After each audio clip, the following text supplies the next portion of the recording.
Εκ μέρους του Συμβουλίου Διεθνών Σχέσεων, θα ήθελα να σας καλωσορίσω σε αυτή την σημερινή μας συνάντηση, στην οποία παρά τη δυσκολία της ημέρας προσήλθατε με πολύ μεγάλη χαρά και με μεγάλη ευκολία, από ό,τι φαίνεται. Χαίρομαι πάρα πολύ γι' αυτό.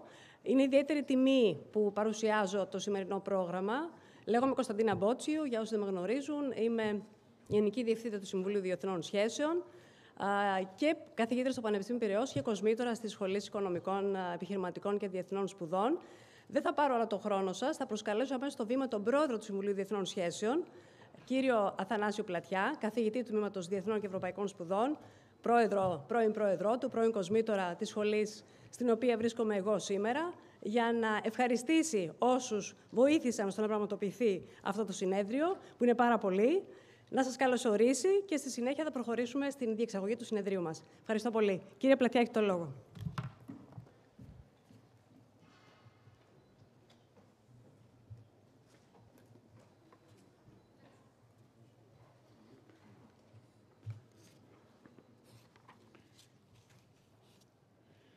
Καλημέρα σας. Κύριε Αρχηγέ του Γενικού Επιτελείου, κύριε Αρχηγέ του Γενικού Επιτελείου Ναυτικού, εκπρόσωποι των αρχηγών των Γενικών Επιτελείων του Στρατού και της Αεροπορίας, κύριε εκπρόσωπε του Αρχηγού του Λιμενικού Σώματος, κύριε επίτιμη Αρχηγέ του Γενικού Επιτελείου Ναυτικού, κύριε πρέσβεις, κύριοι καθηγητές ανωτάτων εκπαιδευτικών ιδρυμάτων, κύριε Πρόεδρε του Ιδρύματος Ευγενίδου, κύριε Γενικά Γραμματέα του Διοικητικού Συμβουλίου της Ένωσης Ελλήνων Εφοπλιστών, κύριε Πρόεδρε του Ναυτικού Επιμελητηρίου Ελλάδος, κυρίες και κύριοι. Οι γεωπολιτικές εξελίξεις που συμβαίνουν την τελευταία διετία, αλλά κυρίως το τελευταίο εξάμηνο, επηρεάζουν τόσο την ναυτιλία, όσο τις αλυσίδες εφοδιασμού, την ενεργειακή ασφάλεια και την παγκόσμια οικονομία. Επηρεάζουν επίσης την ασφάλεια και την οικονομία της χώρας μας. Η ελληνική ναυτιλία έχει πρωταγωνιστικό ρόλο σε παγκόσμιο επίπεδο, όπως θα μας πούνε οι εκπρόσωποι της, και αποτελεί τον δεύτερο πιο σημαντικό πυλώνα της ελληνικής οικονομίας μετά τον τουρισμό. Συνεπώς, όλες αυτές οι γεωπολιτικές εξελίξεις που θέτουν σε κίνδυνο την ελευθερία των θαλασσών επηρεάζουν άμεσα και την ναυτιλία, αλλά και τη θέση της Ελλάδος στο διεθνές σύστημα. Για αυτούς τους λόγους αποφασίσαμε δύο think tank, το Συμβούλιο Διεθνών Σχέσεων, το οποίο έχω τη χαρά να προείσταμαι, το οποίο ιδρύθηκε από 60 καθηγητές πανεπιστημίου με εξειδίκευση διεθνείς σχέσεις από όλα τα διεθνολογικά τμήματα της χώρας. Μαζί με το Ινστιτούτο Εξωτερικής Πολιτικής, που εκδίδει το πολύ σημαντικό περιοδικό Policy Journal, ενώσαμε τις δυνάμεις μας για να οργανώσουμε αυτό το συνέδριο. Στην προσπάθειά μας συνέβαλε καθοριστικά και το Τμήμα Ναυτιλιακών Σπουδών του Πανεπιστημίου Πειραιώς. Δύο λόγια για οφειλόμενες ευχαριστίες για όσους μας βοήθησαν στη διοργάνωση και στην υλοποίηση αυτή της ιδέας. Πρώτα απ' όλα τους ομιλητές θα ήθελα να ευχαριστήσω και προφανώς το Ίδρυμα Ευγενίδου που μας παραχώρησε αυτό το υπέροχο αμφιθέατρο και ειδικά το πρόεδρό του, τον κύριο Λεωνίδα Δημητριάδη, και το διοικητή του Ιδρύματος, το καθηγητή και πρώην πρίτανη του Πολυτεχνείου, τον κύριο Γιάννη Γκόλια. Θα ήθελα επίσης να ευχαριστήσω τους τρεις χορηγούς του συνεδρίου, τον Όμιλο Σφακιανάκη και τον πρόεδρό του, τον κύριο Τάκη, το Ίδρυμα Εκατερίνη Λασκαρίδη και τον ιδρυτή και πρόεδρό του, Ναύαρχο Παναγιώτη Λασκαρίδη, και τον διευθυντή του, τον Ναύαρχο Κωνσταντίνο Μαζαράκη. Επίσης το Ίδρυμα Μαρία Τσάκος και τον ιδρυτή του, Καπετάνιο Παναγιώτη Τσάκο, και τον διευθυντή του, ο Ευθύμιο Μητρόπουλο. Θέλω επίσης να ευχαριστήσω τους υποστηρικτές μας, το περιοδικό Policy Journal και τους συναδέλφους καθηγητές του Τμήματος Ναυτιλιακών Σπουδών του Πανεπιστημίου Πειραιώς και κυρίως τον κοσμήτωρα και καθηγητή Άγγελο Παντουβάκη, τον πρόεδρο του Τμήματος, τον κύριο Θεοτοκά, και τον Στράτο Παπαδημητρίου για τη συμβολή του στο πρόγραμμα αυτού του συνεδρίου. Τέλος, θέλω να ευχαριστήσω τον χορηγό επικοινωνίας, την εταιρεία ΣΥΝΤΕΣ. Ευχαριστώ πολύ.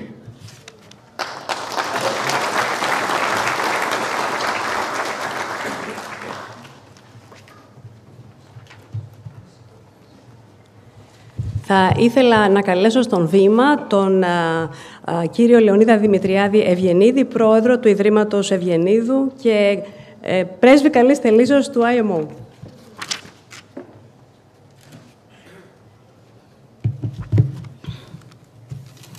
Κυρίες και κύριοι, και θα αποφύγω τις προσφωνήσεις γιατί προσφωνήσατε, μόνο όμως το σεβασμό και την έκφραση χαράς και τιμής που είσαστε όλοι εδώ σε αυτή την ιδιαίτερα σημαντική πρωτοβουλία του φορέα σας, κύριε Πατιά, σε καιρούς οι οποίοι πραγματικά είναι πάρα πολύ δύσκολοι. Με πολύ ενδιαφέρον περιμένω να ακούσω αυτά τα οποία πρόκειται να υποθούν και οφείλω να ομολογήσω τις δύο σύντομες κουβέντες που έχω να πω. Τις πέδεψα πάρα πολύ στο μυαλό μου για να δω πώς μπορεί να εκφράσω αυτό το οποίο έχω μέσα μου. Ναι, όλοι τα γνωρίζουμε και δεν χρειάζεται. Είναι στο όριο της κοινοτυπίας να πούμε ότι το 90% των εμπορευμάτων παγκοσμίως τα μεταφέρει η ναυτιλία. Εάν βάλουμε τα εμπορεύματα τα οποία μετακινούνται σε ένα χρόνο σε μία ευθεία γραμμή, σε ένα πλοίο, είναι όση απόσταση Νέας Υόρκης Λονδίνου. Και αν βάλεις τα 50.000 ή 100.000 πλοία, εξαρτάται από τον ορισμό που τα μεταφέρουν από άκρη σε άκρη τον κόσμο, καταλαβαίνουμε το ρόλο που έχει παίξει η ναυτιλία στην ευημερία μας και σε όλο αυτό το πράγμα που λέγεται παγκοσμιοποίηση, το οποίο ξεκίνησε καλά και οι τραγικές τρευλώσεις του μας έχουν οδηγήσει σε καταστάσεις οι οποίες πραγματικά πολύ με προβληματίζουν και ειδικά για τα παιδιά μας. Αυτό το οποίο, επειδή μιλήσατε για τα γεωπολιτικά, και αυτά είναι τα πελοχώραφά σας των ιστορικών και της πραγματικότητος και στη σημερινή τους έκβαση, και πάλι δεν θέλουν με κοινότυπος, όλοι νομίζω ότι καταλαβαίνουμε ποιο είναι το θέμα μας και το κυριότερο απ' όλα, αυτό το οποίο με σοκ και δέος αισθάνομαι είναι ότι το περιβάλλον μας το οποίο καταστρέφεται, όλα αυτά τα οποία συμβαίνουν τελευταία, απομακρύνουν ακόμα περισσότερο τη ρεαλιστική υλοποίηση των στόχων. Δεν χρειάζεται να το αναλύσω, είναι αυτονόητο. Αυτό το οποίο με στεναχωρεί ιδιαίτερα είναι ότι για μία ακόμα φορά τα προβλήματα της στεριάς, αντί να λύνονται στη στεριά, τα μεταφέρουμε στη θάλασσα. Και στη μέση βρισκόμαστε εμείς της ναυτιλίας. Πάρα πολλοί, και αυτό το θεωρώ φεδρό και αστείο, λένε ότι είναι καλό, λέει, γιατί αυτές οι κρίσεις δημιουργούν σε ψηλούς ναύλους. Εμείς σαν εταιρεία δεν στέλνουμε σε κανέναν άνθρωπο, δεν βάζουμε τη ζωή του σε ρίσκο. Και αν το βάζαμε σε ρίσκο, εμείς που το βάζουμε πρέπει, όπως οι παλιοί μας πρόγονοι, να είμαστε και εμείς μαζί στο βαπόρι, όχι από μακρινά σε ένα γραφείο. Η καιρή είναι πάρα πολύ δύσκολη, οι προκλήσεις τεράστιες και ο ρόλος που έχω σαν διεθνής, σαν πρέσβης καλής θελήσεως του Διεθνούς Ναυτιλιακού Οργανισμού είναι ιδιαίτερα δύσκολος. Θέλουμε να προσελκύσουμε τα παιδιά στη θάλασσα. Αφήγημα. Δεν μ' αρέσει η λέξη αφήγημα. Το αφήγημα είναι κάτι παραμύθι. Οι σχέσεις εμπιστοσύνης κτίζονται με μια σωστή απεικόνηση, με μια σωστή προσέλκυση, με μια σωστή εκπαίδευση και σωστούς όρους εργασίας για να έχουμε τους ναυτικούς που θέλει η ναυτιλία των Ελλήνων, γιατί χωρίς ναυτικούς δεν γίνεται. Μα εδώ είναι το πρόβλημά μας, να κρατήσουμε αυτούς που έχουμε. Δηλαδή, τι να τους πεις των ανθρώπων αυτών, οι οποίοι καλούνται να αντιμετωπίσουν μία ανάρκη, την οποιαδήποτε ασύμμετρη απειλή, γιατί πλέον, και είμαι σίγουρος ότι οι ομιλητές θα αναφερθούν σε αυτό, δεν ξέρεις πραγματικά πού να σταθείς. Δηλαδή, πλέον ο κόσμος γίνεται με γεωμετρική πρόοδο, ανασφαλής. Και Γιώργο μου είχες πει χθες ότι ακόμα και στην Καραβαϊκή, τι μου έλεγες, δηλαδή ποιος το φανταζότανε, σε μέρη που δεν περνάει από το μυαλό σου, κίνδυνοι. Θεωρούμε ότι η πατρίδα μας, τον μικρό ρόλο τον οποίον αντιστοιχεί, γιατί είμαστε μικρός παίκτης, που δίνει μια πολύ μεγάλη προσπάθεια, ούτως ώστε σε έναν κόσμο που το μεγαλύτερο πρόβλημά του είναι η ασθενής ηγεσία, γιατί πάσχουμε από leadership. Αυτό αισθάνομαι, το μεγαλύτερο μέρος του κόσμου δεν έχουμε την οραματική ηγεσία που χρειαζόμαστε και θεωρώ ότι αυτός που είναι στη πιο δύσκολη θέση από όλους είναι η Ευρώπη. Η Ευρώπη αντιμετωπίζει τα περισσότερα παραδείγματα. Ιστορικά θέλουμε να είμαστε πιο politically correct, αλλά από την άλλη πλευρά, αν δεν μπορέσουμε να δώσουμε σε ένα ευρύτερο πλαίσιο τις οραματικές μας λύσεις, είναι σαν να πυροβολούμε τα πόδια μας. Επομένως, ελπίζουμε ότι τα ελληνικά think tank, καινοτόμα και με έναν τρόπο... Εγώ δεν πιστεύω όλα αυτά τα πράγματα, τα οποία είναι οι λεγόμενες δημόσιες σχέσεις. Ατελείωτα συνέδρια δεν σημαίνουν τίποτα, με γενικές δηλώσεις, και αυτά δεν σημαίνουν τίποτα για μένα, αλλά να γίνει κάτι ουσιαστικό, κάτι εμπνευστικό, για να βρούμε ένα σωστό, ρεαλιστικό, υλοποιήσιμο οδικό χάρτη, όπου η ναυτιλία των Ελλήνων, ο καλύτερος πρέσβης της εξωστρέφειας της πατρίδας μας, που χωρίς να επιβαρύνει τον τόπο μας, πιστεύω ότι συνεισφέρει καθοριστικά εντός και εκτός θάλασσας, να μπορέσει να εξακολουθεί να πραγματοποιεί τη δουλειά της και να συμβάλλει στα καλά του τόπου μας. Συγγνώμη που σας κούρασα, ένα μεγάλο ευχαριστώ.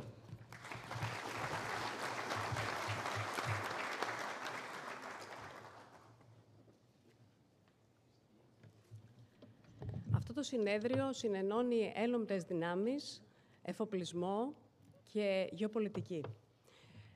Γίνεται σε μια κέρια διεθνή στιγμή και θεωρούμε ότι αυτοί οι τρεις τομείς μπορούν πολύ εύκολα και πολύ καλά να συνεργαστούν για το καλό της πατρίδας μας και για την ειρήνη στον κόσμο, την εγγυημένη ειρήνη. Θα ξεκινήσουμε με τις ένοπλες δυνάμεις. Έχουμε τη μεγάλη τιμή και τη μεγάλη χαρά να εκπροσωπούνται στο συνέδριο αυτό και να μιλήσουν επί της ουσίας ο αρχηγός ΓΕΘΑ, ο στρατηγός κύριος Δημήτριος Χούπη και στη συνέχεια ο αρχηγός ΓΕΝ, κύριος Δημήτριος-Ελeftherios Κατάρας, ναύαρχος για μας.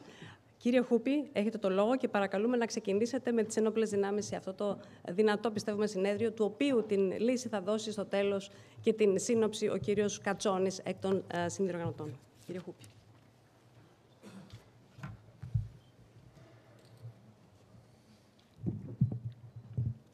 Θα μου επιτρέψετε και εμένα από πλευράς προσφωνήσεων να ακολουθήσω τους προλαλήσαντες. Εκλεκτοί προσκεκλημένοι, κυρίες και κύριοι, αποτελεί υψίστη τιμή η πρόσκληση να παρευρίσκομαι ανάμεσά σας στην έναρξη εργασιών του πρώτου Συνεδρίου Θαλάσσιας Ασφάλειας, μέσω του οποίου συγκεράζονται οι απόψεις εμπειρογνωμόνων, επιστημόνων, ακαδημαϊκών, βαθιστοχαστών και ειδικών επί του θέματος, επί της ολιστικής, πολυπαραγωγικής σπουδής της θαλάσσιας ασφάλειας. Η διαχρονική σπουδαιότητα των θαλασσών στην εξελικτική διαδρομή της ανθρωπότητας είναι πρόδειλη και αποτελεί αξιωματική θέση της γεωπολιτικής επιστημονικής σπουδής.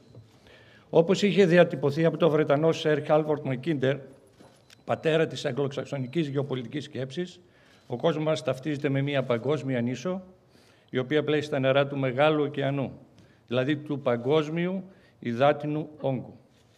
Πράγματι, η αξιοποίηση του θαλάσσιου στοιχείου αποτέλεσε και αποτελεί διαχρονικά πηγή πολιτισμού, ευημερίας, αλλά και ισχύος για όλους τους λαούς που εν τόπο και χρόνο το αξιοποίησαν. Ο τρόπος καθίσταται πηγή ζωής για όλη την ανθρωπότητα, παρέχοντας τροφή, ενέργεια, θαλάσσιες οδούς, αλλά και πλήθος άλλων παροχών, μέσω του οποίου διακινείται το 90% του παγκόσμιου εμπορίου, αποκαθιστώντας διάβλους επικοινωνίας και αλληλεπίδρασης ανάμεσα σε διαβιούντες, σε κράτη και υπήρους. Η αναφορά στον όρο «θάλασσα» αβίαστα οδηγεί στη σκέψη στον ελληνισμό, καθότι αφότου το πρώτο μονόξυλο αντιμετώπισε τα κύματα του Αιγαίου, μέχρι και σήμερα που τα χιλιάδες ελληνόκτητα εμπορικά πλοία και όχι μόνο ταξιδεύουν ανά την Ιφίλιο, συνεχίζεται αενάως η καταγραφή χρυσών σελίδων τόλμης και ναυτοσύνης, πάντοτε με ένα κοινό παρονομαστή, αυτόν του υγρού στοιχείου. Δεν θα αποτελούσε υπερβολή να διατυπώσουμε την άποψη ότι οι καθημάς θάλασσες αποτέλεσαν τον πολλαπλασιαστή ισχύος για την ευημερία του ελληνισμού και την έτη περαιτέρω εξάπλωση και κυριαρχία του στη Μεσόγειο, στη Μαύρη Θάλασσα, αλλά και σε ορισμένες περιπτώσεις έως τα πλέον απόμακρα μέρη της Ιφιλίου. Προς τούτο, διαχρονικά, υφίσταται πλήρη συμφωνία και αξιωματική θέση ότι η θάλασσα αποτελεί την κοινή κληρονομιά της ανθρωπότητας σύμφωνα, όπως γνωρίζετε, με το άρθρο 136 της Διεθνούς Συμβάσεως για το Δίκαιο της Θάλασσας. Μέσα στο εξαιρετικό αυτό γεωπολιτικό περιβάλλον δράσης, η ελευθερία και η ασφάλεια πλού αποτελούν συζυγείς παραμέτρους για την πρόοδο και την επαυξημένη επιβιωσιμότητα, αλλά και πολύ εύστοχα, όπως προσδιορίζει ο Κεν Μπουθ, στοιχειοθετώντας τη θαλάσσια ασφάλεια ως δικτυοκεντρικό κέντρο βάρους μιας πολυγονικής και πολυεπίπεδης αλληλεπίδρασης πλήθους παραγόντων.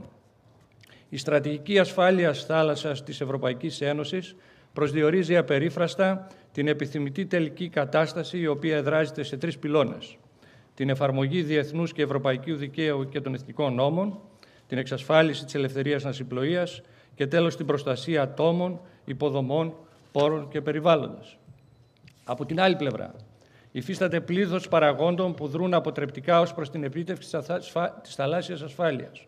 Και αυτή είναι η ενεργειακή ασφάλεια, η παράτυπη και εμπολής παράνομη μετανάστευση, δραστηριότητες που εκπηγάζουν από οικονομικά συμφέροντα και κινούνται εκτός πλαισίου νομιμότητας, όπως η παράνομη αλληλεία, η πειρατεία, η κλιματική κρίση, όπως αυτή αποτυπώνεται στο θαλάσσιο περιβάλλον, η τρομοκρατία, οι διακρατικές αντιπαραθέσεις και οι υβριδικές απειλές εναντίον υποδομών και ατόμων με τη χρήση επανδρωμένων και μη επανδρωμένων μέσων, κυβερνοεπιθέσεων και πληροφοριακών επιχειρήσεων με στόχο τους πληθυσμούς που διαβιούν σε παράκτιες περιοχές. Αποτελεί αβίαστο συμπέρασμα ότι η αντιμετώπιση τέτοιων απειλών απαιτεί πρωτίστως κοινή αντίληψη για τον έγκαιρο προσδιορισμό τους και κατόπιν τη δημιουργία ενός μηχανισμού δράσης που μεγιστοποιεί την αντοχή, το resilience και τη διαλειτουργικότητα, το interoperability των πληθυσμών που επηρεάζονται από αυτές. Παράλληλα, απαιτείται ο καθορισμός της συνεργασίας όλων των αλληλεπηρεζόμενων φορέων συμπεριλαμβανομένων των ενόπλων δυνάμεων δια του πολεμικού του ναυτικού, της ακτοφυλακής, διεθνών οργανισμών όπως ο ΟΗΕ, το ΝΑΤΟ, ιδιωτικών εταιριών, αλλά και η διεξαγωγή διμερών, πολυμερών, συμμαχικών δράσεων σε συλλογικό και εθνικό επίπεδο. Εντός αυτού του στρατηγικού θεματικού πλαισίου, η επίγνωση, κινητοποίηση, δραστηριοποίηση, συμμετοχή και εξοπλισμός των ενόπλων δυνάμεων προσδιορίζεται ως πολυπαραγωγικός, πολυεπίπεδος και διακλαδικός παράγων. Δια του πολεμικού ναυτικού, την αιχμή του δώρατος της ναυτικής ισχύως. Σχεδιάζουμε, συμμετέχουμε και κυριαρχούμε με παράλληλη δράση σε όλους τους τομείς που διαλειτουργούν συμπληρωματικά επί της θαλάσσιας ασφάλειας, είτε στην ξηρά, στον αέρα, στον κυβερνοχώρο και στο διάστημα, επιβεβαιώνοντας αβίαστα την άρρηκτη σχέση μεταξύ ελληνισμού εν όλο με το θαλάσσιο στοιχείο από την αυγή της ιστορίας μέχρι και σήμερα. Κυρίες και κύριοι, οι ένοπλες δυνάμεις στο ως ανωτέρω γεωστρατηγικό χώρο ζωτικής σημασίας συμβάλλουν στην ολιστική προάσπιση των κανόνων διακυβέρνησης επί των θεμάτων θαλάσσιας ασφάλειας ολιστικά. Καλύπτονται όλες τις δυνατές πτυχές αυτής, είτε την ασφάλεια και άμυνα συμπεριλαμβανομένης της κυβερνοασφάλειας, της προστασίας των κρίσιμων υποδομών, προστασίας του περιβάλλοντος αλληλείας, διασφαλίζοντας το εμπόριο και την ναυτιλία, καθώς και σε κομβική σημασίας κρίσιμους λειτουργικούς και οικονομικούς τομείς, όπως η ενέργεια, οι μεταφορές και ο τουρισμός. Η αλληλεπίδραση της θαλάσσιας ασφάλειας με την ξηρά, τον αέρα, τον κυβερνοχώρο και το διάστημα προσδίδει ιδιαίτερο στρατηγικό διακύδευμα, προκειμένου να διασφαλιστεί η αποτελεσματική διακυβέρνηση. Τι ούτω τρόπος για τις ένοπλες δυνάμεις απορρέουν και εκπορεύονται πλήθος αποστολών προκειμένου αυτές να ανταποκρίνονται στις απειλές, να διασφαλίζουν ολιστικά τα συμφέροντα στη θάλασσα και να προστατεύουν εν τίνη τρόπο τους πολίτες, τις αρχές, τις αξίες, αλλά και την οικονομία σε όλο το γεωστρατηγικό χώρο δράσης αυτών.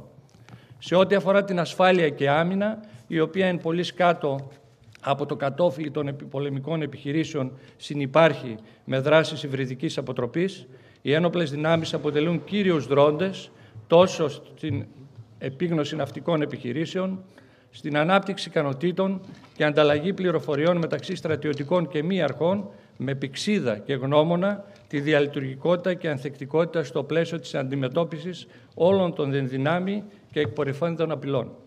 Στο πλαίσιο αυτό εντάσσονται το σύνολο εν την ελληνική αθαλάσσια επικράτεια ελοποιούμενων επιχειρήσεων, αλλά και ευρύτερα γεωγραφικά, όπως οι επιχειρήσεις Αταλάντα, Ειρήνη και προσφάτως η επιχείρηση ασπίδες, για τις οποίες, όπως είπε και ο κύριος πρόεδρος του Ευγενιδίου, ήταν από τις πρώτες φορές που η Ευρωπαϊκή Ένωση έδειξε αυτοτελώς ότι προηγείται των εξελίξεων δι' αποφάσεων.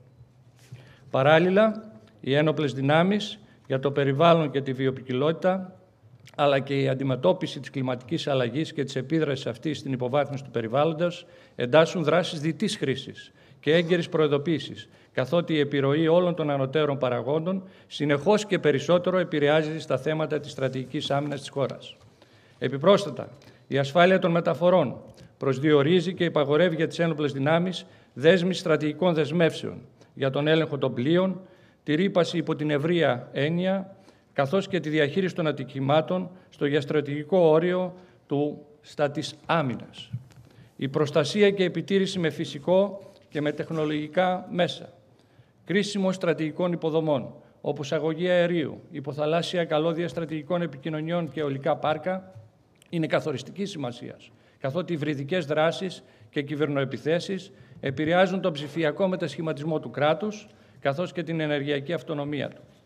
Παράλληλα, η εγκληματικότητα στη θάλασσα αποτελεί μείζωνα στρατηγική πρόκληση για τις ένοπλες δυνάμεις, στο πλαίσιο της συμβολής τους στην αντιμετώπιση της πειρατείας, της παράνομης διακίνησης μεταναστών, εμπορίας ανθρώπων, όπλων και ναρκωτικών, λαιλασίας θαλάσσιων εθνικών πόρων, μη επιτρεπόμενης εξερεύνησης σε αποκλειστικές οικονομικές ζώνες, καθότι αποτελούν δραστηριότητες που επηρεάζουν την ελευθερία της ναυσιπλοείας και θέτουν σε κίνδυνο θαλάσσιες εμπορικές οδούς. Τέλος, η αντιμετώπιση από τις ένοπλες δυνάμεις ενδυνάμει τομέων δράσεων στο θαλάσσιο περιβάλλον, ήτι μη εκραγέντων πυρομαχικών, χημικών, ναρκών που επηρεάζουν αρνητικά την ελευθερία της ναυσιπλοείας, καθώς και η συνεργασία σε επίπεδο διμερές, πολυμερές, καθώς και στο πλαίσιο περιφερειακών και διεθνών οργανισμών, αποτελούν απαραίτητη προϋπόθεση και όρο ασφαλούς επιτυχημένης στρατηγικής συμπόρευσης επί του θέματος. Εν κατακλείδη, η θαλάσσια ασφάλεια αποτελεί στρατηγικό διακύδευμα, στο οποίο και οι ένοπλες δυνάμεις οφείλουν και σχεδιάζουν να διαδραματίσουν σημαίνοντα ρόλο. Προστήτω, δια της θεσμικής μου ιδιότητας, θα ήθελα να συγχαρώ όλους όσους λόγο και έργο έχουν συμβάλει για τη διοργάνωση αυτού του τόσο σημαντικού συνεδρίου και προς τούτο εύχομαι από καρδιάς να αποτελεί διαχρονικά δεξαμενής σκέψης και διαμόρφωσης θέσεων επί του θέματος. Καλή επιτυχία. Σας ευχαριστώ.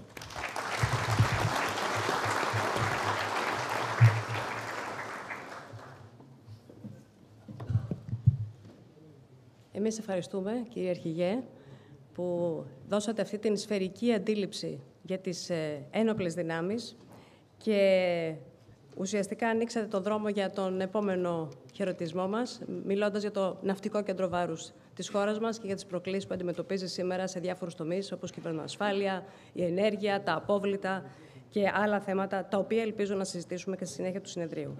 Θα ήθελα να καλέσω στον βήμα τον αρχηγό Γεν, ναύαρχο, κύριο Δημήτριο-Ελευθθέριο Κατάρα, για την δική του ομιλία. Κύριε Κατάρα, ευχαριστώ.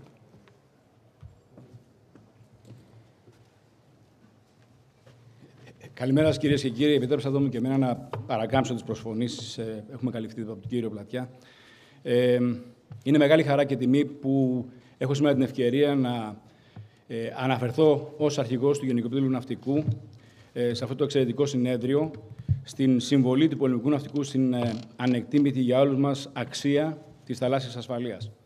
Δεν χρειάζεται να σας κουράσουμε ποσοστά καλύψεως της υδρογείου από θάλασσα, σημασίας των θαλασσίων οδών, το ποσοστό του εμπορίου, γιατί αφενός είναι γνωστό ή θα καλυφθεί στην πορεία, και αυτό μπορεί να θεωρηθεί ότι θα δικαιολογήσω γιατί διάλεξα το καλύτερο όπλο και την ωραιότερη στολή. Αλλά σοβαρά μιλώντας τώρα, η εξέχουσα σημασία του θαλασσίου περιβάλλοντος στην οικονομία, την ανάπτυξη και εν γέννη την ευημερία σε παγκόσμιο επίπεδο, όπως και στον προσδιορισμό μας ως ναυτικό έθνος, είναι αναμφισβήτητη. Είμαι σίγουρος ότι θα τονιστεί ιδιαίτερα και στη συνέχεια του συνεδρίου.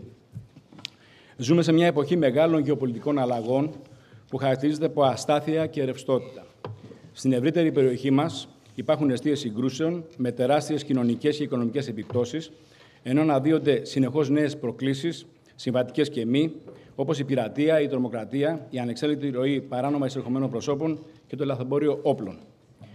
Το πολεμικό ναυτικό, πέραν του παραδοσιακού του ρόλου στην υπεράσπιση της εδαφικής μας ακερότητας και της εθνικής μας κυριαρχίας, αποτελεί επιτελεί επίσης το κρίσιμο έργο της συνεισφοράς στη διασφάλιση της σταθερότητας και στην προστασία των θαλάσσιων εμπορικών οδών.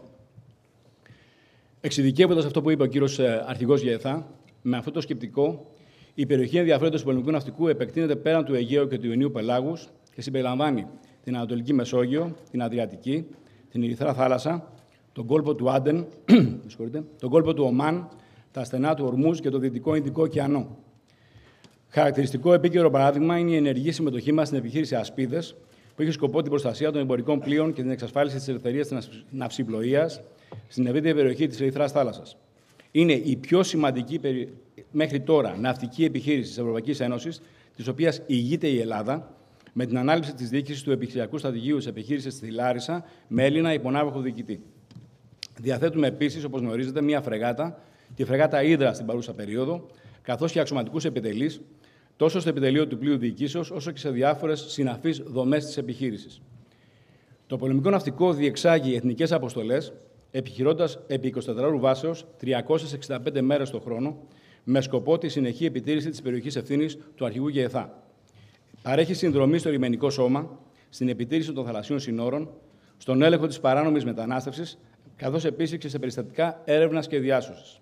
Ενδεικτικά, σε καθημερινή βάση υφίστανται ανεπτυγμένες κατά μέσο όρο 30 μονάδες του πολεμικού ναυτικού για εξυπηρέτηση των σκοπών αυτών, οι οποίες βέβαια ανεβαίνουν και πάνω από 70 σε περιπτώσεις που υπάρχουν εντάσεις ή ασκήσεις. Επιπρόσθετα, συμμετέχουμε ενεργά σε επιχειρήσεις και αποστολές διεθνών οργανισμών όπως το ΝΑΤΟ, η Ευρωπαϊκή Ένωση και ο ΙΕ, είτε με πλοία είτε με προσωπικό. Συγκεκριμένα, στην Ανατολική Επιχείρηση Aegean Activity στο Ανατολικό Αιγαίο, στην Ανατολική Επιχείρηση Sea Guardian στην Ανατολική Μεσόγειο, ενίοτε και με διοικητή εμπλό, στις μόνιμες ναυτικές δυνάμεις του ΝΑΤΟ, στην επιχείρηση της Ευρωπαϊκής Ένωσης EUNAVFOR Ειρήνη στην περιοχή της Λιβύης, αναλαμβάνοντας επιπρόσθετα το αναεξάμηνο την τακτική διοίκηση της επιχείρησης. Στην πρώτη φάση είναι η φρεγάτα Έλλη. Στην επιχείρηση UNIFIL του ΟΗΕ στην περιοχή του Λιβάνου. Αυτή τη στιγμή η φρεγάτα Σπέτσε που επιχειρεί εκεί έχει κληθεί πιθανόν να συμμετάξει σε συνδρομή για αντιμετώπιση, για προστασία, αν απαιτηθεί, 5 λέμβων με 400 ΠΕΠ, οι οποίοι ενδεχομένως να κινδυνεύσουν. Στην πολυεθνική πρωτοβουλία του Αμερικάνικου Ναυτικού, Combined Maritime Forces και στην επιχείρηση Prosperity Guardian στο Μπαχρέιν. Στην Ευρωπαϊκή Επιχείρηση EUNAVFOR Atalanta στο Δυτικό Ινδικό ωκεανό. Να υπενθυμίσω σε αυτό το σημείο ότι ο πρώτος διοικητής αποστολής του 2008 ήταν Έλληνας, ο ναύαρχος Αντώνιος Παπαϊωαννού, ο οποίος θα απευθυνθεί και στο συνέδριο αργότερα σήμερα. Στην Ευρωπαϊκή Πολυεθνική Πρωτοβουλία με την ονομασία European Maritime Awareness in the Strait of Hormuz, EMASO.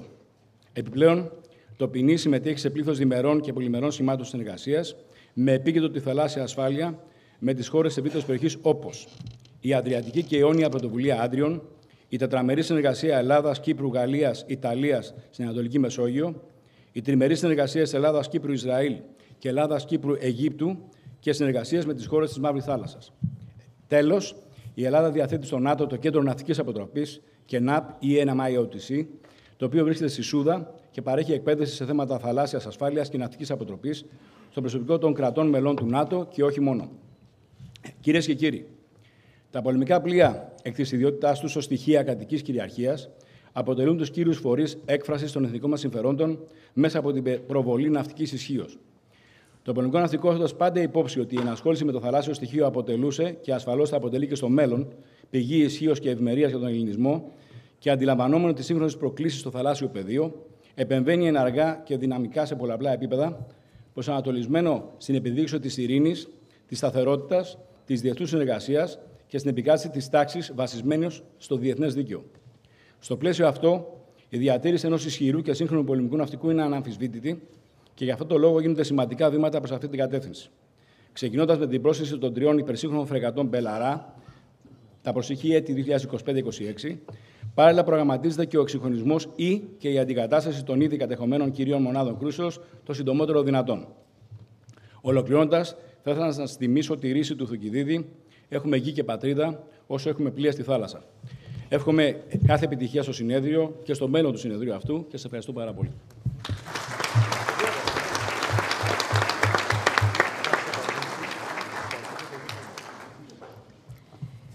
Εμείς ευχαριστούμε, κύριε Αρχηγέ Γεν, που δείξατε πόσο μεγάλη είναι η ελληνική παρουσία στο πολεμικό μας ναυτικό, σε περισσότερες θάλασσες από όσο νομίζουμε. Όπως βλέπετε, ανοίγουμε σιγά-σιγά το φακό και πάμε τώρα στον εφοπλισμό.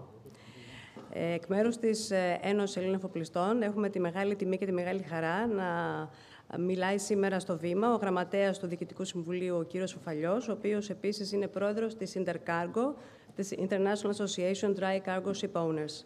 Και στη συνέχεια θα περάσουμε σε μια ομιλία γέφυρα ανάμεσα στους χαιρετισμούς και στις ομιλίες του Συμβουλίου. Ευχαριστώ πολύ, κύριε Γραμματέα. Κύριε Φουφαλιέ, έχει το λόγο.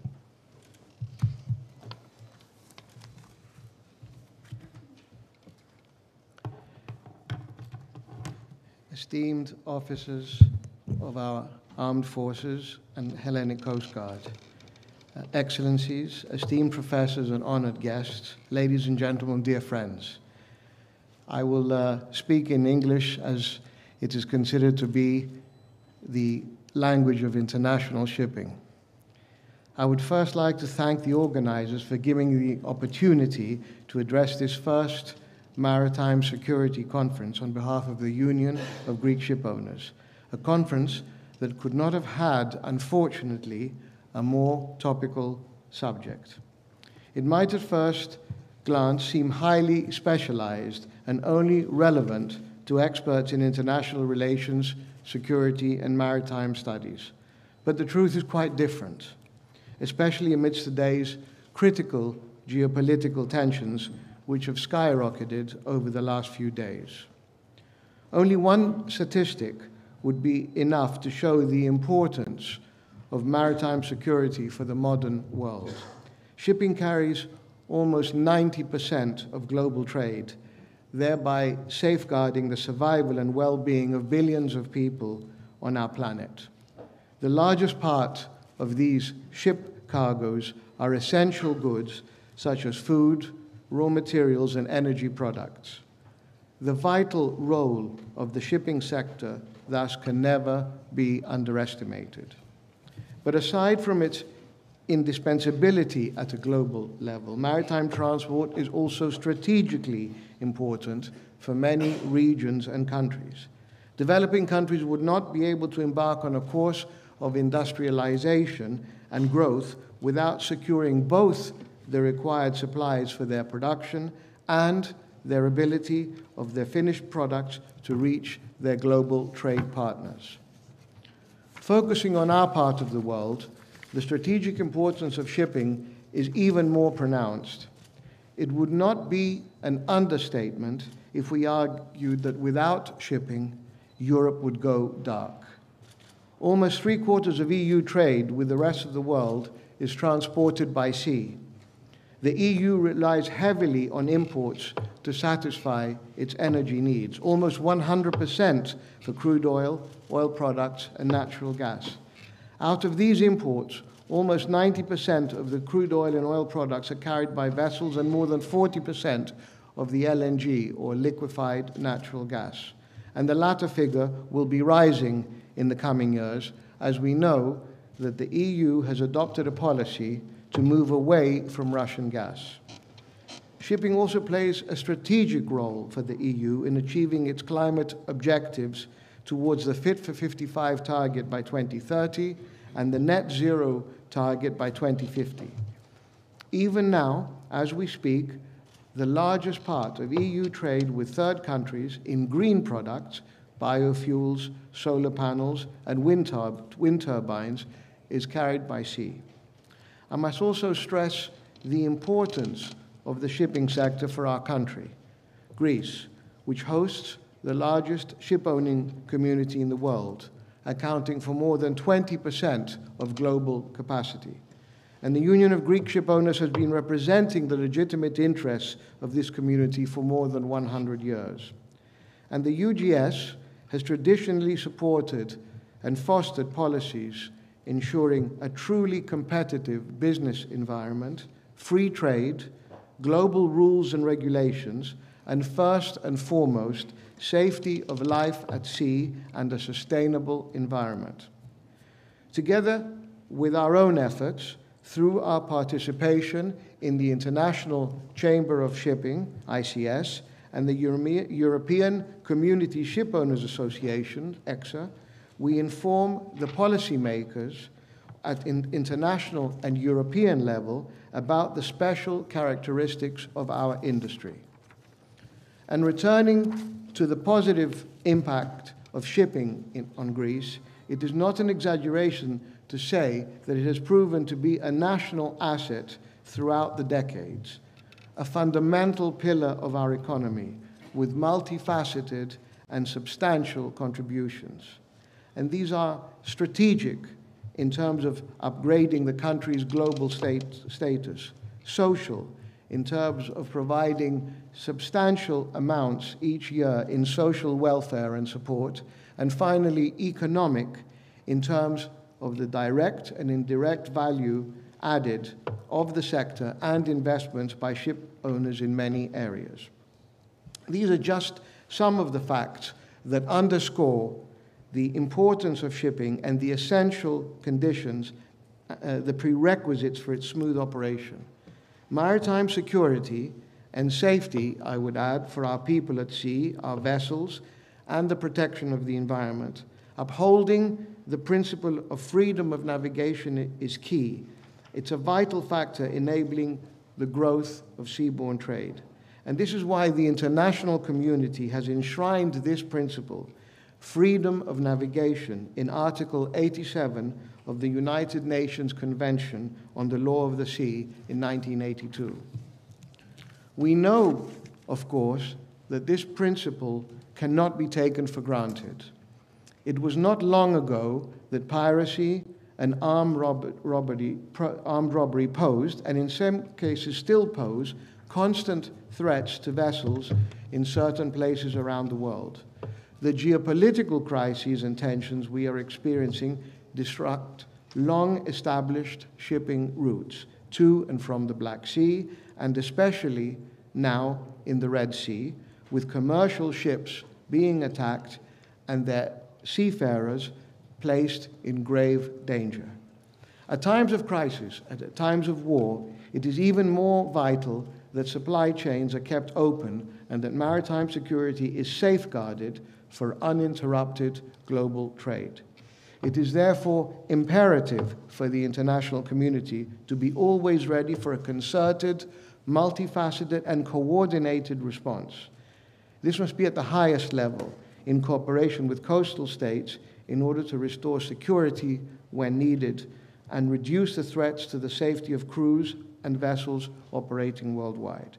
In this context, apart from the regional initiatives such as the EU naval operations and initiatives based on coalitions of the willing, the role of the International Maritime Organization, IMO, becomes crucial as global problems require global solutions.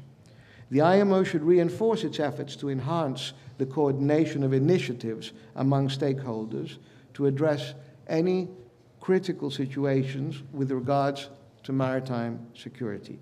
I'm very happy to see that amongst the distinguished speakers today is the head of the IMO Maritime Safety Division, Mr. Yamada.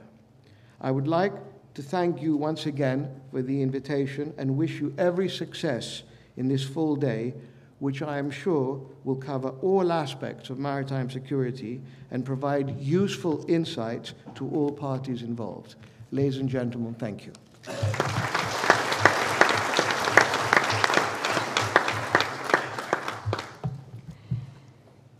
Ευχαριστούμε πολύ, κύριε Πρόεδρε, που θέσατε το ζήτημα όπως είναι, δηλαδή πώς οι Έλληνες εφοπλιστές αποτελούν μια υπερδύναμη παγκόσμια για την χώρα μας και πόσο δύσκολο και απαιτητικό είναι το έργο τους. Ένας λόγος για τον οποίο αυτό το συνέδριο γίνεται αυτή τη δεδομένη στιγμή είναι για να δούμε πόσο πολυπαραγωγικό είναι το θέμα της ναυτικής ασφάλειας, θαλάσσιας ασφάλειας. Δεν μας φτάνουν μόνο οι εφοπλιστές, δεν μας φτάνουν μόνο οι επιχειρηματίες, δεν μας φτάνουν μόνο οι ενόπλες δυνάμεις στα κράτη. Χρειάζεται να συνεργαστούμε όλοι αυτοί οι φορείς μαζί. Όπως σας υποσχέθηκα, η επόμενη ομιλία είναι η εισαγωγική ομιλία σε αυτό το συνέδριο ουσιαστικά, Προέρχεται από τον πρόεδρο του Ναυτικού Επιμελητηρίου Ελλάδος, κύριο Γεώργιο Πατέρα, ο οποίος μας κάνει τιμή και τη χαρά να είναι σήμερα εδώ. Θα μιλήσει στα αγγλικά, θα μιλήσει περισσότερο από ότι σε έναν κλασικό χαιρετισμό, και κανείς χαιρετισμός δεν ήταν κλασικός. Και σας ευχαριστώ θερμότατα γι' αυτό εκ μέρους των διοργανωτών. Και θα ήθελα, παίρνοντας τη σκητάλη από εσάς, να κάνω και ένα switch στα αγγλικά, διότι έχουμε μαζί μας τον εκπρόσωπο του IMO και θα ήθελα να προσφωνήσω και εσάς στα αγγλικά. So, esteemed guests, we are very delighted to introduce now the first speech of the conference by George Kataras, the president of the Hellenic Chamber of Shipping. And we are very delighted, Mr. Yamanda, that you represent the IMO today with us, and we have the pleasure to listen to your speech in the next panel, which is going to be supported by an interpreter for you, and we will use both languages to communicate. Mr. Pateras, you have the word. Thank you very much, Mr. President.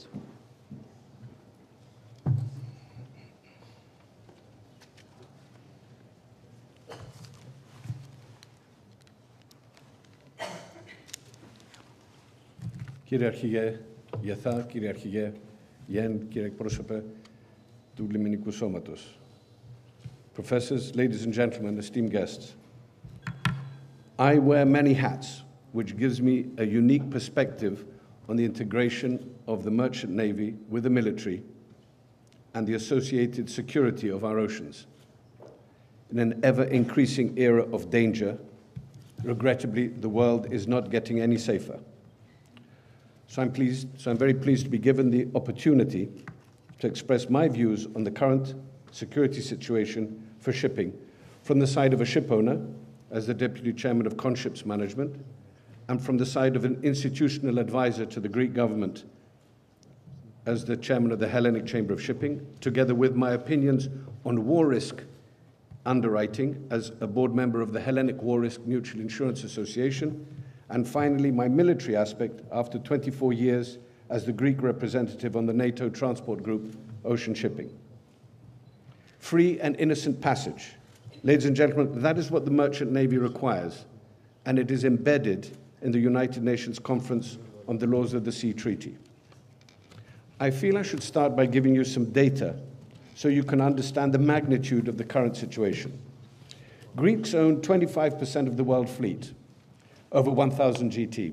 Most people say 20%, as the Secretary of the Union of Greek Shipowners said. But I discard the cabotage vessels from the large cabotage fleets from China, Japan, and India, which are not subject to IMO regulations. We are currently performing a study with the University of Piraeus to verify these numbers.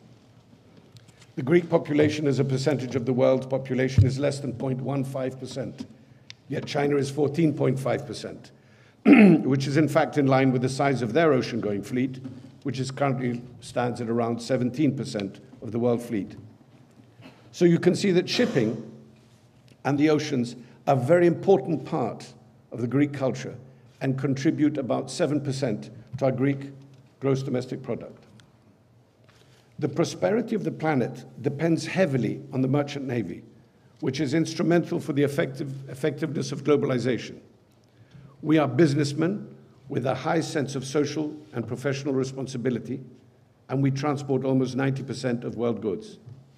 Our objectives include the safe, efficient, and environmentally friendly transportation of any consignment at a reasonable cost. This is the task that we are contracted to fulfill, and it is vital to humanity. Our geopolitical views and political preferences do not interfere with our shipping activities. Ideally, we all wish to operate in a stable environment with the freedom of navigation with respect to international and national laws and regulations. Reality, however, differs. Unexpected situations will always appear, and we must be prepared to adapt our operations with preset contingency plans that must happen and be implemented promptly. This is the advantage of the Greek shipowner, as he has a hands-on and is directly involved in his business.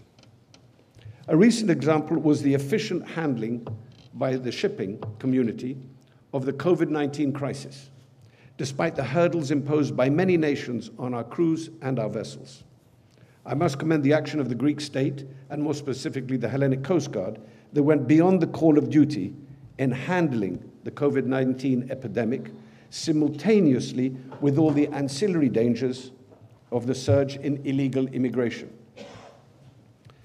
The present volatile situation and the security climate and erratic geopolitical scene present several simultaneous challenges which have to be confronted. Alternative routes, safety precautions, extra war risk insurance, cyber risk, sanction checks, piracy, robbery, and increased control are some of the more challenging issues, all with the backdrop of sustainability and the constant barrage of new regulations. It is often stated that shipping is the most over-regulated means of transportation, but we are by far the greenest. But more on security. Two of the major global transportation choke points are currently creating complexities to the supply chain, namely Panama and Suez, admittedly for different reasons. The Guatam Lake in Panama has a reduced draft due to the low rainfall in Central America and the cumulative effect of years of freshwater mismanagement by the Panama Canal authorities has narrowed the choke point to a critical level. On the other hand, the Suez Canal has all but closed for large vessels carrying high-value cargoes that have the vaguest correlation to Israel, the US, or the UK. The threat of the Houthi attacks on merchant shipping has caused major carriers to reroute their vessels around the Cape of Good Hope. This increases the voyages by about 10 days, together with all the associated costs of fuel and the running costs of the ship proper. However, there is a saving in the Suez Canal transit fee of almost $1 million for the large container ships, and the cost of the additional war risk insurance, which currently runs at 0.5%. In other words, about $5,000 per $1 million value of the vessel. So around about $500,000 for a $100 million valued ship, together with, of course, the loss of hire insurance, which runs at about 1.25%, a mere $70,000. These insurances only cover a 7-day trip. The Houthi situation is very concerning to shipping companies, as the attacks are arbitrary and deadly. And our crews did not sign up to have their lives put in danger. We at Conships have a feeder container vessel that trades within the Red Sea and calling at Djibouti, Al Hudaydah in Yemen, and Jeddah, Saudi Arabia. We pay the additional war risk insurance and believe that we are safe from attack, as we are transporting non-sanctioned goods for the sustainment of the innocent population. This also applies to Israel. If we stop providing provisions to Israel, not only will the Israeli population suffer, but so will the Palestinians living in the West Bank, in the Golan Heights, and Bethlehem. There is no viable port on the Gaza Strip, and the water is too shallow for the first few miles from the shore. Several ideas have been tabled, but they must look at the operational viability before progressing further. The suggestion of transshipment beyond the 12-mile territorial waters is not a viable solution due to the weather conditions and the 1,000-meter depth of the seawater, details which we mariners understand. The dangers surrounding the ongoing conflict in the Ukraine are well known to all of us, but we have an obligation to move the grain and fertilizer out of both Ukraine and Russia, as this forms almost 25% of the world consumption. We all have to go through the sanctions checks to move cargoes to Russia. I must tell you what a failure that was. Most Western operators ceased trading with Russia immediately, but some Chinese operators continued. With the sanction checks complete, a vessel will sail to Novorossiysk to deliver her cargo, paying around $20,000 for the sanction check and about $200,000 for 7 days additional war risk cover. This obviously put the cost up to the consumer, and according to the fifth sanction regime, you could not carry a product over $300. So the Russians transported all their high-value goods to China and then flew them back to Moscow. So a Russian oligarch paid an extra $500 for a $25,000 watch. He really didn't care. Then they stopped ships and cargoes to Novorossiysk and sent them next door to Poti in Georgia, because it was cheaper to transport goods from Poti in Georgia than to pay the extra war risk insurance. So the systems, there are ways around all the systems. But these are the only dangers. These are not the only dangers that we encounter at sea. Piracy is rife in all the oceans of the world. In the Caribbean, there are over 1,000 piracy attacks a month on mega yachts and holidaymakers. On the east coast of Africa, we went through years of having our ships seized by Somali pirates, and after months of negotiations, we were buying back our crew, but they were selling us our ships. West Africa has a different business plan. They come on board and they kidnap high-value crew and ransom them back to the shipping companies. A nightmare, not really for discussion at this forum, save to say that the 43-day experience in our company caused me 6 months of sleepless nights with feelings of humility and anger. But this is where the navies of the world can make an ostensible difference. In all kidnap and ransom scenarios, there are 5 distinct time periods. The first is the kidnap itself. Panic, concern, anger, and most important, situation awareness. This lasts about a few days. Second one is the quiet period, when both sides are assessing the situation and developing their strategy. This lasts about a month. The negotiation period. This is where you play God, and you put a price on a man's life. You desperately want to play the pirates to release your people, as the insurance will cover the cost. But your professional negotiator says, no, the pirates are not ready yet to release their bounty. This is a particularly black time for all. Lasts a few months. Agreement and payment, the fourth. Relief, panic. Arrangements to get the money to your kidnappers to secure the actual release of your people. Lasts a few days. And the recovery, the last one, to make sure that your people get back safe and sound and begin with immediate process of rehabilitation. Again, this lasts a few days. But we have actual experience that the timely intervention of a Navy asset is instrumental in securing the release of hostages or a kidnapped vessel and substantially reduces the time of the adventure. In the case of Somali pirates that seized the Greek VLCC, a very large crude oil carrier, a Hellenic frigate was nearby and shadowed the tanker to the Somali coast, where she anchored. The fact that the Hellenic frigate was present, periods 1 and 2 were exceptionally short, and the pirates moved straight on to period 3, the negotiations. Additionally, when the vessel was finally released, the threat of the proximity of the Hellenic frigate made the release so much faster. In a separate incident, a German frigate supplied much-needed diesel oil for a vessel after 9 months of capture so that she could sail. The intervention of a US frigate assisted saving the life of a female crewman that had been beaten so hard that she induced a miscarriage and was hemorrhaging for over 6 months. There are similar situations in the Gulf of Guinea, where we as a company had 4 crewmen seized and ransomed. When we had a second attempted kidnap, we were able to contact a naval asset that approached at high speed, raised a helicopter. This frightened the pirates and the crew and the vessel were released unharmed. The West Africa and East Africa situations have not abated. Dangers still exist, and the interventions of navies is essential. Finally, the hybrid situation in the Red Sea. That has its own particularities. A military asset is far more in danger than a merchant ship. Anywhere you strike a military asset, there will be a person or there will be a piece of ordnance. But the fact that they are there is a sign to all would-be terrorists that the civilized world will not negotiate with terrorists or succumb to their threats. In closing, I take the opportunity to praise the presence of the Hellenic Navy frigate in the Red Sea, which not only adds to our sense of security, but also boosts our national morale. Thank you for your time and patience.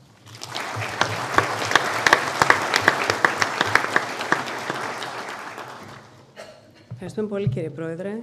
που μικρύνατε τον πλανήτη μέσα από την ανάλυση σας και δείξατε πόσο ο κόσμος που ξέραμε και είχε μια γεωπολιτική σταθερότητα, τουλάχιστον το Δεύτερο Παγκόσμιο Πόλεμο, δεν υπάρχει πια. Είχαμε πολιτική αστάθεια στο εσωτερικό, τώρα έχουμε γεωπολιτική αστάθεια στο εξωτερικό και αντανακλά και στην πολιτική αστάθεια στο εσωτερικό. Πριν κάνουμε ένα μικρό διάλειμμα, για όσους θέλουν να αποχωρήσουν, ξέρουμε ότι έχετε πολύ βεβαρημένο πρόγραμμα, θα ήθελα να επισημάνω μια παράληψη που έκανα και μια παρατήρηση. Η παράληψη αφορά τον κύριο Κουρουνιώτη, ο οποίος μας εκπροσωπεί την γραμματεία της Ένωσης Ελληνοφοπλιστών και βρίσκεται εδώ σήμερα μαζί μας. Και η παρατήρηση αφορά τους φοιτητές μας. Νόμιζα ότι είναι πολύ νωρίς για να έρθουν σε αυτό το συνέδριο. Έκανα ευτυχώς λάθος και το μισό αμφιθέατρο σήμερα είναι γεμάτο από αυτούς. Και το υπέροχο αμφιθέατρο που μας δίνεται, κύριε Ευγενίδη, έχει γεμίσει και με νέα παιδιά που θα είναι οι επόμενοι πρέσβεις μας σε διάφορους τομείς. Before making a brief break for those that would like to leave and have to leave, I would like to make a correction and a remark. The correction has to do with Mr. Kourouniotis, who is representing the Hellenic ship owners and the Union of the Greek ship owners, and our students that are here today, although I thought that it was too early for them to come to this conference, but they are very interested in this connection of the three pillars, and I think they will be our ambassadors in the future for shipping, for geopolitics, and for the armed forces. Thank you very much. Let's take a brief break to reorganize. Thank you.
we start with the next panel. I would like to invite Mr. Hiroyuki Yamada from the IMO to come to the panel. Mr. Stylianos-Fenekos, Admiral, Mr. Dimitrios-Eleftherios, and Mr. Spiros Papageorgiou. And Mr. Athanasios, who is going to act as translator unofficially for the needs of this panel. And I would like to thank him actually for being the hidden hand before the organization of this conference. So many thanks to Mr. Ramenos as well.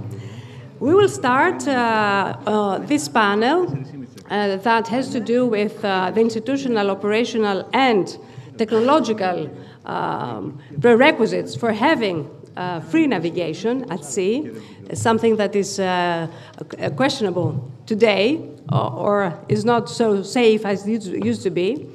And we have the pleasure and the honor to host our first speaker, who is going to talk about the IMO Maritime Security and Counter-Piracy Mandate, Mr. Hiroyuki Yamada, Director of Maritime Safety Division of the IMO. I will present the rest speakers when they will be making their points. The methodology that we will follow is that each and every speaker will have about 15 minutes to speak, and then we can have dialogue among us in order to be on time for the next panel as we are proceeding with the works of this conference. So, Mr. Yamada, you have the word. Thank you very much.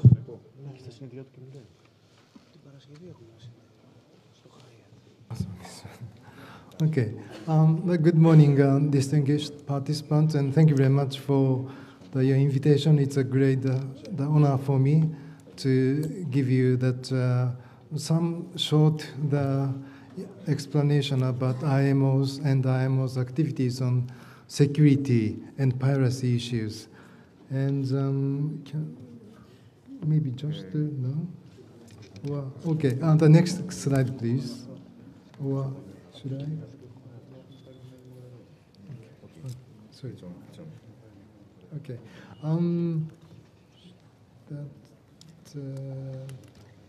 Yeah. Anyway, as you may know, that IMO is United Nations, the specialized agency responsible for the shipping, international shipping. And last year, it was the 75 years after the adoption of IMO, the convention. And the previous slide actually showed some books we issued last year. So if you come to IMO, you can buy that book. It's the first ever the book of IMO, including all the substances together with many pictures. And the IMO is a relatively small UN agency. The regular staff is about 265, but actual number is more than 300. And actually, it's expanding. It's located in London, and we have 7 regional offices. And the IMO is maybe similar with the other organizations. That IMO's Secretary General that has a very strong power at IMO to how to steer the organization. The current Secretary General, we say SG, is Mr. Arsenio Dominguez from Panama from the beginning of this year. And as you may know that the Mr. Mitropoulos, that he was the SG between 2004 and 2011. He was the SG together with the experience and expertise with the knowledge. And after that, Mr. Sekimi, he's Japanese, but unfortunately, his tenure was short due to his personal reason. And then, until the end of last year, Mr. Kita Klim from the Republic of Korea was the SG.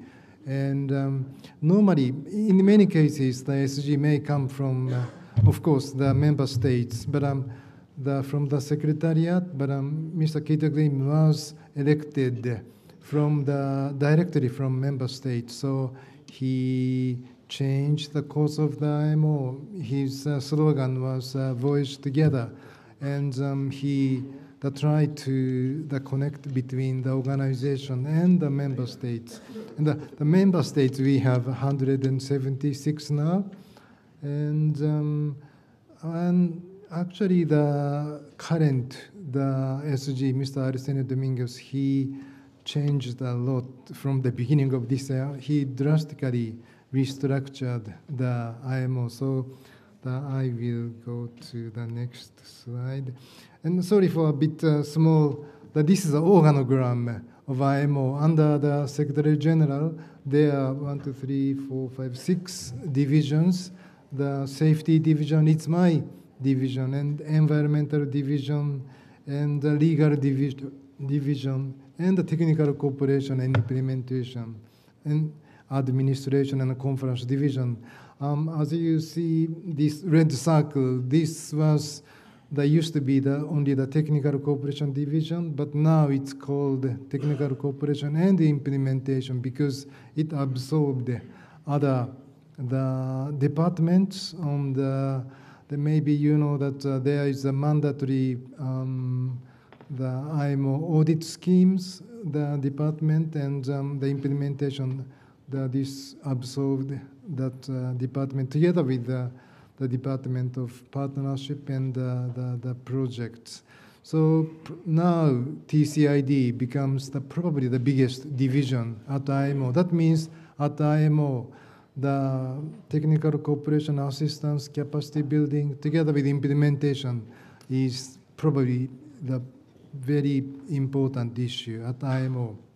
Sorry, I forgot to mention that IMO is basically the regulatory body. That means that our basic function is to develop and amend the international regulations regarding the safety, maritime safety, environment, and security.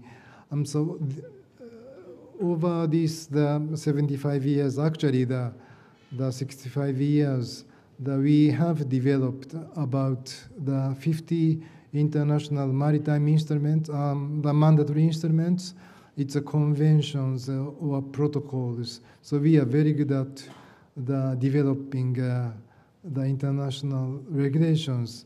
But now, probably our the focus is a little bit changed for the implementation of technical cooperation. And this is, I think, okay. This is the current, the TCID. I may skip, but this, as I said, becomes the very important division now. And sorry for another messy slide, but this is my division, Maritime Safety Division. There are two divisions and two sections. One subdivision is subdivision for operational safety and the human element. And of course, I forgot to mention that Mr. Metropolis, he was also the director for this division. And the operational safety and human element.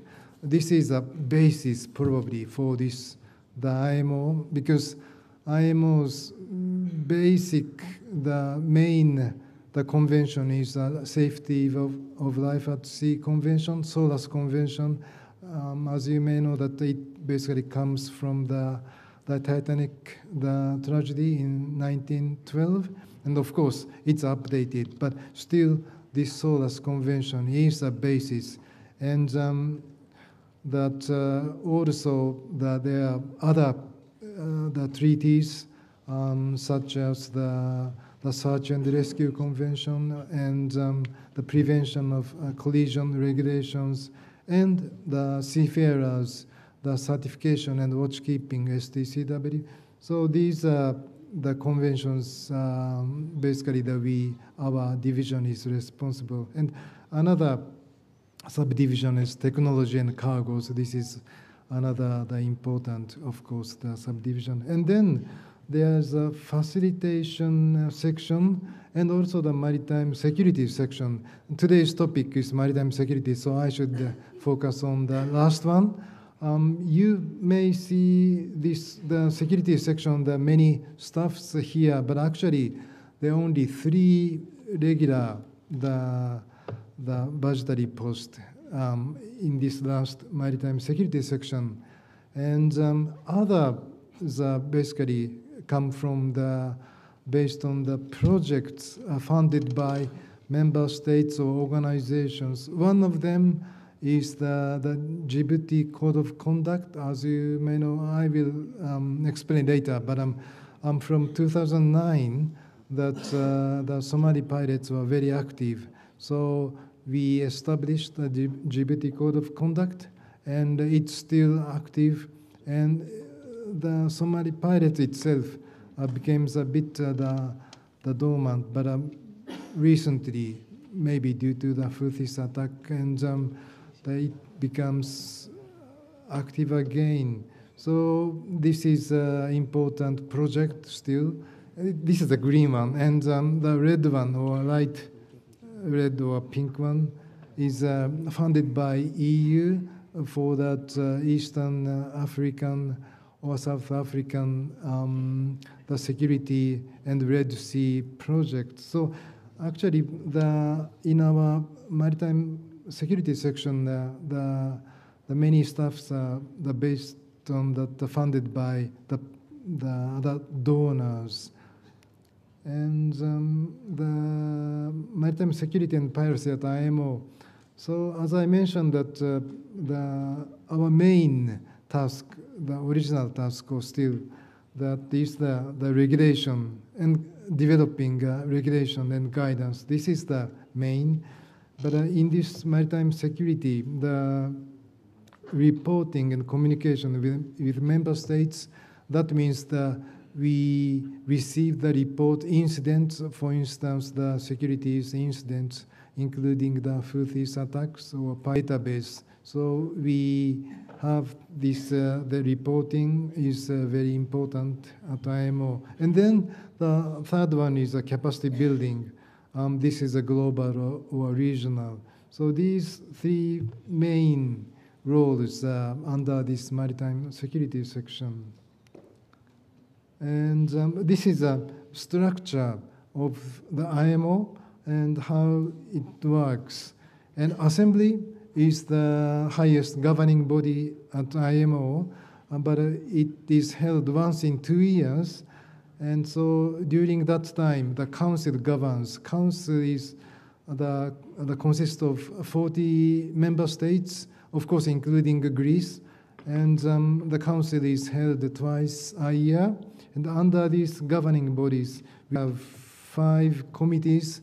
The one is Maritime Safety Committee, it's my committee. And then the committee is Facilitation Committee. This also belongs to the Maritime Safety Division. And the Technical Cooperation Division, Legal Committee. And another important committee is Marine Environment, the Protection Committee. As you know, that the introductory remarks by previous speakers mentioned about the GHG reduction from shipping, the greenhouse gas, the emission reduction from international shipping is probably one of the highest policy issue at IMO. So this final one, MEPC, we call, this is another very important. So together with Maritime Safety Committee, MSC, and MEPC, there are 7 subcommittees to discuss some details. But for the security, actually there is no subcommittees. But for these, the security matters or piracy matters are directly discussed under this Maritime Safety Committee. This is agenda items for the coming session of Maritime Safety Committee in May. This is the part of the agenda items. But as you see, that the cyber security issue is one of our agenda. It's number 6. And number 7 is measures to enhance maritime security. Under the item, we should discuss about the Red Sea crisis. There are several submissions on this matter. So, and then 8 is the piracy, and 9 is unsafe mixed migrant by sea. So these are relevant to security, and there are other agenda items, but these are very important for the coming session of MSC. And as I mentioned, that the Secretary General, Mr. Arsenio Dominguez, that he, from the beginning of this year, he attended remotely the United Nations, the Security Council, and he made a presentation, and he condemned the attacks against the international shipping, and he emphasized that the need to de-escalate, to ensure safety of our seafarers, the freedom of navigation, and stability of supply chains. So these were some element he mentioned in the Security Council in the beginning of this year. And after this, his participation, the VSG had a series of the meetings with the member states and the military persons, and also the industry, the bodies at IMO in London. And after that, we started to analyze collect data for particularly the attacks by Houthis. And so far, from the last November, nearly 40 attacks, and we analyzed. And as you see, there are many analyzed by flag states, and many flag states are listed here, including Greece. And we provide this kind of information to our member states. And this is a map. The incident occurred in that Red Sea or Gulf of Aden. And this is another activity that the activities that, for instance, in the Gulf of Aden, that the activities were reduced 70%. But on the contrary, the Cape of the Good Hope, the activities increased nearly 85%. This kind of analysis we provide to our member state. And this is our monthly, the piracy reports. And as you know, that the IMB, International Maritime Bureau, they also provide data. This is annual data last year, and they expressed their concern, the increase of piracy, and it's through the Somali, the hijacking since 2017. And this is the report by IMB that this is very concern to us.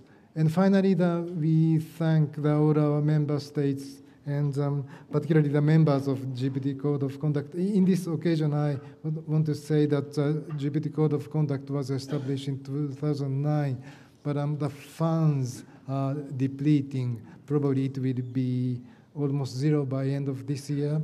So this is very important activities at IMO. So we hope the member states or any organization could donate to this DCOC. It will help our work. So thank you very much.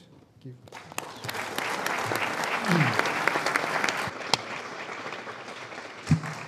Thank you very much, Mr. Yamanda, for this very moderate presentation of the IMO, since we all know that the IMO is a global point of reference for shipping and maritime studies in general.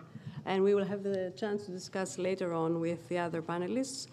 Our next speaker is a retired admiral, but also president of the Alexandrakis Foundation, Mr. Stylianos-Fenekos. Κύριος Stylianos-Fenekos, I'll switch to Greek now. Είναι ο επόμενος ομιλητής μας, ναύαρχος αναποστρατεία και πρόεδρος του Ιδρύματος Αλέξανδρος Παπαναστασίου, ο οποίος θα μιλήσει και λόγω της ιδιότητάς του για το ρόλο των πολεμικών πλοίων στην διασφάλιση της θαλάσσιας ασφάλειας και περιμένουμε με πολύ μεγάλη χαρά να ακούσουμε την ομιλία του, νομίζω στα ελληνικά θα είναι και θα έχουμε την ευκαιρία τη συνέχεια να συνεχίσουμε και με τους άλλους ομιλητές. Ευχαριστώ πολύ, κύριε Φενέκο, έχει το λόγο. Arigato goimasu.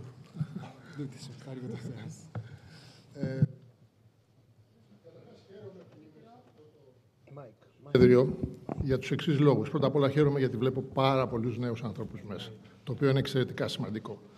Το δεύτερο το βλέπω σαν μια πρόκληση, γιατί είναι σπάνιο να δεις την ηγεσία των ενόπλων δυνάμεων και πολλούς ανθρώπους από το χώρο της ναυτιλίας μαζεμένους στον ίδιο χώρο και να μπορέσεις να επικοινωνήσεις μαζί τους για αυτά που έχεις να πεις. Διότι η πρόθεσή μου δεν είναι να πάω σε μια στήρα παράθεση γεγονότων ή διαπιστώσεων, αλλά να δούμε λίγο κάποια πράγματα που ενδεχομένως να μας βοηθήσουν στον τρόπο που θα αντιμετωπίσουμε αυτά τα γεγονότα που υπάρχουν σήμερα και μας προκαλούν. Και θα ξεκινήσω με κάτι που είναι πολύ προκλητικό και δεν το έχουμε σκεφτεί. Στην ουσία, τα πολεμικά ναυτικά δομήθηκαν πάνω στη λογική του να προστατεύσουν την ναυτιλία, την εμπορική ναυτιλία. Τα εμπορικά πλοία που ταξίδευαν στους παλιούς αιώνες και αναγκαστικά, που δεν ήταν χώρες καν τότε, έτσι, αναγκάστηκαν να δημιουργήσουν πολεμικό στόλο για να μπορέσουν να υποστηρίξουν τα πλοία. Άρα, δεν είναι μια δευτερεύουσα αποστολή η προστασία των εμπορικών πλοίων του πολεμικού ναυτικού, γιατί γι' αυτό μιλάω. Είναι μια πρωτεύουσα αποστολή. Αν ρωτήσετε ένα μάχημο αξιωματικό, και σας προκαλώ, είστε πολύ μάχημοι εδώ, πώς θα αντιμετωπίζετε, με ποια προτεραιότητα και βαρύτητα θα αντιμετωπίζετε την προστασία των εμπορικών πλοίων έναντι της αποστολής που μαθαίνουμε στις σχολές πολέμου κλπ. Είμαι σίγουρος ότι όλοι θα το βάζαμε σε μια δευτερεύουσα ή ενδεχομένως να το βλέπαμε και λίγο σαν έλα μου, τι δουλειά έχει τώρα το πολεμικό ναυτικό να γυρνάει σε όλες τις θάλασσες και να φεύγουμε 6 μήνες κλπ. Όμως είναι πρωτεύουσα αποστολή. Και γιατί είναι πρωτεύουσα? Διότι σήμερα, σε μια περίοδο που δεν κηρύσσονται πόλεμοι, οι αποστολές αυτής της μορφής που έχουν υβριδικό χαρακτήρα είναι εξαιρετικά σημαντικές. Είναι εξαιρετικά σημαντικές για την ανθρωπότητα.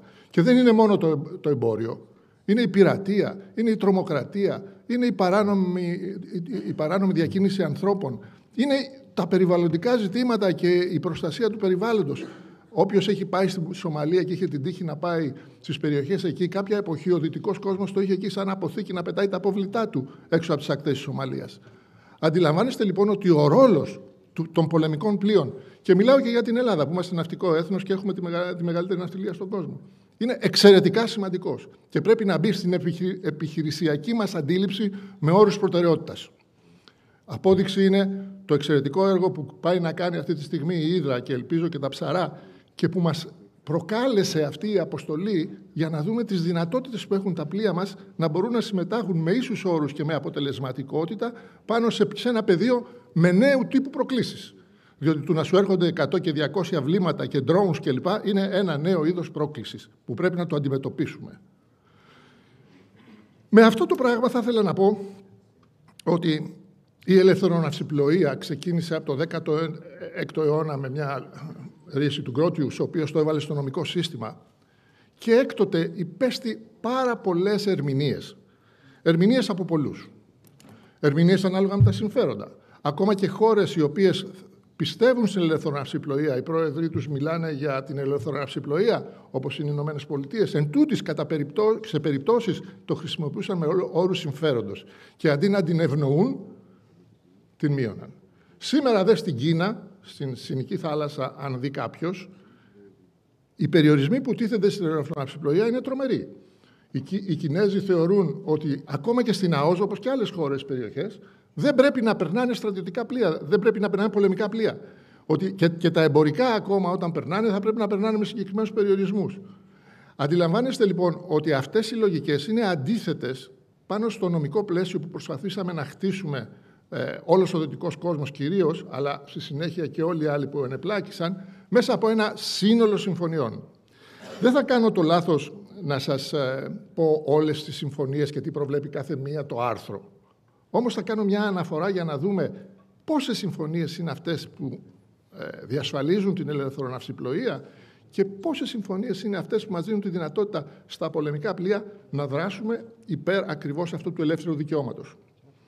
Καταρχάς, έχουμε τη συνθήκη για το δίκαιο της θάλασσας το 1982. Αυτή ήρθε και άλλαξε πολλά πράγματα. Γιατί επεξέτεινε τις περιοχές ενδιαφέροντος κατά 200 και περισσότερο μίλια. Και δεν είναι μόνο αυτό, αλλά εισήγαγε μέσα και έννοιες όπως είναι η περιοχή, που η περιοχή είναι πέραν των 200 μιλίων. Εισήγαγε και έννοιες για τις περιοχές που είναι οι πάγοι. Ένα νέο πεδίο που θα πρέπει να μας απασχολήσει. Και αν θυμόσαστε τον τελευταίο καιρό, υπήρχαν κάποια τουρκικά πλοία που μετέφεραν τόνο από την νότια, από τη Γουινέα. Και εδώ στην Ελλάδα, που δεν γνωρίζαμε τι ακριβώς συμβαίνει, γιατί η περιοχή, η έννοια του αέρια ήταν εκτός της λογικής μας, δεν γνωρίζαμε, και ο τύπος, τα μίντια, δεν γνώριζαν ότι ήταν μια δέσμευση της Ελλάδος να επιτρέπει αυτούς τους κλωβούς να μεταφερθούν από την περιοχή εκείνη νότια από τη Γουινέα στην Τουρκία. Και βγήκαν όλα τα μίντια και λέγανε, προδότες, ξέρω και εγώ, λέγανε διάφορα, που κατά την άποψή μου είναι μια, όταν δεν γνωρίζεις το θέμα, είναι μια εσφαλμένη ρητορική. Αυτά λοιπόν όλα τα προβλήματα τα οποία εισήχθησαν μέσα από τη νέα οριοθέτηση που υπήρξε με την Αγκλός και που έγινε εθνικό δίκαιο. Έχουμε και τη Όλας, όσοι είστε του εμπορικού ναυτικού κλπ, αλλά και του πολεμικού ναυτικού, ξέρουμε ότι είναι το Ευαγγέλιο η Όλας, έτσι. Έχουμε τη Μαρπόλ, που είναι για το pollution. Έχουμε τη ΣΟΑ, που είναι για διάφορες προκλήσεις που υπάρχουν στην ανοιχτή θάλασσα, ακόμα και η τρομοκρατία και η μεταφορά παράνομων φορτίων κλπ. Έχουμε το επιχειρησιακό, το φόνο, το οποίο τι είναι, με ποιο τρόπο επιχειρησιακά θα μπορέσουμε να υποστηρίξουμε την ελευθεροναυσιπλοεία. Έχουμε αποφάσεις του Διεθνούς Δικαστηρίου που βοηθούν να αντιληφθούμε και την έννοια του πλοίου και την έννοια της ελεύθερης χρήσης των θαλασσών. Έχουμε επίσης πρακτικές που πολλές φορές ερμηνεύονται με διασταλτικό τρόπο και βλέπουμε πολλές χώρες να το αξιοποιούν κατά παράβαση του πνεύματος των συνθήκων, όπως είναι παράδειγμα αυτό που λέει η Κίνα, που μιλάει για την μπλε θάλασσα, τη διευρυμένη, και που το οποίο το ίδιο δόγμα το πήρε και η Τουρκία και το εκφράζει και αυτή σαν γαλάζια πατρίδα, έτσι. Και βέβαια έχουμε και συμβάσεις περιφερειακού χαρακτήρα που έρχονται να καλύψουν ιδιαίτερες περιφερειακές αναγκαιότητες που υπάρχουν σε συγκεκριμένες χρονικές στιγμές ή για συγκεκριμένους λόγους. Και αυτές είναι η Σύμβαση της Βασιλείας, ας πούμε, είναι η Συμφωνία για την Περιφερειακή Συνεργασία στην Ασία, είναι ο κώδικας διοντολογίας του Γιαουντέ που πολύ σωστά μας τον είπε προηγουμένως ο προλαλής σας, είναι η Συμφωνία του Τζιμπουτί, είναι στη Γουινέα, στο ΑΣΕΑΝ. Βλέπουμε λοιπόν ότι βράζει όλος ο κόσμος προκειμένου να δημιουργήσει τις κατάλληλες συνθήκες για να διασφαλίσει την ελεύθερη διακίνηση ανθρώπων, εμπορευμάτων, πλοίων κλπ. Με συνθήκες ασφαλείας. Δεν αρκεί μόνο η ελευθεροναυσιπλοεία, πρέπει να διασφαλίσουμε και τις συνθήκες. Και χάρη αυτού του πράγματος και με βάση τους περιορισμούς που ετίθενται με την εθνική ταυτότητα και τη σημαία, πάμε και σε διμερείς συμφωνίες. Δηλαδή, παράδειγμα, οι Σιγκαπούροι με τις ΗΠΑ έχουν έρθει σε συμφωνία να επιτρέπουν στα αμερικανικά πλοία να γίνονται έρευνες εάν κουβαλάνε ή ενέχονται ή υπάρχουν υποψίες για κάποιες παράνομες πράξεις στη θάλασσα. Τέτοιου είδους διμερείς συμφωνίες προχωράνε. Και παρά το γεγονός ότι αυτός ο περιορισμός των 4 ωρών που υπάρχει για τα θέματα της νεοψίας και που όσοι είναι μάχημοι το γνωρίζουν, που λέει ότι αν σε 4 ώρες δεν απαντήσει η χώρα σημαίας, τότε μπορείς να προχωρήσεις γιατί το θεωρείς σαν κατάφαση. Ακόμα και αυτό είναι ένα θετικό βήμα στην όλη εξέλιξη για να ελέγξουμε τις παράνομες πράξεις στη θάλασσα. Τώρα, σε ό,τι αφορά την ΑΟΣ. Η ΑΟΣ πραγματικά τίναξε στον αέρα όλη την αντίληψη που υπήρχε μέχρι τότε πάνω στις δυνατότητες που είχαν οι χώρες να ελέγξουν τις θάλασσές τους. Και δεν είναι μόνο το πολεμικό ναυτικό. Είναι και η ακτοπλοεία. Η ακτοπλοεία έχει το μεγαλύτερο έργο στις διασφάλισης των κυριαρχικών δικαιωμάτων στην ΑΟΣ. Γιατί? Γιατί είναι ειρηνικό πολιτικό μέσον και δεν στρατιωτικοποιεί μία κατάσταση. Όμως για να λειτουργήσει η ακτοπλοεία έτσι, χρειάζεται νέα εργαλεία. Ποια είναι τα πρώτα εργαλεία? Και είναι η πρώτη μου πρόταση. Συνεκπαίδευση με το πολεμικό ναυτικό. Θα πρέπει την ακτοπλοεία πλέον να τη θεωρήσουμε σαν ίσο συνεργάτη πάνω στα δικαιώματα της χώρας μας και διεθνώς βέβαια, οι Αμερικάνοι το έχουν κάνει ήδη, ώστε να μπορέσουμε να διασφαλίσουμε αυτή την εκτεταμένη ζώνη έτσι όπως δημιουργείται και τα δικαιώματά μας. Και δεν είναι μόνο η έρευνα υποθαλάσσια. Σήμερα βλέπουμε ότι μπαίνουν και νέα ζητήματα προστασίας του περιβάλλοντος, βλέπουμε για τα θαλάσσια πάρκα, βλέπουμε την ανάγκη του χωροταξικού ζητήματος, στο οποίο η Ευρωπαϊκή Ένωση μας πιέζει. Η Ευρωπαϊκή Ένωση μιλάει για συνορεύουσες ζώνες προκειμένου να ελέγξουμε παράνομες δράσεις που πριν δεν μπορούσαμε να τις ελέγξουμε. Και όλα αυτά ανήκουν στη σφαίρα του πολεμικού ναυτικού και της ακτοφυλακής. Άρα χρειαζόμαστε συνεκπαίδευση. Πρέπει να κάτσουμε μαζί στα επιχειρησιακά κέντρα, πρέπει να κάνουμε μαζί ασκήσεις, πρέπει να δούμε μαζί τις προκλήσεις που υπάρχουν και είναι εργαλεία κάθε κυβέρνησης το πώς θα χρησιμοποιήσει την ώρα που πρέπει, το μέσο που πρέπει. Έχουμε το ζήτημα της έρευνας διάσωσης. Η έρευνα διάσωση είναι μια εξαιρετικά σημαντική δραστηριότητα στη θάλασσα και αποκτάει νέα διάσταση γιατί δεν αρκεί μονάχα να δούμε το θεσμικό πλαίσιο και να δούμε τις μονάδες που αναπτύσσουμε. Πρέπει να δούμε και τις δυνατότητες που υπάρχουν, διότι όταν έχεις ένα πλοίο, όπως είδατε που τράκαρε το πλοίο στη γέφυρα στη Βαλτιμόρη, που ήταν ανέτοιμο το σύστημα να δεχθεί ένα τέτοιο όγκο πλοίου και γκρεμίστηκε μια ολόκληρη γέφυρα. Πρέπει να αναθεωρήσουμε πάλι τα εργαλεία που έχουμε για την έρευνα διάσωση. Το θεσμικό πλαίσιο, τον τρόπο και τις συνεργασίες που πρέπει να αναπτύξουμε. Και μπορεί κάποιες χώρες να μην θέλουν αυτού του είδους τις αναθεωρήσεις γιατί αρχίζει και αμφισβητείται οι περιοχές. Όμως τα εργαλεία που έχουμε πρέπει οπωσδήποτε να τα ξαναδούμε. Τον επιχειρησιακό τρόπο με τον οποίο δρούμε, είχαμε και τραγικά δυστυχήματα στην ελληνική επικράτεια με τους μετανάστες, άρα πρέπει να αναθεωρήσουμε, να επανασχεδιάσουμε το σύστημα. Και βέβαια έχουμε την παράνομη μετανάστευση, την παράνομη διακίνηση ανθρώπων, που το δικαιικό σύστημα προσπαθεί πλέον να το εισάγει σαν ένα διεθνές έγκλημα και να δώσει τις αρμοδιότητες στα πολεμικά πλοία που δρούν στην ανοιχτή θάλασσα, αλλά και στα κρατικά πλοία που δρούν έξω από τα χωρικά ύδατα, να μπορέσει να επιβάλλει τον νόμο εναντίον όλων αυτών των εγκληματιών που διακινούν ανθρώπους και τους πνίγουν. Είναι μια σημαντική εξέλιξη που υπάρχει στο διεθνές δίκαιο και είναι καλό να τη γνωρίζουμε. Και βέβαια έχουμε τα ναρκωτικά, έχουμε τα όπλα, έχουμε τόσα πράγματα. Και έρχομαι στο τελευταίο κομμάτι, το οποίο είναι η ανάπτυξη των επιχειρήσεων της Ευρωπαϊκής Ένωσης, στο οποίο μετέχει και η χώρα μας. Αυτή τη στιγμή οι επιχειρήσεις προστασίας και ελεύθερων ναυσιπλοείας που γίνονται από την Ευρωπαϊκή Ένωση, στην ουσία λειτουργούν και σαν στοιχείο ολοκλήρωσης της αμυντικής πολιτικής, κοινής αμυντικής πολιτικής της Ευρωπαϊκής Ένωσης. Είναι ένα πεδίο που είναι πολύ πιο προχωρημένο από όλα τα στάδια. Είναι αναγκαίο να επανασχεδιάσουμε. Όπως βλέπουμε, το ότι αναλάβαμε το στρατηγείο είναι εξαιρετικό για μας, γιατί μας δίνει μια τεράστια εμπειρία. Και το κυριότερο, μπορούμε αυτή την εμπειρία να τη μεταδώσουμε. Και θυμίζω ότι πριν κάποια χρόνια ο συμμαθητής μου, ο Αντώνης Παπαϊωάννου, ήταν διοικητής στην δύναμη που αντιμετώπιζε την πειρατεία με εξαιρετική επιτυχία. Και η γνώση που είχαμε αποκτήσει τότε, που ήταν πολύ πιο προχωρημένη από όλη την Ευρωπαϊκή Ένωση, βοήθησε στη συνέχεια στο σχεδιασμό των επιχειρήσεων. Άρα το ελληνικό πολεμικό ναυτικό, επιτρέψτε να μιλήσω τώρα για το ελληνικό πολεμικό ναυτικό, έχει ρόλο. Έχει σοβαρό ρόλο προστασίας της ναυτιλίας μας, όχι μόνο της ελληνικής με την ελληνική σημαία, αλλά και ως δρόν που συμμετέχει με ίσους όρους στο διεθνές σύστημα και που αν κλείσει, ας πούμε, το Σουέζ, δεν είναι μόνο τα ελληνικά πλοία. Η Ελλάδα θα είναι η χώρα που θα φυγεί περισσότερο. Γιατί αν θεωρήσουμε ότι γύρω-γύρω είναι 7.800 μίλια, αλλά για να έρθουν τα πλοία από το Γιβραλτάρ σε εμάς γίνονται 11.000 τα μίλια, τότε αντιλαμβάνεσαι ότι αν κλείσει το Σουέζ, τα εμπορεύματα που θα έρθουν σε εμάς θα έχουν πολύ μεγαλύτερη τιμή, επίπτωση στην τιμή. Τα 2.200 μίλια του Σουέζ για μας είναι ιδανικό. Γιατί αναβαθμίζονται και τα λιμάνια μας, έτσι όπως είναι το στρατηγικό μας σχέδιο του Πειραιά, της Αλεξανδρούπολης, της Θεσσαλονίκης, της Ιουμενίτσας κλπ. Άρα δεν μπορούσαμε να μην στείλουμε πλοία. Έπρεπε να στείλουμε πλοία. Και ερχόμαστε εδώ τώρα στο ζήτημα της Ευρωπαϊκής Ένωσης.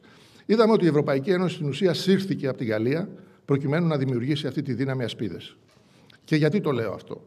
Αν δείτε την περιοχή της Ερυθράς θάλασσας, του Άντεν, από το 12 ακόμα, αφήνω την πειρατεία στο παρελθόν, είχαμε προβλήματα με τους Χούτι, οι οποίοι έριχναν κατά καιρούς και κάνανε διάφορες ενέργειες εναντίον της εμπορικής ναυτιλίας. Οι χώρες τότε αναγκάστηκαν να αναπτύξουν πολυεθνικές επιχειρήσεις και αυτές ήταν συγκεκριμένες. Οι Αμερικοί κάναν το JTF το 151, το 152, τώρα είναι το 153.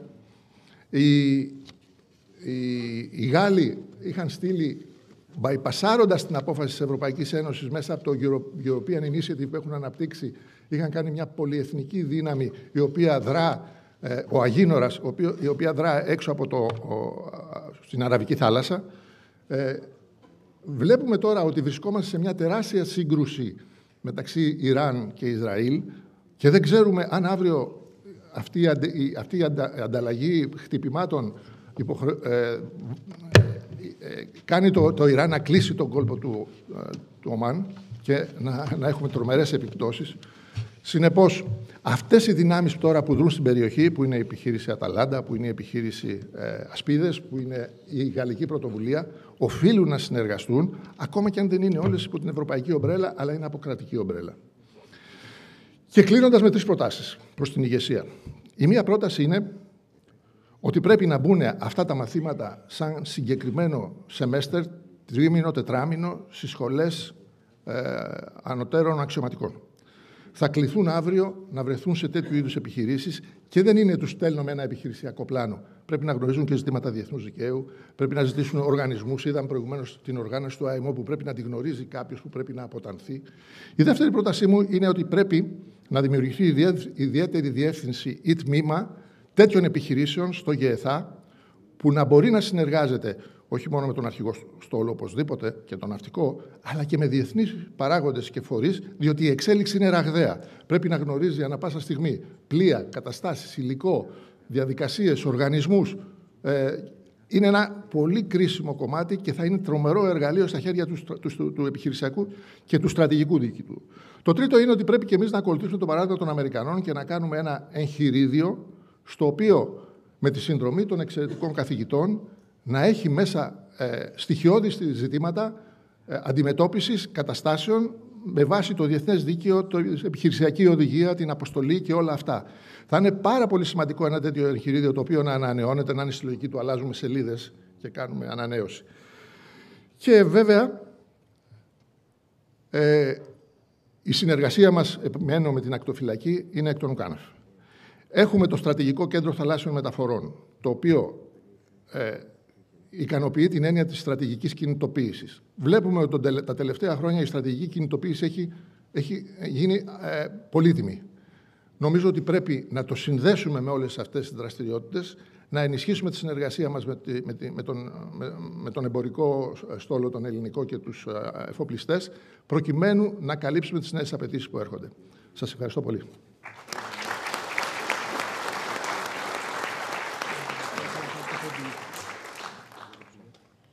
Ευχαριστούμε εμείς πολύ, κύριε Φενέκο, που συνδέσατε το πολεμικό ναυτικό με την εκπαίδευση. Ένα πολύ σημαντικό τομέα.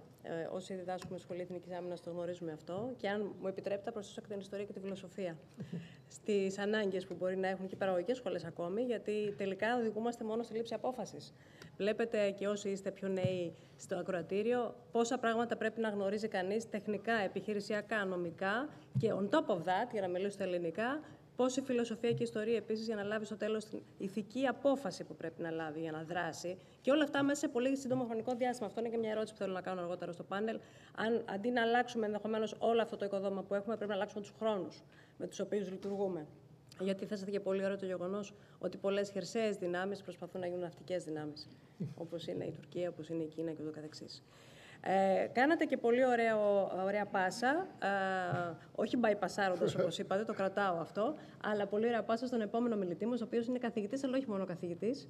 Έχει 26 χρόνια εμπειρία στο πολεμικό ναυτικό και είναι σήμερα καθηγητής ο κύριος Δημήτριος-Ελeftherios του World Maritime University από το 2014, έχει κλείσει 10 χρόνια και θα μας μιλήσει για ζητήματα ελευθερίας της ναυσιπλοείας στην σημερινή εποχή της παγκοσμιοποίησης που ζούμε και την πρόκληση του decoupling.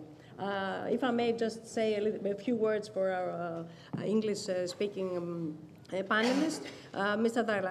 Dimitrios-Eleftherios, a professor at the World Maritime University since 2014. He has a very long career in the Hellenic Navy, and he's going to talk about the challenges that we are faced with today in the globalization era in which we also see the decoupling coming to us. Thank you very much. Κύριε Δαρακλή, έχει το λόγο. Ευχαριστώ πολύ. Your Excellencies, distinguished guests, ladies and gentlemen, Let me first of all, at the very beginning of my presentation, thank the organizers for their kind invitation to be a speaker in this prestigious event. It is always a pleasure and an honor to have the opportunity to address such a diverse and quite wide audience. When I had the preliminary discussion with the organizers, what is the language that I should use, since we have both English and Greek, and I know that it would sound strange, since I'm of Greek origin, my name is Greek, and I've spent a significant portion of my career in Greece to deliver this in English. I decided to create my slides in English so everybody can follow, but of course, I will very soon swap over to the Greek language. Two important bureaucratic disclaimers. In contrast with Director Yamada, which I thank him for his informative presentation, who is a career diplomat, I'm also an international civil servant, but I enjoy the privilege of academic freedom. But in order to avoid any hiccups or misunderstanding, let me clearly highlight that whatever statements and arguments will be put forward are personal opinions and do not reflect my mother institution, the World Maritime University. Then I will use a bad joke that I always use with my students. Don't worry if you don't speak Greek. If you speak English, you speak Greek very well. With that in mind, a few details about my mother institution. We are hosted in Malmö, Sweden, the only UN institution in Sweden, so we have a kind of preferable treatment by the Swedish government. Princess Victoria, the heir to the throne, is a patron of the university. Here is a breakdown of our programs. Outside, there are informative leaflets. Θα γυρίσω τώρα στα ελληνικά.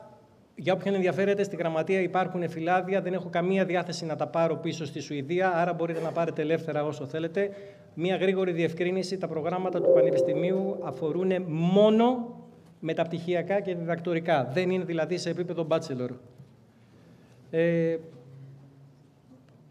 Οι προλαλήσαντες διευκρινίσαν ότι υπάρχει σαφής διαχωρισμός μεταξύ του δικαίου της θάλασσας και αυτό που περιγράφουμε ως ναυτικό ή ναυτιλιακό δίκαιο, δηλαδή πώς κάνουμε ό,τι σχετίζονται με τα θέματα των θαλασσιών μεταφορών. Στην αγγλική δεν είναι έτσι, χρειάζεται να κάνουμε de-conflict ανάμεσα στους δύο όρους.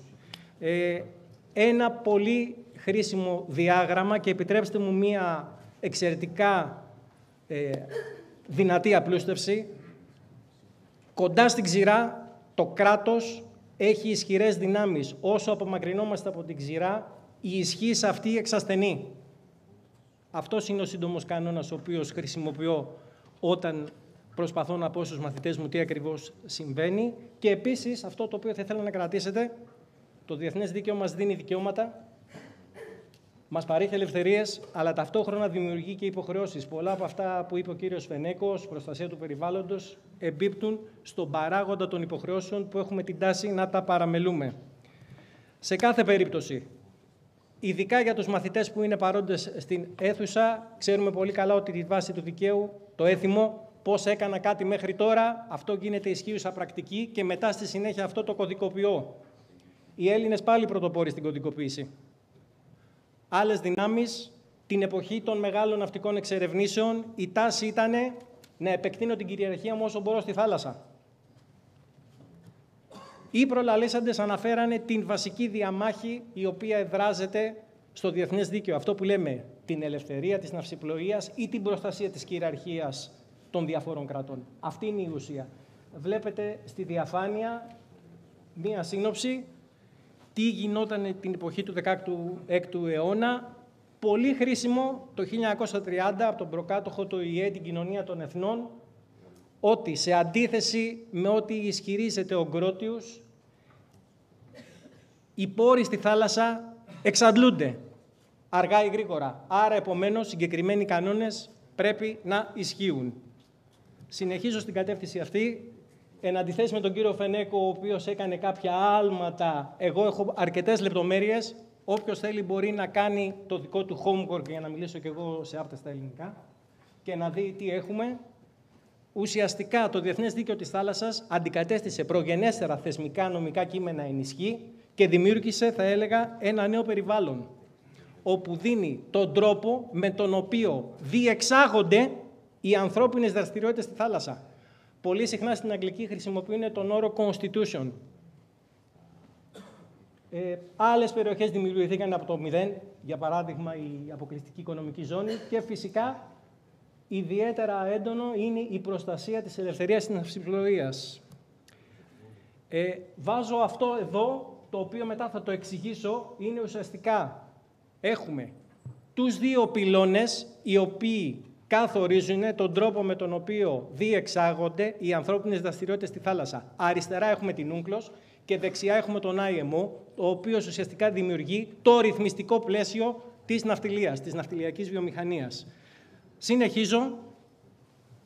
Δεν σας προσκαλώ να διαβάσετε, απλά θέλω να δείξω ότι η Ούγκλος ουσιαστικά θεσμοθετεί με κάθε τρόπο και επισημότητα την ελευθερία της ναυσιπλοείας. Συνεχίζω. Μέσα στην Ούγκλος ουσιαστικά περιγράφεται ο καταστατικός δρόμος για τον IMO. Οπότε το άρθρο 94 ουσιαστικά περιγράφει όλα αυτά τα έργα τα οποία έχει αναλάβει και διεκπεραιώνει ο IMO. Με ένα κρόπ από τη συνθήκη και με ένα πολύ μικρό σχόλιο, ουσιαστικά το άρθρο 94 περιγράφει όλα αυτά τα θεσμικά κείμενα, συμβάσεις, τις οποίες χρησιμοποιεί ο IMO για να επηρεάσει την διεθνή ναυτιλιακή βιομηχανία μεταφορών. Ολοκληρώνω την παράθεση και γυρίζω εδώ. Εδώ ουσιαστικά βλέπουμε πώς όλα συνδέονται μεταξύ τους. Έχουμε δηλαδή την Ούγκλος, η οποία δημιουργεί το θεμέλιο για όλες αυτές τις δραστηριότητες και υπάρχει αντίστοιχο input από τον IMO, δηλαδή για παράδειγμα η Σόλας με τον ISPS Code έχουν προφανώς χρησιμότητα σε θέματα κατά της τρομοκρατίας και φυσικά κάθε ενίσχυση δραστηριότητας κατά της τρομοκρατίας μπορεί να επηρεάσει θετικά και άλλες απειλές ασφαλείας. Συνεχίζω και φέρνω τη συζήτηση στη γεωπολιτική. Πρώτον, για να ενισχύσω το πετυχημένο ή αποτυχημένο αστείο «It's all Greek to me». Και δεύτερον, για να εξηγήσω κάτι πολύ σημαντικό. Ο κόσμος μας αλλάζει. Γιατί αλλάζει ο κόσμος μας? Αφού έχουμε και ιστορικός moderator στο πάνελ, ο κόσμος μας αλλάζει γιατί αλλάζουμε ενεργειακό μοντέλο. Θα εξηγήσω λίγα συντόμως τι ακριβώς εννοώ. Επίσης, χρησιμοποιώντας συγκεκριμένα input, μπορούμε να καταλήξουμε σε προβλέψεις για το μέλλον. Εγώ είμαι πιο πεσημιστής από τον κύριο Φενίκο. Το Ισραήλ θα απαντήσει, γιατί η αποτροπή δεν πρέπει μόνο να τη διαθέτεις, πρέπει να επιδεικνύεις ότι την κάνει. Άρα οι τιμές δεν θα πέσουν, θα συνεχίσουν να ανεβαίνουν. Και το πετρέλαιο θα ανέβει. Και τα επιτόκια θα συνεχίσουν να ανεβαίνουν. Και ο χρυσός θα συνεχίσει να ανεβαίνει. Και οι μετοχές θα πέσουν. Τελειώνω εκεί πέρα. Ερώτηση λοιπόν, αφού έχουμε και ένα ιδιαίτερα μεγάλο ποσοστό από πρώην συναδέλφους. Για ποιο λόγο χρησιμοποιούμε τη χρήση βίας, η οποία θυμίζω ότι απαγορεύεται σύμφωνα με τον καταστατικό χάρτη του ΟΗΕ. Δεν μπορούμε καν να ψελίσουμε. Θα κάνω πόλεμο. Κάζους μπέλι, δεν θυμάμαι. Κάπως έτσι το λέμε. Προφανώς για να πετύχουμε συγκεκριμένους πολιτικούς σκοπούς ή για να εξυπηρετήσουμε τα εθνικά μας συμφέροντα ή κάτι το οποίο θεωρούμε πολύ σοβαρό. Εδώ τσακωνόμαστε στο φανάρι για την προτεραιότητα. Μερικά στοιχεία απλά για να ενισχύσουν τα επιχειρήματα διαφόρων προηγουμένων ομιλητών. Ο κύριος Φενέκος έθιξε επίσης το ζήτημα των πόλων. Ουσιαστικά, μέσω των θαλασσίων μεταφορών μπορώ να μεταφέρω από κάθε σημείο σε κάθε άλλο σημείο του πλανήτη εμπορεύματα και επιβάτες και το λιώσιμο των πάγων μάλιστα ανοίγει και το συγκεκριμένο δρόμο. Οι θαλάσσιες μεταφορές βρίσκονται σε διαλεκτική σχέση με την παγκοσμιοποίηση. Στο πρώτο στάδιο της βιομηχανικής επανάστασης είχαμε πλοία χάλιβα και μηχανές εσωτερικής καύσης. Στο δεύτερο στάδιο της βιομηχανικής επανάστασης, όπου έχουμε την μαζική παραγωγή και τον ηλεκτρισμό, έχουμε επίσης άνοδο των παρεγόμενων αγαθών, άρα επίσης και αύξηση των πλοίων που διασχίζουν τις θάλασσες και ωκεανούς του πλανήτη. Στο τρίτο στάδιο, που εσφαλμένοι κάποιοι το περιγράψαν ως IT revolution, αλλά ουσιαστικά είναι η είσοδος των υπολογιστών και των εφαρμογών πληροφορικής. Εμείς έχουμε διάφορους αυτοματισμούς που έρχονται στα πλοία και στο τωρινό στάδιο που είναι η ψηφιοποίηση της οικονομίας και ακριβώς εξαιτίας αυτής της ψηφιοποίησης της οικονομίας έχουμε ήδη μπει στην εποχή όπου τελειώνει το πετρέλαιο, το οποίο μέχρι τώρα ήταν the bloodline of the economy. Αυτή είναι η αιτία της γεωπολιτικής αστάθειας που διανύουμε αυτή την περίοδο, ότι ουσιαστικά αλλάζει το μοντέλο της οικονομίας. Μια που τα data analytics και οι εφαρμογές τεχνητής νοημοσύνης έχουν γίνει πολύ της μόδας, με ice overlay στην περίοδο ενός χρόνου από τα εμπορικά πλοία που διασχίζουν τα διάφορα λιμάνια και τις θάλασσες και του ωκεανού του πλανήτη, μπορούμε να πάρουμε άμεσα την πυκνότητα της θαλάσσιας κίνησης και μπορούμε να δούμε και αυτό που λέμε τους σημαντικούς θαλάσσιους διαδρόμους. Οι προλαλήσαντες έχουν ήδη καλύψει το θέμα της γεωγραφίας. Ναι, έχει σημασία το Σουέζ, η διόρυγα του Σουέζ. Νομίζω ότι τα στατιστικά που είναι στη διαφάνεια είναι επεξηγούμενα από μόνα τους. Δεν θέλω να πω, ίσως μάλλον θα πρέπει να πω ότι η διόρυγα του Σουέζ μαζί με τον τουρισμό αποτελούν βασικούς πυλώνες για την Αίγυπτο. Καταραίουν και τα δύο λόγω των επικρατών συνθήκων. Αν καταρρεύσει η Αίγυπτος, θα αυξηθεί ή θα μειωθεί το κύμα λαθρομετανάστευσης. Το αφήνω σε εσάς να το σκεφτείτε. Δεν θα διαβάσω τα στατιστικά γιατί βλέπω ότι έχουμε πίεση χρόνου. Θα φέρω όμως αυτό. Και θα ρωτήσω ποιο είναι το κοινό στοιχείο μέσα σε αυτές τις ελλείψεις, κύκλους, δεν ξέρω πώς θέλετε. Πολύ σύντομα θα πω, η κατάρρευση της ένομης τάξης. Η κατάρρευση της ένομης τάξης. Αυτό λοιπόν που βλέπουμε μέσα σε αυτές τις χρωματιζούμενες περιοχές, έχουμε κατάρρευση της ένομης τάξης. Δεν συζητήσαμε μέχρι τώρα τη διασύνδεση μεταξύ Ειρηνικού και Ινδικού, που και εκεί ταλαιπωρείται, αλλά με διευρυμένη διεθνή συνεργασία η κατάσταση έχει έρθει σχετικά υπό έλεγχο. Κάποιοι εκ των προλαλήσαντων αναδείξανε τη Δυτική Αφρική. Εάν εμείς για να ανταπεξέλθουμε στο Σουέζ ενισχύσουμε την κυκλοφορία δυτικά στην Αφρική, είναι σαν να λέμε στους πειρατές «We are open and waiting». Χρησιμοποίησα το χρώμα πορτοκαλί για τον κόλπο του Άντεν και την Ερυθρά θάλασσα, διότι προφανώς δεν έχουμε μόνο πειρατεία πλέον, έχουμε και κάτι ακόμα.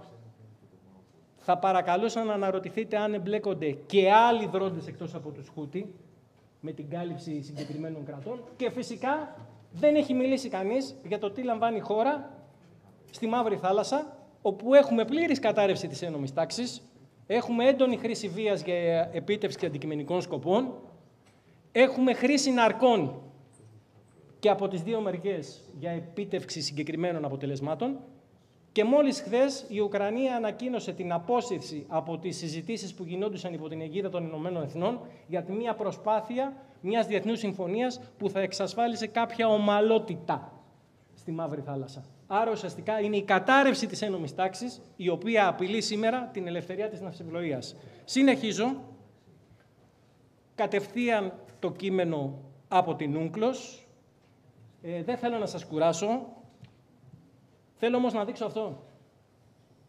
Η τωρινή κατάσταση είναι εξαιρετικά απειλή για την Ευρώπη. Ό,τι έρχεται στην Ευρώπη πλέον είναι υπό απειλή.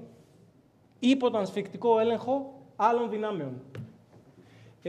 Πολύ πρόσφατο, νομίζω την Κυριακή, η Σομαλική πειρατεία ξαναδραστηριοποιήθηκε. Είχαμε κατάληψη πλοίου και η πλειοκτήτρια εταιρεία συμφώνησε να καταβάλει.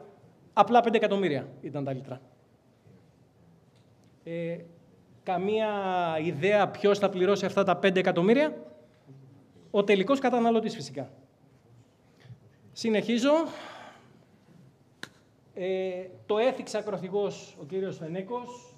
Ναι, τα πολεμικά πλοία μπορούν να χρησιμοποιηθούν στην καταπολέμηση και της πειρατές και της τρομοκρατίας. Επιτρέψτε μου όμως να τονίσω ότι δεν είναι κατάλληλα κατασκευασμένο γι' αυτό. Το μάθανε οι Αμερικάνοι με οδυνηρό τρόπο, με το USS Cole, όταν στην Ιεμένη ένα απλό ντίνκι με μερικά εκρηκτικά, άρα με συνολικό κόστος, θα έλεγα εγώ, γύρω στα 50 με 60.000 δολάρια.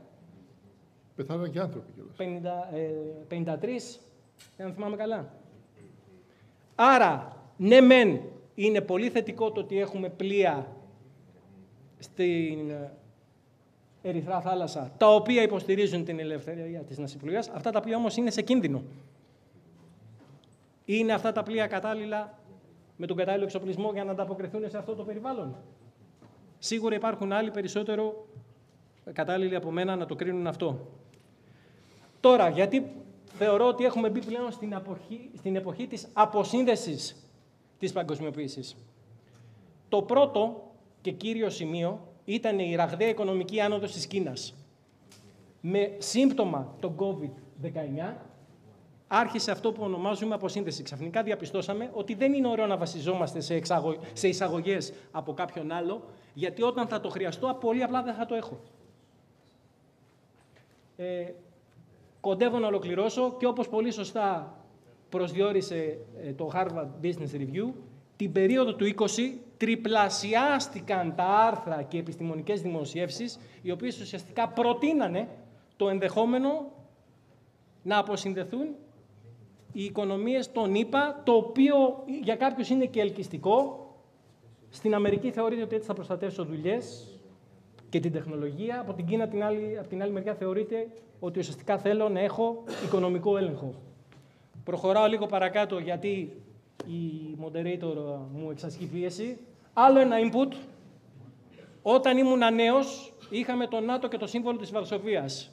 Φαίνεται ότι κάτι καινούργιο δημιουργείται. Πάλι θα προσπεράσω. Πόλεμο στην Ουκρανία, self-explanatory όπως λέμε και σε απλά ελληνικά. Κυρώσεις, αποσύνδεση των οικονομιών και ούτω καθεξής. Και εδώ. Κύριε Φενέκο, η πρόκληση είναι για σας. Πώς το χαρακτηρίζετε αυτό? Μην πείτε τώρα την ώρα του πάνελ.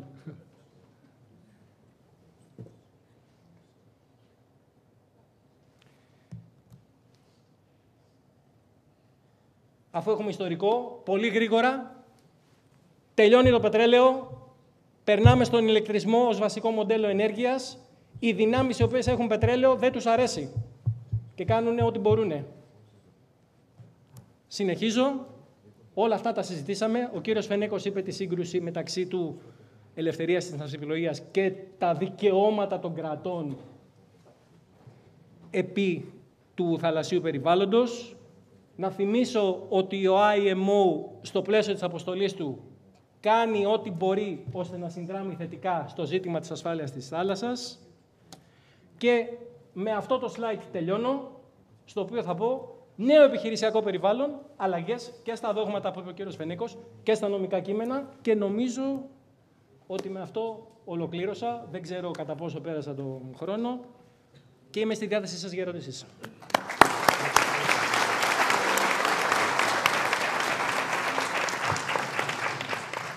Ευχαριστώ πολύ, κύριε Δρακλή, για τις αναφορές, για την τήρηση του χρόνου και για το γεγονός ότι όχι μόνο συνδέσατε τις ενόπλες δυνάμεις με την εκπαίδευση, δώσατε επενδυτικές συμβουλές σε όλους και νομίζω ότι είδα αρκετά κινητά να κινούνται εκείνη την ώρα εδώ. Αλλά ταυτόχρονα δείξατε και πώς υπάρχει μια αντιστοιχία ανάμεσα στον κόσμο που ξέρουμε και το θεσμικό σύστημα που έχουμε φτιάξει να τον υποστηρίζει και τον κόσμο που αλλάζει. Ταυτόχρονα και δεν έχουμε το θεσμικό σύστημα ακόμα στη θέση του για να το υποστηρίζει αυτό και είμαστε σε μια γκρίζα ζώνη. Σε αυτή την γκρίζα ζώνη πολλά μπορούν να συμβούν. Επομένως, χρειάζεται να προσαρμόσουμε τον τρόπο με τον οποίο σκεφτόμαστε. Ο επόμενος ομιλητής μας προέρχεται από τις ένοπλες δυνάμεις, είναι ο κύριος Σπύρος Παπαγεωργίου, υπεύθυνος της Διευθυντής Κυβερνοασφάλειας, στο Γενικό Επιτελείο Εθνικής Άμυνας. Θα μιλήσει για το θέμα θαλάσσια ασφάλεια και τρόποι αντιμετώπισης των κυβερνοεπιθέσεων. Κύριε Παπαγεωργίου, οφείλω να πω ότι πρώτη φορά που άκουσα για κυβερνοασφάλεια ήταν στις ένοπλες δυνάμεις και μου έκανε τρομερή εντύπωση ο όρος τότε, πριν από πολλά χρόνια. Τώρα πια έχει γίνει mainstream, όπως λέμε στα ελληνικά. Αν μου επιτρέπετε να μιλήσω 2 λεπτά μόνο για τον κύριο Γιαμάντα στα αγγλικά. Our next speaker is Mr. Spiros Papageorgiou from the Hellenic National Defense General Staff. He is the Director of Cybersecurity and he will talk about the issue of cybersecurity in international navigation. Thank you very much, Mr. Papageorgiou. Έχετε το βήμα. Ευχαριστώ πολύ. Ακούγομαι. Ευχαριστώ πάρα πολύ, ιδιαίτερα τους διοργανωτές που μου δώσατε αυτή την ευκαιρία να μιλήσω σε εκλεκτούς εκπροσώπους της ναυτιλίας, αλλά ιδιαίτερα στην στρατιωτική ηγεσία. Θα προσπαθήσω να είμαι πολύ σύντομος και θα προσπαθήσω να αποφύγω τεχνικά θέματα. Η ερώτηση που θα έκανα στον εαυτό μου είναι ποια θα ήταν η πιο δύσκολη υποδομή να προστατευτεί. Θα επέλεγα σίγουρα την ναυτιλία, για πολλούς λόγους. Και θα το εξηγήσω στη συνέχεια. Όπως και οι ένοπλες δυνάμεις, όπως και το κράτος, έτσι και η ναυτιλιακή βιομηχανία μεταπηδά βρίσκεται ήδη στην εποχή του ψηφιακού μετασχηματισμού. Όλα αυτά έχουν συνέπειες. Ναι, μας βοηθάει να είμαστε περισσότερο παραγωγικοί, να έχουμε κερδοφορία, αλλά από την άλλη απαιτεί σωστό σχεδιασμό, απαιτεί κυβερνοασφάλεια, απαιτεί εκπαίδευση και ειδικότερα, γιατί συνέχεια μιλάμε για έλλειψη ειδικών, απαιτεί παραγωγή ειδικών. Ποιο είναι το ζητούμενο? Με τον ψηφιακό μετασχηματισμό, όλα τα πλοία πλέον ανταλλάσσουν πληροφορίες με την ξηρά. Άρα βρίσκονται σε διασύνδεση. Ό,τι είναι διασυνδεμένο και όχι μόνο μπορεί να δεχτεί κυβερνοεπίθεση. Ποια είναι η προσέγγιση? Το σκεπτικό πάντα, όταν θέλουμε να ασφαλίσουμε μια υποδομή, είναι να καθορίσουμε την επιθετική επιφάνεια. Δηλαδή τα μονοπάτια αυτά που μπορεί να διαλέξει ο επιτιθέμενος. Και πώς το κάνουμε αυτό? Σκεφτόμενοι και λειτουργούμε όπως οι επιτιθέμενοι. Αυτή είναι η ιδέα. Οι επόμενες διαφάνειες είναι να δείξουν αυτό ακριβώς. Ποια είναι η επιθετική επιφάνεια? Πώς βλέπει ο επιτιθέμενος ένα πλοίο? Παντού αισθητήρες, παντού διασυνδεδεμένα σημεία, όλα μπορεί να τα χτυπήσει. Άρα αυτό που επιλέγει πάντα το αδύναμο σημείο. Αυτό είναι παντρωμένο. Αυτό δεν είναι. Εκεί πάει το μέλλον. Άρα και εδώ έχουμε πεδίο δόξης λαμπρών για τον επιτιθέμενο. Αν πάμε εδώ, ένα σωρό μηχανισμούς, ένα σωρό αυτοματισμούς, ένα σωρό διασυνδέσεις, πολύ δύσκολο να προστατευτεί. Σύγκληση τεχνολογιών. Μιλάμε για πληροφορική, μιλάμε για operational technology, για μηχανισμούς λειτουργίας, για βιομηχανικά συστήματα. Όλα αυτά, ναι μεν για την πληροφορική υπάρχει ωριμότητα, για την operational technology δεν υπάρχει ωριμότητα. Και αυτά συγκλίνουν. Αυτά υπάρχουν σε ένα πλοίο, υπάρχουν στην ναυτιλία γενικά, υπάρχουν σε μια ναυτιλιακή υποδομή. Όλα αυτά συνθέτουν ένα δύσκολο περιβάλλον και εδώ το βλέπετε πιο ολοκληρωμένο. Έχουμε ένα πλοίο, έχουμε τη βάση, έχουμε έξυπνες αποθήκες, έξυπνα λιμάνια, μια σειρά από επικοινωνίες. Όλα αυτά συνθέτουν μια πολύ σύνθετη επιθετική επιφάνεια που μπορεί να την εκμεταλλευτεί ο επιτιθέμενος. Άρα καταλαβαίνετε πόσο δύσκολο είναι αυτό να προστατευτεί. Αυτό πρέπει να ξέρετε. Πίσω από οποιαδήποτε κυβερνοεπίθεση υπάρχει χειριστής, υπάρχει σκοπιμότητα. Και συνήθως το κίνητρο, ιδιαίτερα για την ναυτιλία, είναι οικονομικό. Γιατί να κάνουμε πειρατεία? Αφού μπορούμε με ransomware να κρυπτογραφήσουμε τα δεδομένα και να αρχίσουμε έναν διπλό εκβιασμό. Άρα θα πάρουμε τα χρήματα χωρίς να κινδυνεύσουμε. Απομακρυσμένα. Αυτή είναι η ιδέα των κυβερνοεπιθέσεων. Ποιοι είναι επιτιθέμενοι? Δύο κατηγορίες. Αυτοί που στοχοποιούν τον άνθρωπο, αυτό που βλέπετε το phishing στοχοποιεί άνθρωπο. Οι state-sponsored στοχοποιούν συστήματα. Είναι πιο εγγυημένη η επίθεση. Απλά το ένα κοστίζει, το άλλο δεν κοστίζει ιδιαίτερα. Αυτή είναι η διαφορά αυτών των δύο, αλλά η δεύτερη σειρά επιτιθέμενων έχουν εγγυημένη την επίθεση. Άρα, όταν θα στοχοποιήσουν κάτι, θεωρείται δεδομένο ότι θα πάρουν πρόσβαση. Άρα θα επιτύχουν το σκοπό. Αυτό πρέπει να το έχουν υπόψη όλοι τους. Αυτό είναι που με κρατάει ξάγρυπνο το βράδυ. Θεωρώ δεδομένο ότι θα έχουμε επίθεση. Άρα, ένας θεωρεί ότι υπάρχουν δύο ειδών εταιρείες. Αυτές που έχουν παραβιαστεί και αυτές που πρόκειται να παραβιαστούν. Ο άλλος το θέτει διαφορετικά. Αυτές που έχουν παραβιαστεί και αυτές που έχουν παραβιαστεί αλλά δεν το ξέρουν. Ένα άλλο. Αν δεν κατανοούμε την απειλή και δεν λειτουργούμε όπως ο επιτιθέμενος, θα έχουμε θέμα. Γιατί ο αμυνόμενος σκέφτεται σε λίστες, checklist, ο επιτιθέμενος σκέφτεται με γράφους. Όσο συμβαίνει αυτό, πάντα θα κερδίζει ο επιτιθέμενος. Και αν σκεφτούμε την οποιαδήποτε, την πιο τρελή επίθεση, θεωρείται δεδομένο ότι κάποιος την έχει υλοποιήσει. Άρα, όλο αυτό το περιβάλλον μαζί με την επιθετική επιφάνεια κάνει δύσκολη τη ζωή των αμυνόμενων. Αυτή είναι η ιδέα. Μια σειρά από παραδείγματα κυβερνοεπιθέσεων. Από GPS spoofing, ειδικά στις περιοχές που έχουμε σύγκρουση, δεν λειτουργεί κανένα GPS. Υπάρχουν απίστευτες ηλεκτρονικές παρεμβολές, δεν λειτουργεί τίποτα. Άρα καταλαβαίνετε ποιο είναι το περιβάλλον στο οποίο καλούμαστε να επιχειρήσουμε. Συνήθως όλοι ακούνε για ransomware. Για να ρωτήσω εδώ μέσα πώς έχετε δεχτεί phishing και αν ρωτήσω εκπροσώπους οργανισμών πώς δεχτήκατε επιτυχημένο phishing, θεωρώ ότι θα σηκώσετε χέρι όλοι. Είναι η πιο επιτυχημένη μορφή επίθεσης. Τι στόχο έχει? Να κλέψει δεδομένα, username, password. Οι πιο προηγμένοι να πάρουν και πρόσβαση. Λάθος κλικ, πήραν πρόσβαση. Αν πάμε στο ransomware, όλοι θεωρούν ότι ξεμπερδέψαμε πληρώνοντας τα λίτρα. Δείτε πρώτη-τελευταία σειρά. 805 οργανισμοί έχουν πληρώσει τα λίτρα και αμέσως δεχτήκαν την ίδια επίθεση. Γιατί το ransomware δουλεύει ως εξής. Αυτός που κάνει την επίθεση αρχικά παίρνει πρόσβαση, αποκτά πρόσβαση σε όλο το δίκτυο, κλέβει τα δεδομένα και σε δεύτερο χρόνο τα κρυπτογραφεί. Διπλός εκβιασμός. Αν δεν πληρώσετε, τα δίνω στο διαδίκτυο. Όταν τα δώσετε στο διαδίκτυο, τα παίρνει κι άλλος. εκμεταλλεύει την πληροφορία, ξανακάνει επίθεση. Μια σειρά από παραδείγματα. Ποιοι είναι οι στόχοι? Τα βλέπετε, όλα τα ηλεκτρονικά συστήματα, IT, OT, όλα αποτελούν στόχο. Και το θέμα είναι πώς προστατευόμαστε. Βασική πρόταση είναι η τελευταία. Αν ένα πλοίο δεν διαθέτει κυβερνοασφάλεια, δεν μπορεί να ασφαλιστεί. Αυτό είναι το μέλλον, αυτό είναι το παρόν αυτή τη στιγμή. Οπότε, το βασικότερο είναι να κατανοήσουμε πώς γίνονται οι επιθέσεις. Γι' αυτό παρουσίασα την επιθετική επιφάνεια. Έχοντας αυτό στο νου, μπορούμε να λάβουμε μια σειρά από μέτρα. Αυτό που έχουμε και αυτό που παρατηρούμε συνέχεια, καταρχάς υπάρχουν απαρχαιωμένα συστήματα. Υπάρχουν επίγεια συστήματα επικοινωνιών, υπάρχουν δορυφορικά συστήματα, υπάρχουν πλατφόρμες, πλοία που δεν είναι διασυνδεμένα με την ξηρά, δεν έχουν την προστασία της ξηράς. Όλα αυτά δημιουργούν ένα σύνδετο περιβάλλον. Τώρα, ποιες είναι οι προτάσεις? Αυτό είναι η επιθετική επιφάνεια, το έχω παρουσιάσει. Κάποια παραδείγματα επιθέσεων που μπορεί να φαίνονται απομακρυσμένα, αλλά ήδη και αυτά στοχοποιούν την ναυτιλία. Επιθέσεις στην τεχνητή νοημοσύνη. Συμβαίνουν αυτή τη στιγμή επιθέσεις κοινωνικής μηχανικής με χρήση τεχνητής νοημοσύνης. Πιο έξυπνες επιθέσεις. Επιθέσεις στην εφοδιαστική αλυσίδα.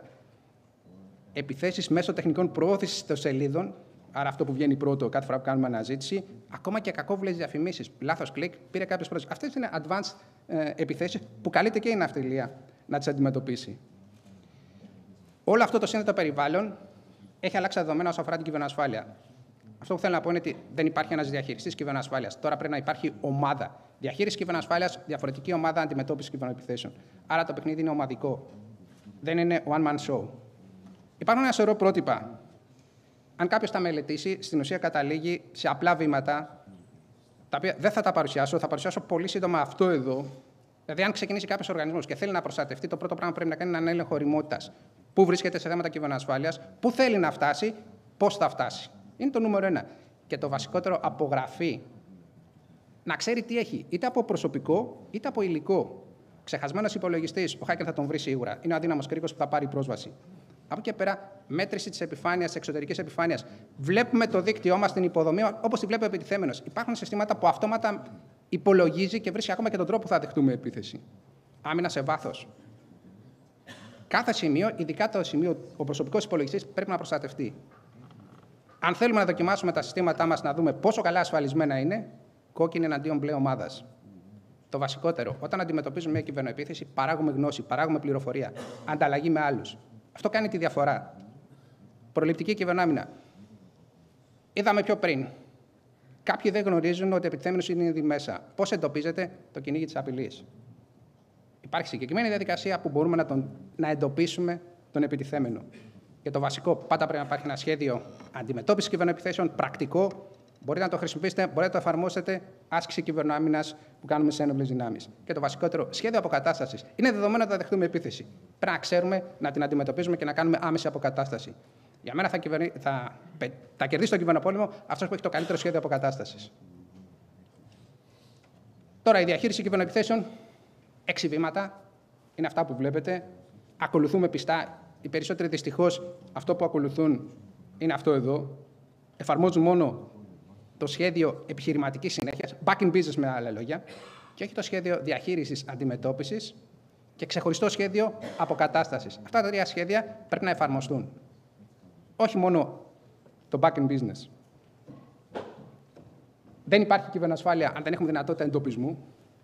Δεν υπάρχει προστασία αν δεν μπορέσουμε να αντιδράσουμε στην επίθεση και αν δεν ανταλλάξουμε πληροφορίες. Δεν θα συνεργαστούμε, δεν θα περάσουμε βήματα μπροστά από τον επιτιθέμενο. Και αυτό είναι ένα Security Operation Center. Η διαφορά, αυτό που θέλω να δείτε, είναι στο Instant Response Management System. Δυστυχώς οι περισσότεροι έχουν SOC, Security Operation Center, εντοπίζουν κυβερνοεπιθέσεις, αλλά δεν έχουν τρόπο διαχείρισης κυβερνοεπίθεσης. Αυτό κάνει τη διαφορά. Και θα κλείσω την παρουσίαση λέγοντας το εξής. Δεν έχουμε ειδικούς. Συνέχεια θα ακούτε σε διάφορα πάνελ κυβερνοασφάλειας, δεν έχουμε ειδικούς. Ωραία, ποια είναι η λύση? Ναι, μεν η ακαδημαϊκή κοινότητα παράγει ειδικούς, μάλλον δίνει τη βάση. Οι ειδικοί γίνονται σε δεύτερο χρόνο. Και η ιδέα είναι, γιατί όχι να μην φτιάξουμε την Εθνική Ακαδημία Κυβερνοχώρου. Τη διαφορά την κάνει ένα εικονικό πεδίο δοκιμών. Εκεί που ο εκπαιδευόμενος θα πρέπει να βρει τρόπο να εκπαιδευτεί. Του δίνουμε ένα εικονικό πεδίο δοκιμών, εύκολο να υλοποιηθεί. Αν ρωτήσετε οποιαδήποτε χώρα, έχουν άπειρα cyber agencies, όπου εκεί εκπαιδεύουν και φτιάχνουν ειδικούς. Με αυτόν τον τρόπο, αν συνεργαστούμε, αν ανταλλάξουμε πληροφορίες, αν καταγράψουμε τις απαιτήσεις μας, μπορούμε να παράξουμε ειδικούς, μπορούμε να βοηθούμε βήματα μπροστά από τους επιτιθέμενους και γιατί όχι να προστατεύσουν πέρα από την αυτιλία και την ίδια μας τη χώρα. Ευχαριστώ πολύ.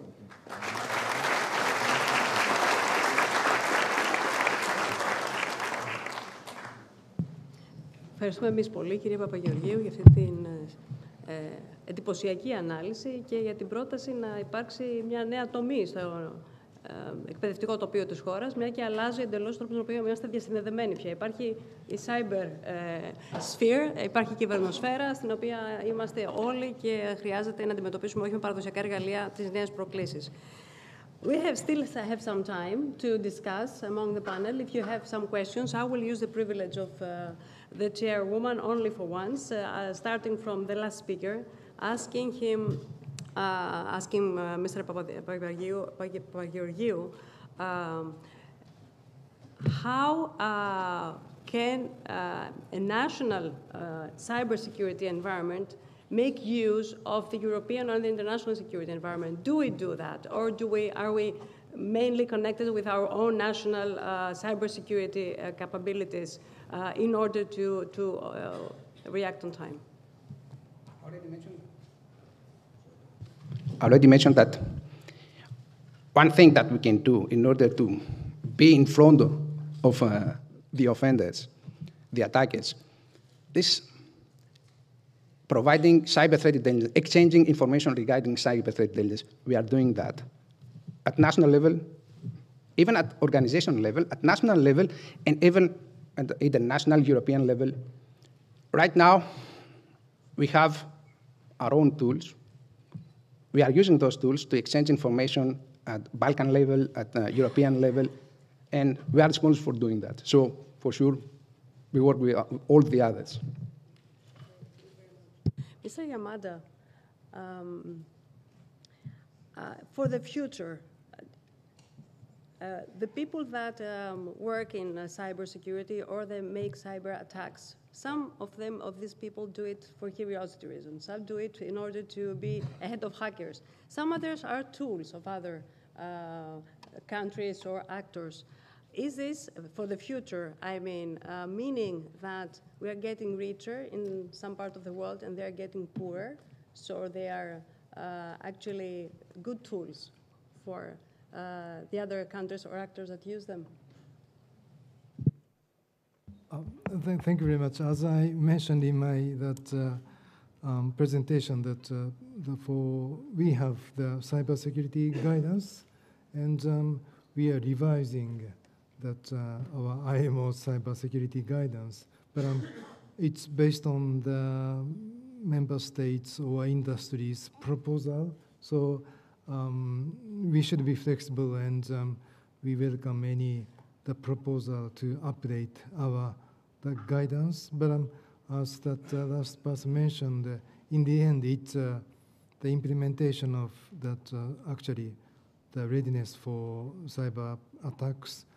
So we need the training, and that's the most probably the important element. So the IMO is basically the providing some documents, but with the WMU and other institutes, that we should, of course, the train for future the people who are ready for cyber, the expertise. So that's something we are now doing. Thank you. So, would you like to pose some questions on the panel, or would you like to make 2 minutes further presentation until we move to the next panel, and we're going to have the Greek Minister of National Defense coming in, Mr. Nikolaos-Dendias. Let me very quickly supplement. Until recently, the IMO and the WMU and certain other important actors were engaged into what we call an awareness campaign. So, πολύ πρόσφατα, τόσο τα θεσμικά κείμενα του IMO, όσο και η γενικότερη προσπάθεια ήταν να γίνει γνωστό το πρόβλημα της κυβερνοασφάλειας. Τόσο σε επίπεδο IMO, όσο και σε επίπεδο αυτό που ονομάζουμε model courses, δηλαδή ουσιαστικά κάποιες γενικές κατευθύνσεις που στη συνέχεια εκμεταλλεύονται διάφορα εκπαιδευτικά Ινστιτούτα στον κόσμο. Πάμε στην εποχή όπου δημιουργείται job description με την ελπίδα να φτάσουμε εκεί που πρέπει σε δυνατότητα άμυνας και πιθανών ανταπόκρισης.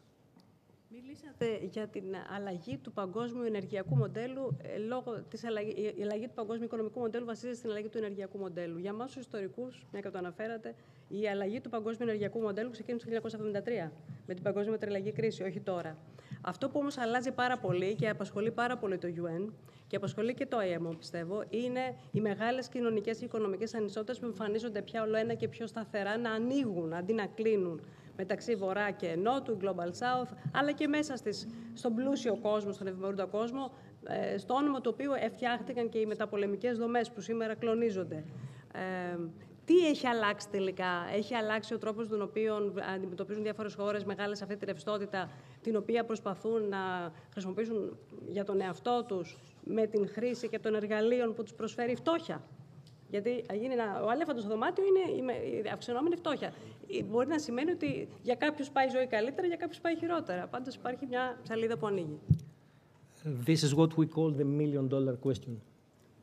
To begin with, I suppose that the vast majority of this audience is familiar with the UN 2030 agenda, which supposedly will reduce the gap among the rich and the poor. And there is also the so-called Sustainable Development Goals, which are sub-actions in line with the agenda, again with the aim to reduce the gap and all this. The question, again, I am not like Director Yamada, who is bound by the strict UN norms. I have the flexibility of freedom. So I will say, we are failing this. Since we are failing this, we are paying the consequences. Let's go back into a different change of model. The last time we swapped from coal to oil, we had World War I and World War II because World War I was not concluded with the right terms. So if we take for granted your argument that since the crisis in the 1973, we have a change in the energy model, with electricity looking as the most promising, so the various countries around the world are preparing for the new environment. So perhaps this is why my presentation came under the title, Decoupling of Globalization, because now we are again in a rush for resources, rare earths, and so on and so forth. Control over networks, because controlling a network, whether it is transport or information, is power. And I'm certain that the audience in this room can understand that it operates in the principle of vacuum. If you don't get it, someone else will get it. This is exactly what we are experiencing right now. Mr. Eleftherios, what do we do in the meantime? We are in 2024. Until 2030, if we succeed and does not seem very well, what do we do now in terms of free navigation, cyber security, and generally maritime security, which is the focal point of this conference? Many things are changed in the international environment. So because of that, we have to redesign all the system, not only about procedures, not only about managerial procedures, but also with materials, with education, with new way of thinking, with cooperation between the nations. So because of that, I made these proposals in order to be ready to anticipate all these problems. Thank you very much. Thank you. Mr. Yamada, would you like to give us another 2-3 minutes presentation? Thank you very much. And so the professor that in WME also mentioned that together with WME, we are producing some materials for such as model courses for the many areas. And so for implementation is now the important. So that's something we should do, not only for developing the regulations or guidance, but actually it should work. And in that sense, our current model course is in many cases, we are developing e-learning courses. It's free of charge. And if you visit the website, imo.org website, you can see many the good materials, information, and the data together with that e-learning courses developed with the WMU. So that's something I can recommend you to see that. Thank you very much. I will also use the benefit of the translator, officially, to ask a question to Mr. Yamada, who has traveled from London to Athens. And I want to ask something geopolitical. It has to do with the maritime zones in Eastern Mediterranean, given also the situation now in the Middle East and Yemen and the Red Sea. We are now in the pursuit, the nations of the Eastern Mediterranean are in the pursuit of agreeing or establishing their territorial waters and their exclusive economic zones. Under the pressure of the competition, well, I could say also conflict, but let's say competition. Now, how important is this region of Eastern Mediterranean with the eyes of the IMO for the maritime security or the maritime trade generally? Yep, thank you very much. And so the IMO is basically the forum for the member states get together and discuss about regulation or something. But actually implementation is something. But in the peacetime, it may work. I mean, commercial shipping can flow without problem. But under these circumstances, it's very difficult. And because this is not a normal situation, particularly the Red Sea or Gulf of Aden. And in this the situation, we need the actual the force by, for instance, navies, and so we need collaboration with navies. And on Monday, actually, I participated in another forum. It's hosted by the Bulgaria. It's the Black Sea issues, and again, it's the gathering among the military persons, diplomatic persons, and so in the end, unfortunately, sometimes we need some forces, but our basic principle is that freedom of navigation, and so without conflict with UNCLOS and with the many regulations, hopefully that there should be the good flow of the transit. That's something in my mind. Thank you. Mr. Papageorgiou, how do you see autonomous shipping? What is your idea about that? And this is open to all the speakers of the panel, of course. That's a question. Regarding cyber attacks?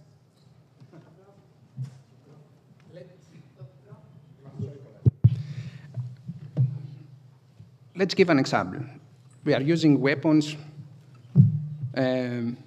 unmanned weapons. Let's give a scenario. An attacker can take the control and use that weapons against the others. So, yeah, it's terrifying me because we can exploit. There are a lot of vulnerabilities that can be exploited and can be used once. And that will happen during cyber war. And for sure, someone can manage to have control to unmanned vehicles, ships, etc. That terrifies me. Mr. Admiral, Definitely, it is my duty to intervene.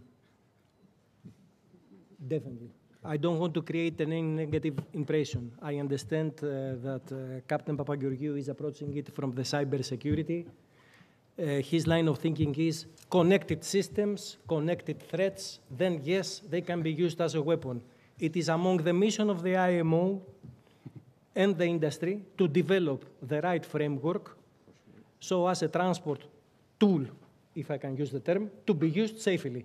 In the same way, someone that is not can take an ordinary ship and ram it into a bridge and kiss goodbye Baltimore. That does not mean that magically tomorrow we say, don't use ordinary ships. Correct me if I'm wrong. No. I definitely agree with you. No problem with that. I talked about unmanned weapons. Someone can use that against. So that's the Let the me idea. again use. For sure, we have to use the technology. We have the means to protect them. So definitely. Let me use your own argument against you. Yesterday or a couple of days ago, we saw a massive attack with unmanned systems from Iran to Israel. That Israel is within the leading edge of cyber warfare. So I'm asking, why hard power, missiles that were costing millions, if not billions of dollars, were chosen and not cyber security measures? So don't create to the audience that does not have the IT maturity the impression that everything is a disaster. I totally agree with you that there are risks, there are significant risks, but as long as you approach the system in a safe manner, and the whole idea of the ISM code is to introduce the necessary risk mitigation measures, so when those ships are set in service, they are completely safe, hopefully, to borrow your argumentation. Okay. Those was fire and forget. They didn't have any control on them. The other thing, there are examples. Let me remind you one. It was a UAV, American UAV, and the Iranians managed to gain, first of all, access to the video, and at second step, they managed to have access to get full control to that UAV. So there is the technology, but the idea is we have to use the technology, but we have to use the technology safety. That's my way. Since it is imperative for me to have the last argument, I think I explained the Iran-Israeli debate and what will happen next. Let me try to summarize everything. Yes, there are risks with cyber. If any technology application, if deployed in a safe manner, those risks are reduced or brought under control, and that technology can be used safely. And rest assured that if there are significant risks, there are no stupid investors to put their money on something that is risky. Hopefully again. I think Mr. Yamada would like to comment on that. Thank you. The moderator, I think you mentioned about the autonomous shipping. And in that sense, the autonomous shipping is one of the major the items. And under this digitalization era, that we are now developing a non-mandatory the mass code is for the autonomous ships. And this year, we are planning to develop non-mandatory the code for autonomous shipping. And then in a few years that we want to have the mandatory the code for autonomous shipping ships, and particularly under SOLAS and other conventions such as facilitation conventions. So these are something in the progress at IMO. Thank you very much. So actually, this precipitates the decision-making process in a way, in a very important way. Mr. Fenekos, once a journalist in Greece told me that there is no successful interview without the word Turkey in it. So I think that I interpret everybody in this room, since most of us are Greeks, when I ask you, what do you think about the quest of Turkey, its effort to become a naval power, and what he actually tried to do in 2020 with the dual crisis that we experienced, everybody here. And since this is going to have an impact also on the two choke points of the region we are in as well, namely Dardanelles, the Straits, and the Suez Canal, what is your opinion about what Turkey is preparing right now, since it's, in a way, a black box for everybody here? I say something about my experience when I was in NATO operations. Before 20 years, the Turkey ships had a lot of problems to cooperate with NATO forces. But all these decades, they improved themselves. And also they tried to create a blue water navy. I make a distinction. There is the brown water navy, which is a closed sea. There is a green water navy, like Mediterranean, and there is the blue water navy, open seas, oceans, etc. Now Turkey tried to create a very ambitious program with 2 air carriers. Actually are not air carriers, but they can carry on drones and UAVs. And also perhaps in the future, perhaps they succeed to take some VSTOL vertical landing aircrafts. So the great ambitions of them is to be very valuable in NATO operations. Because if we will see the NATO operations, the core power of any naval power is the air carrier. So I think they've tried to open their ability to operate in blue seas with other navies. And I think that this is very difficult for us to, how can I say, to counter this Turkish ambitions. Thank you very much. Thank you very much. I will stay with the subject, Turkey. And actually, we also see, since Mr. Dalaklis spoke about that, an effort on the part of Turkey to change the balance of power between sea powers after World War II. You know, Greece, the United UK, US, Norway, Japan, of course, and other countries have been there for a long time. But now Turkey also uses energy transportation routes for that. And I would like your comment on that, how the energy transportation system is now in the Eastern Mediterranean, where Turkey also tries to play a major role, and towards Europe, of course. Mr. Dalaklis, would you like to take that question? I will use a trick borrowed by IMO. So I will not provide a direct answer, and I will reply to you with another question. The question is, what is Turkey doing? The question is, what Greece is doing? The core in your question should not be what Turkey is doing. Turkey is doing, according to my view, what is better for the country's national interests. I think it is self-explanatory. So let me answer to your question with another question. And what is Greece doing? I will be more provocative on that, and I will ask you again. Greece has been reacting to what Turkey is doing since after World War II. We thought that the world is anti-revisionist. But now we see revisionist moves, to say the least. I'm using that kind of phrase, since we cannot use, for instance, other phrases as well, like war. We use crisis, occupation, invasion, and so on and so forth, also for serious reasons. So now the landscape is different. So we still watch what the neighbors are doing in order to react. But of course, as you rightly point out, we also need to act. So this second provocation from my part can perhaps find an answer on your part. Again, I consider myself as very experienced in order to take the bait. But I'll try to provide again with a rather linear answer. Is the response that Greece is currently following the right adaptation to the new operating environment? And I'll stop there. Mr. Yamada, do you see a different environment? Do you see a different international environment? Taking the answer from Mr. Dalaklis, do you see a different international environment being shaped after the recent developments in maritime insecurity? It may be, but the IMO is operating under the cooperation of that all our member states, 176, and Secretariat itself should be very neutral. So that's something I cannot mention that which country is doing that.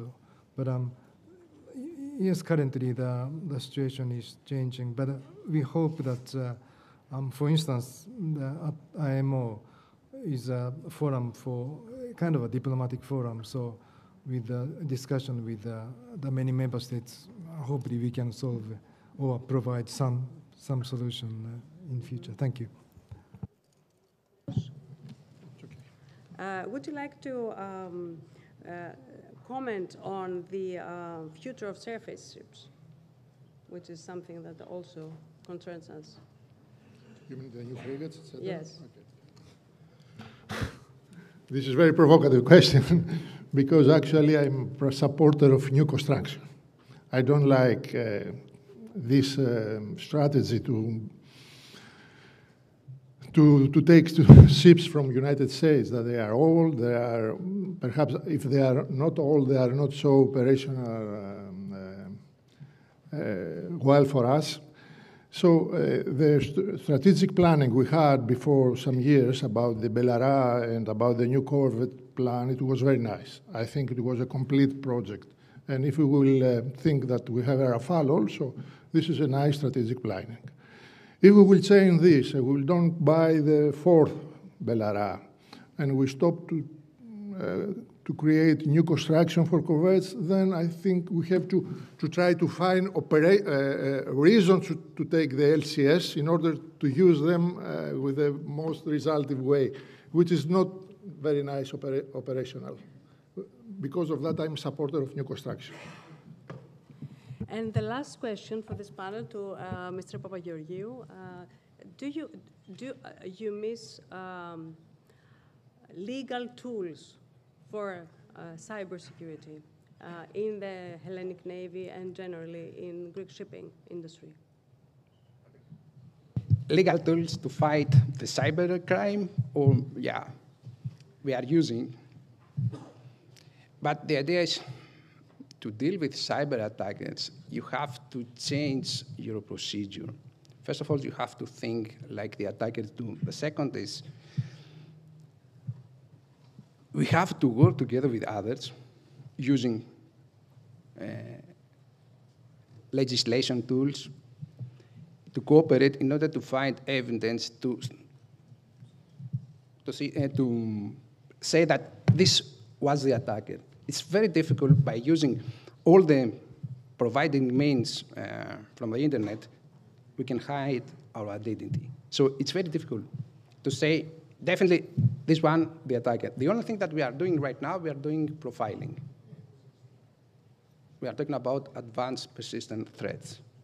So the only way to say that this was the team that was attacked our systems has that profile, and by using that profile, we can say that this is a Russian or a China behind that attack.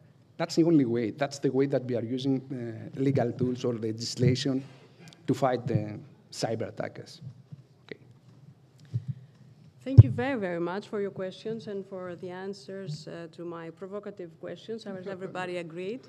I would like to thank you all, the speakers of this first panel on maritime security, Mr. Hiroyuki Yamada, who made the long trip from London to come here as a representative of the IMO for his comprehensive analysis, and Mr. Athanasios Gramenos, who has not only served as the translator unofficially, but officially also as a geopolitical analyst. Mr. Stylianos Fenekos, our retired Admiral and President of the Alexandrakis Foundation. Mr. Dimitrios-Eleftherios, whom I met today, and I'm very fond of what he said, professor at the World Maritime University. And of course, Mr. Spyros Papageorgiou from the Greek Armed Forces, who analyzed the issue of cybersecurity in such a big depth. We are not making a break, although the first panel is now ended. Sorry, this is mine. We are moving to the next speaker. Our next speaker will be the Greek Minister of National Defense, who is going to be presented by the dear colleague of the Department of International Relations, European International Relations at the University of Piraeus, International European Relations, actually, Mr.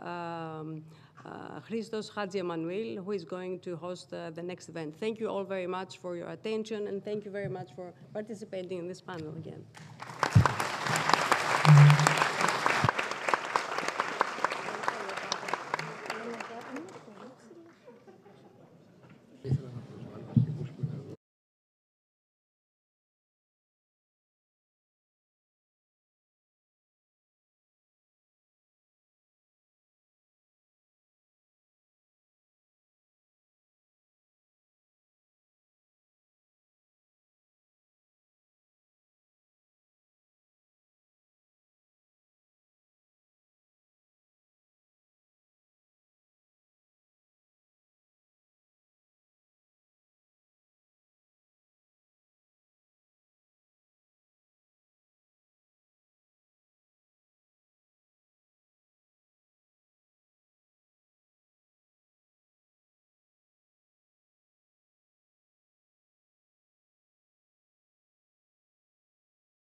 Κυρίες και κύριοι, είναι ιδιαίτερη χαρά και τιμή μου να καλωσορίζω στο σημερινό συνέδριο εκ μέρους του Συμβουλίου και του Ινστιτούτου Διεθνών Σχέσεων τον Υπουργό Εθνικής Αμήνης, τον κύριο Νίκο Δένδια,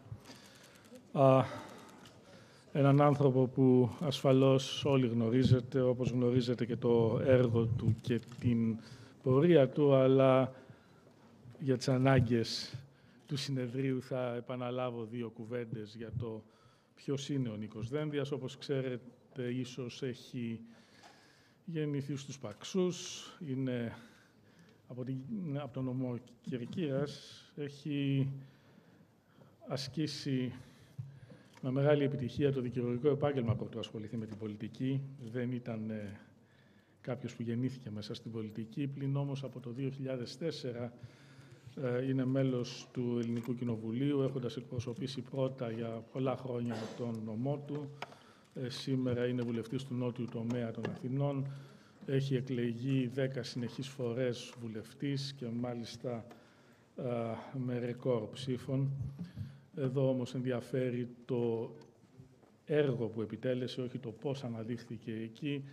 Έχει διατελέσει υπουργό σε 5 υπουργεία, σε 3 διαφορετικές περιόδους. Ήταν υπουργός δικαιοσύνης την προπερασμένη δεκαετία, την προηγούμενη δεκαετία ήταν υπουργός προστασίας του πολίτη και μετά αναπτύξεως και τα τελευταία χρόνια προφανώς αδιαλείπτως υπηρετεί την χώρα στο πεδίο της εξωτερικής πολιτικής και της άμυνας. Πριν αναλάβει προφανώς υπουργός Εθνικής Αμήνης, διατέλεσε για 4 χρόνια υπεύθυνος για την εξωτερική μας πολιτική. Θέλω να επισημάνω, αν μου επιτρέπετε, ότι ενώ ο υπουργός είναι ταυτισμένος σε προσωπικό και ιδεολογικό επίπεδο με τη φιλελεύθερη παράδοση και θα περίμενε ίσως κανείς ότι δεν θα ξέφευγε από μια παραδοσιακή πρακτική της εξωτερικής μας πολιτικής που συνίσταται στις ρηματικές επικλήσεις της λογικής και του διεθνούς δικαίου, αποφεύγει όμως κάθε έμπρακτη συμμετοχή σε αποφάσεις και δράσεις που δεν έχουν στενά και καθαρά αμυντικό χαρακτήρα από φόβο μήπως αναλυφθεί κάποια διακινδύνευση, έτσι. Σε αντίθεση, λοιπόν, όχι σε αντίθεση, σε συνέχεια και διαπλάτυνση αυτής της παραδοσιακής πρακτικής, ο κύριος Δένδιας εισήγαγε ως Υπουργός Εξωτερικών ένα στοιχείο σκληρής δύναμης, hard power, στην εξωτερική μας πολιτική, την ίδια ώρα που την καθιστούσε εξαιρετικά πιο ενεργητική, εξωστρεφή και πολυδιάστατη. Γνωρίζουμε το ότι πέρασε 4 χρόνια μέσα σε ένα αεροπλάνο, όχι για να κάνει δημόσιες σχέσεις, αλλά για να συμπήξει μια σειρά στενότερων σχέσεων με ένα πλήθος χωρών, ακόμα και χωρών που βρίσκονταν εκτός του ορίζοντα της ελληνικής εξωτερικής πολιτικής, όπως ας πούμε οι χώρες της Αφρικής, που είναι το μέλλον της ασφάλειας της Ευρώπης και της εξωτερικής πολιτικής της, ακόμα και αν αυτό πολλοί δεν το έχουν δει ακόμη ή δεν θέλουν να το δουν.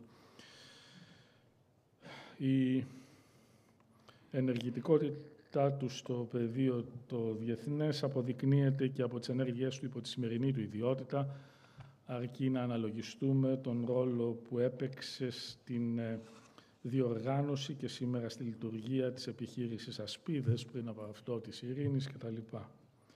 Και αυτό με οδηγεί ασφαλώς στη σχέση του με το θέμα του σημερινού συνεδρίου μας.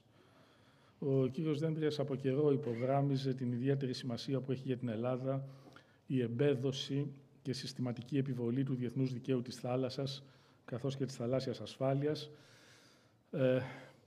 Δεν το κατασκευάζω αυτό εκ των υστέρων, αρκεί να δείτε τα πρακτικά που έχουν κυκλοφορήσει και σε βιβλίο μιας συνομιλίας επί του θέματος που είχαμε πριν από 3 χρόνια κατά τη διάρκεια της πανδημίας, όπου θέτοντας τους βασικούς άξονες του ποια πρέπει να είναι η εθνική στρατηγική, η υψηλή στρατηγική της Ελλάδος, ο Υπουργός τόνιζε το πόσο σημαντικό είναι να χαλιβδοθεί μια ευρύτερη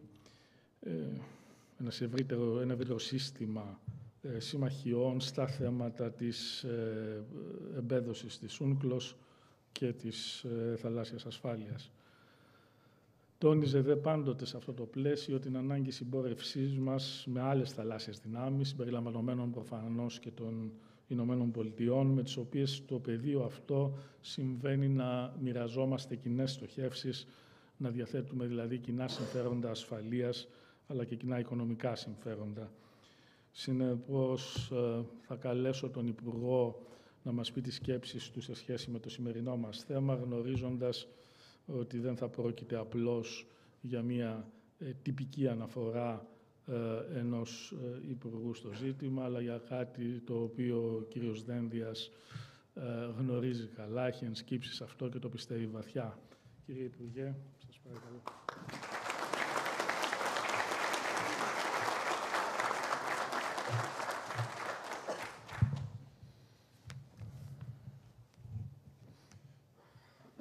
Ευχαριστώ πολύ για τα ιδιαίτερα κολακευτικά λόγια. Θα μου επιτρέψετε, σε ανταπόκριση μιας τόσο ευγενικής εισαγωγής, να αποφύγω τον συνηθισμένο πειρασμό.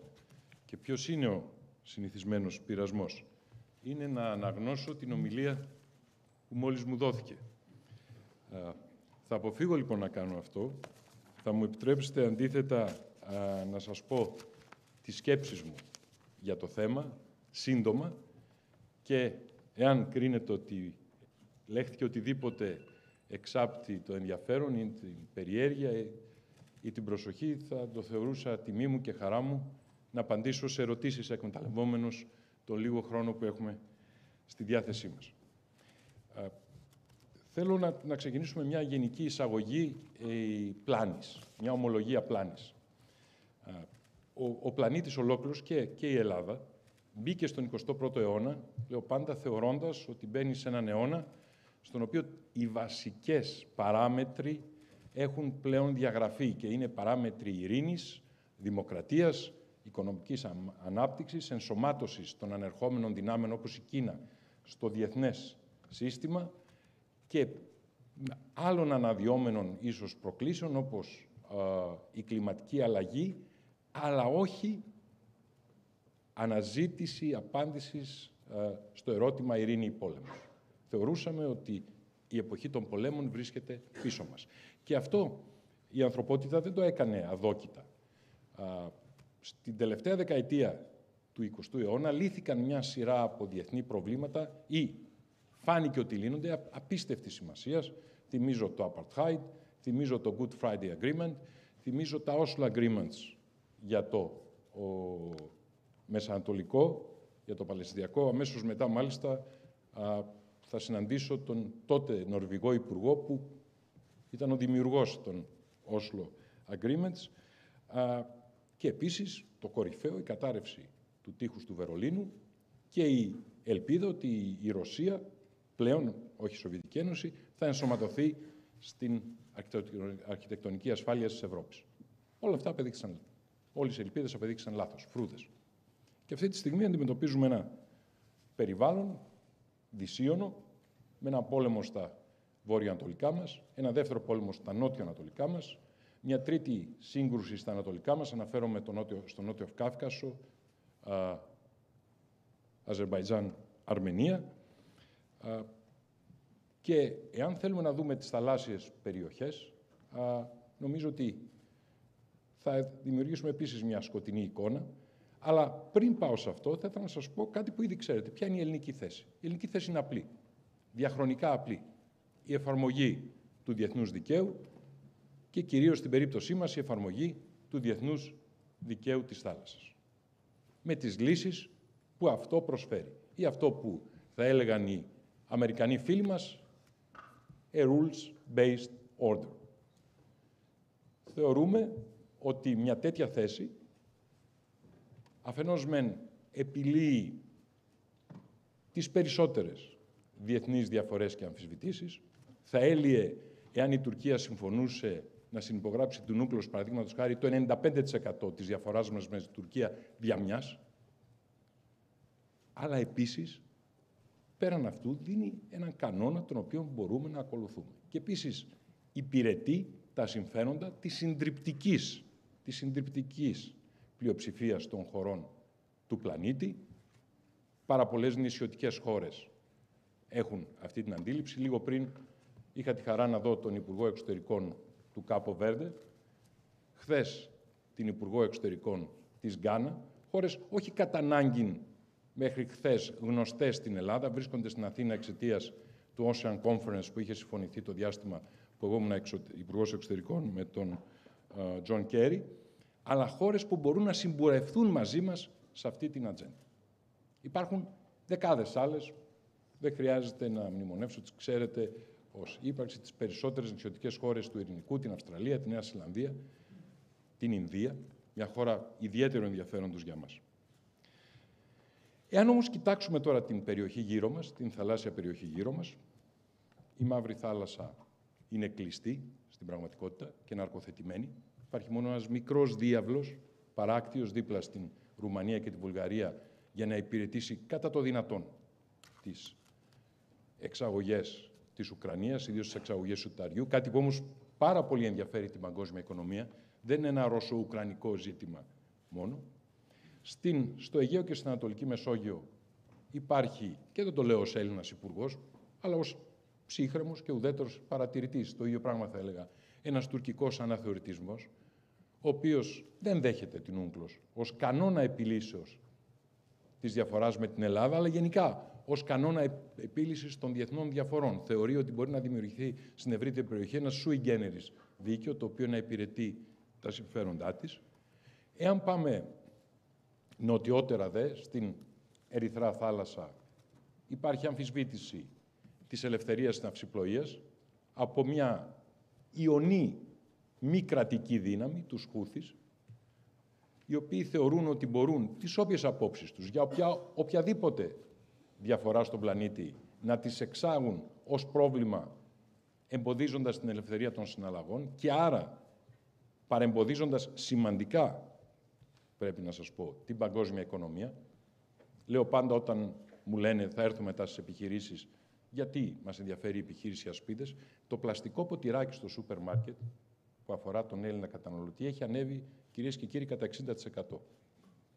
Παρεπτόντως υπάρχουν εργοστάσια στη Γερμανία, τα οποία δεν λειτουργούν κανονικά αυτή τη στιγμή λόγω ελλείψεως πρώτων υλών από την Ανατολή, αλλά αναφέρομαι σε κάτι που αφορά τόσο απλό, που αφορά πολύ περισσότερο τον Έλληνα καταναλωτή. Ή να σας πω κάτι άλλο που ουδής έχει παρατηρήσει: η τιμή από το καλαμάκι στο σουβλάκι έχει διπλασιαστεί. Δεν μετέχουμε εμείς στον πόλεμο στη Γάζα. Δεν υπάρχει λοιπόν λόγος να πληρώνουμε εμείς το αντίτιμο του κλεισίματος των θαλασσιών οδών, και όταν λέω εμείς, εννοώ οποιαδήποτε άλλη κοινωνία στην Ευρώπη ή στον υπόλοιπο πλανήτη.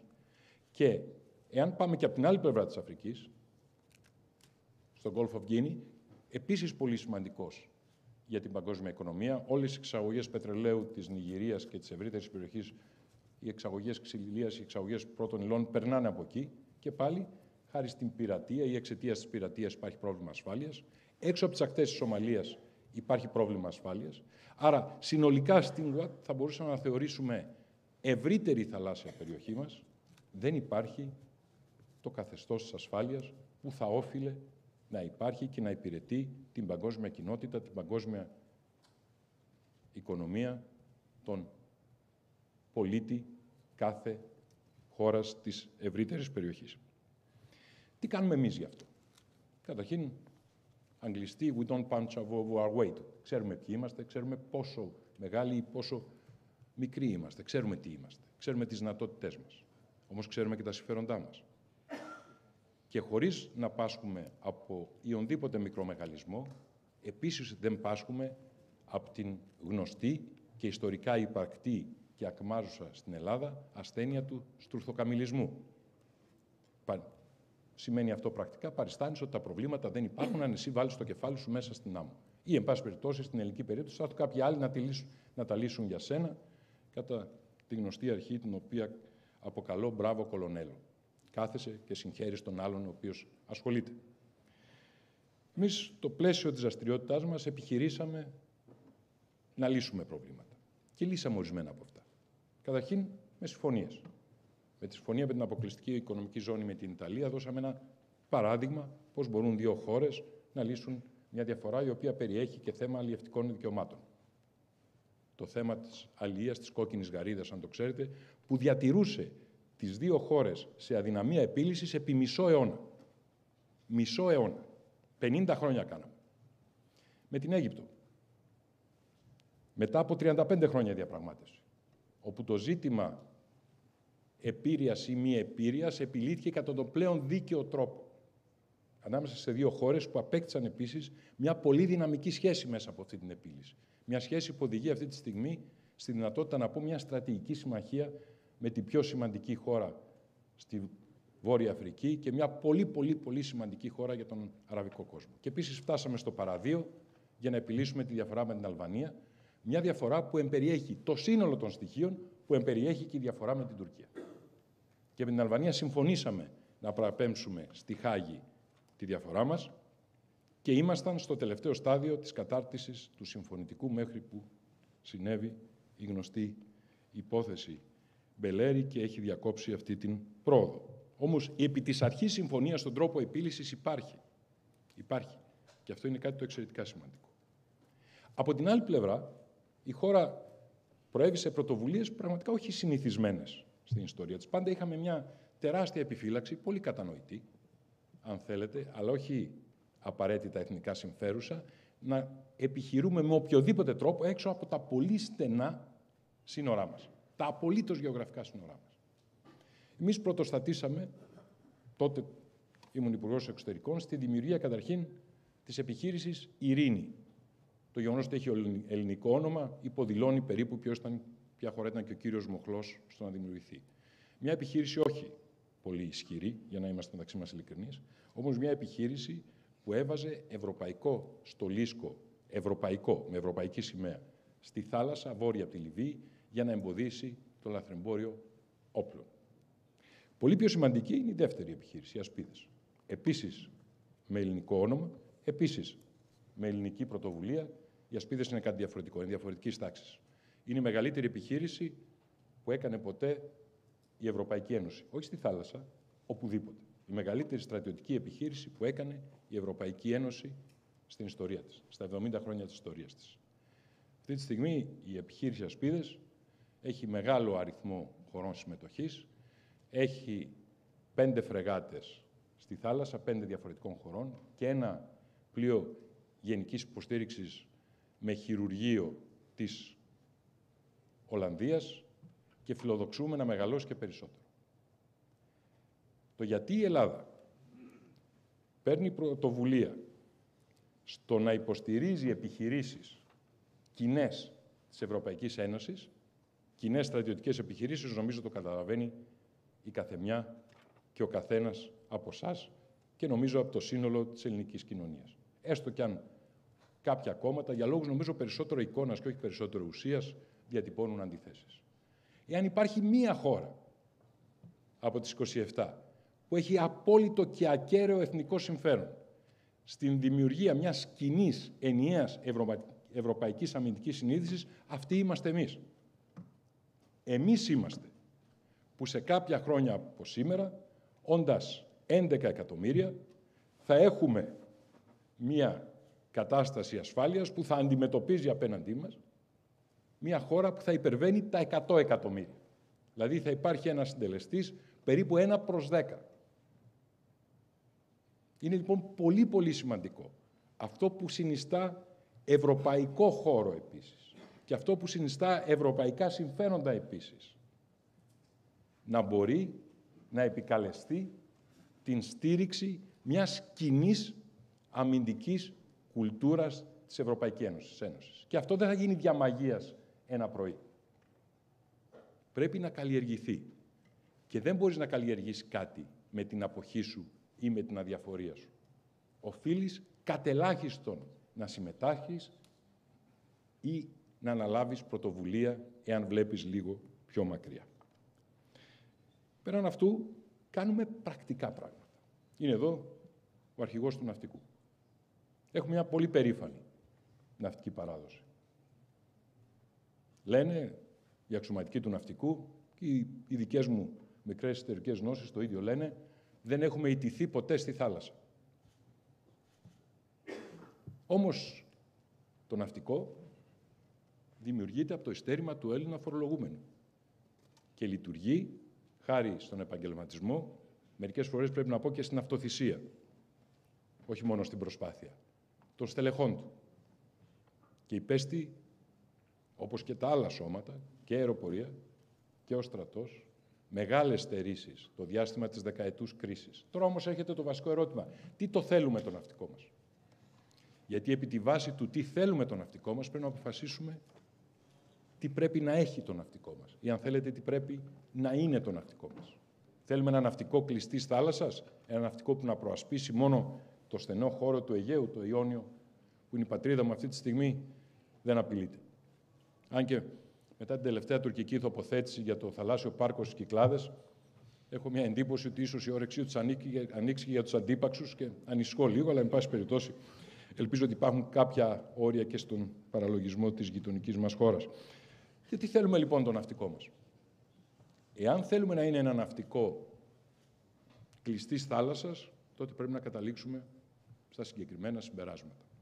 Εάν όμως θέλουμε να υπηρετήσει μια ευρύτερη γεωπολιτική θεώρηση, και ξαναλέω με απόλυτη αίσθηση του μεγέθους μας, αλλά μην ξεχνώντας, όσο και αυτό ιστορικά δεν είναι εύκολα εξηγήσιμο, ότι είμαστε η μεγαλύτερη δύναμη στον πλανήτη στο εμπορικό ναυτικό.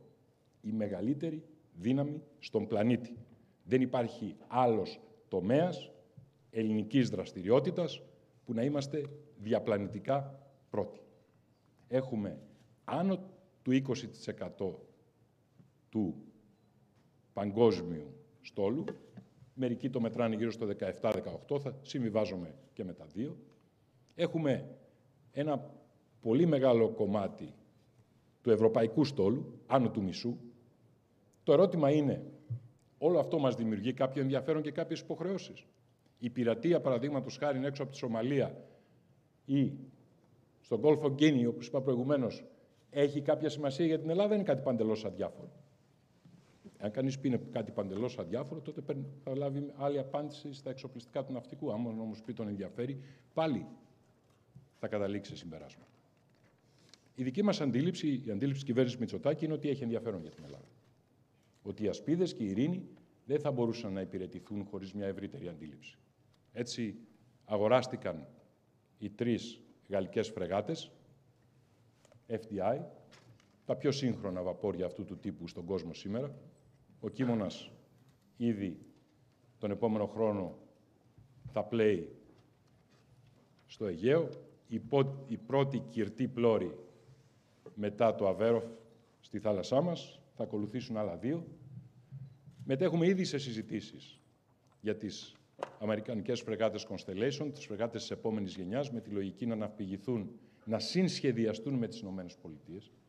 Είναι η πρώτη φορά που θα συνσχεδιάσουμε ένα βαπόρι αυτού του μεγέθους και αυτών των δυνατοτήτων και να παραχθούν, να συμπαραχθούν στα ελληνικά ναυπηγεία και επίσης τα ελληνικά ναυπηγεία, ελληνική ναυπηγική βιομηχανία να μπορεί να παρέχει σέρβις σε αυτά τα πλοία, όχι μόνο στα ελληνικά πλοία, γενικά στα πλοία αυτού του τύπου και του αμερικανικού ναυτικού που επιχειρούν στην περιοχή.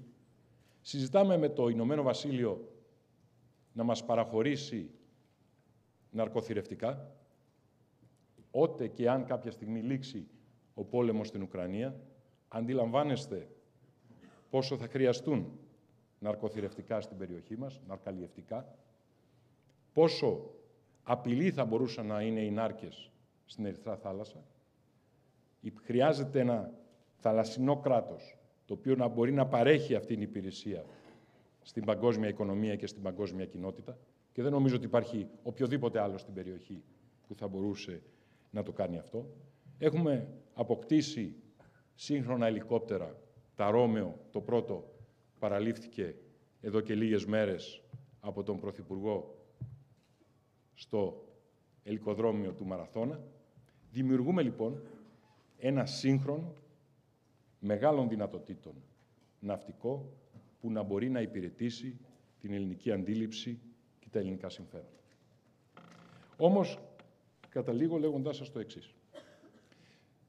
Δεν υπάρχει κάποιος με τον οποίο να συνομιλώ και να έχει την ελπίδα ότι σε σύντομο χρονικό διάστημα οι πληγές που άνοιξαν στην ευρύτερη περιοχή και στον πλανήτη θα κλείσουν και θα επουλωθούν. Τα σενάρια τα οποία μου παρουσιάζονται είναι από προβληματικά έως εξαιρετικά επικίνδυνα. Ο μόνος τρόπος η χώρα να προασπίσει την ανεξαρτησία της και την ύπαρξή της είναι να έχει επαρκείς δυνατότητες για να σταθεί στο παγκόσμιο γίγνεσθε, όπως κάθε άνθρωπος που θέλει να υπερασπίσει το σπίτι του πρέπει να έχει μια πόρτα την οποία να μπορεί να κλείσει. Εάν η είσοδος σε οποιοδήποτε σπίτι είναι ανοιχτή, πάβει να είναι οικία υπό την έννοια της προστασίας της στέγης και μετατρέπεται απλώς σε στέγη στην οποία ο καθένας μπορεί να μπει και να βγει. Υπάρχουν πάρα πολλά πράγματα ακόμα που γίνονται στο επίπεδο της τεχνολογίας, των νέων συστημάτων, αλλά νομίζω ότι θα παρεξέκλεινα από την αρχική μου τοποθέτηση ότι περισσότερο σημασία έχει να απαντήσω σε τυχόν ερωτήσεις και λιγότερο να σας ταλαιπωρήσω με μακρόσυρτες τοποθετήσεις. Ευχαριστώ θερμά, κύριε καθηγητά, σας ευχαριστώ.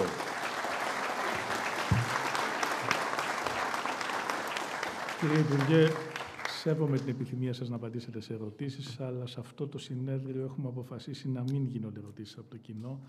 Συνεπώς θα αναλάβω εγώ αυτό το έργο και θα σας κάνω 2 ερωτήσεις, η μία κακοπροαίρετη. Και αφορά πάλι το θέμα... Γνωρίζοντάς τους, δεν απορώ για το κακοπροαίρετη. Κάποιος πρέπει να κάνει και τον κακό σε αυτή την κοινωνία, δεν μπορεί όλοι να είναι καλοί. Μας μιλήσατε με πολύ πιστικό τρόπο για την σημασία που έχει το ζήτημα των ροών εμπορίου για τη χώρα μας, για το ειδικό ενδιαφέρον που έχει για την ελληνική ναυτιλία η ασφάλεια. Αναφερθήκατε λοιπόν με τρόπο που κατά την άποψή μου είναι πλήρως πιστικός στην ανάγκη συμμετοχής της χώρας μας σε προσπάθειες όπως η επιχείρηση Ασπίδες, που πράγματι είναι ό,τι το πιο επιτυχημένο έχει γίνει ποτέ στην ιστορία της ΚΕΠΑ. Αναφέρατε δε και το θέμα της πειρατείας, το οποίο από καιρό θα έπρεπε να μας απασχολεί και δεν έχουμε κάνει τίποτα γι' αυτό. Συνεπώς, είναι πιστικότατη η ανάλυση σας για το γιατί η Ελλάδα ούτε μπορεί να απέχει, ούτε έχει συμφέρον να μην δημιουργηθούν τέτοιες δομές. Το ερώτημα όμως είναι το εξής. Είναι το ένα από τα 2 που θα ήθελα να σας κάνω για να μην σας ταλαιπωρήσουμε τρομερά. Ο ελληνικός λαός σε πολύ μεγάλο βαθμό είναι απολύτως εθισμένος σε μια λογική μη διακινδύνευσης. Υπάρχουν πολιτικές δυνάμεις οι οποίες αρνούνται οποιαδήποτε εμπλοκή, διότι ποτέ δεν πρέπει να χαθεί ούτε μία ρανίδα αίματος, ακόμη και για ζητήματα τα οποία μας ενδιαφέρουν ειδικώς. Συμμετείχατε ενεργώς στις προσπάθειες σταθεροποίησης της κατάστασης στην Λιβύη και αν θυμούμε καλά, η κριτική που σας έγινε, σε εσάς ατομικώς, για το τραγικό ατύχημα στο οποίο έχασαν τη ζωή τους οι 3 Έλληνες στρατιωτικοί, έδειξε το ποια είναι η γενική αντίληψη. Από την άλλη, εσείς δεν διστάζετε να κάνετε κινήσεις που θεωρείτε ότι είναι προς συμφέρον της χώρας και ενέχουν κάποια διακινδύνευση, κρίνοντας προφανώς ότι αυτή η διακινδύνευση έπεται σε σχέση με το μείζον, το οποίο περιγράψατε. Το ερώτημα όμως είναι εύλογο όχι μόνο να συμμετέχουμε, αλλά να παίρνουμε μια πρωτοβουλία που αυξάνει αυτή τη διακινδύνευση, διότι στην περίπτωση της επιχείρησης Ασπίδες, η επιχείρηση έχει την προσωπική σας, να μην πω σφραγίδα, να πω τη σφραγίδα.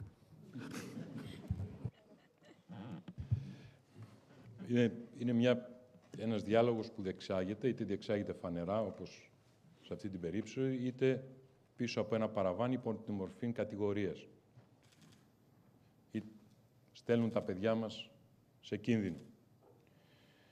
Θέλω να σας πω ότι σε αυτό έχω απολύτως αίσθηση συνταγματικού καθήκοντος και συνείδησης. Καταλαβαίνω πάρα πολύ καλά, τι σημαίνει να στέλνεις άνθρωπο σε κίνδυνο. Όσες φορές το έκανα, επεχείρησα σε έναν ασήμαντο μεν, αλλά ενδεικτικό βαθμό, να τον συμμεριστώ. Πήγα στη Λιβύη αρκετές φορές ο ίδιος, ακόμη και σε συνθήκες δυσχερέστατες στην αρχή. Πήγα στις Ασπίδες στην αρχική φάση μαζί με τους κυρίους αρχικούς επί της Ύδρας. Δεν έκρυψα ποτέ από την ελληνική κοινωνία, και θα το πράξω, ότι πραγματικά στελέχη των ελληνικών ενόπλων δυνάμεων στέλνονται σε περιοχές κινδύνου. Όμως αυτό είναι το συνταγματικό καθήκον. Και πρέπει κανείς αφενός να το πει ανοιχτά και επίσης να μην πέσει στην παγίδα να ελαχιστοποιήσει τον κίνδυνο. Για τις Ασπίδες υπάρχει κίνδυνος. Βεβαίως υπάρχει. Όμως δεν γίνεται αλλιώς. Όταν στον όρκο των ενόπλων δυνάμεων εμπεριέχεται να υπερασπίζω μέχρι τελευταίας ρανίδος του αίματός μου, τι υπονοείται? Ο όρκος δίνεται προς την πατρίδα. Δεν δίνεται προς τον Υπουργό ή προς μια κυβέρνηση ή προς οποιονδήποτε άλλο.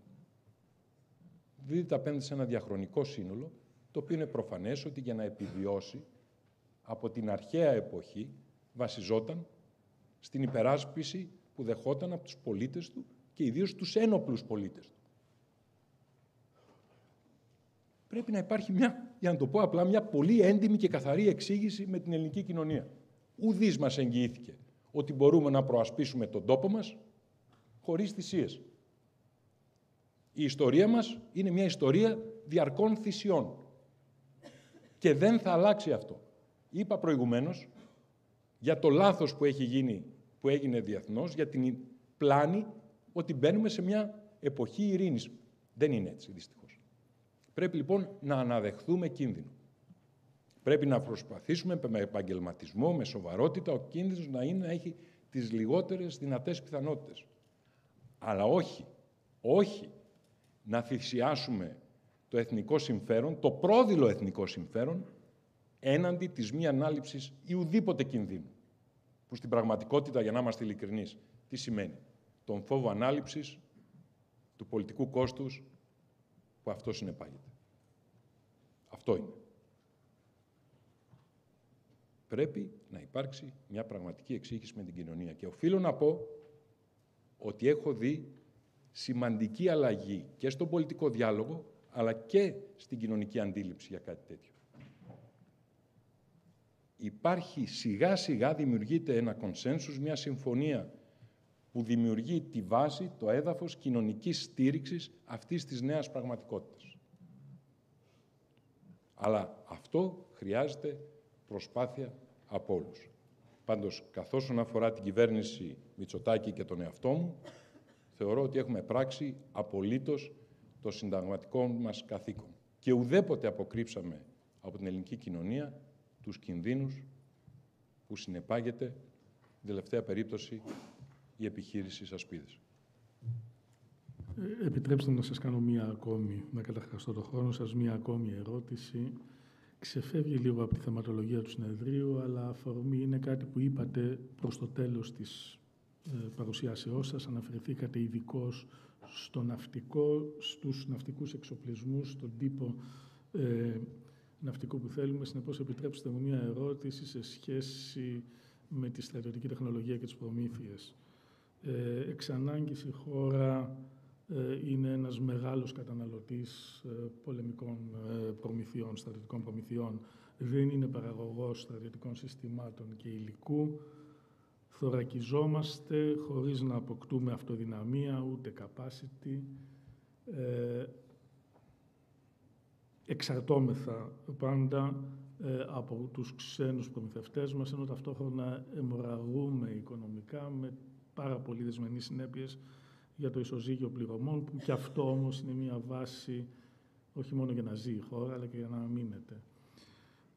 Έχετε τον τελευταίο καιρό κάνει κάποιες νήξεις σε 3 κατευθύνσεις. Επιτρέψτε μου λοιπόν να σας παρακαλέσω να τις διευκρινίσετε λίγο. Έχετε, αν δεν κάνω λάθος, μιλήσει για τα ελληνικά ναυπηγεία και πώς αυτά μπορούν να αναβαθμιστούν και να βοηθήσουν. Δεύτερον, έχετε μιλήσει για την ανάγκη αναβάθμισης της παραγωγής στρατιωτικού υλικού και τρίτο και τελευταίο, έχετε ειδικώς αναφερθεί στα disruptive technologies, στα οποία διακρίνεται, συμπεριλαμβανομένων των drones και τα λοιπά, στα οποία διακρίνεται ο ανταγωνιστής μας, ο αντίπαλός μας. Συνεπώς, θα παρακαλούσαμε 2 λόγια πώς μπορούμε να τα αλλάξουμε αυτό, τι σκοπεύετε να κάνετε εκεί. Συνήθως, όποιος πολιτεύεται, και μάλιστα όποιος πολιτεύεται τη μακρά σειρά ετών σαν εμένα, είναι πολύ ικανός στα ευχολόγια. Αλλά δεν πρόκειται να τα μετέλθω. Βεβαίως ελπίζω ότι θα υπάρξει αποτέλεσμα, αλλά θα σας πω για συγκεκριμένα πράγματα που γίνονται και όχι για μια γενικότερη θεώρηση αφηρημένη. Όσον αφορά την ναυπηγική βιομηχανία, δεν μπορείς να έχεις ένα σοβαρό ναυτικό αν δεν έχεις μια ναυπηγική βιομηχανία να στο στηρίξει. Άρα λοιπόν, παρά τα πολλά προβλήματα, θα επιχειρήσουμε τα σημαντικά ναυπηγεία της χώρας, δεν είναι πάρα πολλά, να μπορέσουν να συμμετάσχουν στην προσπάθεια δημιουργίας ενός ικανού ναυτικού. Όσον αφορά το ζήτημα της ελληνικής αεροπορίας, γίνεται ήδη μια προσπάθεια αναγέννησης και αναδημιουργίας της ελληνικής αεροπορικής βιομηχανίας. Δεν χρειάζεται να σας περιγράψω την κατάστασή της, ως παρελήφθη, δεν τιμά τη χώρα. Όμως πάλι η ελληνική αεροπορία δεν μπορεί να σταθεί χωρίς μια βάση παροχής στήριξης. Είναι σαν ραχοκοκαλιά, έχεις ένα μυϊκό σύστημα, χρειάζεται και ένα σκελετό. Εκείνο που είναι, αυτό δεν έχει τίποτα, και τα δύο αυτά δεν έχουν τίποτα το πρωτοποριακό. Ακούγονται απολύτως και είναι απολύτως αυτονόητα. Όμως στην Ελλάδα πάρα πολλά πράγματα αυτονόητα καθίστανται ετερονόητα. Δεν μπορούμε στήριξη, δεν σημαίνει μια κρατικοδίαιτη νοοτροπία παροχής χρημάτων χωρίς παραγωγή έργου και υπηρεσίας. Αυτό δεν είναι στήριξη. Έρχομαι όμως σε κάτι που νομίζω είναι πολύ πιο ενδιαφέρον και αυτό έχει να κάνει με τις νέες τεχνολογίες. Ας πιάσουμε, υπάρχει ένα παράδειγμα στην περιοχή μας, ας το κοιτάξουμε, το ξέρουμε, το Ισραήλ. Ξέρετε όλοι, οι περισσότεροι όσοι έχετε ασχοληθεί, πάρα πολλοί νέοι άνθρωποι, βλέπω με χαρά ανάμεσά σας, ότι πριν από το 1973, τον πόλεμο του 1973, το Ισραήλ δεν παρήγαγε, νομίζω τίποτε, αλλά και αν παρήγαγε ελάχιστα πράγματα. Πώς έγινε μέσα σε 40 χρόνια και το Ισραήλ έγινε ο μεγαλύτερος κατά κεφαλήν και σε προϊόντα νέας τεχνολογίας σε απόλυτες τιμές, εξαγωγέας συστημάτων στον πλανήτη. Πώς τα κατάφεραν? Δεν έχουν πρώτες ύλες, δεν έχουν κάτι εξαιρετικό. Η απάντηση είναι μία. Η ανάγκη. Η ανάγκη. Η ανάγκη επιβίωσης. Το Iron Dome, του οποίου είδατε τη χρήση προχθές, δημιουργήθηκε σε 5 χρόνια. Ενσωματώνοντας υπάρχουσες κατά 90% τεχνολογίες. Δηλαδή, το readiness level όσων χρησιμοποίησαν ήταν σε πάρα ψηλό επίπεδο. Δεν χρειάστηκαν να εφέρουν τον τροχό. Εμείς γιατί δεν μπορούμε να παράξουμε οτιδήποτε? Γιατί η Τουρκία μας έχει αφήσει αιώνες πίσω στα αυτονόμως κινούμενα στον αέρα, στα drones, όπως λένε. Δεν είχαμε το mental capacity να το δούμε? Ανακριβές. Πάρα πολλές ελληνικές εταιρείες έφτιαχναν σχέδια drones, όσο και πρωτότυπα και πειραματικά drones, και πιο αστείο και πιο σημαντικό, ο καθηγητής του Μπαϊρακτάρ ήταν Έλληνας. Απλώς εμείς αδιαφορήσαμε. Είναι απλό, αδιαφορήσαμε. Θεωρήσαμε ότι δεν χρειάζεται να ασχοληθούμε. Εκεί είμαστε σήμερα. Σήμερα λοιπόν καταλαβαίνουμε ότι πρέπει να ασχοληθούμε και πάρα πολύ σοβαρά. Τι κάνουμε γι' αυτό? Τις επόμενες μέρες θα εμφανιστεί στη Βουλή ένα νομοθέτημα. Το νομοθέτημα αυτό αποτελεί δημιουργία ενός νομικού προσώπου, πάρα πολύ μικρού, εν αντιθέσει με τα συνήθη συμβαίνοντα στο δημόσιο, 35 άτομα και αν είναι, εκ των οποίων ένας μεγάλος αριθμός, 25 θα προέρχονται από τις ένοπλες δυνάμεις, το οποίο λέγεται ΕΛΚΑΚ, Ελληνικό Κέντρο Αμυντικής Καινοτομίας. Θα σας το πω, θα μου επιτρέψετε υπεραπλουστευμένα, αλλά θα καταλάβετε τι γίνεται. Έχουμε δημιουργήσει σε ελληνικές ένοπλες δυνάμεις μια διεύθυνση καινοτομίας. Η διεύθυνση καινοτομίας παίρνει και καταλογοποιεί τις ανάγκες των ελληνικών ενόπλων δυνάμεων σε καινοτόμα προϊόντα. Τι θέλουμε, τι ανάγκες έχουμε. Χρειαζόμαστε ένα ραντάρ με αυτά και αυτά και αυτά τα χαρακτηριστικά. Χρειαζόμαστε ένα drone για το στρατό με αυτά και αυτά και αυτά τα χαρακτηριστικά. Χρειαζόμαστε ένα drone κάθετης απογείωσης για το ναυτικό με αυτά και αυτά και αυτά και αυτά τα χαρακτηριστικά. Αυτά σχηματοποιημένα περνάνε στο Ελληνικό Κέντρο Καινοτομίας. Το Ελληνικό Κέντρο Καινοτομίας προκηρύσσει στο ελληνικό οικοσύστημα αμυντικής καινοτομίας αυτές τις ανάγκες, σαν σχηματοποιημένα προϊόντα. Έχει χρήματα ήδη για να χρηματοδοτήσει την παραγωγή πρωτοτύπου. Οι ενδιαφερόμενοι καταρχήν απαντούν στο πρόβλημα με λύση και αν η Επιτροπή του ΕΛΚΑΚ κρίνει ότι η λύση είναι επαρκής για τις ένοπλες δυνάμεις και σε συνεργασία με τις ένοπλες δυνάμεις, δίνει παραγγελία πρωτοτύπου. Έναντι της παραγωγής πρωτοτύπου, το οποίο χρηματοδοτούμε, κρατάμε τα δικαιώματα της στρατιωτικής χρήσης. Συνήθως τα περισσότερα αυτά τα προϊόντα τα λένε dual use. Εμάς μας ενδιαφέρει η στρατιωτική χρήση. Εάν το πρωτότυπο που δίνεται στις ένοπλες δυνάμεις ανταποκριθεί και στα τεστ που του κάνουν ένοπλες δυνάμεις, τότε δίνουμε παραγγελία. Το 1% καταρχήν, που θα αυξάνεται κάθε χρόνο, του συνολικού προϋπολογισμού του Υπουργείου Εθνικής Άμυνας, θα δεσμεύεται για καινοτόμα προϊόντα που θα παράγει αυτό το οικοσύστημα. Τι σημαίνει δεσμεύεται? Σημαίνει ότι αν δεν χαλαστεί εκεί, δεν χαλιέται σε κάτι άλλο. Πρέπει να αποκτήσουμε κουλτούρα αναζήτησης λύσεων από την εγχώρια παραγωγική διαδικασία. Αυτή τη στιγμή το σύνολο των αμυντικών μας βιομηχανιών, των βιομηχανικών μέσα εισαγωγικά, παράγει το 0,7 μόνο % του ΑΕΠ. Ο ακριβής αριθμός είναι 0,74% του ΑΕΠ. Είναι κωμικό νούμερο. Θα μου πείτε, εσείς το σκεφτήκατε αυτό? Όχι. Όχι. Όπως και ο τροχός, τα πράγματα συνήθως είναι καλό να τα αντιγράφεις. Το 2014, όταν ήμουν Υπουργός Ανάπτυξης, είχα ενδιαφερθεί πάλι για το πώς το Ισραήλ δημιούργησε το οικονομικό του θαύμα με τις startups, όχι τότε μόνο το αμυντικό.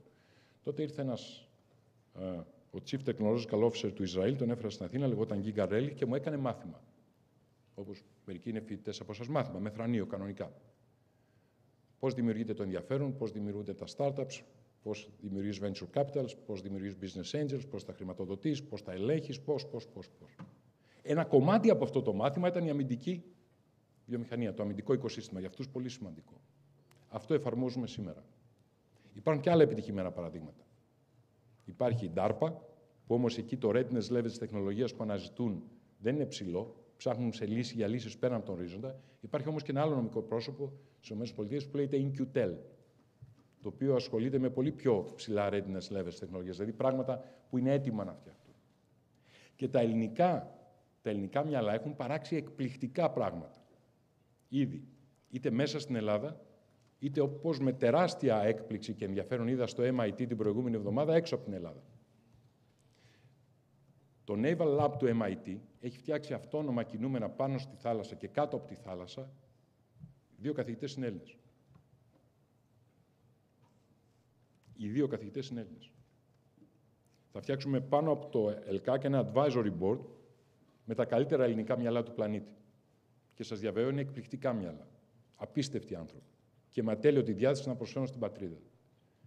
Και πιστεύω ότι μέσα σε ένα πολύ εύλογο χρόνο, γιατί σας λέω κάτι το οποίο δεν είναι προφανές στις περισσότερες προσπάθειες, έχουμε τα χρήματα. Τα χρήματα ήταν εκεί. Και σε αυτά που ήταν εκεί υπάρχουν 1 δισεκατομμύριο πλάσα ευρωπαϊκή πόρη προς απορρόφηση. Ελπίζουμε ότι σε μια δεκαετία θα έχουμε δημιουργήσει ένα τελείως διαφορετικό πράγμα στη χώρα. Θα το μετρήσουμε μετά από 5 χρόνια, να δούμε πού βρισκόμαστε, αλλά έχω πολύ βάσιμες ελπίδες ότι αυτό το πράγμα θα πετάξει και θα πετάξει ψηλά και δυνατά. Υπουργέ μου, δεν έχουμε λόγια. Είχαμε ένα σλότ μισής ώρας, το έχουμε ξεπεράσει κατά πάρα πολύ. Νομίζω ότι εδώ ακούσαμε κάποια πράγματα ουσίας και ότι δόθηκαν, ελπίζω, ειλικρινείς απαντήσεις σε ειλικρινή ερωτήματα. Ευχαριστούμε θερμότατα για την παρουσία σας. Ευχαριστούμε πάρα πολύ για τα σχόλιά σας. Να είστε καλά.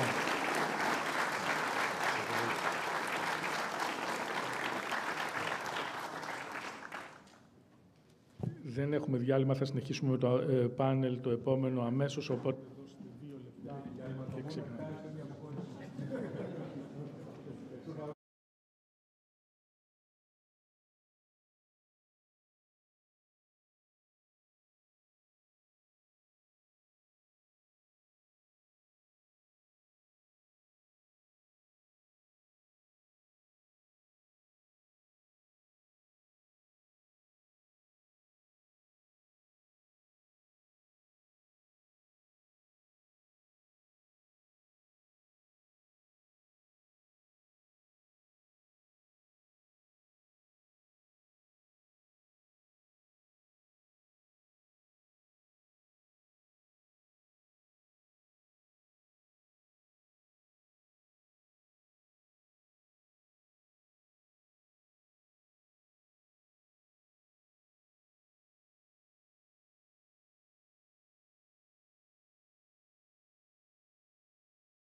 Να παρακαλέσω και πάλι να πάρουμε τις θέσεις μας για να ξεκινήσουμε.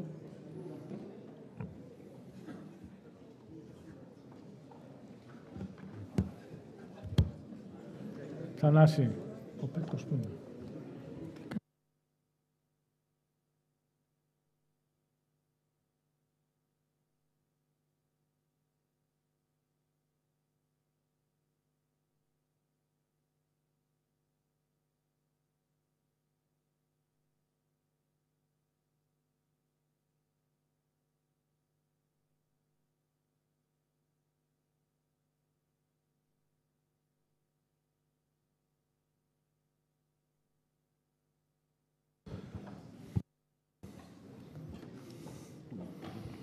Ladies and gentlemen, we now come to the second panel of this conference. The discussion will revolve around legal and economic aspects of maritime security. We are happy to have on the panel two distinguished lawyers and two distinguished economists. In fact, also two practicing persons and two academics. We'll take it in turn.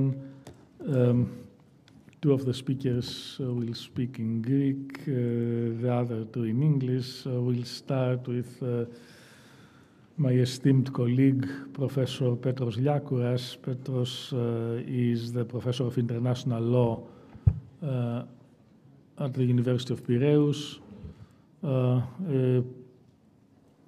Highly esteemed international lawyer, has been an advisor to the Ministry of Foreign Affairs for a number of years now, participated in a famous or infamous international agreement signed by the country a few years ago. Without further ado, let me pass the floor to Professor Eleftherios. Ευχαριστώ πάρα πολύ, κύριε Πρόεδρε, αγαπητέ Χρήστο. Ευχαριστώ πάρα πολύ τον φίλο Θανάση Πλατιά, καθηγητή μας, που είχε την ευγενική καλοσύνη να φτιάξει το πρόγραμμα και να μας συμπεριλάβει, να πούμε όλα αυτά τα οποία έχουμε να πούμε. Δεν ξέρω τι χρόνο έχουμε στη διάθεσή μας, μισή ώρα. 25. We have an hour and a half for the four papers plus the second round of discussion. So, well, something like that. Less than 20, and let's get going. 20 plus. Let's say 20 plus. Okay. Λοιπόν, το θέμα μου έχει να κάνει κυρίως να δούμε τι είναι αυτό το καινούριος όρος ο οποίος μας έχει ενσκύψει, που λέγεται Maritime Security, στα ελληνικά θαλάσσια ασφάλεια. Θαλάσσια ασφάλεια δεν είναι κάτι καινούριο, θα έπρεπε να είναι κανονικά κάτι πολύ παλαιότερο, αλλά ακριβώς επειδή αυξήθηκαν οι απειλές, θα έπρεπε να υπάρχει και μια καλύτερη στρατηγική, στην οποία να υπάρχουν καινούρια πράγματα που θα πρέπει να ληφθούν υπόψη. Και το κυριότερο απ' όλα είναι το θεσμικό πλαίσιο, μέσα στο οποίο θα μπορέσουμε να εντάξουμε όλες τις δυνατότητες, το πώς αντιμετωπίζει την κάθε μία από αυτές τις απειλές. Πρέπει να πω εκ προημίου ότι πρωτίστως αυτό για το οποίο ενδιαφέρονται και αυτοί οι οποίοι διαμόρφωσαν την περίφημη θαλάσσια ασφάλεια ήταν κυρίως οι μεγάλες ναυτικές δυνάμεις. Αυτές ενδιαφέρονται πάρα πολύ και για τα θέματα των θαλασσιών ζωνών τους, αλλά και για τα θέματα των διεθνών υδάτων, όπου εκεί διεξάγεται κυρίως η διεθνής ναυσιπλοεία και όχι μόνον. Είναι περιοχές εκείνες όπου ποντίζονται καλώδια και σωληναγωγοί, είναι δηλαδή λίγο πιο πολύπλοκη όλη αυτή η κατάσταση και βεβαίως φτάνουμε κάποια στιγμή και λέμε τι είναι τώρα απαρχιωμένο το δίκαιο της θάλασσας ή είναι καινούργιες οι απειλές οι οποίες δεν μπορούσαν καν να είχαν υπολογιστεί από τότε ώστε να περιλαμβάνονται μέσα στο δίκαιο της θάλασσας. Πρέπει να σας πω ότι ανήκω κυρίως εκείνη την ομάδα των διεθνολόγων νομικών, οι οποίοι ακριβώς λένε ότι, ξέρετε, το δίκαιο της θάλασσας, έτσι όπως διαμορφώθηκε το 1982, έχει αφήσει πάρα πολλά κενά. Είναι πάρα πολύ πίσω. Δεν έχει πιάσει καινούργια ζητήματα τα οποία αφορούν σύγχρονες απειλές και σύγχρονα προβλήματα, και για όλα αυτά τα πράγματα πολλές φορές, θα το δούμε και στη συνέχεια, τα κράτη πάντοτε καταφεύγουν να κάνουν κάτι διαφορετικό, αλλά όχι εκτός δικαίου. Κάτι διαφορετικό σε σχέση δηλαδή με αυτό το οποίο προτείνει η Σύμβαση γενικώς. Έτσι λοιπόν, Όλες αυτές οι παραδοσιακές απειλές οι οποίες βρίσκονταν κάποτε και αφορούσαν τις θαλάσσιες ζώνες, παραδείγματος χάρη ποια μπορεί να ήταν μια θαλάσσια απειλή ή χρειαζόταν θαλάσσια στρατηγική, το γεγονός ότι έχουμε δύο χώρες οι οποίες διαφιλονικούν μεταξύ τους για μια θαλάσσια ζώνη, παραδείγματος χάρη μια υφαλοκρηπίδα, μια αποκλειστική οικονομική ζώνη. Ωραία, αυτό μπορούμε να δούμε, αν και αυτό μέσα σε ένα βαθμό δεν το πολυκαλύπτει η σύμβαση, αλλά κάπου όμως δίνει ένα hint που λέει, ξέρετε, πρέπει να κάνετε συμφωνία οριοθέτησης για να μπορέσετε ακριβώς να καθορίσετε ποια είναι τα όρια μέσα στα οποία θα πρέπει να ασκήσετε τα δικαιώματά σας. Από εκεί και έπειτα όμως έγινε πολύ κατανοητό μετά την 11η Σεπτεμβρίου ότι κάτι πρέπει να γίνει, γιατί οι θάλασσες μπορούν να χρησιμοποιηθούν ως εφαλτήριο για το σχεδιασμό τρομοκρατικών δραστηριοτήτων, ενεργειών, μεταφοράς όπλων, μεταφοράς τρομοκρατών μέσα από τη θάλασσα. Άρα κάτι πρέπει να γίνει και ειδικά σε αυτό που λέγεται ελευθερία της θάλασσας. Γιατί ξέρετε, η ελευθερία της θάλασσας μπορεί να είναι καλή για την ναυσιπλοεία, όμως πολλές φορές γίνεται αγωγός για να γίνεται μια παράνομη πράξη. Αυτό έχει συμβεί στο 19ο αιώνα, μπορεί και νωρίτερα, όταν η μεγαλύτερη μεταφορά από την Αφρική ανθρώπων στις Ηνωμένες Πολιτείες για να αποτελέσουν το πρώτο πρόπλασμα όλων αυτών των ανθρώπων που επρόκειτο να δουλέψουν οι μετέπειτα δούλοι, όλο αυτό δηλαδή το δουλεμπόριο έγινε δυνατόν γιατί ήταν ανοιχτές οι θάλασσες, όπου δεν επέτρεπαν καμία άσκηση αρμοδιότητας κανενός άλλου πλοίου εκτός από το πλοίο της σημαίας. Εκτός από το κράτος του πλοίου της σημαίας. Άρα όλα αυτά τα πράγματα έχουν θεωρηθεί ότι χρειάζονται πολλά πράγματα τα οποία χρειάζονται να... Στο μεταξύ μας έχουν προκύψει, ειδικά για τη Μεσόγειο, πειρατεία παλιότερα. Θα μου πείτε, η πειρατεία αντιμετωπίζεται. Είδατε πόσο ωραία αντιμετωπίστηκε στη Σομαλία, που και εκεί πάλι υπήρχε το μεγάλο πρόβλημα. Ποιος πρόκειται να τους δικάσει όλους αυτούς για να σταματήσει η πειρατεία? Τουλάχιστον να ανεβάσουμε το κόστος, ότι ξέρετε, η πειρατεία θα κοστίσει αν κάποιος την κάνει. Επίσης, το ίδιο πράγμα είναι ότι έχουμε τη διάδοση των όπλων μαζικής καταστροφής. Πουθενά στη σύμβαση δεν υπάρχει κάτι τέτοιο που να το επιτρέπει, να το απαγορεύει. Όλα αυτά λοιπόν έχουν αναδείξει μια ανάγκη από την πλευρά των κρατών ότι χρειάζεται μια επικαιροποίηση στο δίκαιο της θάλασσας, το οποίο να είναι προσαρμοσμένο στα νέα δεδομένα. Να μην ξεφεύγει όμως αυτή η επικαιροποίηση από το βασικό πνεύμα και τις αρχές πάνω στις οποίες στηρίχθηκε το δίκαιο της θάλασσας, αλλά απλώς να είναι λίγο πιο πολύ προσαρμοστικό στις καινούργιες ανάγκες. Και έτσι λοιπόν, αυτό που τα κράτη από την αρχή κατάλαβαν ότι πρέπει να γίνει μια αλλαγή, γιατί βασικά η Σύμβαση για το Δίκαιο της Θάλασσας, στην οποία όλοι αναφερόμαστε, έχει διαμορφωθεί βασικά για τους σκοπούς της διασφάλισης της ειρηνικής χρήσης των θαλασσών και των ωκεανών. Άρα αυτό όμως δεν σημαίνει ότι δεν μπορούμε πάνω σε αυτό να προσαρμοστούν και οποιασδήποτε ανάγκες αφορούν την ασφάλεια του κάθε κράτους, γιατί ακριβώς όπως κάθε νομικό κείμενο, έτσι και η Σύμβαση για το Δίκαιο της Θάλασσας θεωρείται και λέγεται ότι είναι ένα living instrument, ένα ζωντανό όργανο, που σημαίνει ότι μέσα σε αυτό χωράει ακριβώς και μία επικαιροποίηση και θέματα ακόμη τα οποία μπορούν να αφορούν την θαλάσσια ασφάλεια. Υπάρχουν επίσης καινούργιες δραστηριότητες για τις οποίες αναφέρθηκε και ο Υπουργός προηγουμένως, για το θέμα των drones. Επίσης και αυτό δεν είναι κάτι το οποίο θα μπορούσε να βγει από τη Σύμβαση, αν επιτρέπεται ή όχι. Επίσης πρέπει να ξέρουμε ζητήματα όπως είναι η γαλάζια οικονομία. Επίσης και αυτή πάλι δεν μπορεί να υπαχθεί σε όλο αυτό, γιατί η Σύμβαση είναι χωρισμένη σε δύο βασικές κατηγορίες. Η μία κατηγορία είναι να προασπίσουμε όλες τις θαλάσσιες ζώνες οι οποίες βρίσκονται κοντά στο παράκτιο κράτος, και η δεύτερη είναι να προασπίσουμε όλα τα οικονομικά συμφέροντα που προκύπτει από την εκμετάλλευση των υδάτινης στήλης και των βυθών και του υπεδάφους όλων αυτών των θαλασσών. Άρα εκεί τα πράγματα είναι λίγο πιο δύσκολα. Σήμερα πάμε στον ορισμό. Δεν υπάρχει ορισμός της λεγόμενης θαλάσσιας ασφάλειας. Όμως είναι ένα ζήτημα στρατηγικής. Και βεβαίως αυτό το οποίο είναι κατανοητό είναι ότι φεύγουμε από τις παραδοσιακές απειλές, φεύγουμε από τις παραδοσιακές κρίσεις οι οποίες υπάρχουν, αυτές τις οποίες αναφέρθηκα προηγουμένως, οι συγκρούσεις που γίνονται για θαλάσσιες ζώνες. Και αυτό μην πείτε ότι είναι κάτι παλιό, το ότι έχουμε κρίση γύρω από τις θαλάσσιες ζώνες είναι κάτι το οποίο είναι ακόμη και σήμερα. Συμβαίνει, το βλέπουμε πάρα πολύ και θα το δούμε πολύ πιο αναλυτικά όταν αναφερθούμε στην περίπτωση της Μεσογείου.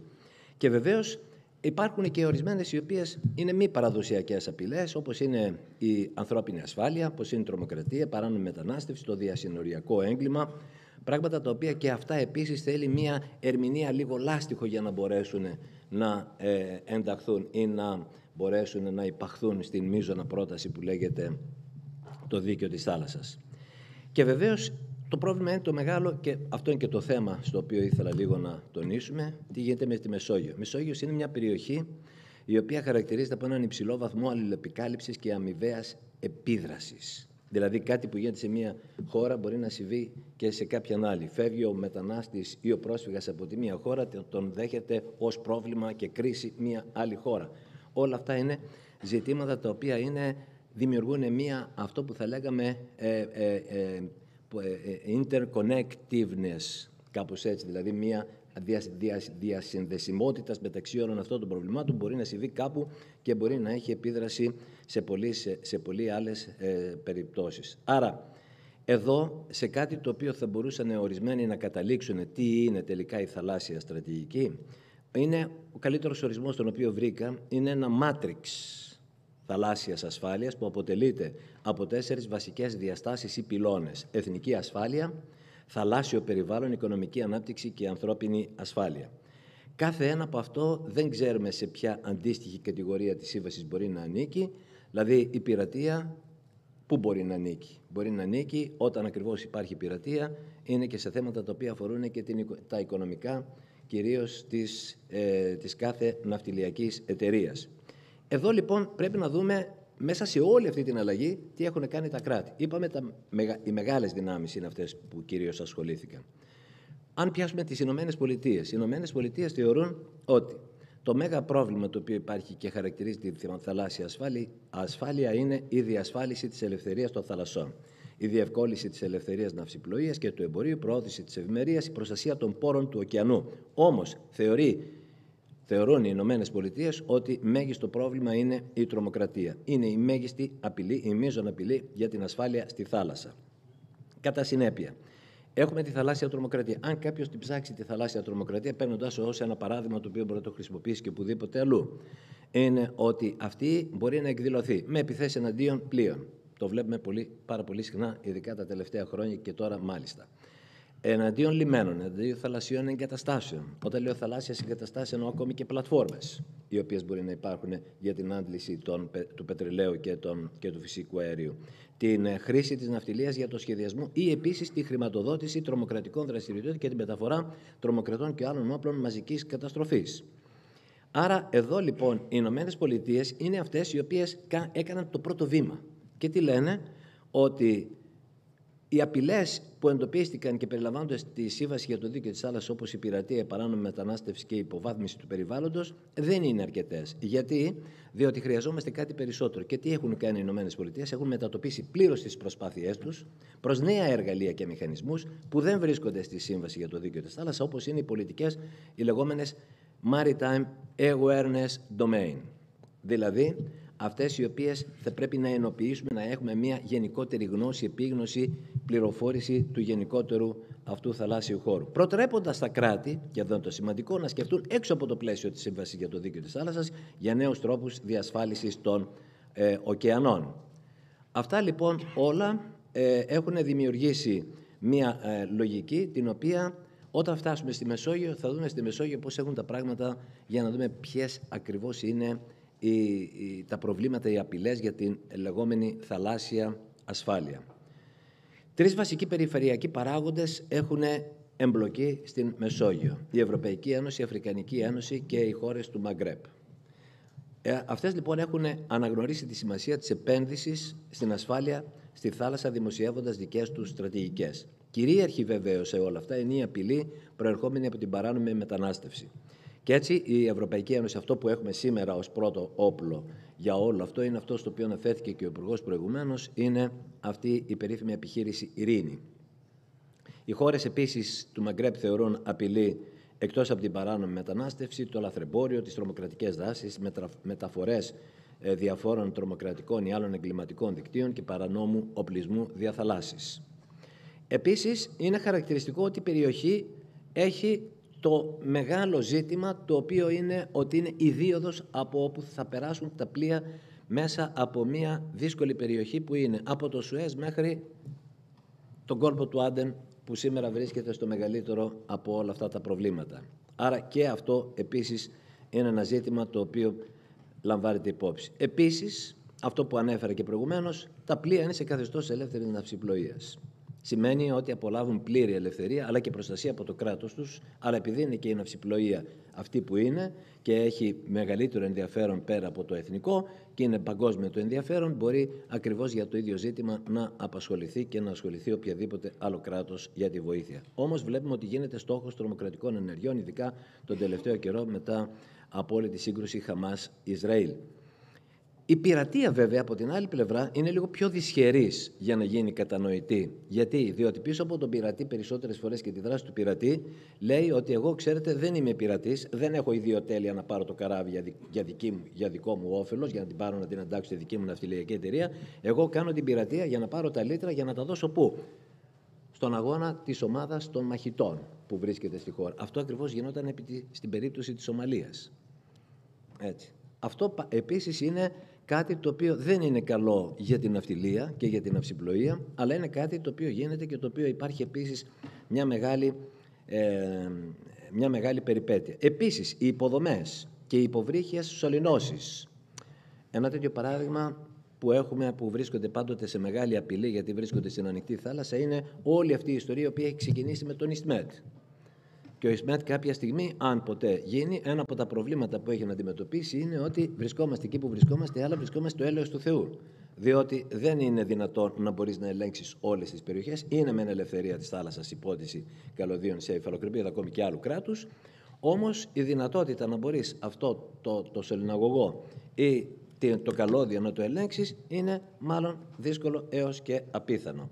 Το ίδιο υπάρχει και για τις πλατφόρμες. Το ίδιο υπάρχει επίσης το καινούριο σύστημα το οποίο έχουμε τώρα που είναι τα LNGs. Και αυτά επίσης έχουν την προστασία. Για όλα αυτά λοιπόν υπάρχει πάντοτε όλο αυτό το ζήτημα το οποίο υπάρχει και λέμε. Τώρα, ένα δεύτερο στοιχείο στην Ανατολική Μεσόγειο είναι οι θαλάσσιες ζώνες και οι επικαλύψεις διεκδικήσεων που πολλές φορές προκαλούν διενέξεις, γεγονός που απαιτεί τις περισσότερες φορές μεταξύ των αντικείμενων κρατών, γεγονός που απαιτεί αποχή από μονομερείς ενέργειες και υποχρέωση οριοθέτηση, ιδίως όσον αφορά στην αποκλειστική οικονομική ζώνη και την υφαλοκρηπίδα, όπου οι ζώνες αυτές δεν έχουν οριοθετηθεί. Η περίπτωση της ελληνοτουρκικής διαφοράς τόσο στο Αιγαίο όσο και στην Ανατολική Μεσόγειο είναι χαρακτηριστική με επίπτωση στον τομέα της θαλάσσιας ασφάλειας. Αναφέρω ένα παράδειγμα μόνον, αυτό το οποίο συνέβη το 2020 με την πορεία του Roots Race και την ενόχληση την οποία γενικότερα δημιούργησε όχι μόνο στις ελληνικές ένοπλες δυνάμεις αλλά γενικότερα και στην ναυσιπλοεία στην περιοχή αυτή. Επίσης, ζήτημα ασφάλειας, και πρέπει να το πούμε και αυτό εδώ, το οποίο εγείρεται είναι και από το περίφημο δόγμα, διακήρυξη, δήλωση, πείτε το όπως θέλετε, της Τουρκίας περί κάζους μπέλι στην περίπτωση της πιθανής επέκτασης της ελληνικής αιγιαλίτιδας ζώνης. Ομοίως, η αμφισβήτηση ελληνικών νησίδων σε συνδυασμό με την ελεύθερη αλληλεία. Γιατί αναφέρω την ελεύθερη αλληλεία? Γιατί εδώ έχει εμπλοκή πολιτών, όπου τις περισσότερες φορές ένα επεισόδιο θα προέρθει όταν βρεθούν πολίτες σε μια περιοχή όπου ο ένας θα πει είναι δική μου, ο άλλος θα πει είναι δική μου και από μικρά τέτοια επεισόδια μπορεί να υπάρχει ένα μεγαλύτερο εράπσιον. Εδώ λοιπόν πράγματι υπάρχει ένα ζήτημα το οποίο θα δημιουργήσει πρόβλημα στην ασφάλεια, ιδιαίτερα μάλιστα όταν αυτές οι περιοχές για τις οποίες μιλάμε εδώ δεν έχουν οριοθετηθεί ως αποκλειστικές οικονομικές ζώνες. Οξύτερο πρόβλημα όμως αποτελεί το γεγονός ότι έχουμε δύο οριοθετήσεις στην Ανατολική Μεσόγειο, μία της Ελλάδος-Αιγύπτου που είναι απόλυτα νόμιμη από κάθε άποψη, τύπης και ουσία, και έχουμε και μία παράνομη οριοθέτηση της Τουρκίας με τη Λιβύη, η οποία είναι παράνομη τύπης και ουσία. Εδώ πράγματι επικαλύπτονται και ο κίνδυνος θερμού επεισοδίου είναι περισσότερο από πιθανός αν ποτέ αυτές οι δύο οριοθετήσεις ενεργοποιηθούν με τη λογική της άσκησης των δικαιωμάτων. Άρα εδώ βλέπουμε ότι η περίπτωση της Μεσογείου έχουμε παραδοσιακές απειλές αλλά σε πολύ μεγάλη έκταση και ποσότητα και έχουμε βεβαίως και όλες τις υπόλοιπες νέες απειλές οι οποίες υπάρχουν, όπως είναι κυρίως το ζήτημα της πειρατείας αλλά κυρίως το ζήτημα των προσφυγικών ροών. Όλα αυτά καταλαβαίνουμε ότι πώς μπορεί να τα λύσει. Πρώτα απ' όλα πρέπει να πω δύο λόγια για τη σύμβαση, πολύ σύντομα. Πρώτον, ότι Δεν μπορούμε καθιονδήποτε τρόπο να πούμε ότι η σύμβαση λύνει όλα αυτά τα προβλήματα. Αν δούμε στη σύμβαση πόσες φορές αναφέρεται η λέξη ασφάλεια, θα εκπλαγούμε. Είναι μόνο σε μία περίπτωση στην Αιγιαλίτιδα ζώνη, όπου εκεί λέει αν η ευλαβής διέλευση προκαλεί την εθνική ασφάλεια του παράκτιου κράτους, τότε αυτή πρέπει να διακοπεί ή να ανασταλεί η διέλευση και να ζητηθεί, αν υπάρχει ιδιαίτερα ακόμη μεγαλύτερος λόγος, να ζητηθεί η αποχώρηση του πλοίου αυτού που δεν διεξάγει την αυλαβή διέλευση από την Αιγιαλίτιδα ζώνη. Η δεύτερη περίπτωση που λέει πάντοτε είναι ότι αυτό που υπάρχει ήδη στην πολύ αρχή, στο προήμιο της σύμβασης, όπου μιλάει ότι η κωδικοποίηση του δικαίου της θάλασσας θα συμβάλλει στην ενίσχυση της ειρήνης, της ασφάλειας, της συνεργασίας και των φιλικών σχέσεων μεταξύ όλων των εθνών. Αυτό όμως δεν είναι διάταξη, είναι γενικά μια προημιακή διακήρυξη, τίποτα περισσότερο. Συνεπώς, όλο αυτό λοιπόν μας προξενεί το εξής μεγάλο ερώτημα. Είναι αυτό το πράγμα πολύ ικανό? Πρέπει δεν να σας πω το εξής, ότι ούτε καν η συνορεύουσα ζώνη, η οποία είναι μια πολύ καλή ζώνη, ειδικά για το θέμα της μετανάστευσης, δεν έχει μέσα κουβέντα για το θέμα της ασφάλειας.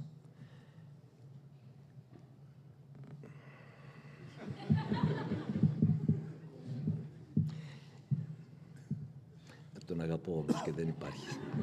Λοιπόν, όλα αυτά λοιπόν, όπως λέω στην περίπτωση εδώ τη δική μας, είναι ότι... Τώρα, ορίστε, με έκοψε και μου έχασε τον ερμό. Αλλά θα μου δώσει άλλα 3. Αν να ξαναβρεις το αριθμό αυτές 4 ώρες... Να το ξανασκεφτούμε. Λοιπόν, άρα εδώ πρέπει να πω το εξής. Και εδώ θέλω, γιατί πολλές φορές, ξέρετε, ξαναγυρίζουμε πάλι πίσω στα αρχικά για να ψάχνουμε τις πηγές. Ξέρετε ότι η Ελλάδα, όταν το 1931 όρισε τον εθνικό εναέριο χώρο στα 10 ναυτικά μίλια, τον όρισε ως χώρο ασφάλειας. Έτσι, κάτι το οποίο η Ελλάδα ποτέ δεν το χρησιμοποίησε. Και έχει μεγάλη σημασία αυτό το πράγμα, γιατί εκτός από αυτό που υπήρχε, δηλαδή είναι τα 10 ναυτικά μίλια ως θεσμού ασφάλειας, τον οποίο ποτέ η Ελλάδα δεν τον χρησιμοποίησε για οποιοδήποτε άλλο λόγο και κυρίως για θέματα θαλάσσιας ασφάλειας. Όχι απαραίτητα για θέματα τριβής με την Τουρκία, αλλά για θέματα άλλα τα οποία μπορούσαν να χρησιμοποιηθούν. Επίσης πρέπει να πω ότι το θέμα ασφάλεια δεν υπάρχει στην λεγόμενη συνορεύουσα ζώνη. Συνεπώς, όλα αυτά που βρίσκουμε τη λέξη ασφάλεια, αλλά με την πιο ήπια μορφή της ως safety, αυτή η οποία αναφέρεται στην ναυσιπλοεία. Ότι θα πρέπει να υπάρχει safety ή safety zones ή safety γενικώς για την ναυσιπλοεία και safety επίσης για τις ζωές όταν αυτές βρίσκονται σε κίνδυνο σε περίπτωση που χρειαστεί να ενεργοποιηθεί ο μηχανισμός του search and rescue. Συνεπώς, άλλα θέματα τα οποία μπορεί να αφορούν τη θαλάσσια ασφάλεια, όπως είναι το περιβάλλον ή όπως είναι τα θέματα ενέργειας ή οτιδήποτε σαν αυτά, περιλαμβάνονται στην αποκλειστική οικονομική ζώνη, όπου η αποκλειστική οικονομική ζώνη βέβαια τα ορίζει, αλλά είναι πολύ συγκεκριμένα αυτά τα δικαιώματα και μόνον εφόσον το παράκτιο κράτος έχει προκηρύξει όλες αυτές. Βέβαια, θα ρωτήσει κανείς, υπάρχει law enforcement? Υπάρχει. Πού όμως? Κυρίως εκεί που το κράτος έχει κυριαρχία. Που έχει κυριαρχία? Μόνο στην Αιγιαλίτιδα ζώνη και τα εσωτερικά ύδατα. Εκεί πράγματι μπορεί να ασκήσει κάθε μέσο προκειμένου να κάνει το πλοίο να αποχωρήσει από την Αιγιαλίτιδα ζώνη και μάλιστα αν αυτό αρνηθεί θα του επιβάλλει και κυρώσεις. Άρα όλα αυτά είναι ζητήματα τα οποία εσείς τα ξέρετε που έχετε ενδιατρύψει τόσα χρόνια στο ναυτικό και ξέρετε πώς ακριβώς γίνονται αυτά στην πράξη. Όμως όλα τα υπόλοιπα τα οποία μπορεί να υπάρχουν, δηλαδή κυρίως οτιδήποτε αφορά σε παραβίαση, είτε τρομοκρατία, είτε ναρκωτικά, είτε human trafficking ή οτιδήποτε άλλο υπάρχει, επειδή ακριβώς είναι μια θάλασσα κυριαρχίας, έχει το απόλυτο δικαίωμα και το αποκλειστικό δικαίωμα η χώρα, η παράκτια, μέσα στην Αιγιαλίτιδα ζώνη όταν συμβούν όλα αυτά, να ασκήσει όλο αυτό το εσωτερικό δίκαιο με το οποίο θα πρέπει να γίνει όλη αυτή η τιμωρία, ας το πούμε, ο κολασμός. Από την άλλη βέβαια, όσον αφορά στην αποκλειστική οικονομική ζώνη, ναι, πράγματι, όποιος ρυπαίνει στην αποκλειστική οικονομική ζώνη δεν περιμένει από το κράτος της σημαίας να τον παραλάβει και να τον δικάσει στη χώρα του, θα τον δικάσει ο συγκεκριμένος, το συγκεκριμένο κράτος. Τέλος, για να μην... και δεν θα την πω πολλές φορές τη λέξη τέλος, ναι, είναι ότι έχουμε άλλα ζητήματα τα οποία αφορούν, παραδείγματος χάρη, στην τρομοκρατία. Εκεί υπάρχει το μεγάλο κενό στη σύμβαση. Γιατί? Διότι για να αναλυφθεί μία δράση κατά ενός πλοίου το οποίο διεξάγει τρομοκρατία ή μεταφέρει τρομοκράτες ή οτιδήποτε άλλο, δικαίωμα έχει μόνο το κράτος της σημαίας. Πού υπάρχει το πρόβλημα? Στα πλοία με σημαίες ευκαιρίας. Όπου εκεί δεν υπάρχει κάποιος, άρα δεν δίνεται η δυνατότητα ποτέ να μπορεί και να επέμβει προκειμένου να συλλάβει τους τρομοκράτες και να σταματήσει την τρομοκρατία εκεί που γίνεται. Πού υπάρχει εδώ το έλλειμμα που δεν προβλέφθηκε? Ένα διπλό έλλειμμα. Πρώτον, έπρεπε οπωσδήποτε να έχει υπάρξει μια αναθεώρηση της σύμβασης όπου την τρομοκρατία να την αναγάγει σε έγκλημα κατά της ανθρωπότητας, οπότε θα μπορούσε πολύ κάλλιστα και αυτή να δικάζεται όπως η πειρατεία. Και δεύτερον, και το πιο σημαντικό, είναι ότι ποτέ δεν σκέφτηκαν την τρομοκρατία να την εισαγάγουν στο ποινικό δικαστήριο, στο Διεθνές Ποινικό Δικαστήριο, όπου να μπορεί να δικάζεται ένας τρομοκράτης απευθείας εκεί, εφόσον έχει συλληφθεί και εφόσον έχει ταυτοποιηθεί. Ξέρετε τι κάνει τώρα? Μου πιάνει το σφιγμό. He's overexcited. Ευχαριστώ. He had an opportunity to speak to so many people and such important people today, so that he's ecstatic. We have, well, let me be a bit more serious now. Professor Liakouras,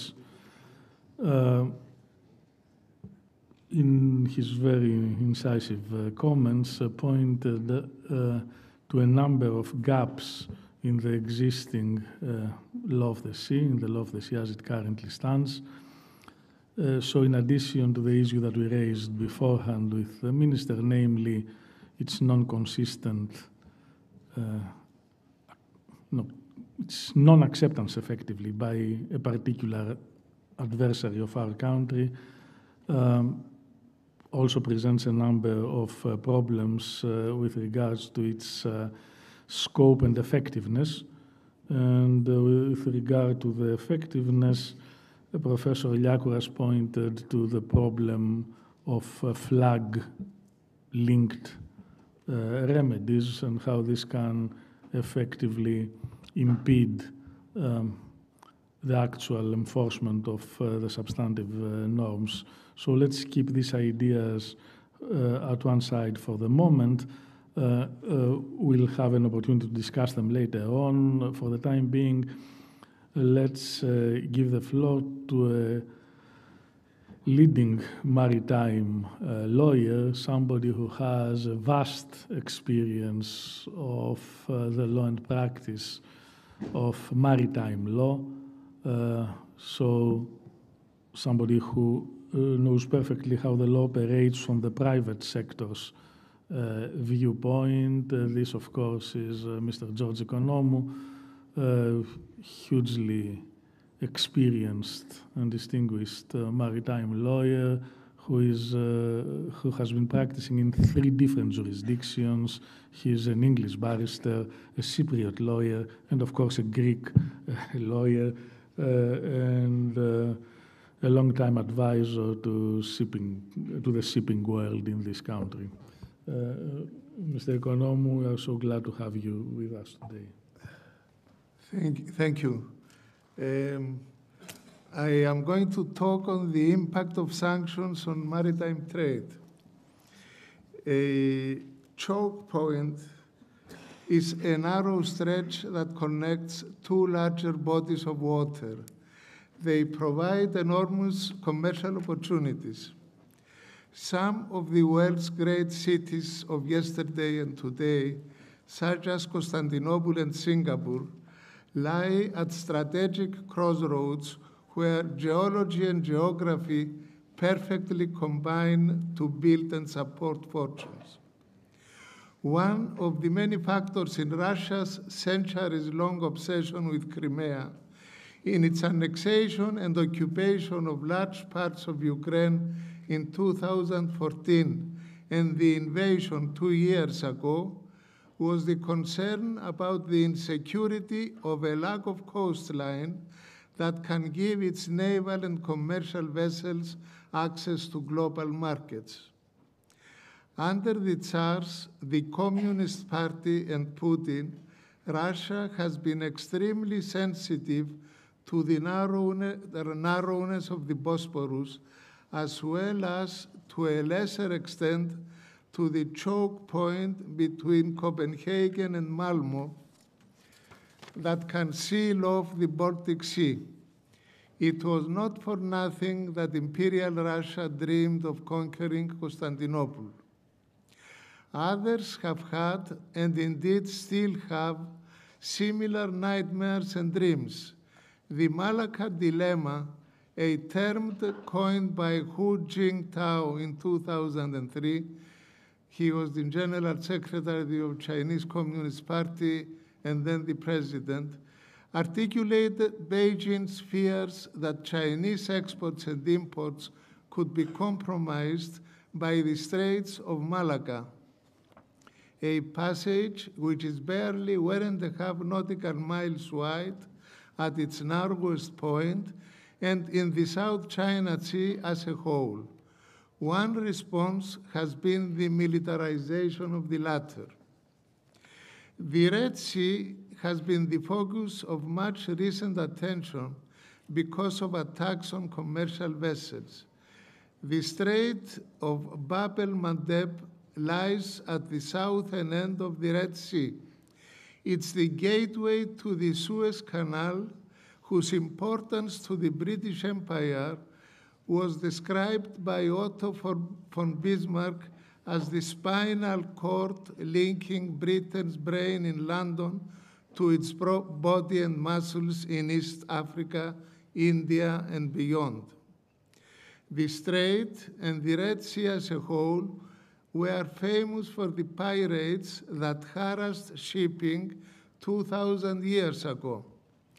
Roman authors such as Strabo commented on the extreme care that had to be taken because of the threat from pirate ships that came alongside, plundered cargoes, and enslaved survivors.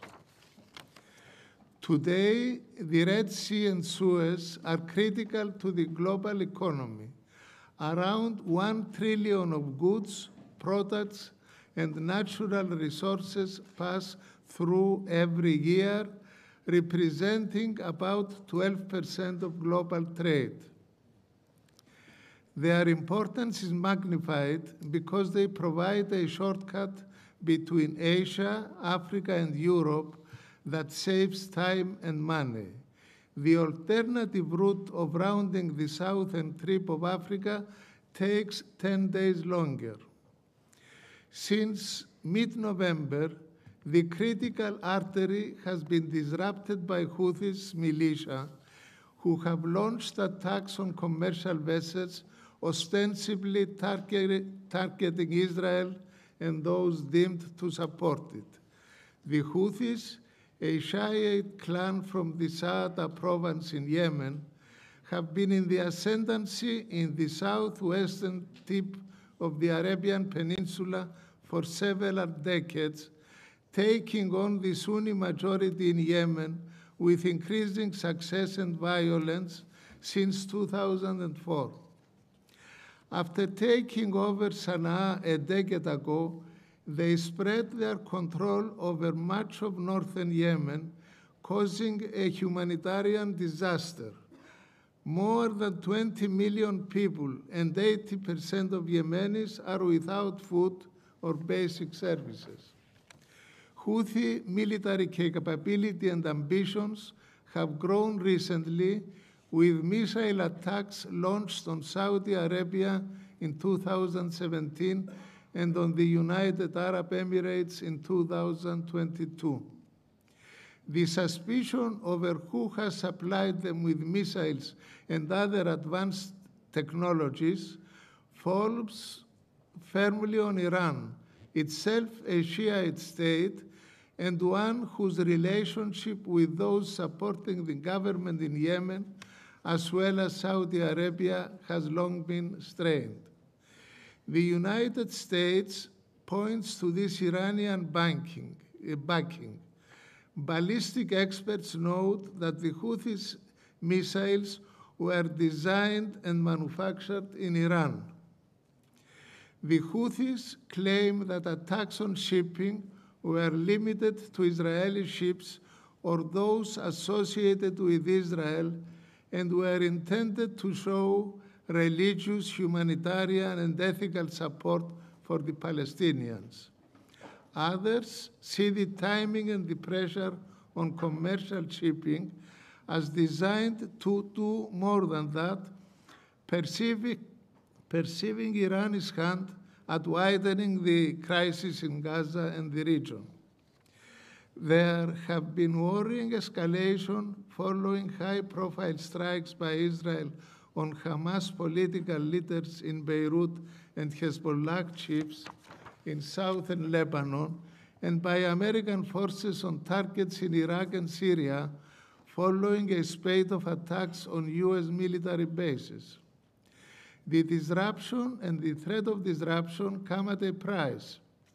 The Chinese shipping company COSCO announced that it will not send ships through the Red Sea, though no attacks have been launched or warnings issued to Chinese shippers.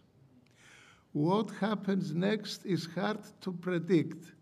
Then there is the law of unintended consequences. Israel is deemed to be the target of Houthis' actions, but it's the Egyptian economy that is being hit far harder. This may force the hand of Sisi to intervene in Gaza, although how and with what effect is not clear. Iran, too, is in the game.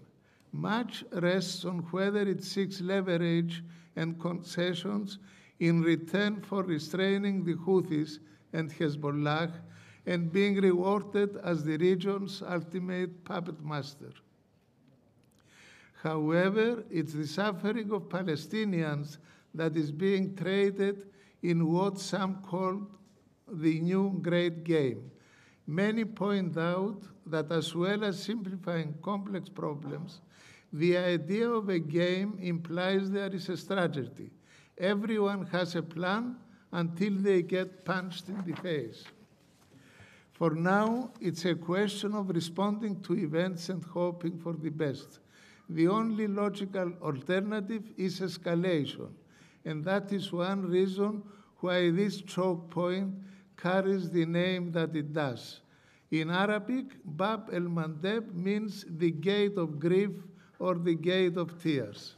Thank you.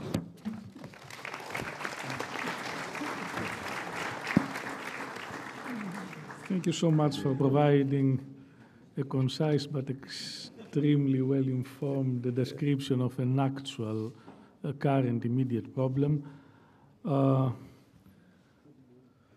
We'll return to these issues. May I say of course. Something?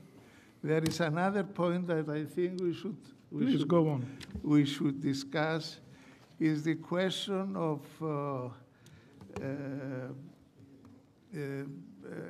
that they want now the Prime Minister of Rishi Sunak, he expressed his desire to seize frozen Russian assets. And that starts with taking the billions in interest these assets are collecting and sending it to Ukraine. I think this is also followed. This is an idea that it emanates also from the United States.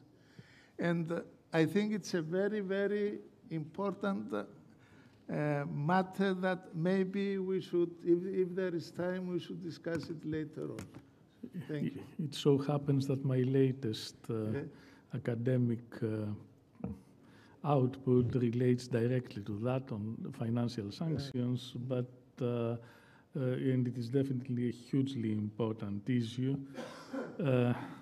Let me simply say that up till now there is no ground in international law for confiscating assets because countermeasures or sanctions only have an interim role. They are there to force a country's hand, not to penalize it, but that's up for debate. Let's discuss it later. However, let me point out that we have already heard it from two lawyers, both of whom stressed the issue of piracy, an ancient issue of Eugenides, of the law of the nations, where pirates were described, a pirate was described as a hostis humani generis, an enemy of the humankind. And I may have something to observe on how you go about dealing with piracy and how effective a solution based simply on criminalization and due process of law might or might not be conducive to defeating pirates. But before that, I would not want to intervene, at least not at this point in the discussion.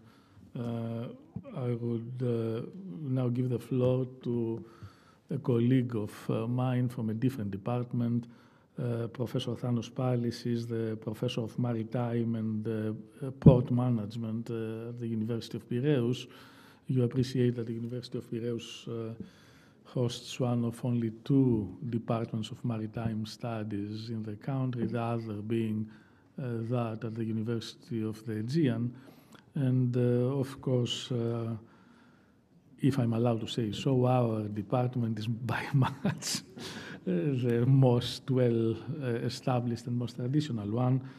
And Professor Palis is a leading figure there, teaching on a very important subject of, in terms of the shipping industry or for the shipping industry. Let me also say that in addition to being a chair at the University of Piraeus, he's also the president of the International Association of Maritime Economists, which tells you something about how well regarded he is within his particular discipline. Professor Palis, we are honored to have you with us. Ευχαριστώ πολύ, κύριε Πρόεδρε.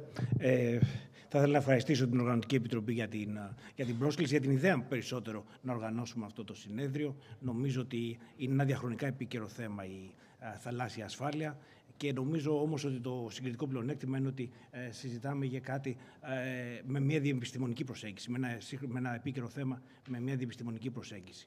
Και αυτό με φέρνει γιατί ένας οικονομολόγος που το ερευνητικό του αντικείμενο δεν είναι ακριβώς η θαλάσσια ασφάλεια, γιατί έχει να συνεισφέρει σε αυτή τη συζήτηση. Θα κρατούσα από την πρώτη παρέμβαση του πάνελ μας το γεγονός ότι στους 4 πυλώνες που αναφέρθηκε ο καλός συνάδελφος, ο ένας πυλώνας ήταν η οικονομική ανάπτυξη. Το δεύτερο, ποια είναι η συμβολή αυτής της παρέμβασης, στην οποία θα αναφερθώ στη συνέχεια της ομιλίας μου. Αναφέρθηκαν ότι οι παίκτες οι οποίοι έχουν σχέση με τη θαλάσσια ασφάλεια, οι χώρες της Ευρωπαϊκής Ένωσης, οι χώρες της Αφρικής, οι χώρες του Μαγκρέμπ. Εγώ θα ήθελα να προσθέσω, θέλω να δείξω ότι υπάρχει και κάποιος τέταρτος και υπάρχουν και άλλοι, τους οποίους θα πρέπει να συνυπολογίσουμε σε μια προσέγγιση της θαλάσσιας ασφάλειας. Και θα μιλήσω περισσότερο για γεωπολιτική και για αυτό που αναφέρεται στον τίτλο, για geopolitical leverage. Θα μου επιτρέψετε, ετοίμασα την ομιλία στα αγγλικά, θα μου επιτρέψετε να μιλήσω στα αγγλικά για λόγους συνοχής, να μην βλέπω ελληνικά-αγγλικά και να μην πάμε σε ένα διχασμό.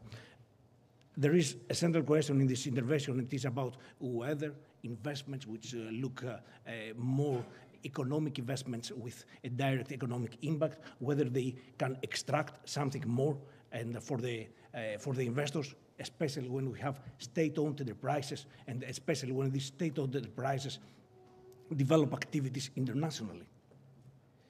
Why this question? The obvious. We are in a country where things happen. We are at the center of the attention, and I have to tell you that all over the world there are too many questions, too many emails. My colleagues and in all different departments receive too many emails. What's happening in Greece? What's going on with the Chinese in Greece? That's the obvious thing. Ports have always been assets that, from a geopolitical perspective, have been important. Not to disregard that since the early 1990s, some of the major global players that involved around the globe has been Dubai Ports Board, State of Dubai, Port Singapore Authority, State of Singapore, and we could go further on, Abu Dhabi Ports, etc. Beyond them, there is this Belt and Road Initiative by the Chinese, and this Belt and Road Initiative has evolved through different stages. It happens in a very common way all over the world, and here we have just the European examples. They buy terminals or they invest in terminals. In Greece, we have gone our very own peculiar way, but it's not the subject of today. We have even sold the managing entities of the port. That's for another discussion, quite interesting, but that's the situation. Very recently, less than 6 months ago, the European Parliament produced a report which referred to Chinese investments in the European continent. The whole idea is that are there implications beyond the economic performance of the ports? Are there more things than just producing better economic outputs? Let me just, because academics want to explain also the context, we want to have to explain the context, and let me talk about what I'm talking about geopolitical leverage. Is the idea that we have a home country, have an entity which comes from one country and goes to invest in another country, not only to improve, as I said before, the economic interests, but also to improve strategic and security interests of the country. That means that somehow this might end in positive outcome, that somehow this might incur costs and go in a different way. So we might have this leverage issue, and this might happen in the maritime world through 4 different axes. The first one is terminal operations. Who is performing the terminal operations? Who is handling the cargoes? The second thing is how we develop shipping services, how we route shipping services, how we organize shipping services, and how we have the dominance or the non-dominance of particular companies. The third thing relates to the development of ports, to the development of how we develop our ports, how each country, each home country develops its own port by the investments of a third party. And the fourth dimension is the organization of supply chain services. We have 4 different dimensions. And I would say that the way that the leverage could evolve could be by the ability of the investor to organize maritime connectivity on its very own way, the capacity to increase or decrease the economic value for the particular country, the control of this capacity by the state-owned enterprise, the third country state-owned enterprise, and third, the capacity to influence the supply chains. That's a theoretical framework. Does it happen? And this is something that is worth exploring. That is my argument here. And I would say that beyond the global supply chains, there are also 2 other dimensions that might happen. The first of all is the control of very sensitive data, and the second case is the way that we use our ports for transporting military equipment, military material, and so on. Of course, if these things happen, we only have one imperfect solution, and this is the discussion that is happening right now, right here at the European scale. The only reply could be the presence of regulation. At the European level, as we discuss, and there are many discussions, we talk about a new maritime policy. Already Germany and the Netherlands asked earlier this year about a new maritime policy. Unfortunately, in our country, we don't discuss that at all, but the point is that there are new dimensions which might include regulation related to that. Let's try to extract some conclusions from a case that we all know. I don't think I see that most of us are, or no, if not all of us, we are Greeks or we live in this country, so we know what has happened in the case of Piraeus. Let's extract some conclusions from the case of Piraeus. Did the economics work well? I'll pass very quickly the slides because economics have worked really well. We have the improvement of cargoes that move through our country, the evolution of containers. Yes, they have improved. They have improved in a way, though, that even cargoes that in the early 2010s were transported by other ports or other players have moved towards the particular one, so towards COSCO and the COSCO subsidiaries, which is Piraeus Container Terminal. So cargoes have moved, control of cargoes has evolved by COSCO. And another thing that has happened in this role also in the positive way, and this is the way that a dominant position is established, we have seen the evolution of the connections of the port of Piraeus that have gone really wide, and the improvement of the country's liner shipping connectivity, the connectivity via container ships with the rest of the world. Fantastic. Everything looks fine. The case, though, is that these vessels that we live in a world where vertical integration is too important, who is providing shipping services, providing terminal operations, and many other services along the supply chains. This has happened by COSCO-dependent hub-and-spoke networks. Very basic thing, in plain words. We have a COSCO vessel, and we have a network that develops in association with the rest of the COSCO vessels and creates a dominance in the hub-and-spoke networks. More on that. The evolution of the port of Piraeus is based on the idea that we have COSCO vessels, or those that are part of the alliance that has developed among COSCO, CMA, CCM, and Evergreen, 3 different major players of the world. So what is coming here is one alliance. The state-owned enterprise and its alliance. So the progress is there, but we have, beyond that, if we go to the second level, and that's my argument, we have a second level, and at this second level, we have this control of the supply chains by the foreign direct investor. The other thing that is happening, when the investor arrived, it promised some specific investments. A, B, C, D, E.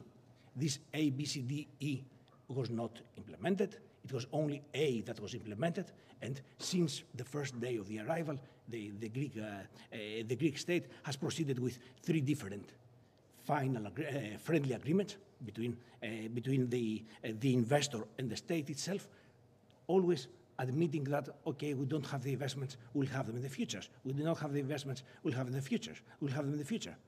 So this have not happened, and we have a huge redirection of the investments that are taking place.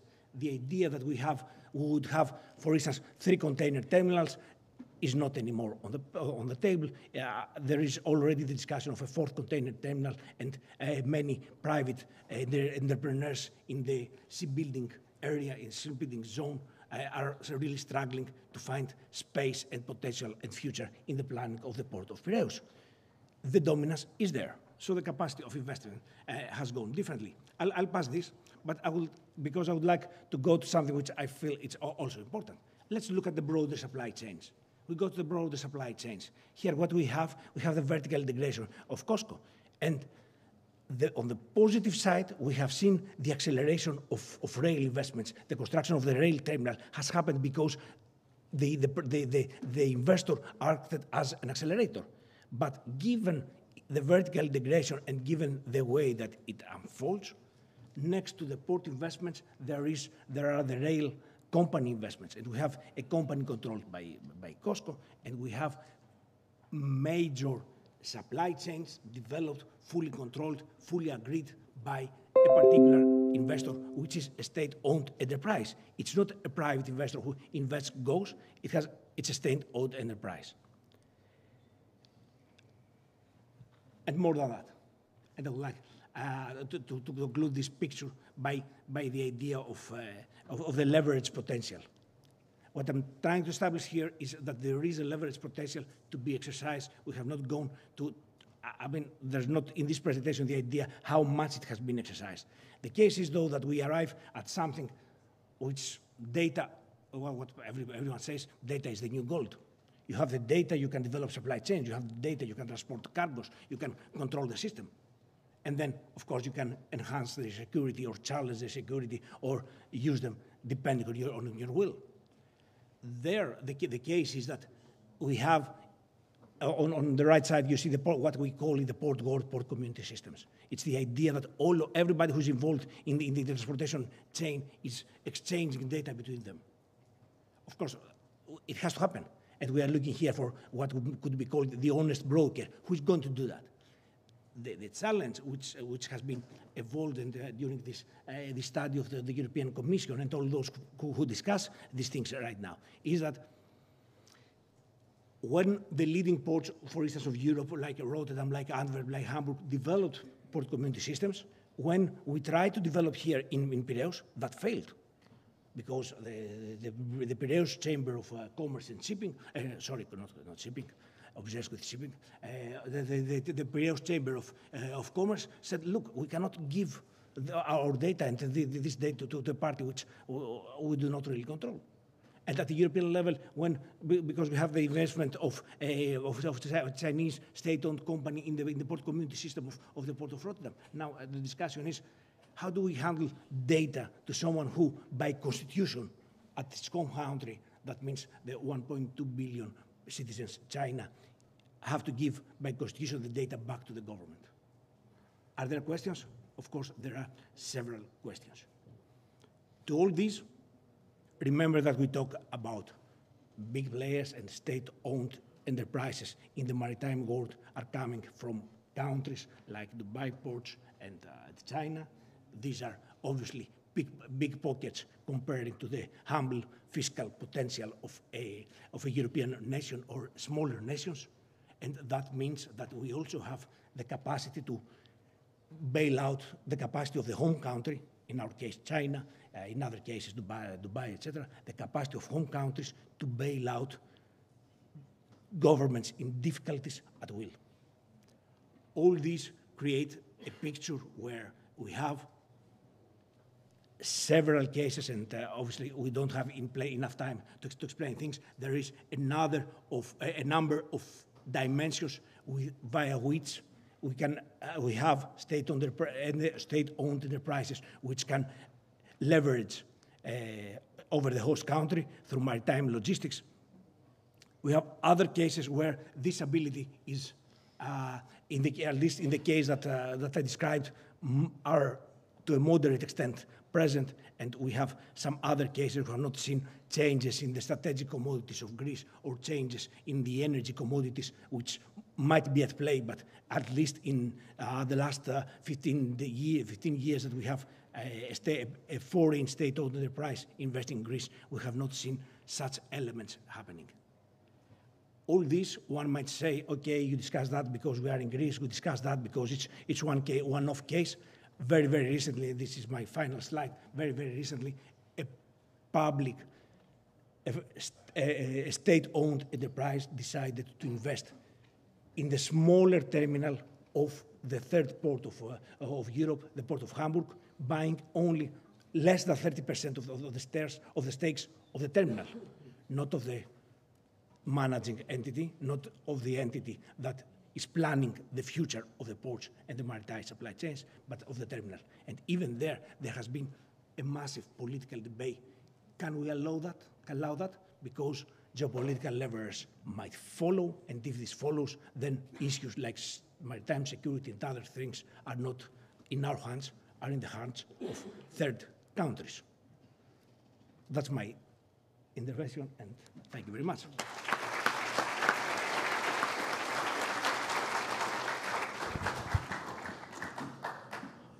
Last but not least, Mr. Yannis Myrianthopoulos. Now he's coming from the insurance side to this debate. He's a member of the board of directors of the Hellenic Committee of Lloyd's Brokers Association, and of course, to a large extent, the cost of failed maritime security falls on the insurance industry. So who has most stake on that matter than that industry, insurance? So, Mr. Myrianthopoulos, let's hear how would you address this issue? Καλησπέρα, σας ευχαριστώ πολύ και για την πρόσκληση σε αυτό το πολύ ενδιαφέρον και σημαντικό συνέδριο.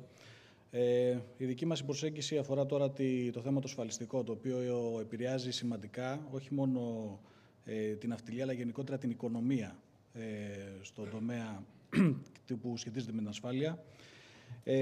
Ο Σύνδεσμος Μεσητών Lloyds στην ουσία είναι το συλλογικό όργανο που αφορά τους εξειδικευμένους μεσίτες ασφάλισης που συνεργάζονται με τα Lloyds. Είμαστε 80 χρόνια στην Ελλάδα και εξειδικευόμαστε σε αυτόν τον τομέα. Τα περισσότερα μέλη μας ασχολούνται με την ναυτική ασφάλιση. Το αντικείμενο λοιπόν σήμερα είναι η επίδραση των εχθροπραξιών που βλέπουμε ανά τον κόσμο στις ναυτιλιακές ασφάλειες. Γιατί χρειάζεται η ναυτιλιακή ασφάλεια όμως και ποιος είναι το ρόλος της στο παγκόσμιο εμπόριο και στην ναυτιλία ιδιαίτερα. Η ναυτιλιακή ασφάλιση μάλλον για να το πω σωστά, για να μην τον μπερδεύουμε με την άλλη ασφάλεια που έχει να κάνει με την πραγματική ασφάλεια πλοίου, η ναυτιλιακή ασφάλιση είναι ένα εργαλείο πάνω στο οποίο δουλεύουν όλες οι συμβάσεις και όλες οι συμφωνίες που αφορούν το παγκόσμιο εμπόριο και την ναυτιλιακή δραστηριότητα. Δεν είναι μόνο η αποζημίωση που θα αποφέρει στον ασφαλισμένο σε περίπτωση ενός συμβάντος, ενός ατυχήματος. Έχει να κάνει και με το ότι είναι μια προϋπόθεση προκειμένου να μπορέσουν να καταστηθούν αυλοσύμφωνα, να υπάρχει δηλαδή εμπορική συμφωνία και κατ' επέκταση να μπορέσει ένα πλοίο να πάει σε ένα λιμάνι. Εάν ένα πλοίο δεν είναι σωστά ασφαλισμένο, δεν θα μπορέσει ποτέ να πάει σε ένα λιμάνι. Δεν θα το δεχθεί η χώρα και ο λιμενάρχης. Οπότε ξεκινάμε με την υποχρεωτικότητα της ασφάλισης. Υπάρχουν διάφορα είδη ασφάλισης στα πλοία, όπως υπάρχουν και στον υπόλοιπο τομέα της επιχειρηματικότητας. Υπάρχουν ασφάλειες για το πλοίο και τα μηχανικά του μέρη, υπάρχουν ασφάλειες για τις ευθύνες προς τρίτους, για τα έσοδα που έχουμε από τα ναύλα. Όμως εδώ πέρα αυτό που θα εξετάσουμε σήμερα έχει να κάνει κυρίως με τους κινδύνους πολέμου, την ασφάλιση για κινδύνους πολέμου, τα λεγόμενα war risks, το οποίο είναι και το πιο επίκαιρο. Στα Lloyds αυτή τη στιγμή οι περισσότεροι underwriters και μεσίτες δουλεύουν περίπου 60 με 70% του χρόνου τους για να ασχολούνται με το θέμα των war risks, κάτι που πριν τον πόλεμο στην Ουκρανία δεν υπήρχε σε τέτοια αναλογία, ήταν πολύ μικρότερο. Η κάλυψη λοιπόν η συγκεκριμένη, το war risks, αφορά περιπτώσεις που έχουμε πόλεμο μεταξύ κρατών, είτε κηρυγμένο είτε ακήρυχτο, περιοχές που υπάρχει πειρατεία, εκεί πέρα έχουμε συμβάντα που μπορεί να δημιουργήσουν μεγάλες ζημίες σε πλοία λόγω πειρατικών ενεργειών, περιπτώσεις πολιτικής αστάθειας, είτε αυτές είναι σε επίπεδο αρχικό είτε μπορούν να καταλήξουν μέχρι και σε εμφύλιο πόλεμο, και φυσικά την τρομοκρατία, η οποία γίνεται όλο και πιο επίκαιρη και είναι όλο και πιο σύνηθες να την βρίσκουμε μπροστά μας. Όσον αφορά τώρα το πώς ορίζονται οι περιοχές των κινδύνων πολέμου, γι' αυτό υπάρχει μία λίστα, ένας κατάλογος που τον καταρτίζει το Joint War Committee των Lloyds.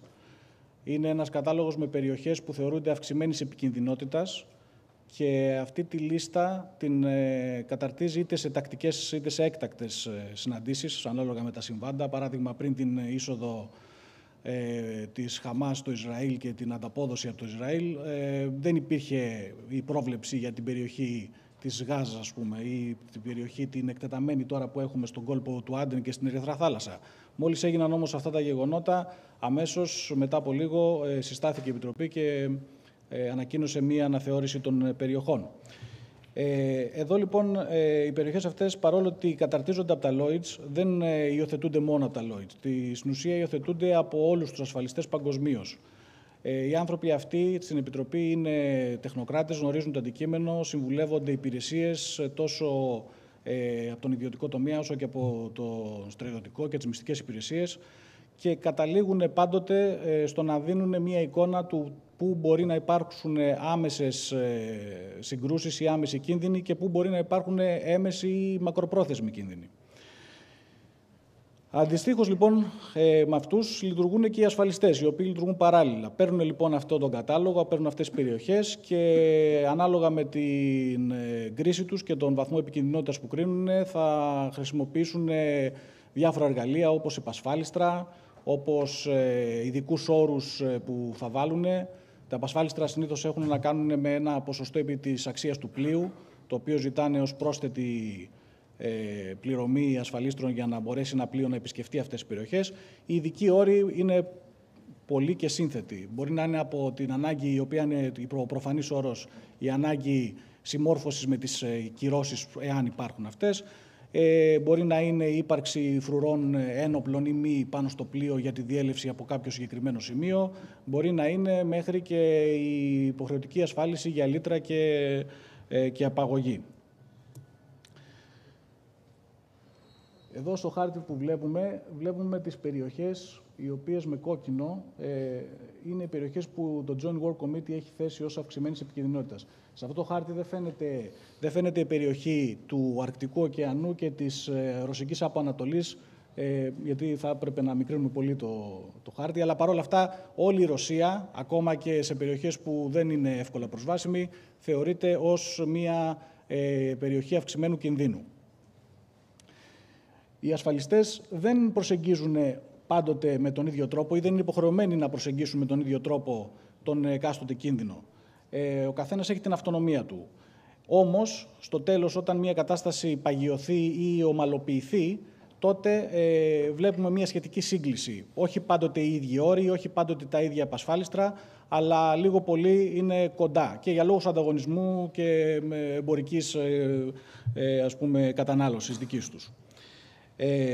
Εδώ λοιπόν οι περιοχές που βλέπουμε μερικές είναι πολύ γνωστές για τα πρόσφατα γεγονότα, όπως στην Ουκρανία και στη Ρωσία που βλέπουμε στη Μαύρη Θάλασσα. Εκεί έχουμε μια πραγματική εμπόλεμη κατάσταση μεταξύ δύο κρατών, η οποία όμως δεν επηρεάζει μόνο τα χωρικά ύδατα των κρατών αυτών, αλλά επηρεάζει και τη μισή περίπου Μαύρη Θάλασσα. Αυτή τη στιγμή βλέπουμε εκεί πέρα ότι τα πλοία, ακόμα και αν δεν πιάσουν σε λιμάνι ρώσικο ή ουκρανικό, επηρεάζονται από αυτό.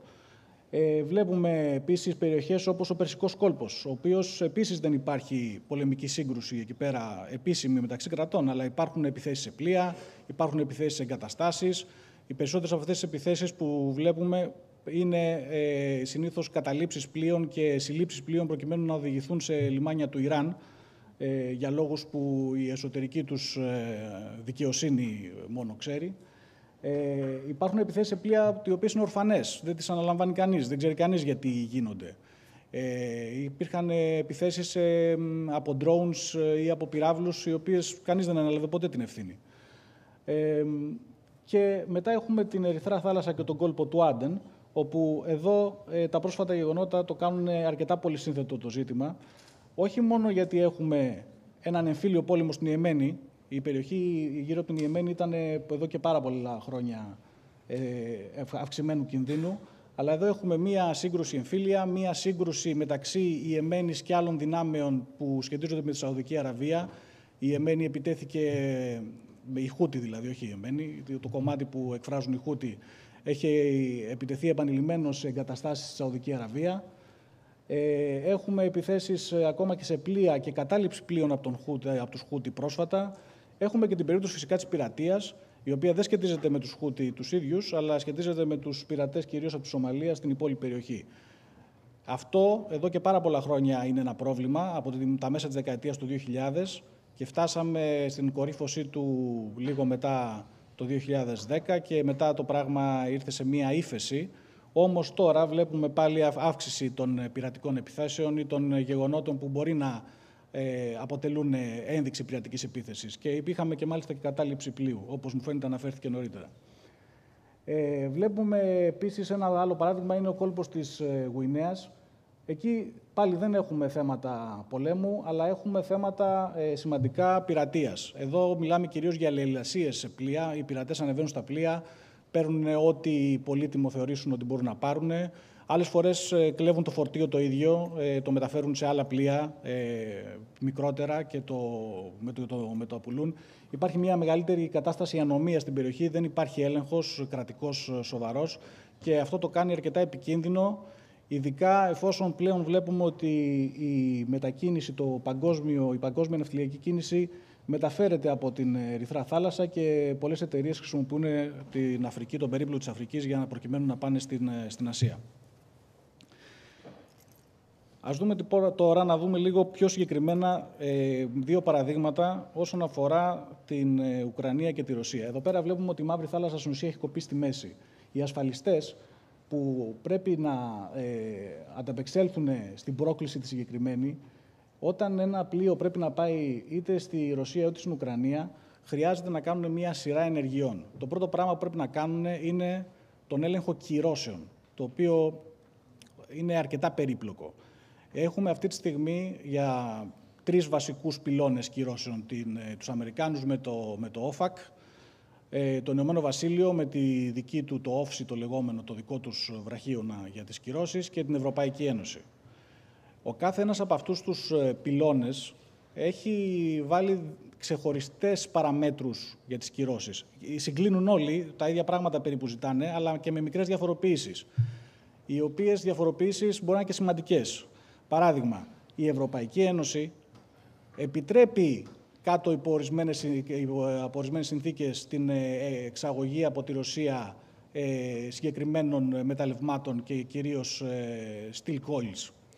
Το Ηνωμένο Βασίλειο δεν το επιτρέπει. Και θα ρωτήσει κάποιος, και τι μας νοιάζει τι κάνει το Ηνωμένο Βασίλειο. Ναι, αλλά ο ασφαλιστής που θα ασφαλίσει το πλοίο που θα πάει να μεταφέρει τα steel coils είναι κατά πάσα πιθανότητα στο Λονδίνο, έχει έδρα στο Λονδίνο. Αυτός λοιπόν απαγορεύεται να παρέχει τις υπηρεσίες με βάση τη Βρετανική νομοθεσία για αυτό το πράγμα. Άρα δεν μπορεί να ασφαλίσει το πλοίο που θα μεταφέρει αυτά τα steel coils. Άρα λοιπόν όλες αυτές οι κυρώσεις συνδέονται μεταξύ τους. Ακόμα και αν υπάρχει μόνο από την Αμερική μια προϋπόθεση κυρώσεων, αυτή επηρεάζει και όλους τους άλλους, κυρίως στον δυτικό κόσμο, γιατί μέσω των αντασφαλιών όλα αυτά συνδέονται.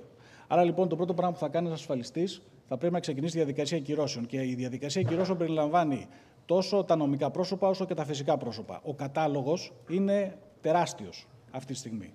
Το οποίο σημαίνει ότι χρειάζεται πολύ χρόνο, πολύ χρήμα και πολλή ενέργεια από όλους τους εμπλεκόμενους προκειμένου να ελεγχθούν όλες οι οντότητες και μάλιστα σε βάθος. Υπάρχουν ειδικά λογισμικά που έχουν οι ασφαλιστές στη διάθεσή τους και διάφοροι νομικοί σύμβουλοι προφανώς, τα οποία ψάχνουν σε μεγάλο βάθος πάντοτε να δούνε τι σχέση μπορεί να έχει μια εταιρεία που εδράζεται στο Νοβοροσίσκ, ας πούμε, με πιθανές οντότητες που τελούν υπό κυρώσεις. Μετά λοιπόν έρχεται το θέμα του πραγματικού κινδύνου. Δηλαδή έχουμε δει πλοία τα οποία τα έχουν χτυπήσει νάρκες, πύραυλοι, drones. Έχουμε νάρκες οι οποίες είναι αδέσποτες, δηλαδή δεν είναι καν σε συγκεκριμένο πεδίο που έχει κηρυχθεί ως ναρκοπαίδιο προκειμένου να ξέρουν να το αποφύγουν. Έχουν φύγει και τις έχουμε βρει τις νάρκες στην Τουρκία, στη Βουλγαρία, στη Ρουμανία. Το ναυτικό των χωρών αυτών έχει βρει αυτές τις νάρκες και κατά τύχη δεν είχαμε και μεγαλύτερα και πιο επικίνδυνα συμβάντα. Ο ασφαλιστής λοιπόν πρέπει να το λάβει και αυτό υπόψη του. Πρέπει επίσης να λάβει υπόψη του ότι σήμερα θα καλύψει ένα πλοίο και το πλοίο θα μπει εκεί και αύριο δεν ξέρουμε τι θα γίνει. Όταν ξεκίνησε ο πόλεμος το Φεβρουάριο του 2022, στην Ουκρανία, στα λιμάνια της Ουκρανίας υπήρχαν πάρα πολλά πλοία, τα οποία ήταν εκεί, περιμέναν να φορτώσουν, να ξεφορτώσουν. Τα πλοία αυτά, πολλά από αυτά ήταν ελληνόκτητα. Τα πλοία αυτά εγκλωβίστηκαν. Μείναν εκεί και δεν μπορούσαν να φύγουν.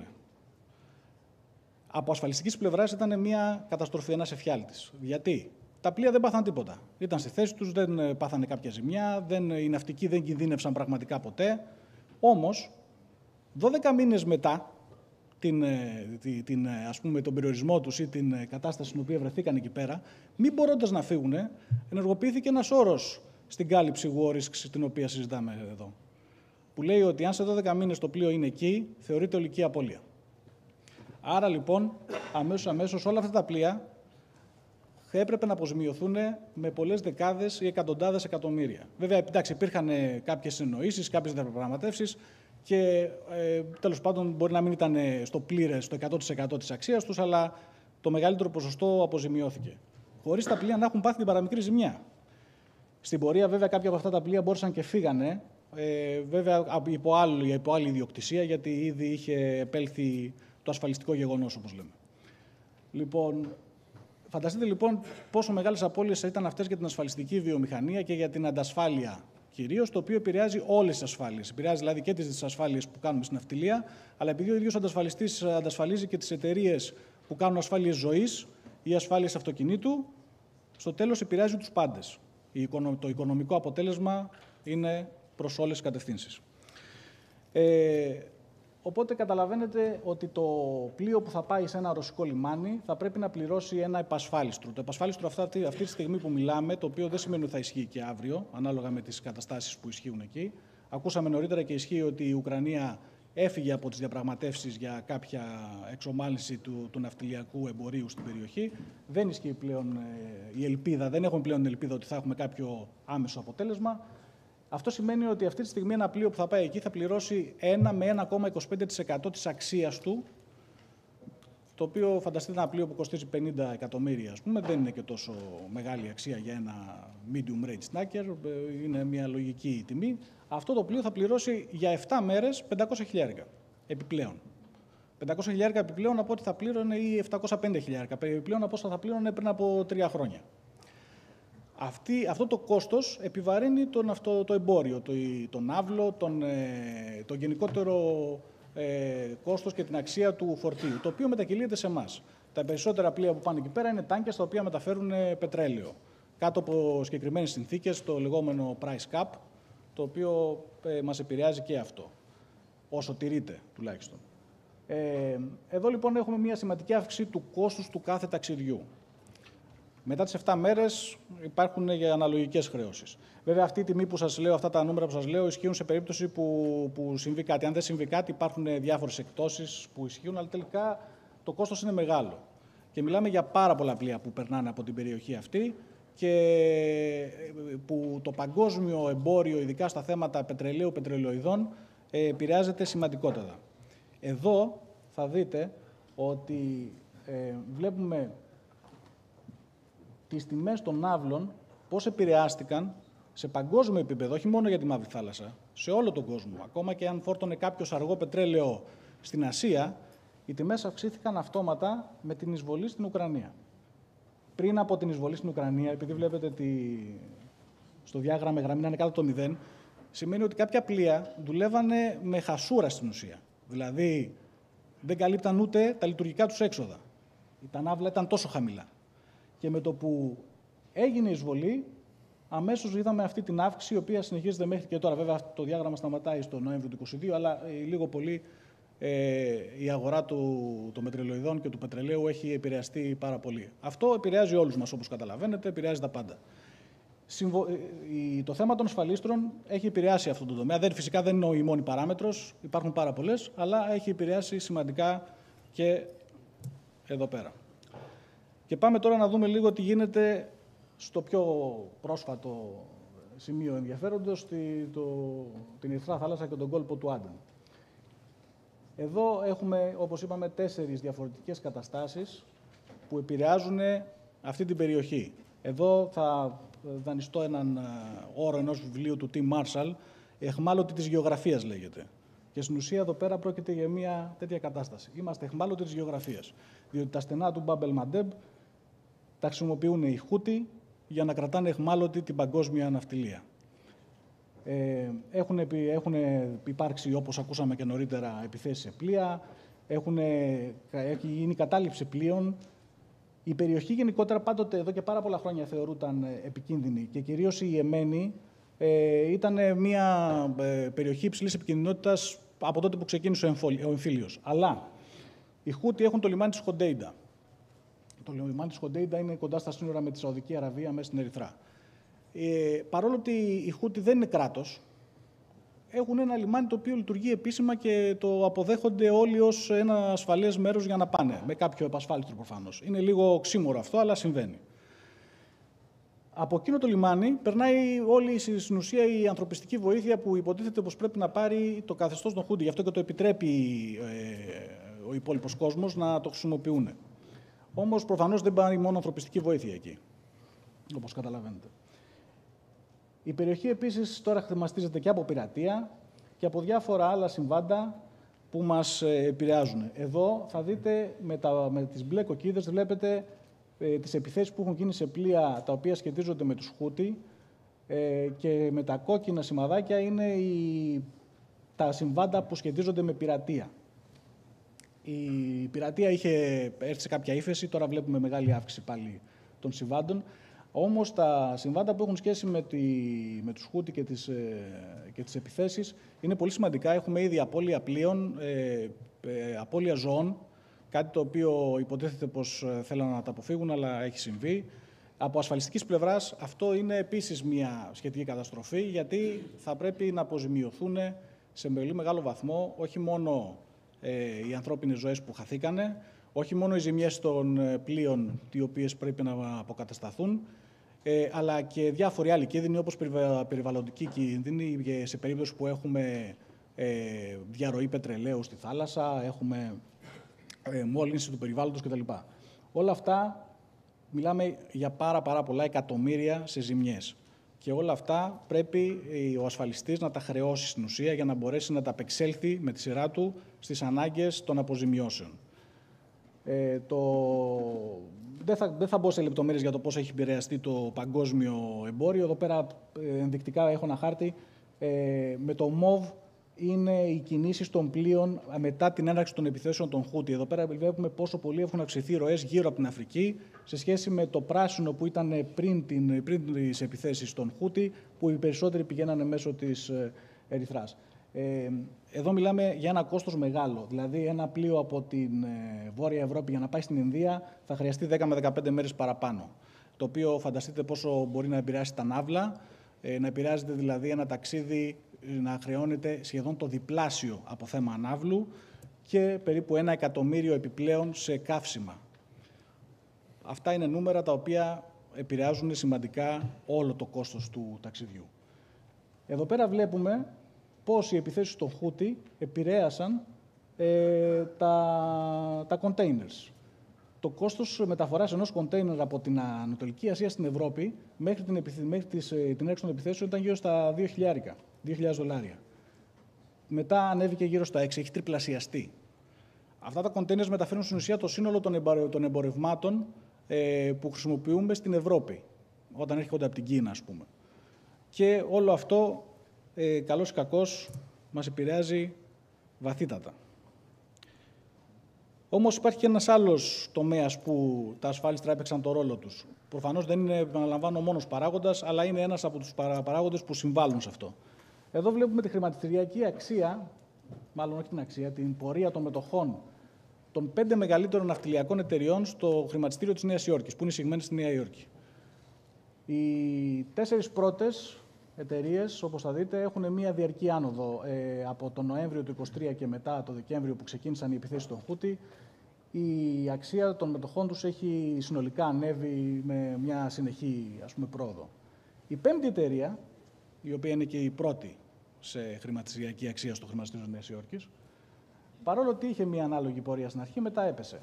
Αυτή η εταιρεία είναι η εταιρεία που δέχτηκε πρώτη επίθεση στον κόλπο του Άντεν και είναι η εταιρεία η οποία ανακοίνωσε αμέσως μετά ότι τα πλοία της θα πηγαίνουν γύρω από την Αφρική. Και αμέσως βλέπουμε πώς η μετοχή της σημείωσε κάμψη. Αυτή η εταιρεία είναι η Maersk, η 5η εταιρεία που έχω στο καταλόγο εδώ. Κλείνοντας, για να μην σας κουράσω άλλο, θα αναφερθώ σε αυτό εδώ πέρα, το οποίο ακόμα δεν είναι στο ραντάρ των περισσότερων, αλλά έρχεται, πιθανόν. Αυτή είναι η Βενεζουέλα. Η Βενεζουέλα, γνωρίζουμε όλοι, υπάρχουν θέματα κυρίως με τους Αμερικάνους, υπάρχουν κυρώσεις για την διακίνηση του πετρελαίου και την κρατική εταιρεία την PDVSA. Υπάρχουν αναταραχές στην περιοχή, κάποια στιγμή υπήρχαν 2 παράλληλες κυβερνήσεις. Είναι η κατάσταση που μιλάμε για εσωτερική αναταραχή. Δεν υπάρχει πόλεμος ακόμα, αλλά παρόλα αυτά θεωρείται επικίνδυνη περιοχή. Γι' αυτό και όταν τα πλοία πάνε εκεί, πληρώνουν κάποιο πασφάλιστρο. Μικρό προφανώς, δεν πληρώνουν το ίδιο πασφάλιστρο που θα πληρώνουν αν πηγαίνανε στη Ρωσία ή στην Ερυθρά Θάλασσα, αλλά υπάρχει κάποιο πασφάλιστρο. Και υπάρχει επίσης και όλη η διαδικασία ελέγχου για τις κυρώσεις κτλ. Το πρόβλημα εδώ πέρα ποιο είναι? Ότι ενώ η περιοχή γενικότερα θεωρείται σχετικά σταθερή, πρόσφατα το καθεστώς Μαδούρο ανακοίνωσε ότι επιθυμεί να καταλάβει περίπου τα 2/3 της γειτονικής Γουιάνας.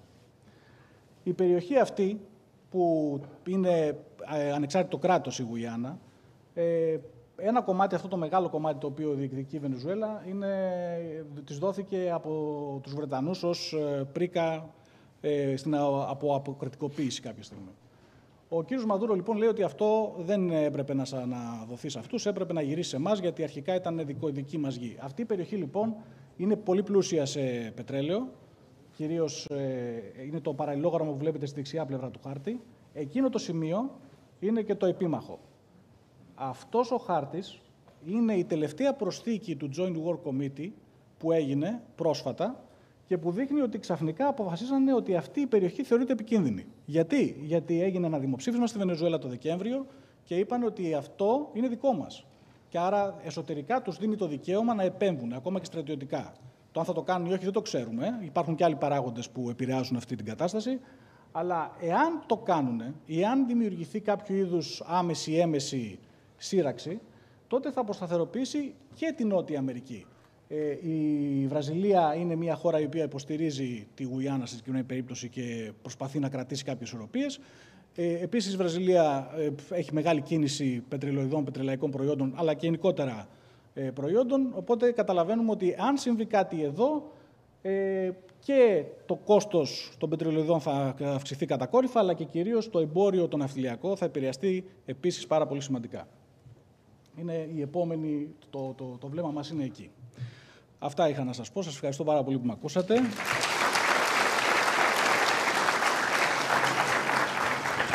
Κυρίες και κύριοι, είχαμε την ευκαιρία να ακούσουμε 4 πολύ διαφορετικές, αλλά συμπληρωματικές μεταξύ τους εισηγήσεις. Νομίζω ότι με σαφήνεια έρχεται εδώ στο προσκήνιο η σύνδεση ανάμεσα στις οικονομικές συνέπειες της ελλείψεως ναυτικής ασφάλειας, διότι όλα αυτά που μόλις ακούσαμε δεν αφορούν μόνο το κόστος των ασφαλιών, αλλά το τελικό κόστος των προϊόντων μέσα από την αύξηση του κόστους της διαμετακόμισης και της ασφάλισης που μετακυλίονται εν τέλει στην πραγματική οικονομία και τους φορείς της στις χώρες προς τις οποίες κατευθύνεται το εμπόριο. Είδαμε ταυτόχρονα ότι το ίδιο πρόβλημα έχει και καθαρά στρατηγικές πτυχές. Το είδαμε αυτό στο ζήτημα των λιμένων. Το θέμα προφανώς έχει τεθεί με όρους στρατηγικής αυτονομίας και ρόλου των ξένων επενδύσεων στις οικονομίες που μας αφορούν. Συνεπώς, εδώ έχουμε ένα σύνθετο στρατηγικό και οικονομικό πρόβλημα, γεωοικονομικό και γεωστρατηγικό. Οι αντιδράσεις δεν είναι πάντοτε σαφείς. Decoupling, υποκατάσταση, de-risking, αποφυγή των ξένων επενδύσεων. Μόλις είδαμε μία τουρνάν, για να την πούμε έτσι, της γερμανικής καγκελαρίας πριν από λίγες μέρες, που ξαφνικά ανακάλυψε ότι προέχει το εμπόριο σε σχέση με τη στρατηγική αυτονομία. Πώς αυτά τα ζητήματα θα κριθούν είναι ζήτημα βαρύτατων και εξαιρετικά σημαντικών επιλογών που πρέπει να γίνουν.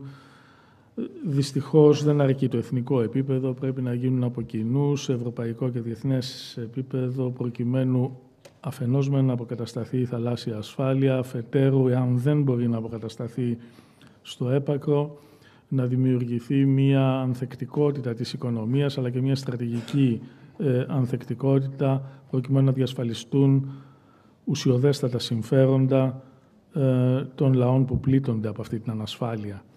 Ακούσαμε επίσης κάποια πράγματα κατ' επανάληψη για την πειρατεία. Επιτρέψτε μου να είμαι να συμπεριφερθώ ως προβοκάτορας και να πω 2 κουβέντες για το θέμα της πειρατείας.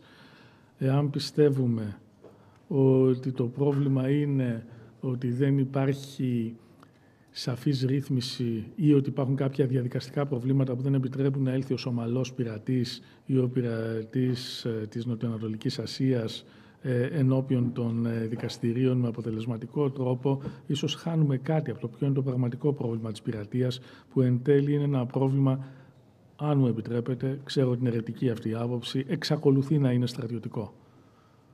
Έτσι, ο Πομπίος ο Μέγας έγινε Μέγας γιατί το αντιμετώπισε στρατιωτικά, όχι γιατί βελτίωσε το νομικό σύστημα της Ρώμης.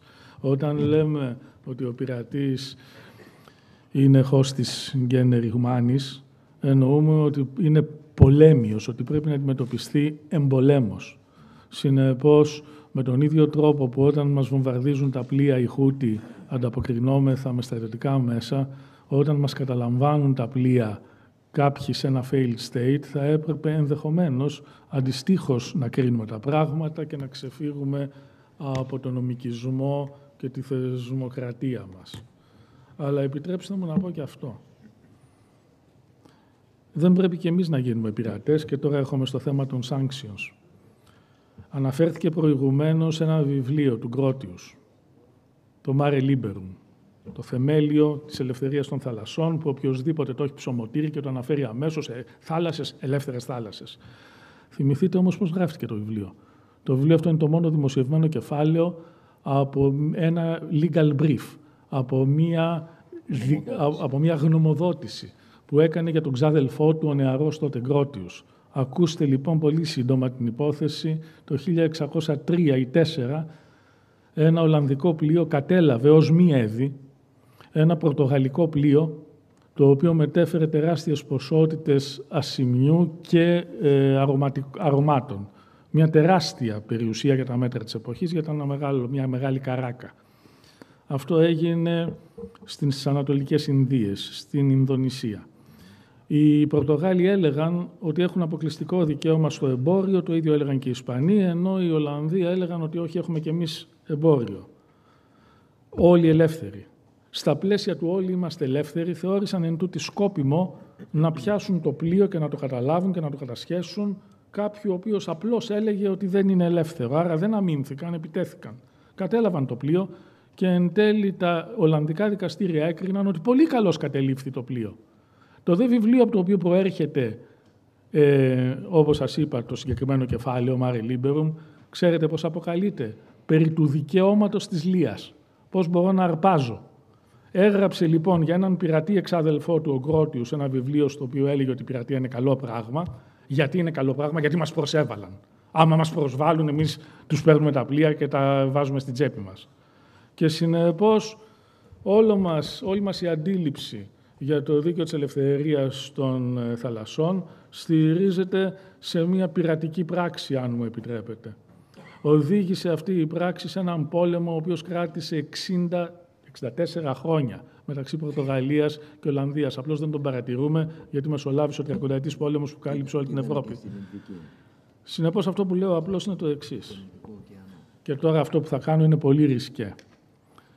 Πιάσαμε μονομερός, διότι τα αντίμετρα ή τα sanctions ή τα μέτρα τα οποία λαμβάνει η Ευρωπαϊκή Ένωση, η Αγγλία, οι Ηνωμένες Πολιτείες, τα assets της Ρωσικής Κεντρικής Τράπεζας, κάτι πρωτοφανές. Για πρώτη φορά, ενώ ήταν αμφίβολο κατά πόσο είναι ζήτημα εθνικού διεθνούς δικαίου το ότι δεν μπορείς να κατάσχεις τα assets Κεντρικής Τράπεζας, γιατί είναι sovereign assets, εμείς εν τούτης τα κατάσχαμε. 300 δισεκατομμύρια assets που βρίσκονταν στις δικές μας τράπεζες, διότι θεωρήσαμε ότι κακώς πράττουν οι Ρώσοι, αλλά δεν είχαμε μία απόφαση του Συμβουλίου Ασφαλείας που να δικαιολογεί αυτές τις πράξεις. Τώρα ακούμε ότι πρέπει να κατασχεθούν αυτά ή ότι πρέπει οι πόροι που γεννούνται από αυτά να κατασχεθούν και να δοθούν στην Ουκρανία. Δηλαδή, αντίμετρα τα οποία στο διεθνές δίκαιο έχουν το χαρακτήρα μέσων εξαναγκασμού προσωρινού και τα οποία σύμφωνα με αναγνωρισμένο γενικό διεθνές δίκαιο πρέπει να έχουν προσωρινό χαρακτήρα και να είναι αναστρέψιμα, λέμε να χρησιμοποιηθούν έτσι που να κάνουμε το καλό. Εμείς είμαστε καλοί άνθρωποι και άλλοι είναι κακοί άνθρωποι, αλλά προσέξτε τις συνέπειες για εμάς τους καλούς. Εάν δεν είμαστε εξίσου τυχεροί με τον Georgios, και τα λεφτά θα μείνουν σε εμάς και θα έχουμε δημιουργήσει το δικό μας καινούριο δίκαιο. Εάν όμως δεν τα καταφέρουμε καλά, αυτό απλώς σημαίνει ότι θα έχουμε συμβάλει στην αποκόλληση περιοχών του κόσμου και στη δημιουργία πολλών διαφορετικών μπλοκ. Διότι εάν εμείς κατάσχουμε, τα χρήματα θα πάνε αλλού. Ήδη από το 2014, έτσι.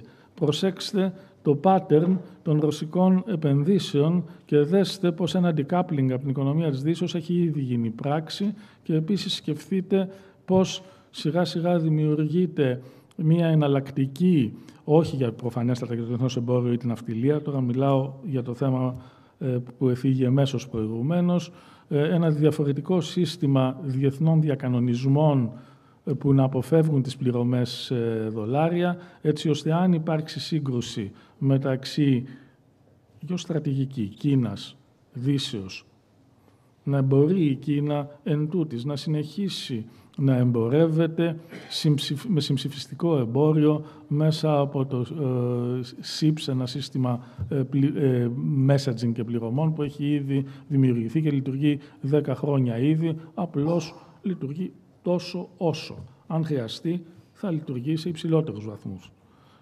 Και αναρωτηθείτε επίσης εάν είναι αποδεκτό να καταστρέφονται υποθαλάσσιες υποδομές, αλλά να μην μαθαίνουμε ποτέ πώς καταστράφηκαν, από ποιον, και όταν ένα κράτος μέλος της Ευρωπαϊκής Ένωσης καταλήγει σε συμπεράσματα, απλώς τα συμπεράσματα να μην δημοσιοποιούνται. Μην σκέφτεστε το τι είναι δίκαιο. Σκεφτείτε τι είναι προς μακροπρόθεσμο συμφέρον, αν θέλετε να σκέφτεστε ρεαλιστικά. Ο καθένας επιλέγει πώς σκέφτεται, απλώς θέτω κάποια προβοκατόρικα ερωτήματα στο τραπέζι. Άρα μπορούμε να δικοπραγήσουμε σε πρώτη φάση.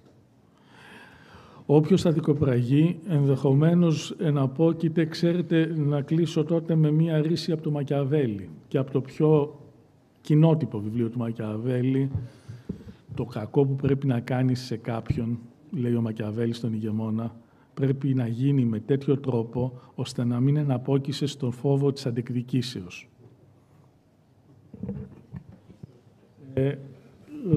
Αγαπητοί φίλοι, επειδή ξεκινήσαμε αργά και επειδή πιέζει ο κύριος Πλατιάς, θα παρακαλούσα οι δευτερολογίες να είναι σύντομες. Δευτερολογίες γενικά για τα... εγώ επιμένω για το θέμα και της πειρατείας και επιμένω και για τα θέματα αυτά τα οποία δεν καλύπτονται σήμερα, γιατί πρωτίστως αυτό το οποίο αντιμετωπίζουμε και το κατάλαβα ακόμη περισσότερο και ακούγοντας και τις άλλες εισηγήσεις, το θέμα της πειρατείας. Πρώτα απ' όλα πρέπει να γίνει ένας καινούριος ορισμός από τη σύμβαση την ίδια. Γιατί αυτό το οποίο ίσχυε τότε δεν ισχύει σήμερα. Έτσι είναι το πολύ πιο σημαντικό.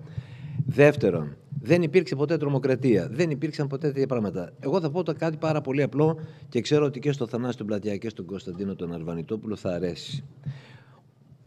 Πότε έγινε η συνδιάσκεψη για το δίκαιο της θάλασσας? Μέσα στον ψυχρό πόλεμο. Που τι είχαμε τότε? Είχαμε καινούργια επαναστατικά κράτη προερχόμενα από την αποαπικιοποίηση. Είχαμε τις παλαιές δύο πλευρές του ένθεν και ένθεν σιδηρού παραπετάσματος και είχαμε από την άλλη ότι οι μεγάλες δυνάμεις λένε εμείς θέλουμε να διατηρήσουμε τα δικαιώματά μας, μην τα χάσουμε, αιγιαλίτιδες, στενά, το ένα το άλλο, και έρχονταν οι άλλες οι χώρες, λέει εμάς δεν μας ενδιαφέρουν αυτά, εμάς μας ενδιαφέρει να μπορούμε να ψαρεύουμε τα ψάρια μόνοι μας και να μας ανήκει σε εμάς το δικαίωμα της αλίας. Πράγματα τα οποία έγιναν. Και τι άλλο ενδιαφέρονταν τότε οι χώρες από τον τρίτο κόσμο, κυρίως, δηλαδή τον αναπτυσσόμενο κόσμο που λέμε σήμερα, κυρίως τι? Κυρίως το θέμα της αναδιανομής του πλούτου μέσα από το διεθνή βυθό. Μέσα από αυτή την περίφημη διεθνή αρχή που ήταν όλα τα manganese nodules τότε και σήμερα ακόμη δεν έχει γίνει απολύτως τίποτα. Όλα τα υπόλοιπα, τα περί διεθνούς οικουμενικής δικαιοδοσίας, διαφόρων πραγμάτων που έρχονταν από το πολύ παρελθόν, ούτε καν ακουμπίστηκαν. Με αποτέλεσμα, όπως ήταν παλιά το καθεστώς της ανοιχτής θάλασσας, πολύ πριν έρθει η καινούργια σύμβαση, δεν αλλάχτηκε καθόλου. Δηλαδή, αν πιάσει κανείς και δει την σύμβαση του 1958 και δει και τη σύμβαση του 1982, θα δει ότι στο 80 με 90% έχει μείνει intact. Που σημαίνει ότι βασικά πράγματα τα οποία σήμερα αντιμετωπίζουμε, θα μου πείτε τώρα, δεν μπορούσαν τότε το 73-82 να έχουν ανακαλύψει ότι, ξέρετε, υπάρχει πιθανότητα να γίνει τρομοκρατία και ως εκ τούτου να δούμε πώς ακριβώς αυτό το ζήτημα το αντιμετωπίζουμε. Είναι ακριβώς το ίδιο ερώτημα το οποίο έχει κάποιος όταν λέει είναι ποτέ δυνατόν το 1945 να έχουν σκεφτεί οι προπάτορες του χάρτη ότι υπάρχει περίπτωση κάποια στιγμή να έχουμε μία θηριώδη, μία σπαρακτική εθνική σύραξη μέσα σε μια χώρα η οποία δημιουργεί τέτοιο ανθρωπιστικό πρόβλημα ώστε κάποιος πρέπει να επέμβει και άρα να έχουμε προνοήσει από τα πριν και να βάλουμε τα όρια πώς είναι το ανθρωπιστικό δίκαιο, είναι ακριβώς το ίδιο ερώτημα. Και στη μία περίπτωση και στην άλλη περίπτωση Όλοι κάθισαν και είδαν αυτό το οποίο συνέβαινε εκείνη τη στιγμή. Δεν μπόρεσαν να κάνουν αυτό το οποίο πάντοτε πρέπει να υπάρχει στο δίκαιο γενικά και πόσο μάλλον και στο διεθνές δίκαιο, γιατί το δίκαιο αλλάζει πολύ εύκολα στα εσωτερικά. Στο διεθνές δίκαιο αλλάζει πάρα πολύ δύσκολα. Άρα εκεί τι πρέπει να είναι το δίκαιο στο διεθνές επίπεδο? Πιο predictive.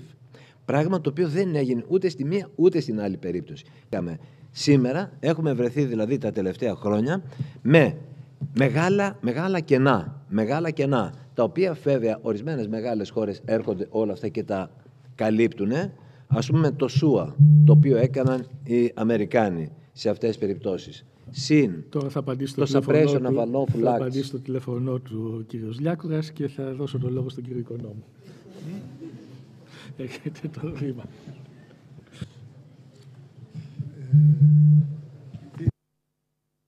Αν θέλετε να προσθέσετε κάτι.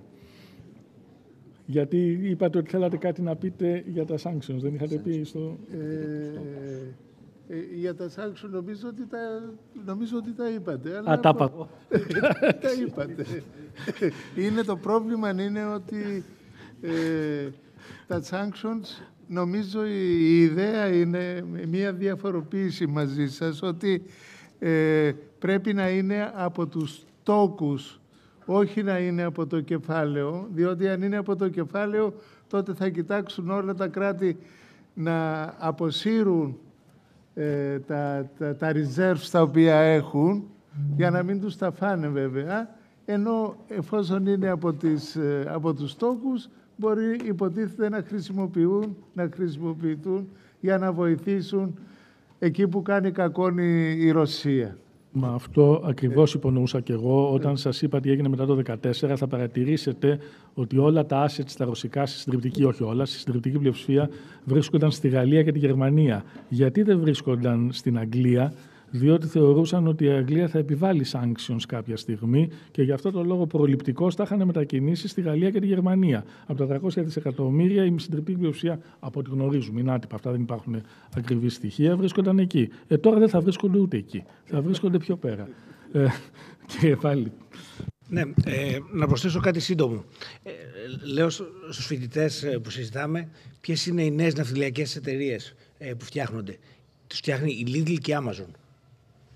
Γιατί τις φτιάχνουν η Lidl και η Amazon? Γιατί τα δεδομένα, αυτό το είπα και στην παρέμβασή μου, είναι χρυσός. Είμαστε σε μια εποχή που τα δεδομένα είναι πάρα πολύ κρίσιμα για τις αλυσίδες μεταφοράς. Και συζητώντας για την πειρατεία, συζητώντας για όλα αυτά, νομίζω ότι επειδή τα δεδομένα γίνονται ακόμα μεγαλύτερης αξίας, το πιο σημαντικό είναι να ξαναδούμε και θεσμικό πλαίσιο και νομικό πλαίσιο και όλα αυτά στο νέο κόσμο, με τις πολύ μεγάλες επιχειρήσεις, με τα δεδομένα να είναι χρυσός και την τεχνολογία να παράγει τις νέες συνθήκες. Η συζήτηση που έγινε στο προηγούμενο πάνελ για τα αυτόνομα πλοία είναι ενδεικτική. Σε αυτές τις νέες συνθήκες, λοιπόν, νομίζω ότι το θεσμικό και το νομικό πλαίσιο πολύ γρήγορα θα πρέπει να μεταβληθεί, γιατί ακόμα και ποιες δυνάμεις είναι οι σημαντικότερες, και αυτό παίζει ένα ρόλο, αλλάζουν πάρα πολύ. Νομίζω ότι στον κόσμο που η Άπο Ανατολή και ιδιαίτερα η Κινέζικη επιρροή θα είναι ακόμα πολύ πιο σημαντική, νομίζω ότι εκεί θα πρέπει να ξαναδούμε πάρα πολλά πράγματα και για τον τομέα της θαλάσσιας ασφάλειας. Ευχαριστώ.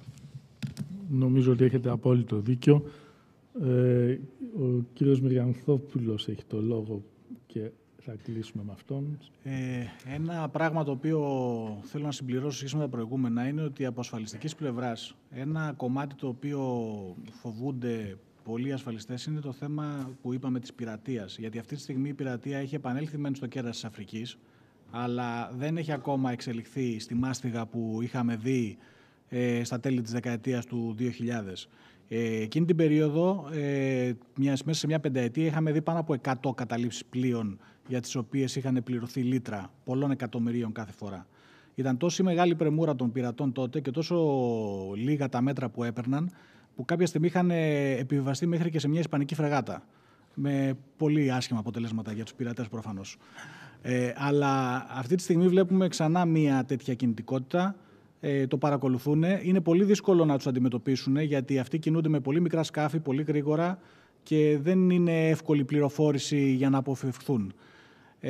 Οι ασφαλιστές ζητάνε πάντοτε, στην περίπτωση που τα πλοία κινούνται σε αυτήν την περιοχή, αφενός να υπάρχουν ένοπλοι φρουροί πάνω στο πλοίο, το οποίο από θέμα δικαίου είναι ένα λίγο περίεργο θέμα, δεν είναι τόσο εύκολο να βάλεις ένοπλους φρουρούς σε εμπορικά πλοία.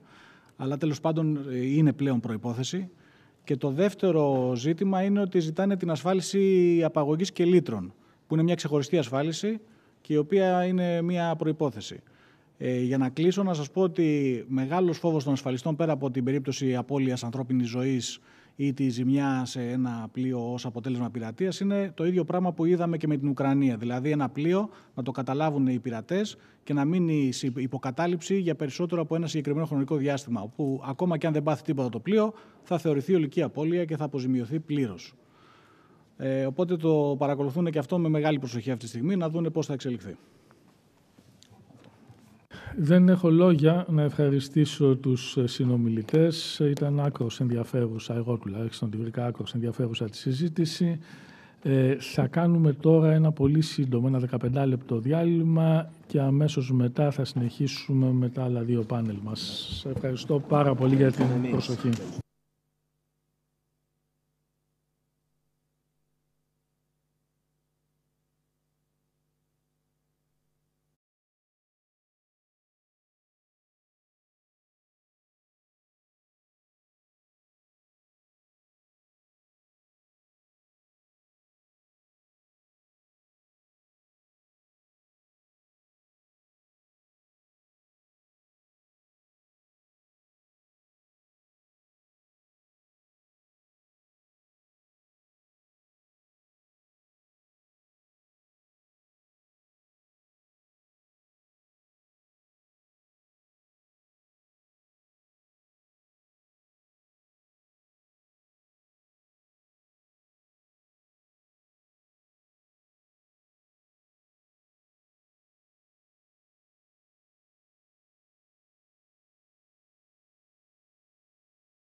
Λοιπόν, είμαστε έτοιμοι να αρχίσουμε αυτή την συνεδρία.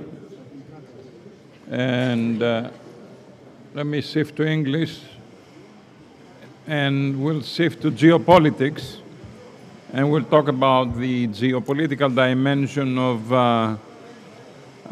maritime security. And we have a panel of renowned experts. We have with us online Chris Perry. Chris Perry is a Rear Admiral. He is a British retired Royal Navy officer. He served as Director of Operational Capability in the Ministry of Defense and Commander Amphibious Task Group. And he also served as the first chair of the British government's Maritime Management Organization until November 2010. He is currently running his own strategic forecasting and troubleshooting company, and he is an active author on issues that relate to sea power. Roger Baker is the Executive Director of the Stratford Center for Applied Geopolitics. I'm sure you all know Stratford. If you don't know, you should have known. And he is the Stratford Strategic Thinking on Global Issues and Future Trends. He is the Senior Analyst at Stratford.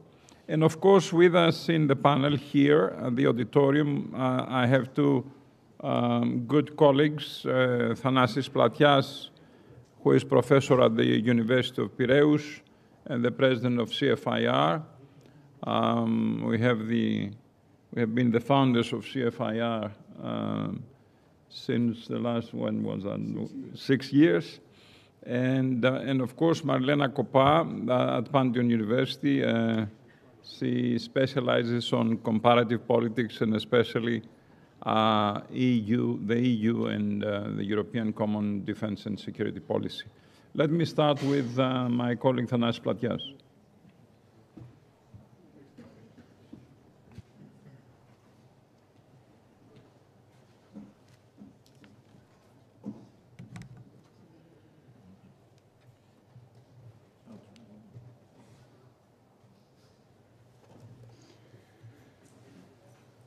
Ευχαριστώ, Κωνσταντίνε. Καλησπέρα. Good afternoon. In my short lecture, I will try to make the connection between geopolitics and maritime security. A casual definition of geopolitics is the impact of geography, international relations, in international politics and foreign policy. But really, if we go deeper on geopolitics and policy, if we go deeper on geopolitics, we will see that they are based on three pillars. First, where power is located upon the map. And in today's world, there are two coalitions fighting. We have a bipolar war between an oceanic coalition led by the United States and a continental coalition led by China and Russia. So the second definition, or the second pillar of geopolitics, is really the competition for resources. And resources are central to maritime security because a lot of resources are in the sea, either oil, gas, and there's competition. And part of the geopolitics that involve maritime security has to do with that competition on resources. And the third element is connectivity. Connectivity is happening at different levels. First of all, trade connectivity and the oceans are important because, as you have already heard, 90% of the trade takes place in the ocean. So that's one type of connectivity. There is digital connectivity in the seabeds. There are cables that they connect us digitally. There's also energy, pipelines in the sea. And connectivity has two forms. One positive, you increase connectivity, one negative, you destroy it. Look what happened in the North 2 pipelines. So these are the three pillars of geopolitics, and maritime security is central in all of them. Now, let me now move to what I consider the four most important geopolitical revolutions. I call them power transition. The first was the creation of the nation state. This propelled the power of the European states that they managed to conquer the whole world. We call it the age of discovery or the age of imperialism. So this period, the great European powers were in the top of the world. Remember, for example, Pax Britannica. The second phase is really the one that started, or the second revolution, is the one that started with the First World War and finished with the Second World War. That's an important period because the European powers will self-destruct. They kill each other. So the United States was propelled at the top of the international system. And being in the winner of World War II, started competing with the Soviet Union. So that's the period of Cold War. Then the third major geopolitical revolution is with the destruction, the demise, the fall of the Soviet Union, the Soviet Empire, which created American hegemony, American unipolarity, and hegemonic stability, which was a good thing for the market. That's the area of globalization. That's the area where the maritime trade reached its zenith. Now we have entered, and we are living right now, the fourth revolution, which is the rise of the East and the consolidation in a continental alliance that is challenging the oceanic alliance with the United States. The basic power transition that is taking place there is that in the last 45 years, China economically has grown, but also China has the demographic resources. It builds also technology. So for first time, the United States and the Oceanic Coalition has a potent competitor. And this competitor, having aligned with Russia and Iran, they have created this triangle that essentially dominates Eurasia, and I will come to that.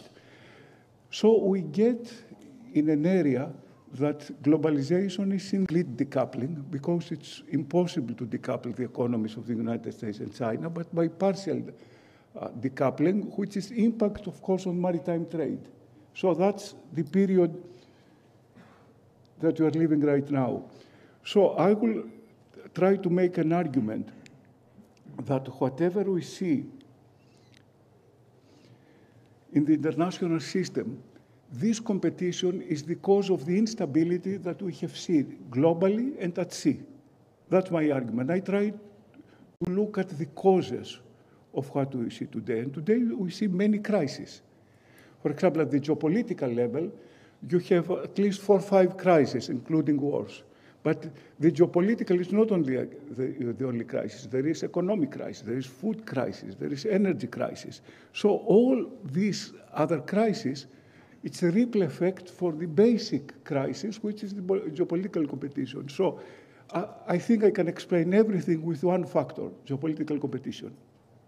Okay, let me look at the Oceanic Coalition and the importance of the sea power. It's clear that sea power is important, not because the sea dominates the planet, and not only because 90% of the international trade measured by weight and volume travels by water, but also most of the people live around the sea. And also you have what we already discussed, an international legal structure, which is the liberal law and order that really sanctions the liberty of the sea, which is at risk. This is the trade connectivity. It's an incredible web that it happened during globalization that brings the different areas of the world together, and maritime trade is the central with that. So you see how the world is interconnected. This world is being disturbed. We are not going to continue to see the world like this. Now, I want you to understand the ultimate relation between wealth and maritime power. These two concepts are completely related, and actually visually You can see it in this picture.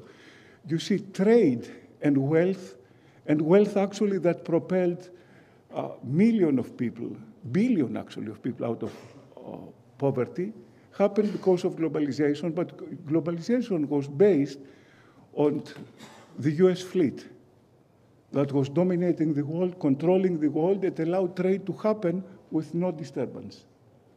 This is changing. But here, again, you can see this ultimate relation between maritime naval power, actually, and maritime trade. Now, very briefly, let me discuss the function of sea power.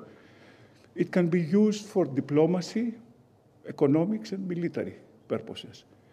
And sea power, by the way, it's one of the components of military power.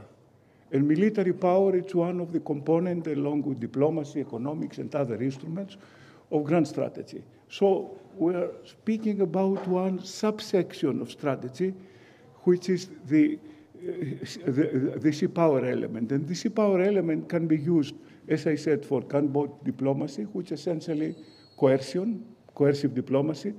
It can signal intention with forward presence, can be used for deterrence, sea control and sea denial. The Admiral that will talk after me will discuss this concept.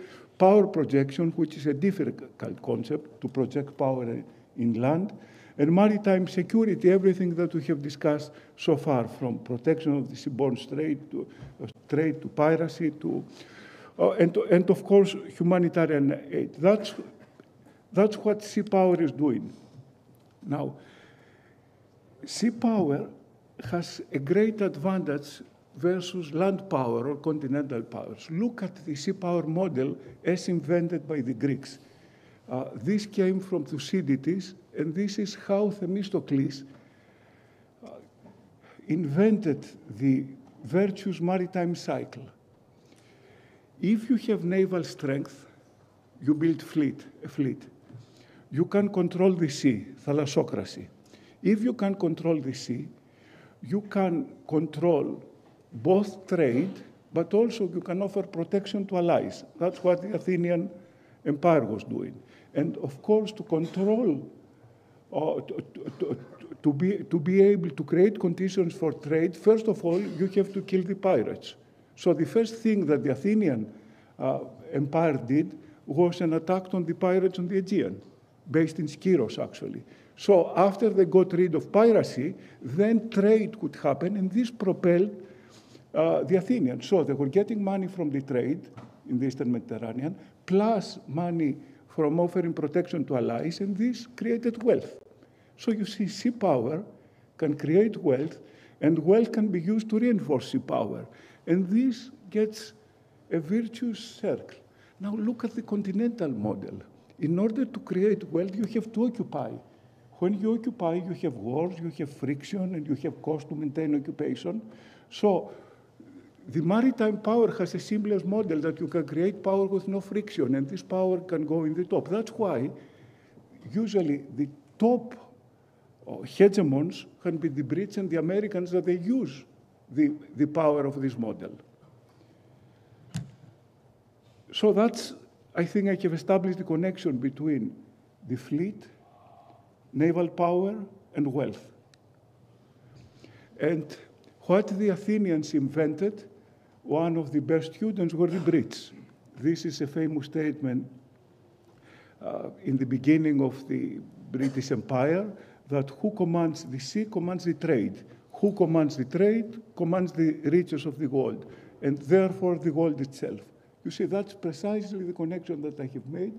That's the Brits got from the Athenians the model, and now the Americans are also maintaining this model. So again, that's the connections.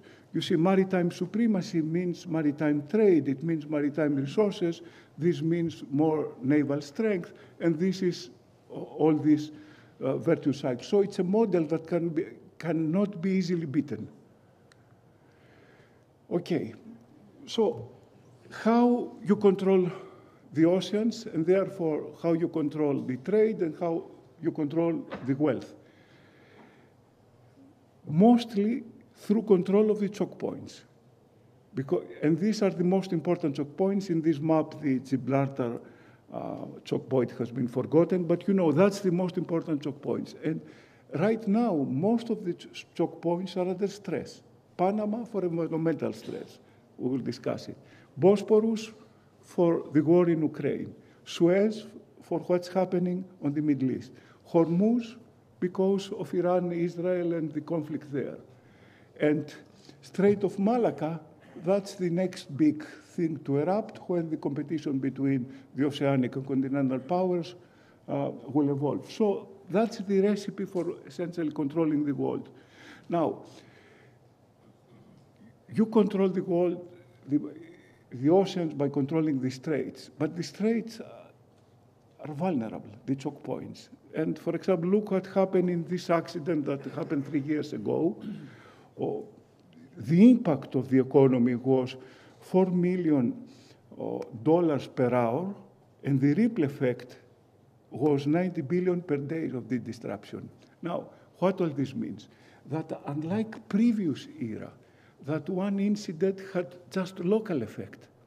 You see, this incident has global effect because the economies are interconnected.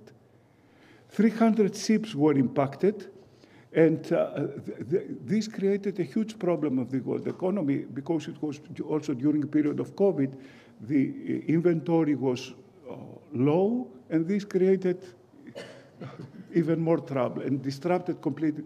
So just, you know, one incompetent Taiwanese captain, look what effect had on global economy. Now imagine if deliberately try to close the choke points,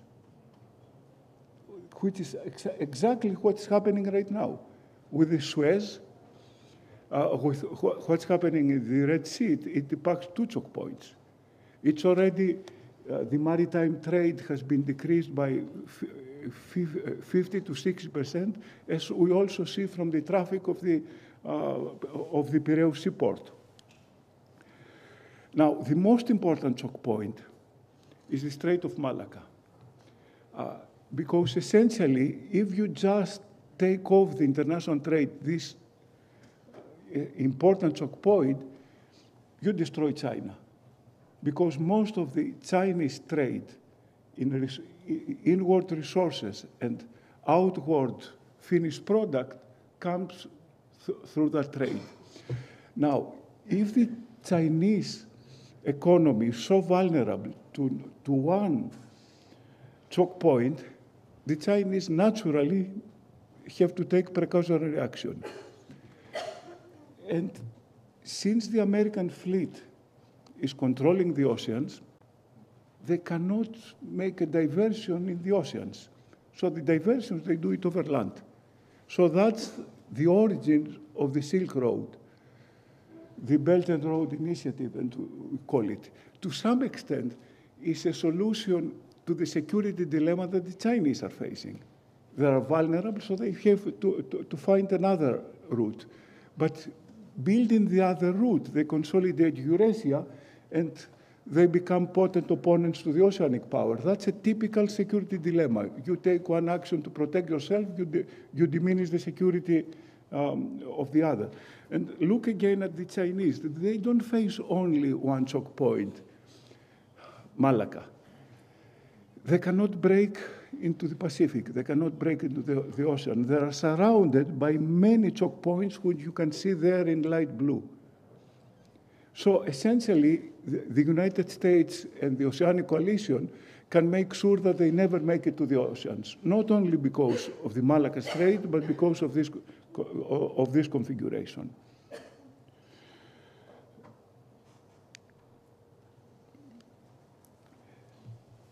Now, so far I have talked about the advantages of the sea power states and the Oceanic Coalition, but there are some limitations. And the limitations is that most of the competition takes place in the land. Today, it takes place with Iran, it takes place with Ukraine, it takes place with the BRI. And also and so the political outcomes are shaping the land and not in the sea. And it's very difficult to translate control of the sea to political outcomes in the land, and also to project power. Therefore, the land power have some advantages, internal lines of communication that are protected from sea attacks. All these elements that I just discussed has created the essence of the Mackinder thesis, that the principal threat to the maritime dominance is not another power with large navy, but a continental central like Eurasia, which cannot be attacked by the sea, and united by well-functioning land routes, becomes economic self-sufficient. Eurasia, according to Mackinder, can generate geoeconomic power that can compete and actually outshine the oceanic coalitions. And that's the basic threat to the oceanic coalition, to the United States. So that was Mackinder world in a British geographer that came up with the theory. And this is a very important match to watch carefully. Look where the conflicts are taking place. Where Eurasia meets the oceanic power, when the continental powers meet the oceanic powers. It's between the Baltic Sea and the Black Sea. This kind of intermarum, the in-between sea, it's precisely what the war in Ukraine takes place right now. Then we come to the Aegean, which another continental power, Turkey, is trying to project power. Then we come to the Eastern Mediterranean, where Turkey and Iran, two other continental powers that were former empires, try to project power. Let's continue in the Persian Gulf, Red Sea, where Iran tries to project power. And let's continue to the Indian Ocean, to the South China Sea, East China Sea, and the Arctic. You see, where Eurasia touches the oceanic powers, there's conflict. That's why I said the basic cause of what we see, the basic cause of the conflict is that geopolitical competition. The only thing that cannot be explained in this map is some piracy in Africa. But all the most important conflicts are related to this. Look, Black Sea, Aegean, East Med, Red Sea, Persian, Indian, South China Sea, East China Sea, Arctic. So everything is related to that competition. Now, the most important new development that really turbocharges that the China rise is precisely the coalition between China and Russia. This gives China a strategic depth, and most importantly, it unites Central Asia with the One Belt, One Road project, with the Silk Road, which, of course, it was done defensively because of the Malacca Strait vulnerability, but it becomes a huge threat to the West because it essentially creates routes, land routes, railroad routes, digital routes, plus energy routes that unite Eurasia. And between Iran, Russia, and China, the whole Central Asia falls in place, magnetized. So suddenly, the Mackinder's nightmare had happened. Eurasia has united against the oceanic powers. And not only that, usually Eurasia had not access in the sea, but China, now that he has its back cover in the land, it projects power in the sea. And that's a new phenomenon. For first time, not really for first time, but for first time, seriously, a continental power tries to project power at sea. Germany in World War I or before World War tried to do that with von Tirpitz, the risk theory. That's precisely what the Chinese are doing. Essentially, they create the first zone, the first, which we call here the first island chain, that they deny access to the Americans, to the American fleet. They have, by using essentially military power and technology, make it very difficult for the American fleet to to survive in this area, and then also try now to expand this thing to the second island chain. You see, gradually, they try to break into the oceans. And that's a new phenomenon which makes the competition more important. Now, land powers like Iran, like Turkey, like Russia, like China, think about the sea as territory. So they want to territorialize the sea. So they want to expand the territory in the sea, and they claim that the sea is theirs. Look what the Chinese are doing in this 9-dash line, which I present. They say this is, for historical reasons, my own sea. You don't have the right to pass there. It's territory. You see, that's essentially, it's killing all what we're discussing, liberty of the sea, transit, whatever. That's precisely how land powers think. They want to territorialize the sea. And actually, that's another land power is doing with the Blue Homeland Doctrine, Turkey. So essentially, the causes of all this problem is we have 4 continental powers that they used to be great powers. Turkey, Ottoman. Iran, empire. Russia, empire. China, empire. That they have nostalgia to become great powers again and dominate the system, and they think that the world is moving to multipolarity, and all of them, they want to become one of the centers of a multipolar world. To become a center, you have to dominate your area first. That's what Turkey is trying to do. That's what Iran is trying to do, and you see the effects right now in the Middle East. As Greeks, we know what Turkey is doing. But the same thing is doing Russia to Ukraine, and that's what China is doing in its neighborhood. Now, we discussed before that if you... 2 minutes, all right. If you disturb one choke point, you use alternative sea route. For example, you go around Africa. But that's not always easy. And as I said, the competition, and that's a threat to our maritime ecosystem, is not that they will use another maritime route. It's moving toward land. So, for example, because of the problem of Suez, look, projects that are being created. The Indians, with the cooperation of the United States and Saudi Arabia and United Arab Emirates, they create a new route to compete with the maritime route, which is the India, Saudi Arabia, Jordan, Israel, Cyprus, Greece. When it was ready to be implemented, and the final thing was in the Abraham Accords to get Saudi Arabia into that, the Gaza thing started. So what I try to imply, that everything what you see, it's not, yes, it's crisis, but they are interrelated. It's a great diversion, both from Russia and from China.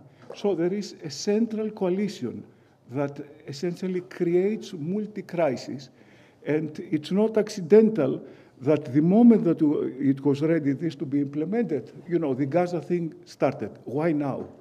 Just weeks before Saudi Arabia was part of the Abraham Accords. You know, it looks like conspiratory, but if you put pieces together, there is a coordination there in all these fronts.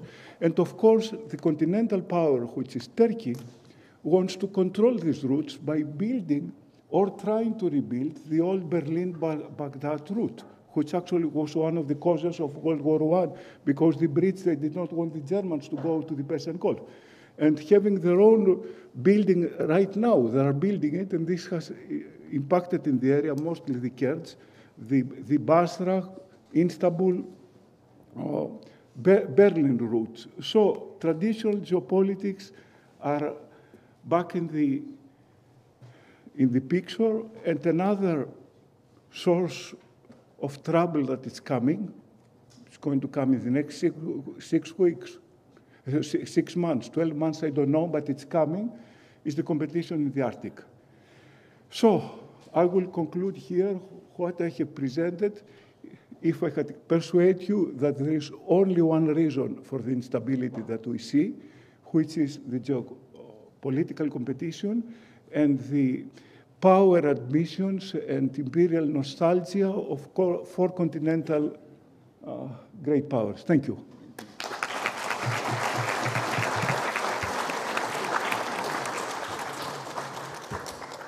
Thank you, Athanasios, for this geopolitical tour d'horizon. 4 takeaways, if I may. The one is the rise and fall of great powers, from the great European powers to the rise of the two superpowers of the Cold War, this bipolar structure, and then the demise of the Soviet Union and the American primacy, and of course now the transition to a polycentric world. This is one component, one takeaway from this very interesting talk. The second is the advantages of sea power states and how that can allow them to accumulate wealth through trade and so on and so forth, drawing upon his well-known work on Thucydides and the Athenian power and so on and so forth. And then, of course, the Mackinder thesis that central powers, the land powers, and Eurasia, the heartland, can be the antidote of the land powers to sea power, but also these can create conflict, and especially in the way that the land powers territorialize the sea.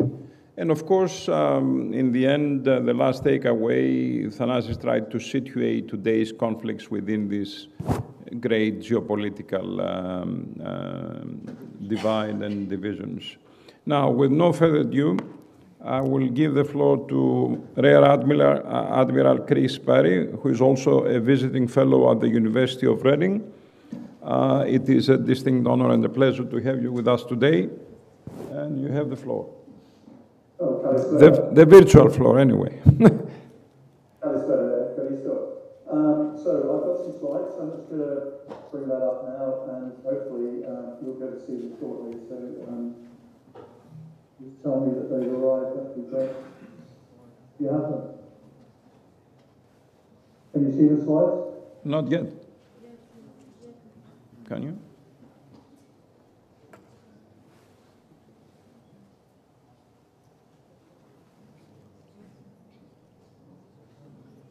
This one I should tell a joke because I'm a member of the Royal Navy, but can you tell me, I've shared my screen, so it should be okay. Not yet.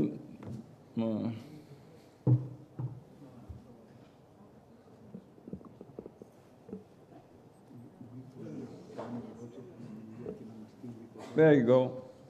Okay, so all you're seeing is volume, I hope? Yes. Yep. Good. Okay, Yep. Thank you. So you've heard from Athanasios that we live in a watery world. I wrote a book in 2014 which says actually the sea is the physical equivalent of the World Wide Web. Everything that goes on the internet in reality goes by sea. That's goods, that's communications, but it's also obviously what carries the internet, because as you've seen today already, the sea carries most of the World Wide Web itself. So the sea is really important. It connects almost all the countries of the world. And you and I, at the moment, can go down to Piraeus, and we can go to anywhere we like, anywhere in the world, without having to ask any air trafficker or anybody else's permission. That's how the world is today. And Athanasios and I agree about the two blocks at the moment. All I would say in simple terms is that Russia, Iran, China and North Korea are forming a bloc which is being opposed by a maritime alliance led by the United States. And as he said, all the crises are occurring in the gap between the maritime bloc and what I call the Eurasian autocratic bloc. But the key issue that has changed this time is that because we are a maritime bloc, the continental powers are seeking to interdict what we're doing at sea. So the routes between commodities, manufacturers and markets are things that the United States has kept us safe. The Brits kept us safe in the 19th century, but they're now going to interdict it, because what they're seeking to do is dominate the continent of Eurasia and the waters around it.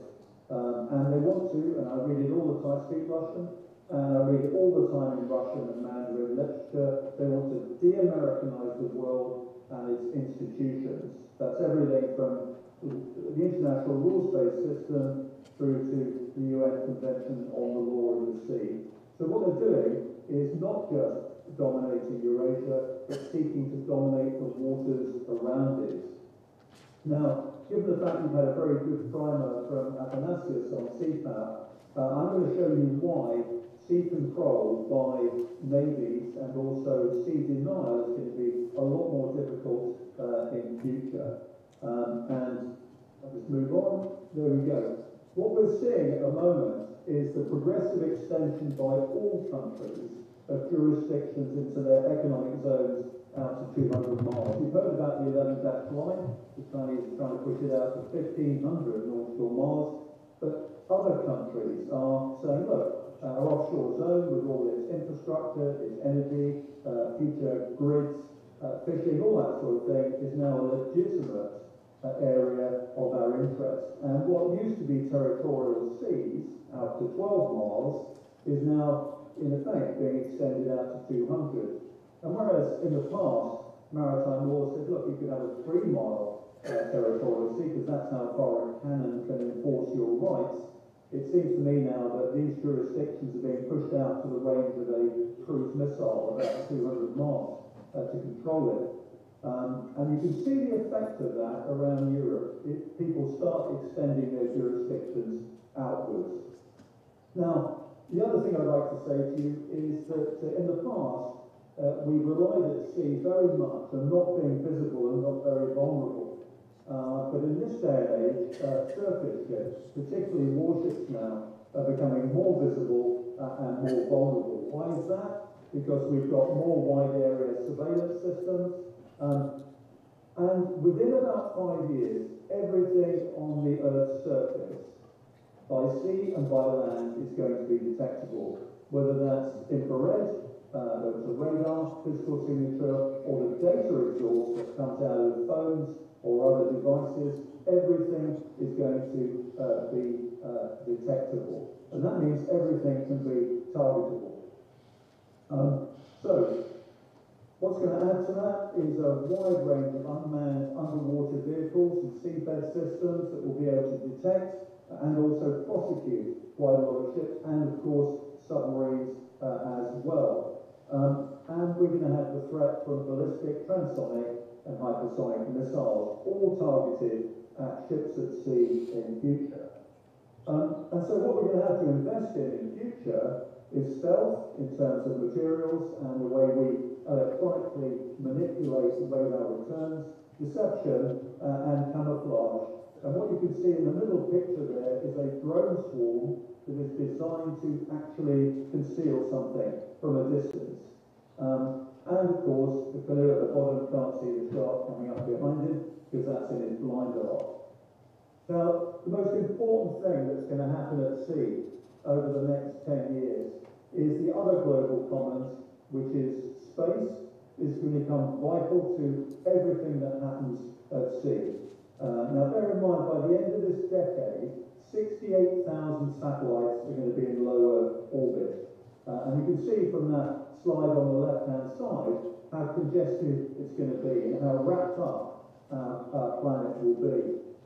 And if you look at the range of surveillance satellites that are available to the United States, for example, and these are replicated by Russia and to a lesser extent by China, you can see that every single square meter of the ocean and also the land is going to be covered by the end of the decade.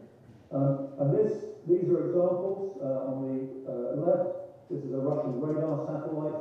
On the right, one of the latest American surveillance satellites. They will be able to see almost everything that is occurring on there. And we've got technology today around quantum technologies that will be able to penetrate the ground and also underwater as well. So this is not going to be the place where you can hide. It's not going to be the place where you can deploy your forces without being seen. And I'll give you an example. Here is a commercial satellite being able to detect HMS Queen Elizabeth, one of our carriers at sea. And you can do that as a click. You don't have to sort of get hold of military hardware there. You can actually put an AI tool onto it and identify it very easily. I did an exercise recently trying to find HMS Albion, which is one of our ships that was operating up in the Arctic Circle, and I gave an AI tool the task of finding HMS Albion up near Norway. And within 3 minutes, it identified where roughly it was. So married to a satellite and an AI platform, can anybody see where HMS Albion is? Well, of course you can't. But then I said to the internet with my AI tool, sorry about that, can you actually find it for me using everything that is on the internet? And they found a weather camera in Norway and picked it up. And the time it took me to find that ship, from the time I started to actually seeing it on the screen and where it is, was 8 minutes. And that shows you now how satellites, the internet, and artificial intelligence can actually make the sea much more visible of what's on it. So here's something else. This is a satellite image again. The important thing about this is not what the ship is, but also the weight that it's putting out. Because even if you can't identify the ship, you can actually get the fingerprint of the ship's weight, and when you pick it up again later, then you'll know it's the same ship. So these are incredibly sophisticated technologies, which within 10 years will be able to enable you to locate warships anywhere. Now, if you look at what's happening on land, this is a Ukrainian Neptune missile. You've heard earlier today that they're able to dominate the north of the Black Sea with these. You'll find that the land more and more now is impinging on what is happening at sea. And all over the world, we're seeing missiles like this deployed in order to provide sea denial, to stop people actually going anywhere. And bear in mind that Houthis have been using missiles like these, much more primitive Chinese derivatives, against the warships in the Red Sea. But coming down the track, almost with us, are hypersonic missiles. These missiles go anything between 3 and 7 times the speed of sound when they hit you. And these are the next generation that will come, and in fact some are in place already. The Chinese have some, the Russians have some, and of course the Americans do as well. Now remember what I said to you about everything being detectable? Well, it means that if you're detectable, hypersonic missiles mean that you can be targeted within 1 hour of decision anywhere in the world. So there's the Zircon missile, Russian and the Chinese DF-ZF. Here's the American conventional prompt global strike, which they're saying, well, we promise we can strike anything within 1 hour in 5 years' time of decision. They've already been used, as you know, in Ukraine. This is a Russian aircraft, as you can see, with 2 hypersonic missiles underneath. And the ones that's been used mostly is the Kinzhal missile you can see there. What does this mean? It means you're never going to see these aircraft because these missiles will be launched over Russian territory or over a friendly territory. And I'm afraid to say the first thing you'll know is when you get a warning of it coming at you very fast indeed. And as I hinted earlier, it's not just states that are using these. There's the Houthis at the top left. They targeted the American warships in the Red Sea. But actually, you can actually buy container versions of some of these missiles. If you look at the bottom left there, that is a container ship with 4 Russian Piraeus missiles elevated, and you can actually send them on their way quite happily. You've heard about drones. I'm not going to bore you to death on drones, but you know they're all over the place at the moment. There's Iran's capability, there's the Houthi ones, and you can see some future ones. They're ones that actually deploy in swarms, very difficult to counter, and very difficult to survive. We're going to have to do something about these. And I want you to apply some of these things that I've said to you around the continent of Europe. Why is that? Because every single sea that you can view on that slide can be targeted from the systems that I've been talking to you about. So we've got a really enclosed environment here. Europe's a peninsula, you've got the Baltic and the Black Sea, which are enclosed, the Mediterranean is enclosed, the approaches to the Arctic are as well. And what does that mean? I'm going to say to you this afternoon that in any war, surface warships are largely unsurvivable in the Black Sea, the Baltic, the Aegean. Because of the range of these missiles, also the surveillance systems, and also the drones. If you look at the way the Russians view it, this is an excerpt from Time magazine in 1954, and Khrushchev said, this is a tiny collection of states on the end of our continent, and there are two threats that we have to neutralize. That is the Baltic and the Black Sea, because these are the arms that reach round and strangle Russia. And of course, what you don't see on that slide is the Americans, because the Russians thought they would come. And there is a real problem today with technology altering the geometry of the land and sea against us in Western Europe.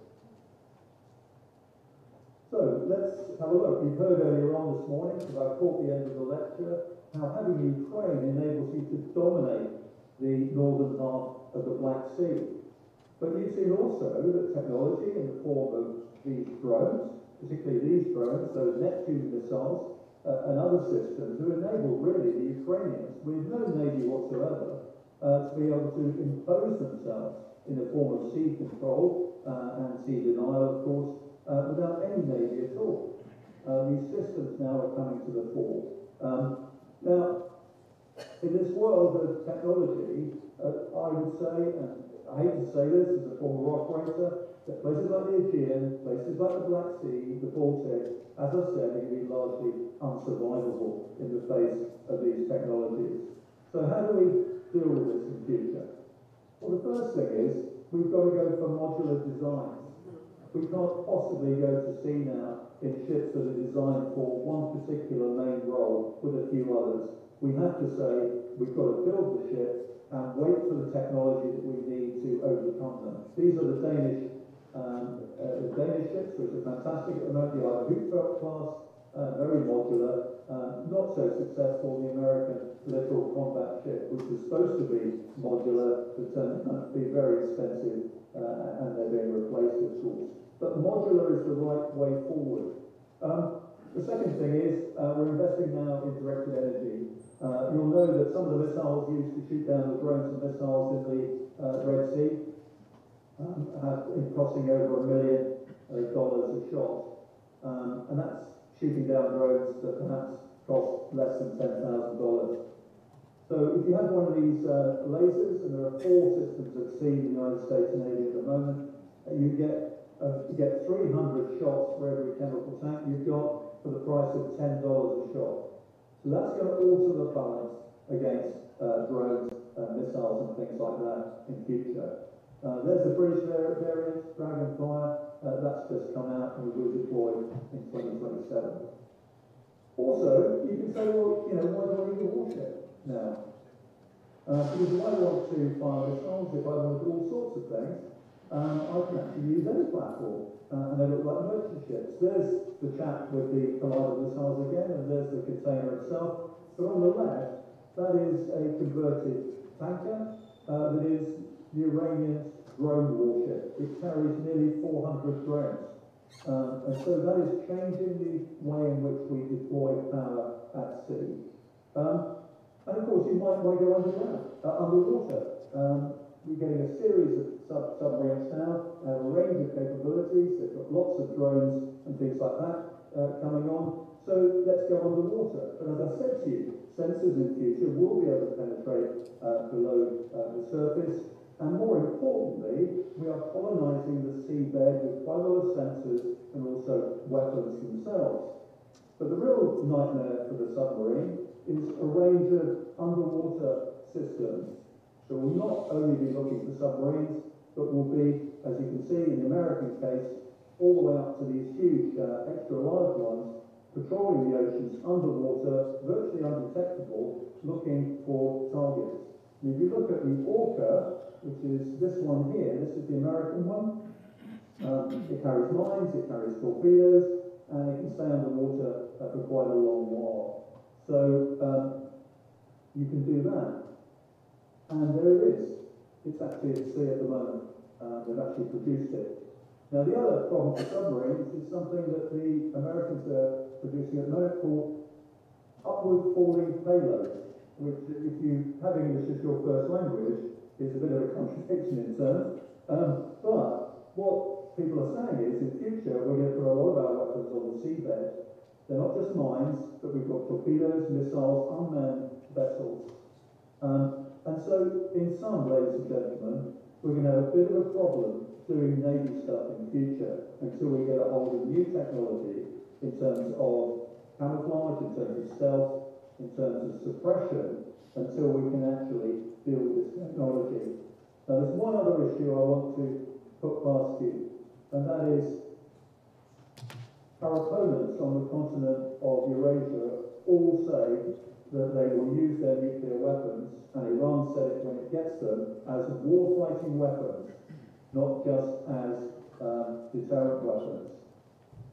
And that means that, you know, there's one place you could probably get away with using a nuclear weapon, and that is at sea, because it's not involving lots of population. So the whole calculus about the use of tactical level nuclear weapons at sea is going to be reopened in the future because our opponents are genuinely thinking of using them. Imagine what would happen if a tactical nuclear weapon were exploded in the vicinity of an American carrier in the Asia-Pacific, for example.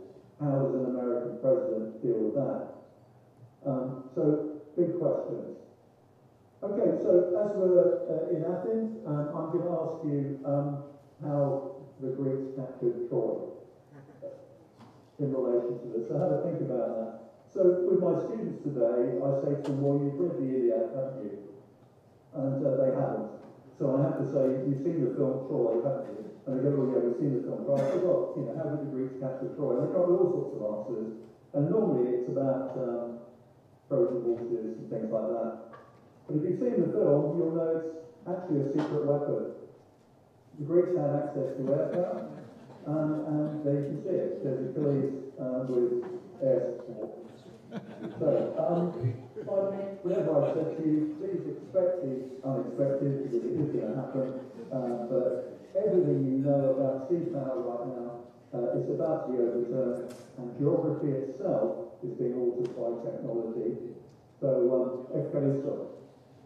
Wow.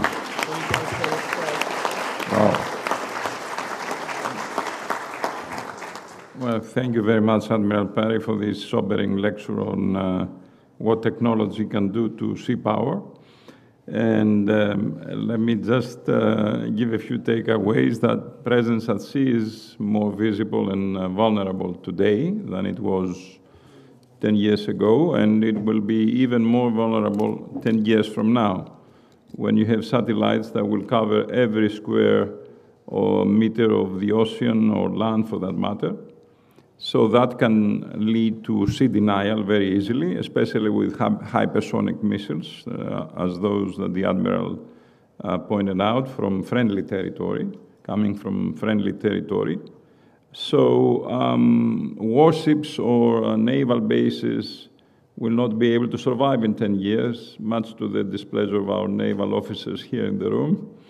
And so what do? We build ships that are modular or have a great anti-missile and drone technology, or we invest in submarines, and of course with sensors and new technologies, even submarines are going to be very easily detectable in the future. And the more sobering aspect of the Admiral's lecture is the possible use of tactical nuclear weapons at sea. Besides the nuclear saber-rattling of Putin and his cronies, this issue of, again, making tactical nuclear weapons, especially at sea, usable and not only used for deterrence purposes is coming back to haunt us. So, with no further ado, I will turn the floor to Roger Baker. He is the Executive Director of the Stratford Center for Applied Geopolitics and he will talk to us about maritime and naval developments in the Arctic, in East Asia, and the Pacific. Mr. Baker. Thank you.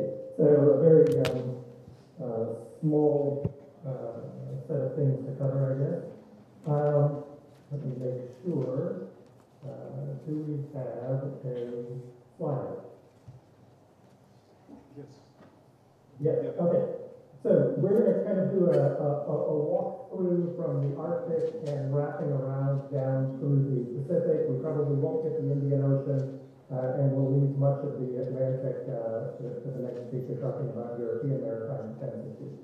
But what I want to begin with is thinking about the Arctic. And the Arctic, Mackinder was a brilliant man, but he lacked imagination when it came to the idea that geography itself could be fundamentally altered in less than 100 years on a grand scale.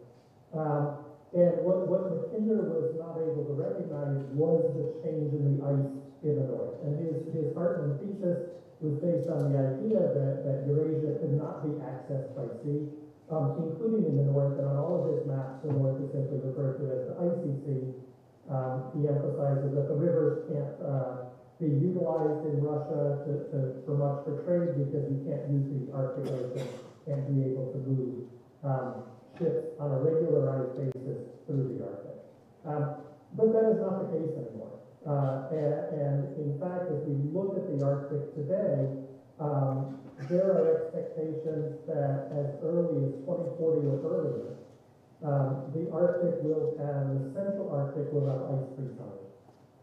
And therefore, not only are the routes passing along the Russian coastline viable routes, but bypassing the Russian coastline may be available to countries like China within a decade and a half, at least for a certain number of months every year.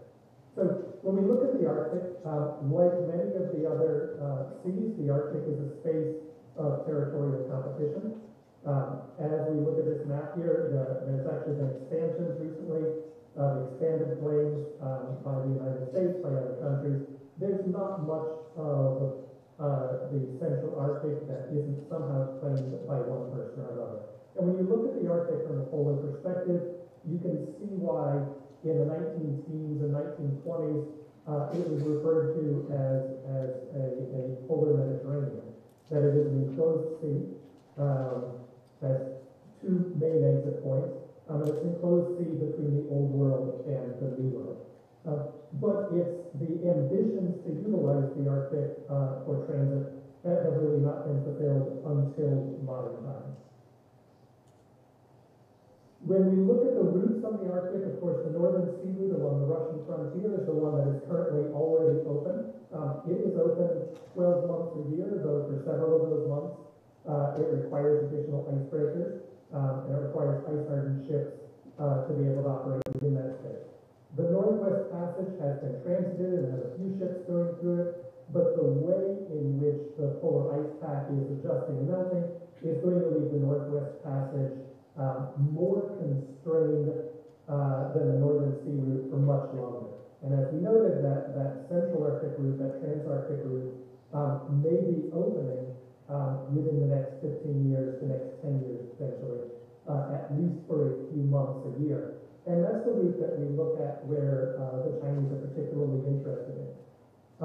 In the Arctic, interestingly, the Chinese and the United States agree, and the Russians and the Canadians agree, and of course those two pairs disagree with each other over whether Arctic transit routes are considered internal waters or whether they are international straits or international waterways.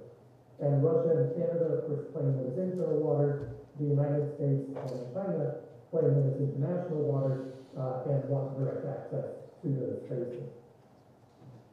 The Trans-Arctic route is not necessarily a significant viable trade route without a lot of additional technology to provide basic security, navigation, and response capability.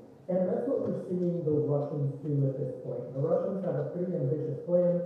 They are building and expanding transshipment ports at each end of their Arctic territories as a way to allow the ice-hardened Arctic ships to operate only within the Arctic and not have to waste those ships moving outside of the Arctic space. So in Minsk and over in the Far East, there are these ports being built. Along the Arctic frontier, the Russians are looking to build or expand at least 16 additional settlements with port facilities, air facilities, radar facilities, communications facilities, to be able to better facilitate the movement of ships along that Arctic frontier. If you look here, there's a couple of straits that are still necessary to pass through, and some of those are relatively shallow. But as we see the ice pack recede further, that northern sea route may shift further north, bypassing some of the shallower waters and expanding the draft of what types of ships are able to travel through there. Currently, the bulk of cargo that runs transpolar is primarily just bulk cargo and not containerized shipping. I mean, the main reason is, of course, there's no other spaces to drop off your containers. It's not terribly useful to run from point A to point B just straight across there. But we are seeing an increase. Between 2013 and 2023, there was a 37% increase in ships operating within the polar code. The largest number by far, by the way, are fishing vessels, and we'll get to the discussion of fishing vessels shortly. But within that time, although there was a 37% increase in the total number of ships, there was a 111% increase in the total distance sailed. And that's because we are starting to see whether it is full transpolar routes or whether it is the Russians better able to access their resources and move their resources out through the Arctic routes to other consumers, particularly natural gas, but also mineral supplies. The change in the Arctic is also seeing greater access by Russia to being able to utilize river systems all the way down to Central Asia as ways to move goods from China and Central Asia out through Russian northern ports. So when Admiral Perry was talking about the Belt and Road Initiative, Russia has a lot of interesting north-south initiatives that cross over the Belt and Road Initiative and look to take advantage of that as different ways to move goods and services in, around, and through Eurasia. And we now have that exposed Russian frontier. The challenge for Russia with an exposed frontier is that it now has pretty much the longest unprotected coastline of a single nation anywhere in the world. If the Arctic had been the backstop against which Russia could be able to shape its perceptions of the world south and outward, that backstop is now heavily exposed. There's a low population density, there's a high concentration of key mineral resources and energy resources that are vulnerable, and it is now accessible to foreign, US or European, maritime power, and also, quite frankly, to expanding Chinese maritime power. And that creates massive vulnerabilities for the Russians. The Russians were the first, back in the early part of this millennia, to recognize the fundamental impact of climate change on Russian strategic security, and they started rebuilding all of their Cold War infrastructure and expanding beyond their Cold War infrastructure in the Arctic. And where the Arctic is primarily seen as a place for missiles, strategic aircraft and submarines, it is now seen as a place also for surface combatants, and except for a small area of the European Arctic where the US and the European powers are active, the Russians are largely the dominant power on the surface in operations in Arctic areas.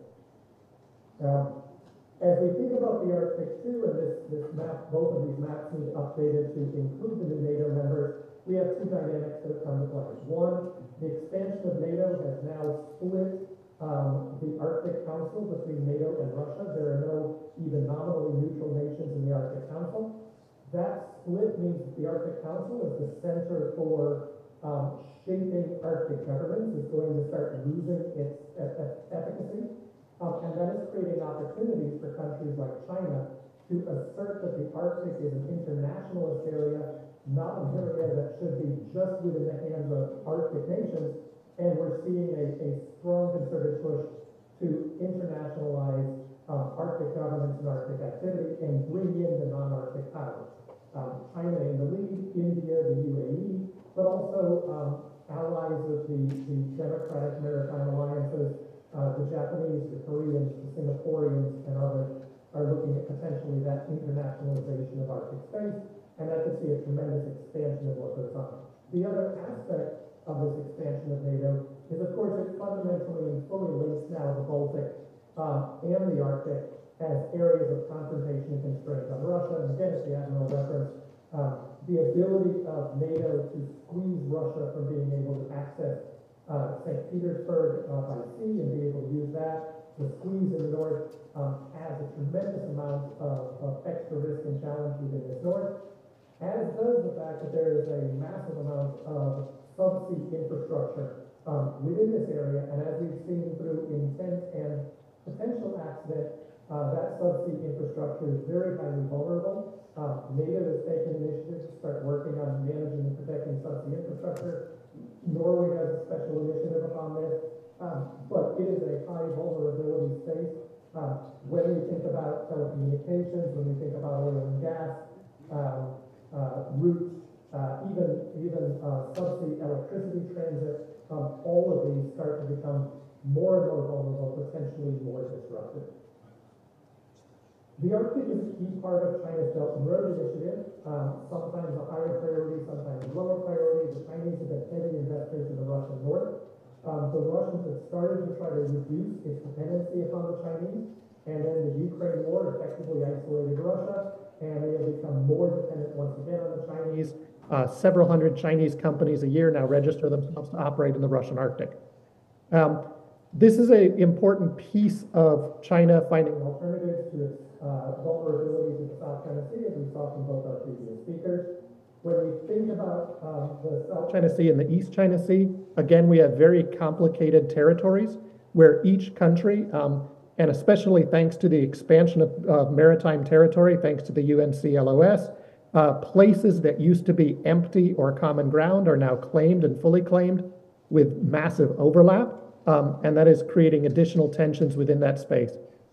As such, we're seeing a rapid expansion of naval capabilities and maritime security capabilities within the South China Sea by all of the players, all of the countries there, as well as a large number of interesting new bilateral and minilateral collaborations and coordinations where it's not the U.S. as the hub and everybody else is part of the spoke, but each country is out seeking some of their own partners. When we look at China, you can see that as that Chinese coastline is surrounded, China has its own Caribbean effectively, or what it looks like, that it wants to take control of. At the center of that is Taiwan. Taiwan is the linchpin, it's the keystone for containment of China, or the way that China busts out and has full access to the Pacific and to the maritime space.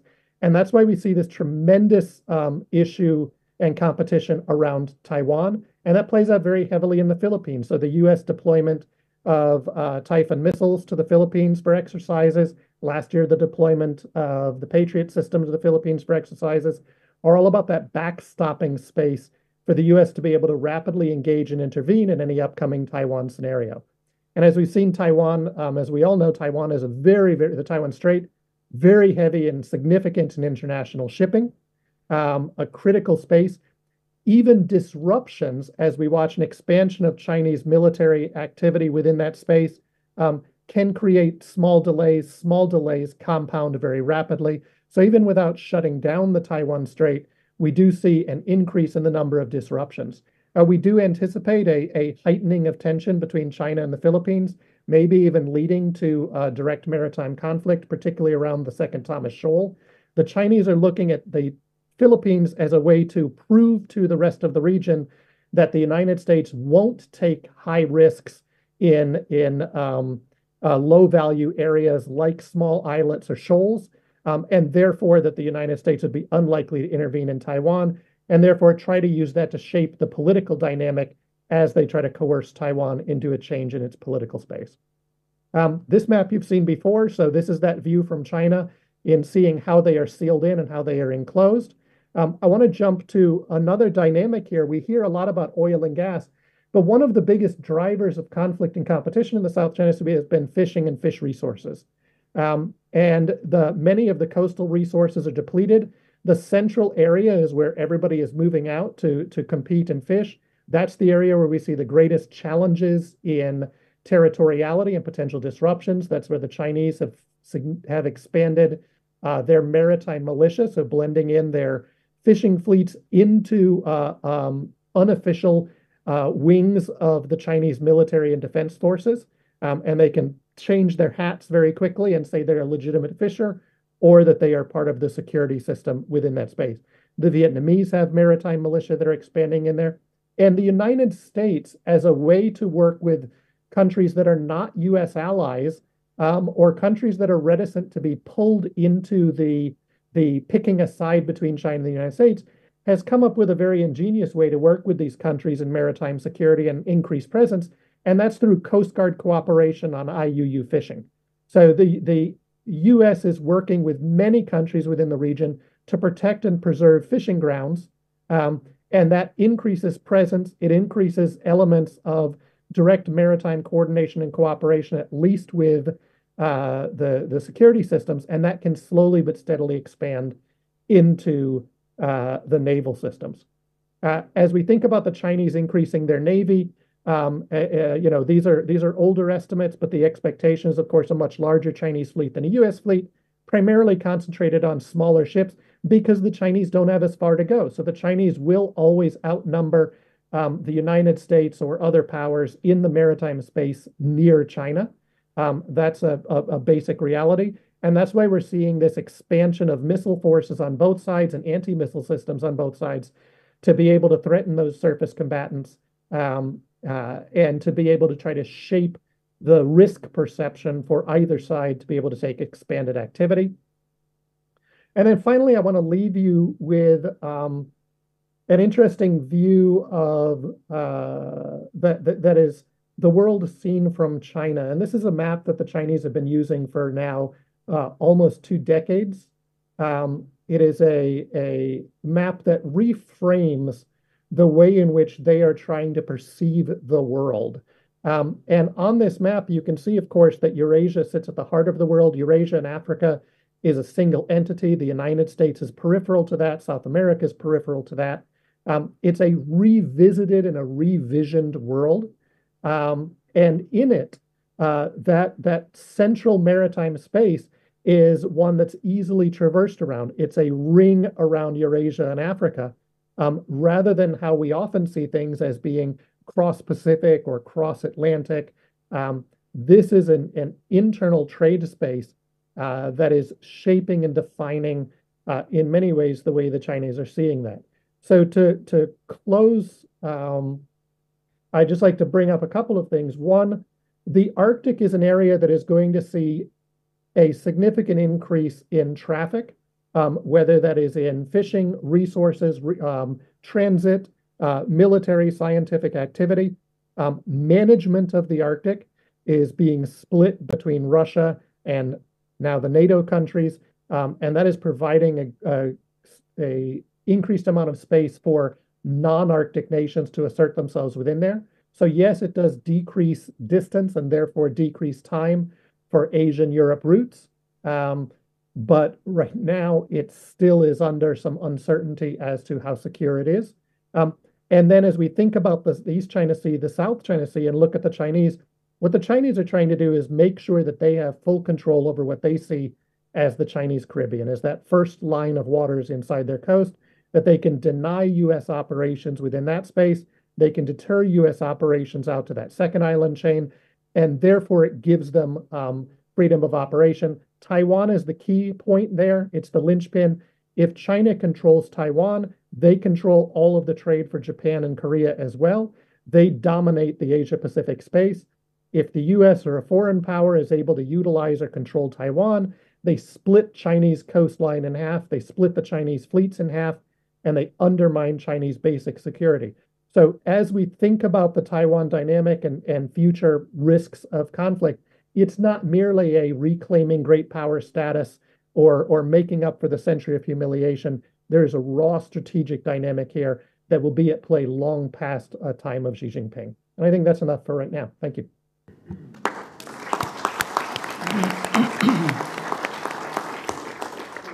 Thank you so much for your comments. I think that, and correct me if I'm wrong, that there is a common underlying theme between the two previous speakers, and that has to do with the factors that change geography. In the case of Admiral Perry, it's technology. In the case of Roger Baker, is climate change, and how climate change has led to the accessibility of the Arctic, for example, creating new possibilities, but also new challenges. And also, it was a very interesting expose of the expansion of maritime capabilities in South China Sea, and of course, the way the Chinese view the world. And if I may, how BRI fits into their neighborhood with Africa, among other things, and how they are trying to foster those ties with Africa. All right, now the last but not least, Marilena Kopa, my colleague from Pantouvakis University, professor of comparative politics, is going to talk to us about European maritime security strategy. Thank you. Good afternoon. After three great presentations that tackle the issues of big powers game globally, my presentation will be on a still weak global actor, but a major trading power in the global economy, and one of the largest single markets in the world. And I'll try to elaborate on what it tries to do and how it plans its future at the maritime level. Let me start by saying that throughout history, the great trading powers have also been great maritime powers. They have secured trade routes, protected their interests, projected power, and accessed necessary resources. With 90,000 kilometers of maritime borders, representing more than 70% of the EU's external borders, and millions of passengers using its ports, the importance of sea for the EU and its geostrategic interests, as well as the need to protect energy resources, biodiversity, and sea routes, is self-evident. Let us just add a few figures. 90% of the EU's external trade and 40% of its internal trade is carried by sea routes, while European ship owners control 30% of ships and 35% of tonnage worldwide. So it's obvious that the need for intelligence gathering, for surveillance and monitoring, the need for the EU to operate at sea becomes central in order for the EU to be able to protect its interests. And at the same time, factors as poverty, underdevelopment, weakness of state control, or weakness of law enforcement multiply the threats and risks, making the European Union more vulnerable. Until the second decade of the 21st century, the EU has been able to achieve economic growth while maintaining modest maritime capabilities due to a more or less cooperative global maritime environment under the surveillance of the US Navy. This time is now over. Today, it's commonly acknowledged that the EU's maritime power must match its trading power. About 2/3 of the world's oil and gas supply is extracted at sea or transported by sea. Especially after the Russian invasion in Ukraine, the need to secure sea routes is closely linked with the shift to liquefied natural gas, LNG, delivered by sea routes only. This is vital for guaranteeing Europe's energy security and prevent disruptions in supplies. So, how did the EU react to these trends? But let me take it from the start. The first EU maritime security strategy was adopted in June 2014 during the Greek presidency of the Council. This first strategy started by defining maritime security as a situation that refers to the application of rules, freedom of navigation, and the protection of activities related to the sea, its resources, and its wealth. So instead of a purely legal definition, a more action-oriented description was chosen.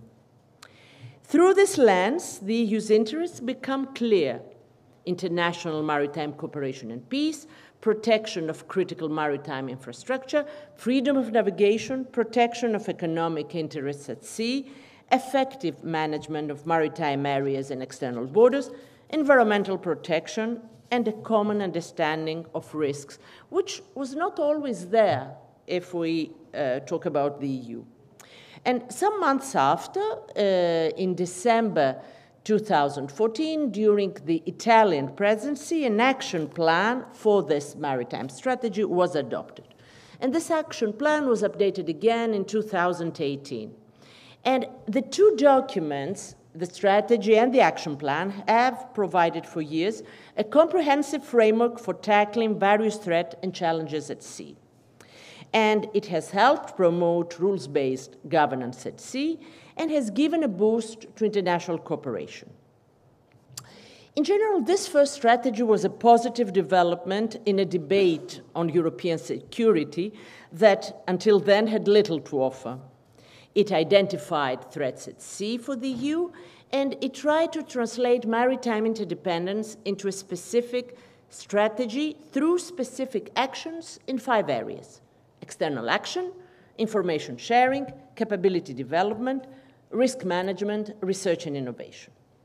However, this strategy was extremely discreet and hesitant on an issue very important for our country, Greece and Cyprus, namely the maritime disputes in Eastern Mediterranean. Moreover, it was extremely parsimonious on the issue of the EU's military maritime autonomy. This, of course, reflected the long-standing opposition within the EU to the role and cooperation with NATO.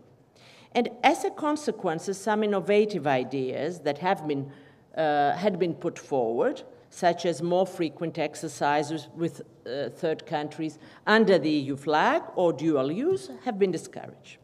But it was an important step at the time, we're talking about 2014, as it managed to strike a delicate balance between short-term and long-term priorities, combining the military and the civilian components of maritime security, and offering an example of integrated approach to an issue critical for the future of the EU.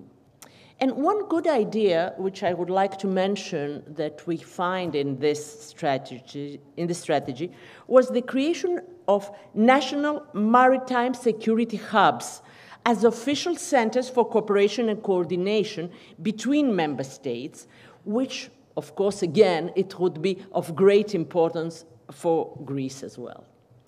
Now, last October, in October 2023, a revised EU maritime strategy was adopted, together with a new action plan, aiming at addressing current security challenges at sea.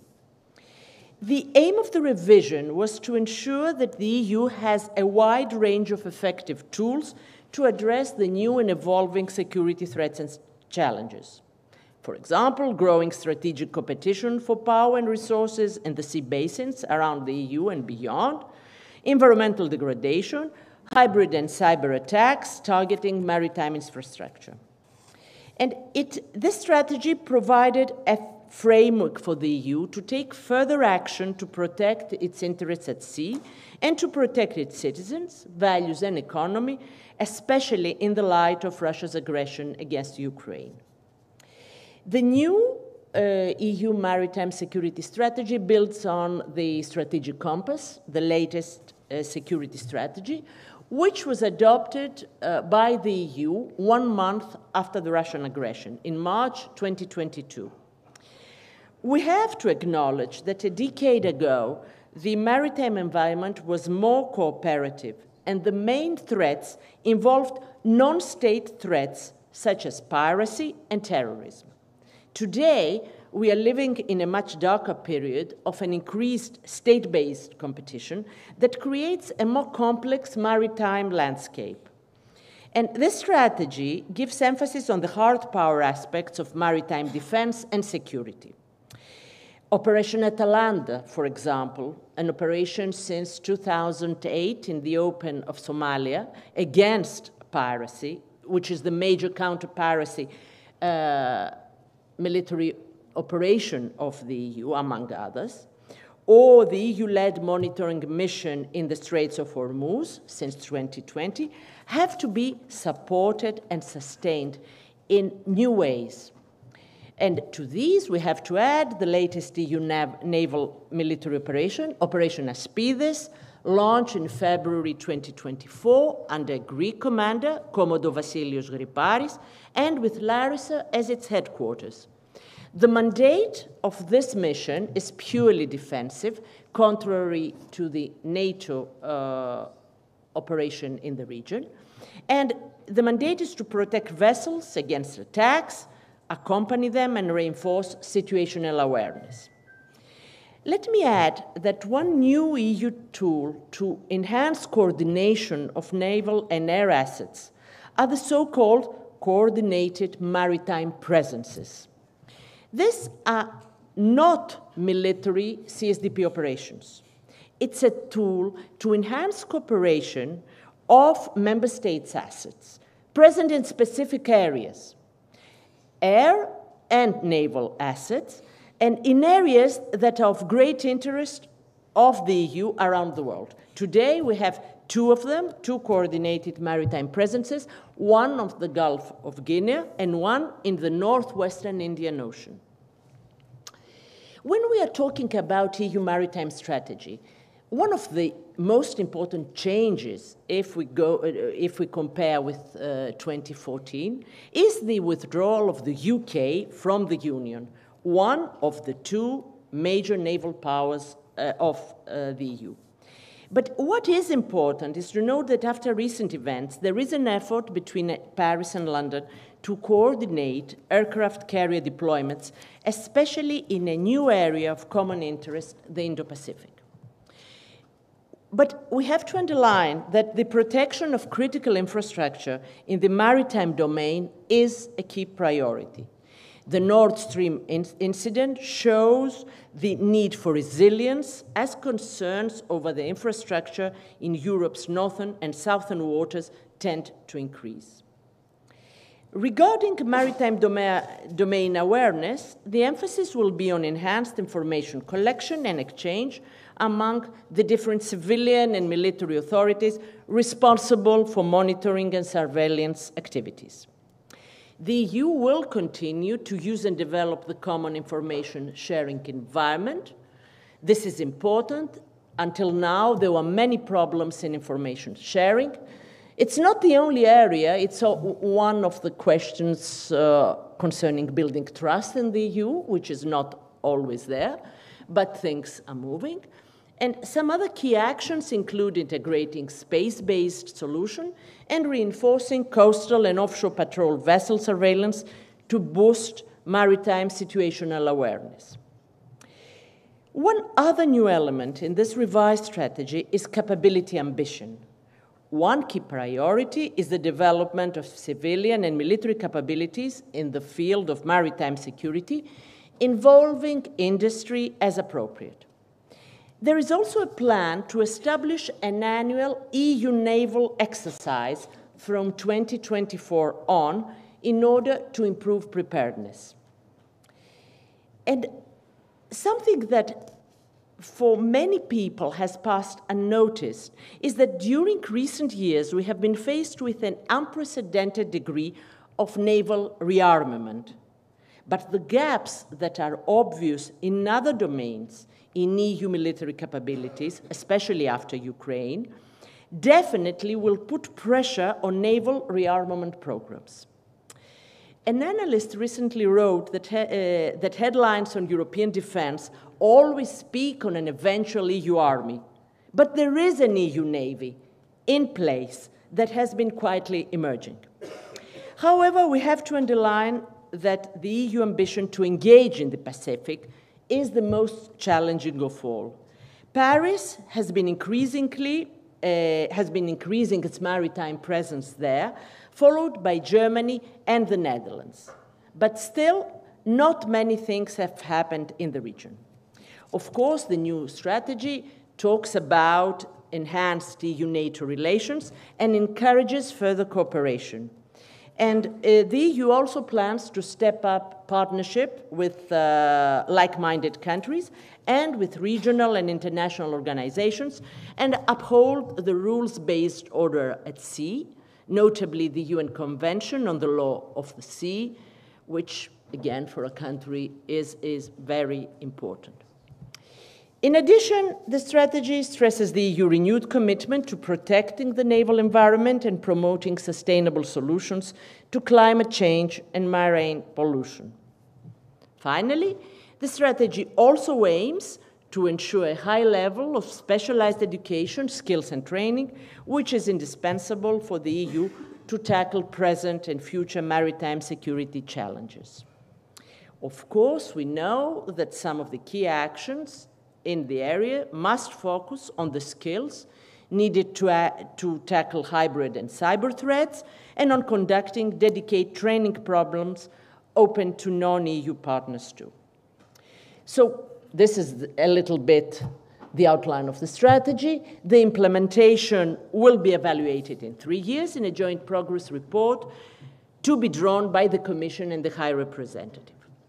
And to conclude and make a long story short, ultimately, the new EU maritime security strategy aims to promote peace in a very challenging environment, international security, and protection of biodiversity, as well as to safeguard the EU's interest and economy. The EU has slowly and silently, I would say, has become a significant maritime security provider worldwide, conducting military maritime operations, implementing this new concept of coordinated maritime presences, and promoting cooperation with international partners. Some say that this is just the beginning, and for some of us who are committed Europeans, sky's the limit. Thank you.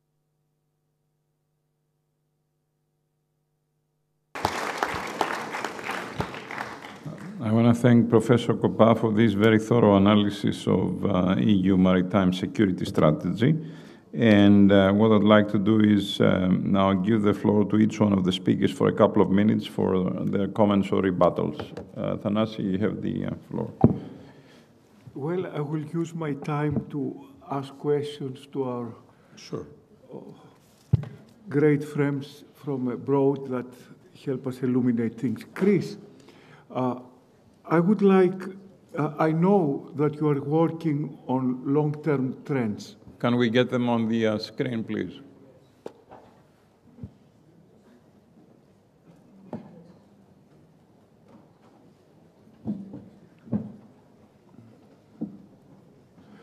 Hello, Chris. I know that you're working on long-term threats. Hi. I really want you to give us a picture of the maritime balance of power, naval balance of power between the US and China in the next 10 years. On the one hand, the Chinese have a tremendous shipbuilding capacity, which the Americans, they don't have. On the other hand, the Americans are more advanced on technology.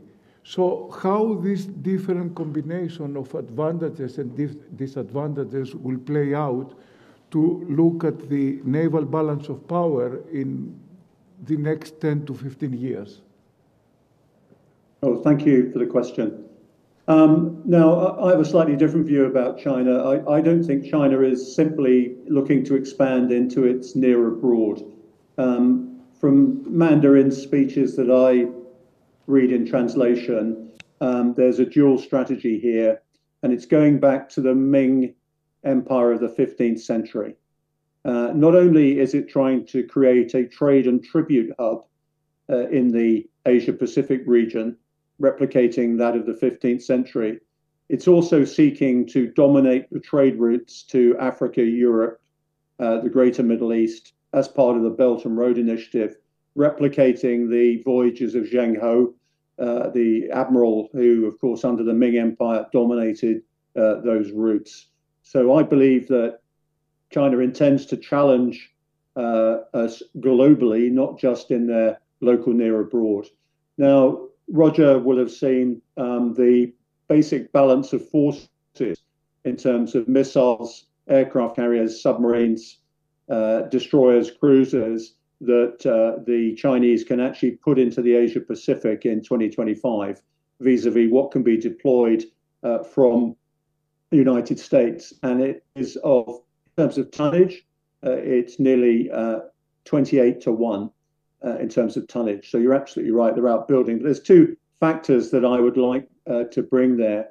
One is the fact that, as I said, I think the Chinese will be interesting in the way they deploy much more widely to challenge us on the ocean. The second thing is, I don't believe all those ships can be manned.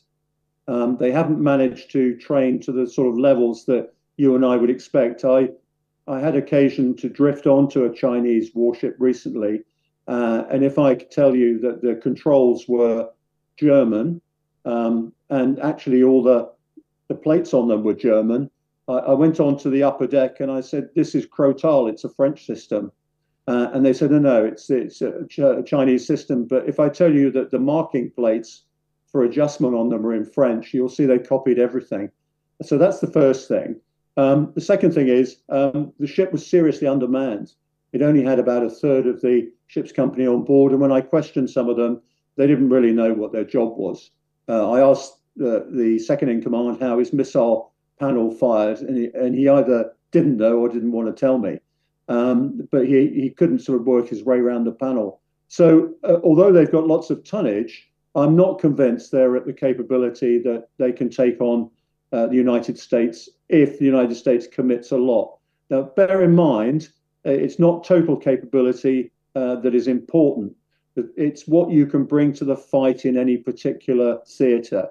And there's no doubt that the Americans will be seriously outgunned if they go into China's backyard. I have said for a long time, and I said it in my book in 2014, the way to deal with China is to strangle its trade globally, not to take it on in the South and East China Sea. And you tell them that before they even make an attempt against Taiwan. I've got one final point, and it's a long answer, I'm sorry.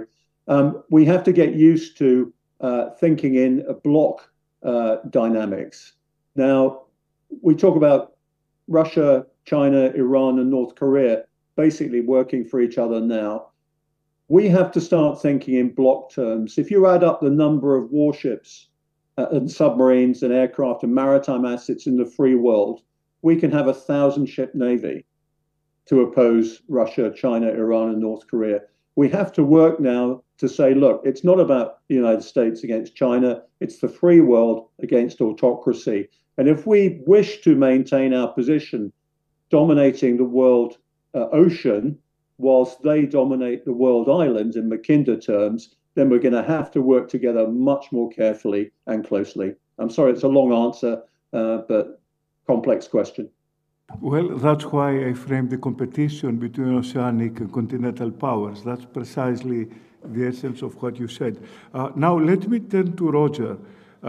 Roger, you really mentioned the competition around South China Sea. And if you are a neighbor like Japan or Korea, you feel threatened. And if your back is covered by the Americans, and you have the possibility of Trump coming into power that says, you know, unless you do this and that, I will not protect you. You can understand that the credibility of the American extended deterrence already is declining. So do you predict that the South Koreans and the Japanese will go nuclear soon? We'll define soon. So no, I don't necessarily think that they're going to go nuclear soon, but we are seeing them significantly change the way in which they choose to behave and structure their international relations, their policy, and their security policy. So we see the Japanese, for example, have completely redefined what self-defense means. There's last vestiges in their constitution, is just words. In actions and in capabilities, it has changed. Their destroyers are aircraft carriers. They are doing visiting forces agreements with the Philippines. They are in operation throughout the region. They are expanding land and sea-based missile systems. So the Japanese are certainly recognizing that defense, and they are building a set of partnerships that gives them a sense of strength and security, even if there are temporary perceptions of delays in U.S. collaboration or coordination.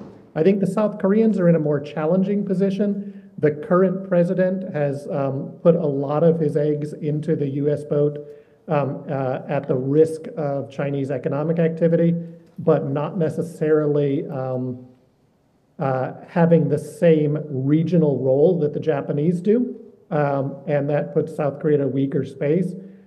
Down the road, if there were a long-term reduction in the perception of U.S. deterrence or U.S. reliability, if there was a 50-70% decrease in U.S. force structure in Korea, things like that, I do think that both countries would be perceiving the need to move towards nuclear weapons. And both of them are quite technologically capable, and it would not be a very large uphill lift for either of them to do that. All right, I'm afraid we're running out of time, so I have to cut off this interesting dialogue. So I want to thank our speakers for a very thoughtful discussion. Professor Platias, Admiral Perry, Roger Baker, and Professor Kopa. And ask our co-organizer, Mr. Katsonis, to come to the podium. And oh, you want... Oh, again, no, I thought you were directing the panel too. Okay. The next panel, in any case, can come up to the podium to continue. Thank you very much. Sorry, no.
My name is Yannis Lagoudis, and I'll be your host for the next hour and something and a half.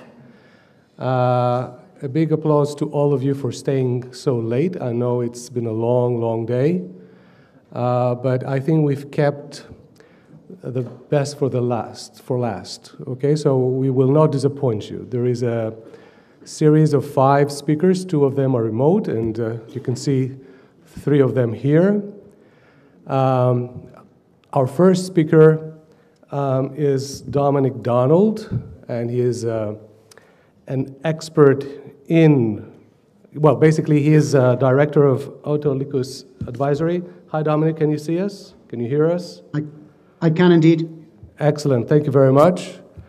Next to me is Sotiris Theophanis, who is an expert in ports and many other things. He has been, among other, but he has been the chairman, CEO of the Port of Piraeus Authority, the Port of Thessaloniki, among the most recent things that he has done. Next to him is Admiral Papaioannou, and with expertise in the battlefield, among other things. And next to Admiral Papaioannou is Sotiris Roussos, who's a professor at the University of Peloponnese in International Relationships. And the 5th person who is not here is Matthew Turpin, who is a visiting fellow at Hoover Institutional at the Stanford University. And you will hear from him last. So without any further ado, Dominic, the floor is yours. Thank you very much, and good evening, everybody.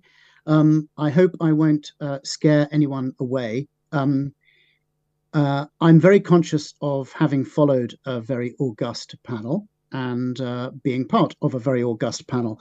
I should probably say the reason why I suspect I am here is that I don't have the credentials of some of the other speakers, but I have for the last 20 years been an advisor to the Joint War Risks Committee at Lloyd's of London.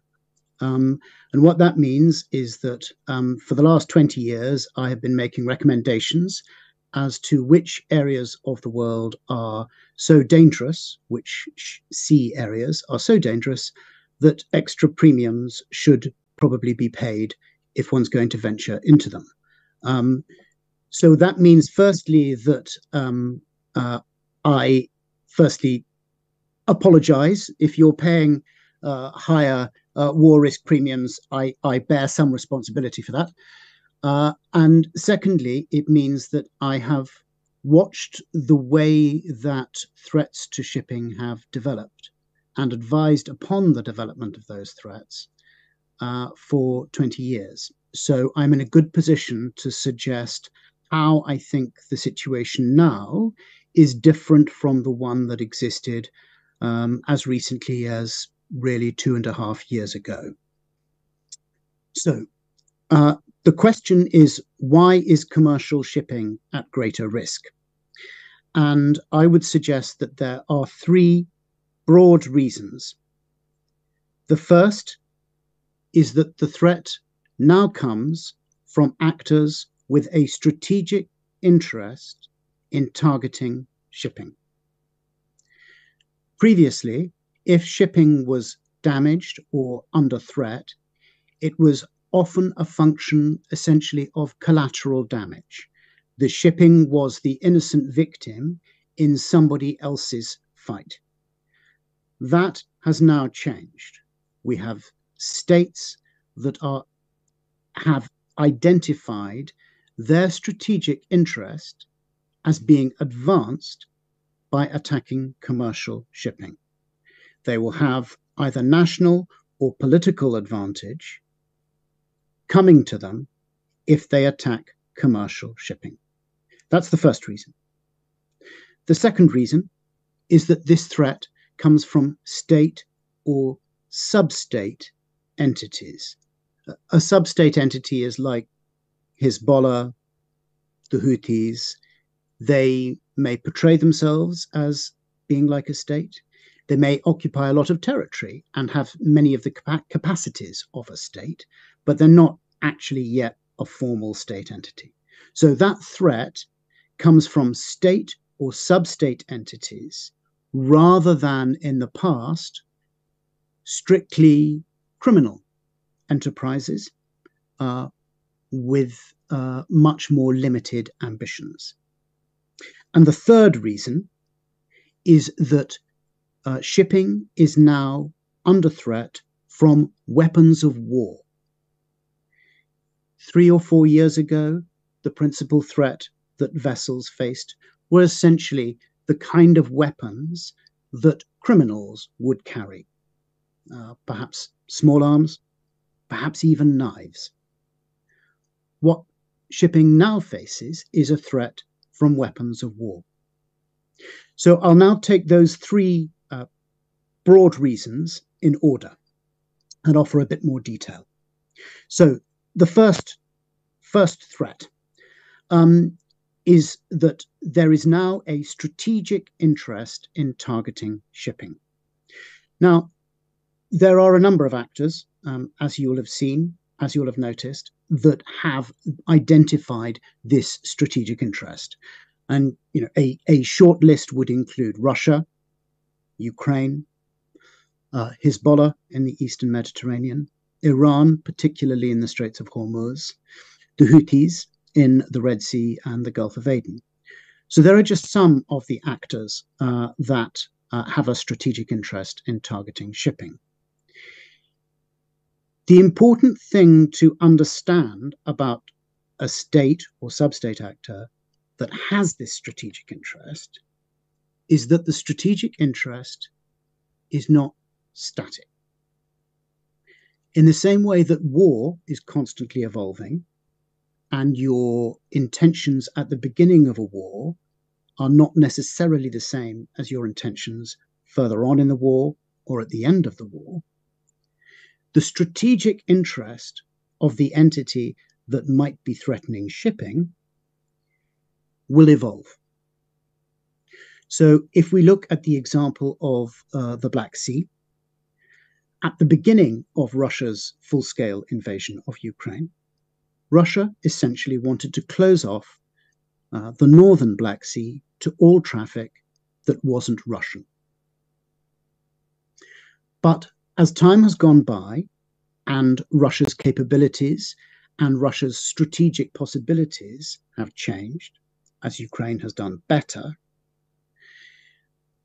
we entered a period where Russia actually had a strategic interest in ensuring that some Ukrainian traffic did manage to use the Black Sea, because that was the only way that Russian commercial traffic was going to be able to use the Black Sea. It may well be that in the coming months, Ukraine will develop a strategic interest in ensuring that Russia is not able to export oil through the Black Sea. And in that case, one can obviously see that it would be in Ukraine's interest to limit tanker traffic, and it might then be in Russia's interest to try to ensure tanker traffic can continue. So the strategic interest can evolve as the situation evolves. So that's the first element. The second element that I mentioned was that the threat now comes from state or sub-state entities. Now, the key element to bear in mind here is that state or sub-state entities have much greater resources. They have deeper pockets. They have better stocked armories. And they have weaponry that is available to them that is not available to commercial actors. And what that means is that if you tie together a state or sub-state entity with strategic interest, it becomes a more enduring and more further reaching capability to inflict damage. In essence, a state or sub-state entity can use missiles, other weapons of war for longer with greater resources behind the targeting. We've seen, for instance, with the Houthis in the Red Sea and in the Gulf of Aden, that they have used intelligence provided by other states, predominantly Iran, and they have used intelligence that they themselves derived from not necessarily effective other sources to as the basis for their targeting. So a state or sub-state actor has much greater resources that it can devote to targeting shipping, and it can mobilize those resources for much longer. And then the third issue that I identified is the use of weapons of war. Now, I've got a little list here of some of the military ordnance that's been used against commercial shipping in the last 2.5 years. And it includes cruise missiles, anti-ship missiles, air-to-ground missiles, unmanned aerial vehicles, aerial drones, unmanned surface vessels, nautical drones, mines, shellfire, underwater sabotage, and perhaps most importantly, at least in terms of what people might notice, because this is something that I think very much slips under the radar, a weapon of war that is available to state or sub-state entities is political warfare. State and quasi-state or sub-state actors have to damage ships to cause a total loss. The prolonged detention of a maritime asset can be really effective in advancing a strategic interest. And this means that essentially the ship becomes part of political warfare. Let's use as an example the threat that exists off Guyana, which I suspect has not been mentioned before, but is something that the committee I advise has as a concern. The state of Venezuela has laid claim to about 2/3 of the state of Guyana. That claim includes all of Guyana's offshore oil and gas blocks. Venezuela claims those blocks as part of its territory and has issued an ultimatum to the operators of those blocks to halt their operations and get licenses from Venezuela. The threat that Venezuela can apply in that area ranges from full war to what might be termed political warfare. They can, for instance, put Marines on board a rig and raise a flag and claim it as Venezuelan, and then watch while there is extensive negotiation, perhaps even to include ransoms, to try to resolve the problem. Commercial maritime assets are now part of the political warfare spectrum. And that matters for commercial shipping because, in essence, it takes what might otherwise be a straightforward commercial dispute into another arena. It makes the problem much more difficult to resolve.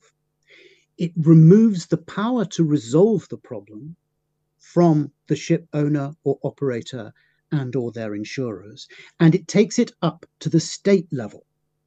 And at the state level, the leverage of the owner or operator or the insurer is much, much less. And that, in turn, means that the outcome for the owner or operator might be much more damaging. So, to sum up then, why is commercial shipping at greater risk? 3 reasons. There's a strategic interest now in targeting shipping. The people that have that strategic interest are state or sub-state entities with much greater resources, able to apply those resources to deliver their strategic interest over a longer period of time. And thirdly, they can do this with weapons of war that do much more damage than the kind of weapons that were available to strictly criminal actors before. They can use weapons of war to include political warfare to achieve those objectives. Thank you.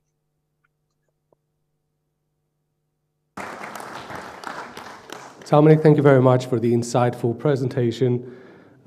Indeed, the 3 reasons you presented give us a very good understanding of where risks lie and where they come from. And I'm sure there's going to be questions later on. Thank you very much again. So we will continue with the presentation of Admiral Papaioannou. Admiral, the floor is yours.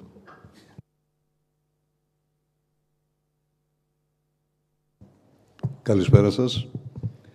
Ευχαριστώ για την πρόσκληση. Θα είμαι σύντομος και περιεκτικός και χαίρομαι που μεταξύ όλων υπάρχουν και παλιοί συναδελφοί μου που σε εμάς τους παλιούς μας θυμίζουν τα νιάτα μας και το χρειαζόμαστε καμιά φορά.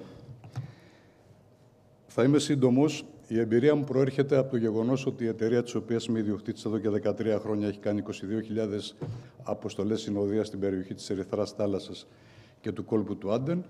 Και επίσης είχα την τιμή να είμαι ο πρώτος διοικητής της Ευρωπαϊκής Δύναμης της EUNAVFOR το 2008, όταν η Ελλάδα ανέλαβε τη διοίκηση στην πρώτη ευρωπαϊκή επιχείρηση κατά της πειρατείας.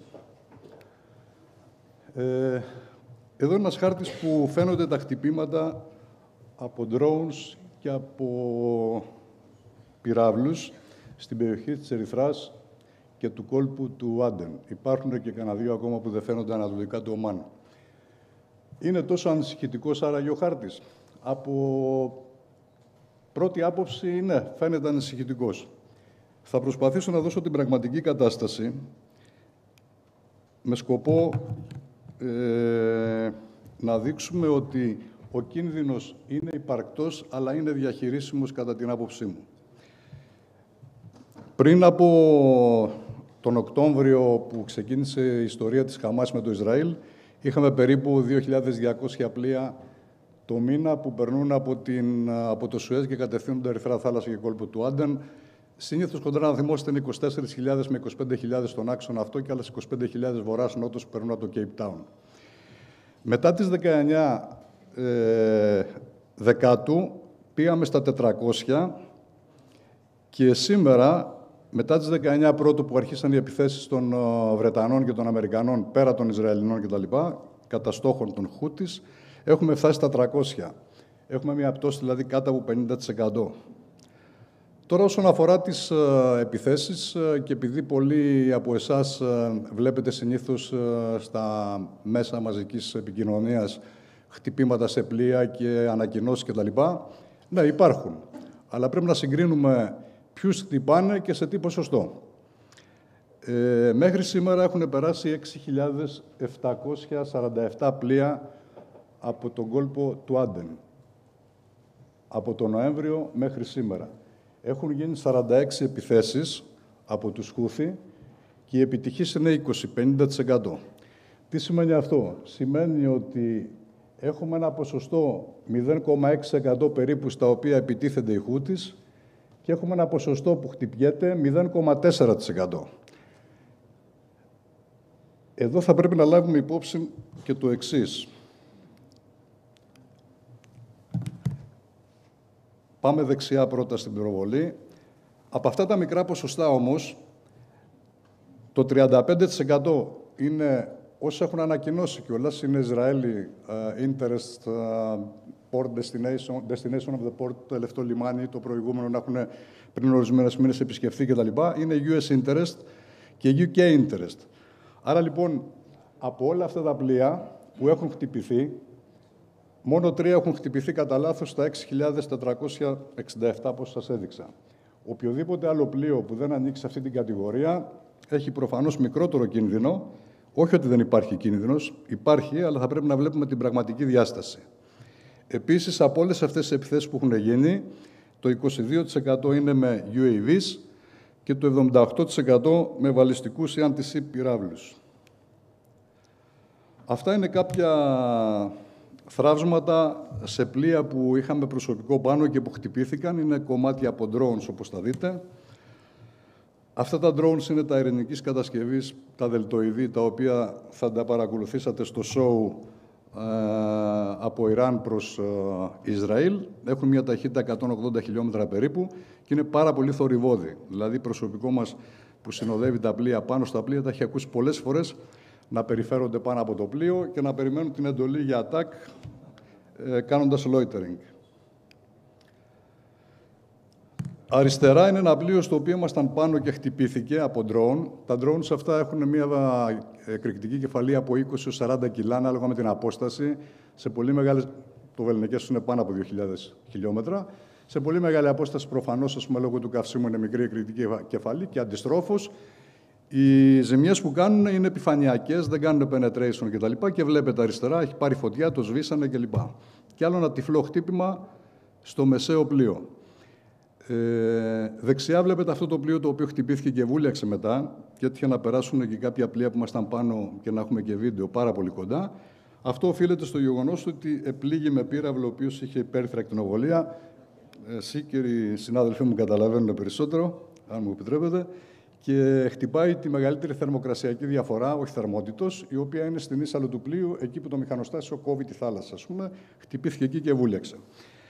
Εδώ είναι μια αναγγελία που κάνουν συνήθως οι Χούτι στα πλοία που περνούν στο κανάλι 16 και υπάρχουν μερικά πλοία που τρομάζουν εντός εισαγωγικών, θα έλεγα, και ακολουθούν τις οδηγίες τους. Αλλά αυτό που έχουμε παρατηρήσει είναι το εξής, ότι πολλές φορές κάνουν deception με την έννοια ότι σου προτείνουν αλλαγή πορείας και ταχύτητος για να σε φέρουν σε μια θέση βολής που τους βολεύει.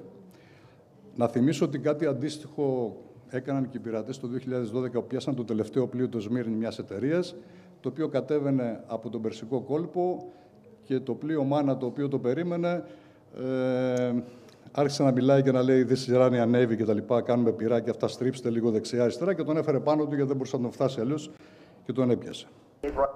Οπ, μισό λεπτάκι.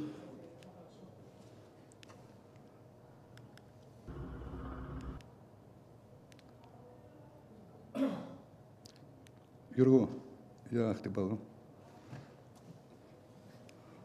Έχουμε και το βοηθό μας στον IT, γιατί καταλαβαίνετε. Γιατί βαράει το...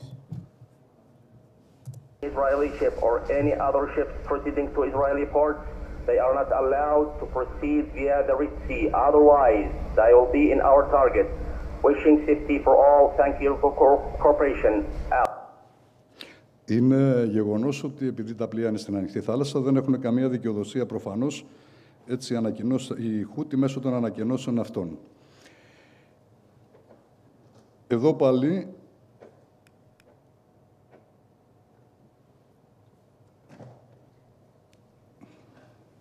κάμαν χτύπα λίγο το βίντεο.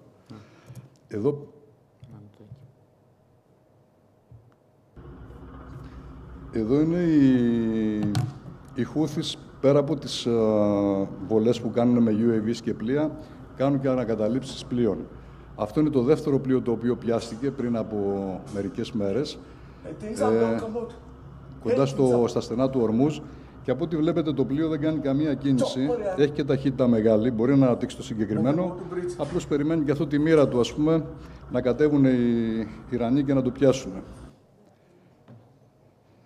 Πάμε τώρα στην πειρατεία. Η πειρατεία έχει σταματήσει το 2012 και ήταν σε ύφεση μέχρι πριν μερικούς μήνες. Με βάση το κενό που δημιουργήθηκε κυρίως από την έλλειψη ναυτικών δυνάμεων στην περιοχή, οι οποίοι προσέτρεξαν, υπάρχουν 57 πλοία αυτή τη στιγμή από διάφορες, είτε από coalition forces ή από εθνικά, δηλαδή για παράδειγμα η Ινδία έχει 9, η επιχείρηση Ασπίδα έχει 4, Combined Maritime Forces κτλ. 12 κλπ. Τα οποία έχουν προστρέξει στην περιοχή ενδιαφέροντος, άρα έχουν αφήσει ένα κενό στην άλλη περιοχή όσον αφορά τους πειρατές. Έτσι, είχαμε καταλήψεις μέχρι τα 575 ναυτικά μίλια και μάλιστα ήταν και η πρώτη φορά μετά από τόσα χρόνια που πληρώθηκαν ransoms, λίτρα των 5 μιλίων. Συνήθως, την εποχή που ήμουν εγώ παλιά ήταν από 5 έως 14 εκατομμύρια. Γνωρίζω ναυτιλιακή εταιρεία που πλήρωσε 14 εκατομμύρια ελληνική.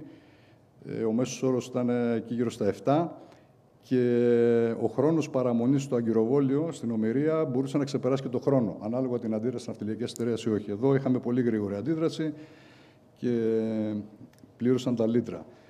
Σε κάποια από αυτά έγινε και μια ανακατάληψη από τον ειδικό ναυτικό, επιτυχώς βέβαια, αν και είναι μια επιχείρηση η οποία είναι αμφιλεγόμενη ως προς το αποτέλεσμα, γιατί ενέχει πολλούς κινδύνους. Λοιπόν, νομίζω ότι ήμουν σύντομος, είμαι στη διάθεσή σας για ερωτήσεις. Σας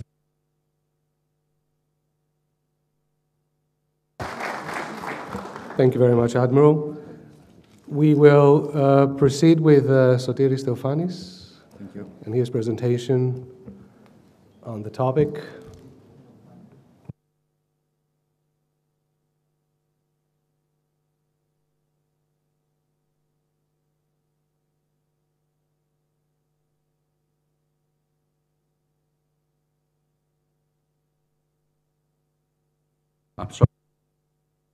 Good afternoon. Thank you very much to the organizers for the invitation. I just came from Ireland. I would like to touch upon the crisis of Red Sea from another perspective. What is the impact of the crisis in the short and medium term at the moment on liner shipping and container port operations? And of course, this is an area where we can judge from what has happened regarding the reaction of the market in the last 4 months, and also creating some scenarios on how this will be in future. The crisis from a network, container shipping network point of view is a typical choke point crisis. There is a nice book by Tim Marshall about prisoners of geography. It's really, when first I looked at this book some years ago, I was saying, okay, that has been passed. Unfortunately, this is not the case. We had, as a result of the first events of the crisis, we had an initial strong impact on the schedule reliability, including time extension, 10 to 15 days for the mainliner Asia-Europe services, more for those of Mediterranean because of the diversion. And we had, as a result of that, an initial, I would say, unsubstantiated high increase in freight rates, which for certain weeks, the first weeks of 2024, was even 300%, 3 times more. This has nothing to do with the real problem, but it's something which actually reproduces the reaction of the container shipping industry as this was shaped during the COVID period, with a detail which is important. It was a nervous reaction, possibly, but it was also a way to increase rates and leverage the post-COVID losses, because this industry, after COVID, experienced a very, very significant downturn in freight rates, which before the crisis, the Red Sea crisis, were even slightly lower than those of the pre-COVID period. Another issue that relates to the crisis from the perspective of container shipping is whether we had really a problem of reduced capacity which could not be actually delivered. For some reasons, this was not the case. And the main reason is that during 2023 and during 2024, we have a substantial delivery of new vessels based on the prosperity that shipping lines they had in 2021 and 2022. So actually, what the shipping lines reckoned about the lack of capacity during the COVID was not the case here. Finally, we had a gradual freight rate stabilization, as we'll see in a minute, and also an ease of the reduced schedule reliability problems. But the main question remains, what are the long-term impacts? And from a different perspective, I would agree with the notion of Admiral Papaioannou that the situation is not that serious as we believe. This is a snapshot of what happened on March 8, 2024 regarding the locations of the vessels. And this is only for the vessels that are very big, to more than 18,000 TEUs. For these vessels, it is almost a total diversion around Africa. But for smaller, those of 5 up to 7, 8,000 TEUs, this is not the situation. In any case, the crisis in Red Sea is very important for one reason. 30% of the total container traffic annually goes through these straits and through the Red Sea area. 1 trillion of global value of goods goes through these straits. And almost 12% of the total traffic, not the unitized, not the containerized, of the global trade by sea goes through these straits. So you understand that one process which is important is that the big vessels, based on the decision of the shipping lines, they have diverted. And this has a direct effect on the transshipment operations in East Mediterranean, as we'll see in a minute. You can see here the behavior of the main transshipment hubs in East Mediterranean. Port Said East, Damietta in Egypt, Piraeus, Gioia Tower in Italy, and Marsax Lock in Malta. The main transshipment hubs in Eastern Mediterranean. As you can see, these ports, to a different extent, depending on the case, have been well hit by the crisis. Piraeus had a 31% decrease in calls, not in traffic, not in container traffic, in calls. And this was mainly because of the diversion of the big ultra-large container vessels I just showed you earlier. Regarding reliability, just to ease the situation, I would say that following the first shock, now things are getting much, much better. But that was before the last crisis that the Admiral referred to with the seizure of the vessel, the MSC vessel. As you can see here, it was a drop in reliability, almost to 55%, and then gradually we have a recovery, gradually. Another impact on the commercial side of the operations, not on the security side, is the behavior of the share price of the stock-listed container companies. And as you can see, some of them, they had more difficulties than others.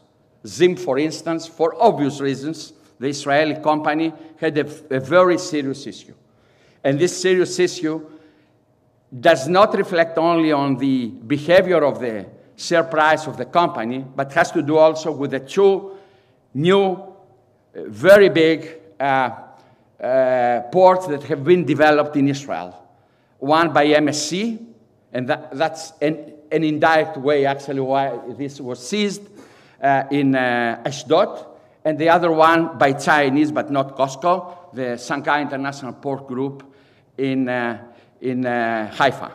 And an important, but not directly related to my intervention, question is how the Israeli economy can stand, actually, this process in the long run, not in a case of 3 or 4 or 5 months. As you can see here, this is the behavior of the freight rates based on the event. We had a huge increase, at the first 3 weeks, up to 4 weeks of the breaking of the events, and then we had a gradual drop and a stabilization, and these are actually data based on April 12. Now, just in some concluding remarks about the crisis escalation and the potential spread of impacts, and some, I would say, to a certain extent, main takeaways. The escalation with MSC Ares can or cannot be a serious escalation for various reasons. Because here we do not have a sub-state or a rebel action, but we have a state action, which is fundamental. And not only that, this was not done to a service string passing the Red Sea, but it was done to a service string which has to do with the Indian subcontinent. So this may be an indication of a scaling, an oscillation of the terrorism action, and maybe not, depending on the evolution of the crisis, but also can be actually a serious reason for the Indian subcontinent global logistics, which are very essential for not only for Europe, not only for India, not only for the US, but for the global logistics industry. Then, nobody knows whether the threat of closure of Hormuz Straits will be realized or not. Of course, you know better than me that this will be a measure from the Iranian side that will actually hit them back based on their oil exports. Another issue is that we do not have an incidental regional crisis. We do not have piracy, as the Admiral said earlier, for the case some years ago. But we have a new era of geopolitical terrorism. Whether this will prevail or not is a matter that nobody can be absolutely sure at the moment. But as a substance, this is the case. Then, I'm not an expert. In the commercial side, there is a question mark whether an effective reaction has been accomplished so far, and whether the measures that have been taken against the phenomenon are effective or not. Another main takeaway is that despite the the great bunch of analysis about the situation, the global trade impacts are rather multifaceted and complex and cannot be well described at the moment, for one reason, that the period is very, very short, and the events are very, very volatile at the moment. So it may be something serious, maybe not, and I'm not speaking about the military crisis, I'm speaking about the commercial side in liner shipping. Then another question, and that was also one of the themes of the work we had in Dublin, in Ireland, with the transport research arena, is whether we will have a rearrangement of international role of port hubs in Eastern Mediterranean or not. At the moment, ports of the western side of Mediterranean, like Valencia, like Tangermed, are growing sharply because of this actually substantial decrease of calls in East Mediterranean. But again, nobody knows, and it has to do with the severity of the events as well as with the duration. And then there is, and I have read today in the special actually press when coming back, a very nice article about the fears of having a wider disruption to global container logistics, not as a direct result of any serious event, but as a process of spreading the impact to the wider logistics industry.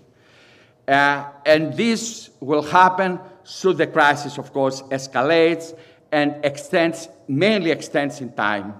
And as I said earlier, I just noted the impact on Indian trade and beyond. And that terminates my presentation. Thank you very much. Thank you very much, Dr. Theophanis. And there's a lot of food for thought there, and I'm sure there's plenty of questions that will be brought up later. So now allow me to give the floor to Professor Roussos to give us his presentation.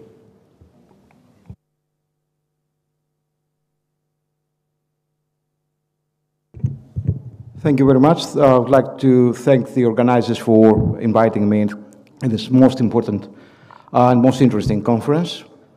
My thesis here is to say that what we perceive as maritime security is not actually an issue of either military strength or any other coercive measures, but it's a matter of political affairs and political solutions. First, I'm actually following what Dr. Turpin said previously. We have to deal with non-state actors, state-like actors, which we didn't know them, and most of them don't know them, like the Houthis. Actually, they are not the Houthis. They are the Ansar al-Allah. Houthis is like saying that the New Democracy is Mitsotakis, and all of the supporters are Mitsotakis, and all of the series are Kasselakis. So it's Ansar al-Allah and not Houthis. Anyway, second, we have to bear in mind that the Houthis did not come up now, 2 years ago, 3 years ago. They are here from the mid-1990s. They are here from 2004 in a civil war with the Sana and the government, with the central government. And they are here actually conquering more than the half of the country from 2012. Also, that there's not a terrorist organization in the terms that they use terror, yes, but they are also a very wide social network which includes hundreds of thousands of people, tribes, extended families, and also that they have a huge network of social, let's say, what we call social solidarity or social network of social support.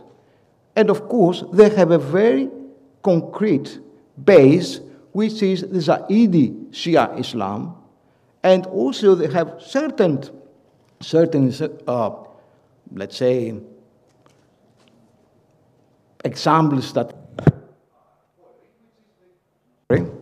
which is the example of Hezbollah. Sorry? We are here, I think it's, I said a lot about terrorism, I suppose. Okay, right. So when we talk about the Houthis, let's say, that's usually the common title of them. When we speak about the two Houthis, we have to bear in mind who the Houthis are and why they are threatening. They have their own, actually, they are allies of Tehran, close allies, but they are not marionettes of Tehran. They have their own strategic interests, and they have their own strategic interests in terms of one, in terms of Yemen, within Yemen, in order to negotiate their position in the post-war situation. Now there are taking place long discussions and debates between the Saudis, the Omanis, the Emiratis about the future of Yemen. And also, they want to have a role in the wider Gulf and Arabian area. And this is a very important. And third, they want to have a wider impact in Arab and Muslim societies. Just an example. As soon as they started, a few weeks after the first attack on ships by the Houthis, we have the Malaysian government which stops from docking all ships who have any relationship with Israel or were en route to Israel. So we can see that how things are evolving and how things are actually influencing societies and therefore governments. Another question is why Saudis are very reluctant, not to say negative, to allow the Americans to use their land for, or other forces of the coalition to use their land to attack the Houthis, which would be much easier. Because they have their own interests, they have their own negotiation with the Houthis, they have a truce that they have agreed with the Houthis, and they have actually an understanding and an agreement with the Iranians and the Houthis on the ceasefire, on the truce. That's why they are very reluctant. So the Houthis, like some pirates who actually decided to take seas and get $7, $4, $5 million dollars. Then this is the first thing that, so we have also the Houthis are getting into the most perplexed and the most complex conflict in the region, which is the Arab-Israeli conflict. They understood that this is the center of the conflict now, and they want to connect their fight with the most complex fight in the area. These are about the Houthis. Now, we have another thing that is going on in the Middle East, perhaps going on in what I it is called the democratization of technology. It's not, now we have more and more actors, mainly non-state actors, that they're using obsolete technology in a new way. They have an ingenuity to use old armament with new kind of technology. And I take an example. In November, we have the US destroyer Gravely in the Red Sea, and was attacked by the Houthis with 3 AS-5 Kelt missiles. These missiles were used by the Soviet Union in 1966. Of course, the US destroyer destroyed but the cargo carriers, the cargo ships that were around of Maersk Company, they turn around.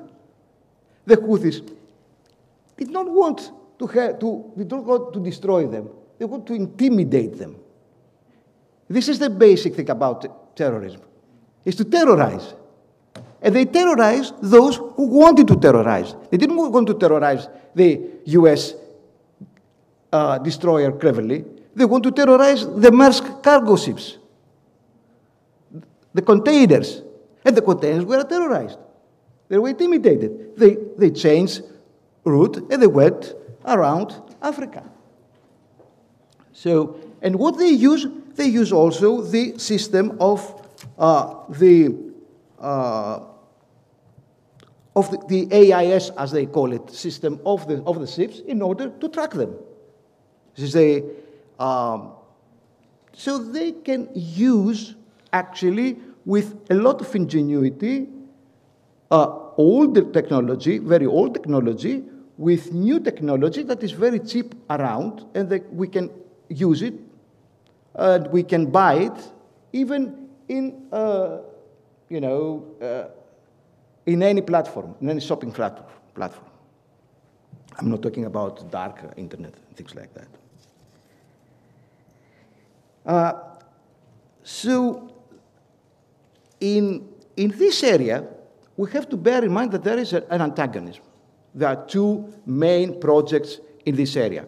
They were mentioned by a lot of people, by Professor Platias, as geopolitical antagonism. I'm talking about the I2U2 project, which is the project of Israel, India, USA, UAE, on the one hand, and the other is the Belt and Road project of China. And they both want to control ports and routes, hub ports and routes. But in all these antagonisms, they don't take into consideration, or they take very little into consideration, what is happening in the area and what are the needs of the societies in the area. So this is very, very important to understand that of course there are the big issues, the great antagonism between the powers, but on the other hand, there are the local problems that may sometimes create a lot of problems for any project that comes from outside. Concluding, because I'm the last speaker today, and I don't want to make you more tired. There is one more. Sorry? You're not the last. There is one more. Oh, yes. There's remotely. Okay. Yeah. All right. Right. Don't have that privilege. That's all I'm saying. Oh, it's okay. That's okay.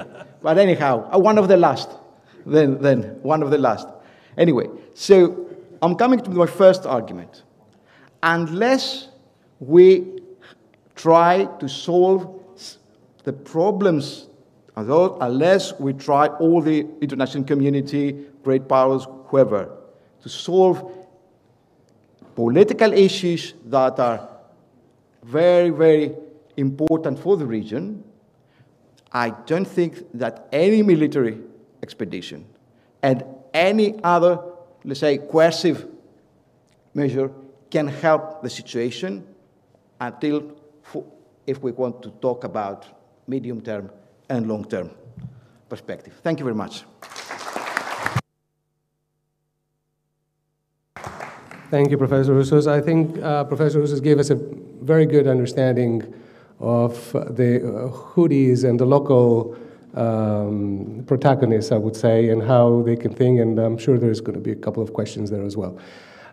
So the last presenter, if we're ready to present him and to make his case, is Matthew Turpin. So anytime you're ready.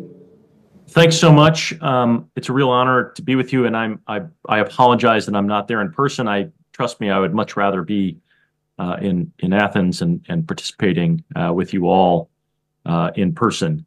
So I was asked to address sort of how would I assess China's overall strategy and its impacts in the maritime domain, what Beijing is trying to accomplish, what the impacts are to not only the United States, but to Europeans and others around the world, and what might the consequences be if Beijing succeeds. And so I first wanted to start with, I think we should be clear that Beijing is seeking to create an international order that is friendly to its regime type. It views the international order that was established after the end of the Second World War as being purposefully designed to undermine and constrain regimes like the one in Beijing. So they view the kinds of systems that are in the world today and the kind of restrictions that empower smaller countries as impediments upon what Beijing would want to achieve for itself and the great rejuvenation of the Chinese nation. And that great rejuvenation of the Chinese nation certainly has an ideological and economic aspect, but also a territorial aspect. And in many cases, that territorial aspect impacts the maritime domain. And so as we look at sort of what Beijing is trying to do, they are seeking to sort of sensitize the international world that a larger power has not only the right, but certainly the legitimacy to go out and change borders and to take territory that belongs to others. We see this happening across the Sino-Indian border. That's been going on for decades now. We see China's claiming to essentially that Arunachal Pradesh in India has always been South Tibet and therefore belongs to the PRC. We have seen this with Vietnam going back a number of decades, but certainly not only on a land border, but also across the South China Sea. We see this today with the Philippines. Beijing's position on Taiwan is that Taiwan is simply a province of China. It's not an independent country, and therefore, they are legitimate in being able to use force in taking it back. And we see this with Japan in the disputes that the PRC has with Japan.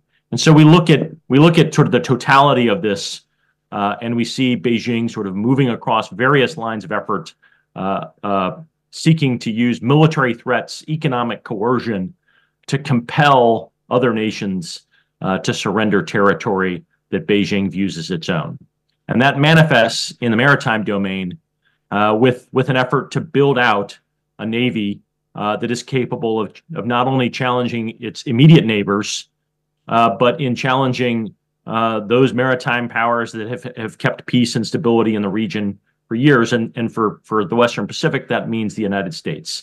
And we have seen now a 25-year military buildup, purpose designed to be able to sort of attack and be able to fight the United States in the Western Pacific. And so that has been quite concerning for the United States, but it has also been quite concerning for countries like Japan, the Philippines, Taiwan, and Vietnam, as they're the ones that seek, that they're the ones who will likely lose territory if Beijing is successful and is able to do this.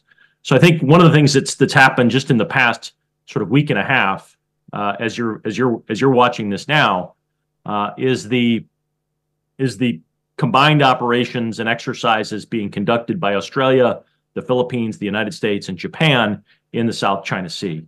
We have a bilateral summit happening between Japan and the United States right as I'm speaking to you right now in Washington, and scheduled tomorrow, President Marcos of the Philippines is scheduled to join that for the first ever trilateral meeting. These discussions and these meetings, while certainly look at the all-encompassing activities of what Beijing is doing, they are very much focused upon Beijing's maritime aggression that impacts each of these countries. And so as Beijing does this, what it's forcing others to do is to seek out collective security arrangements to be able to protect their own interests. And ironically, that is creating the kind of military containment that Beijing says that it most fears and says that it most objects to. This idea that other powers are ganging up on it. But of course, those other powers are only ganging up and pursuing those things because of the threat that they perceive from Beijing.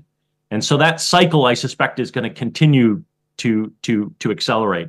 I don't see Chinese Communist Party leaders making decisions in which they seek to walk back their objectives, their efforts to gain and expand territorially, and that it's going to continue to push its neighbors into needing outside forces as well as each other to defend themselves against what Beijing is doing.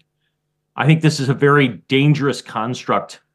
And while I think maybe for my European friends, this may seem sort of a world away and that it is very much regionally focused, I think what we're watching Beijing doing increasingly in its open support for Russia in providing not only intelligence support, as was revealed in this past week by the United States, but also significant material support to keep the Russian industrial complex running to be able to prosecute its war in Ukraine.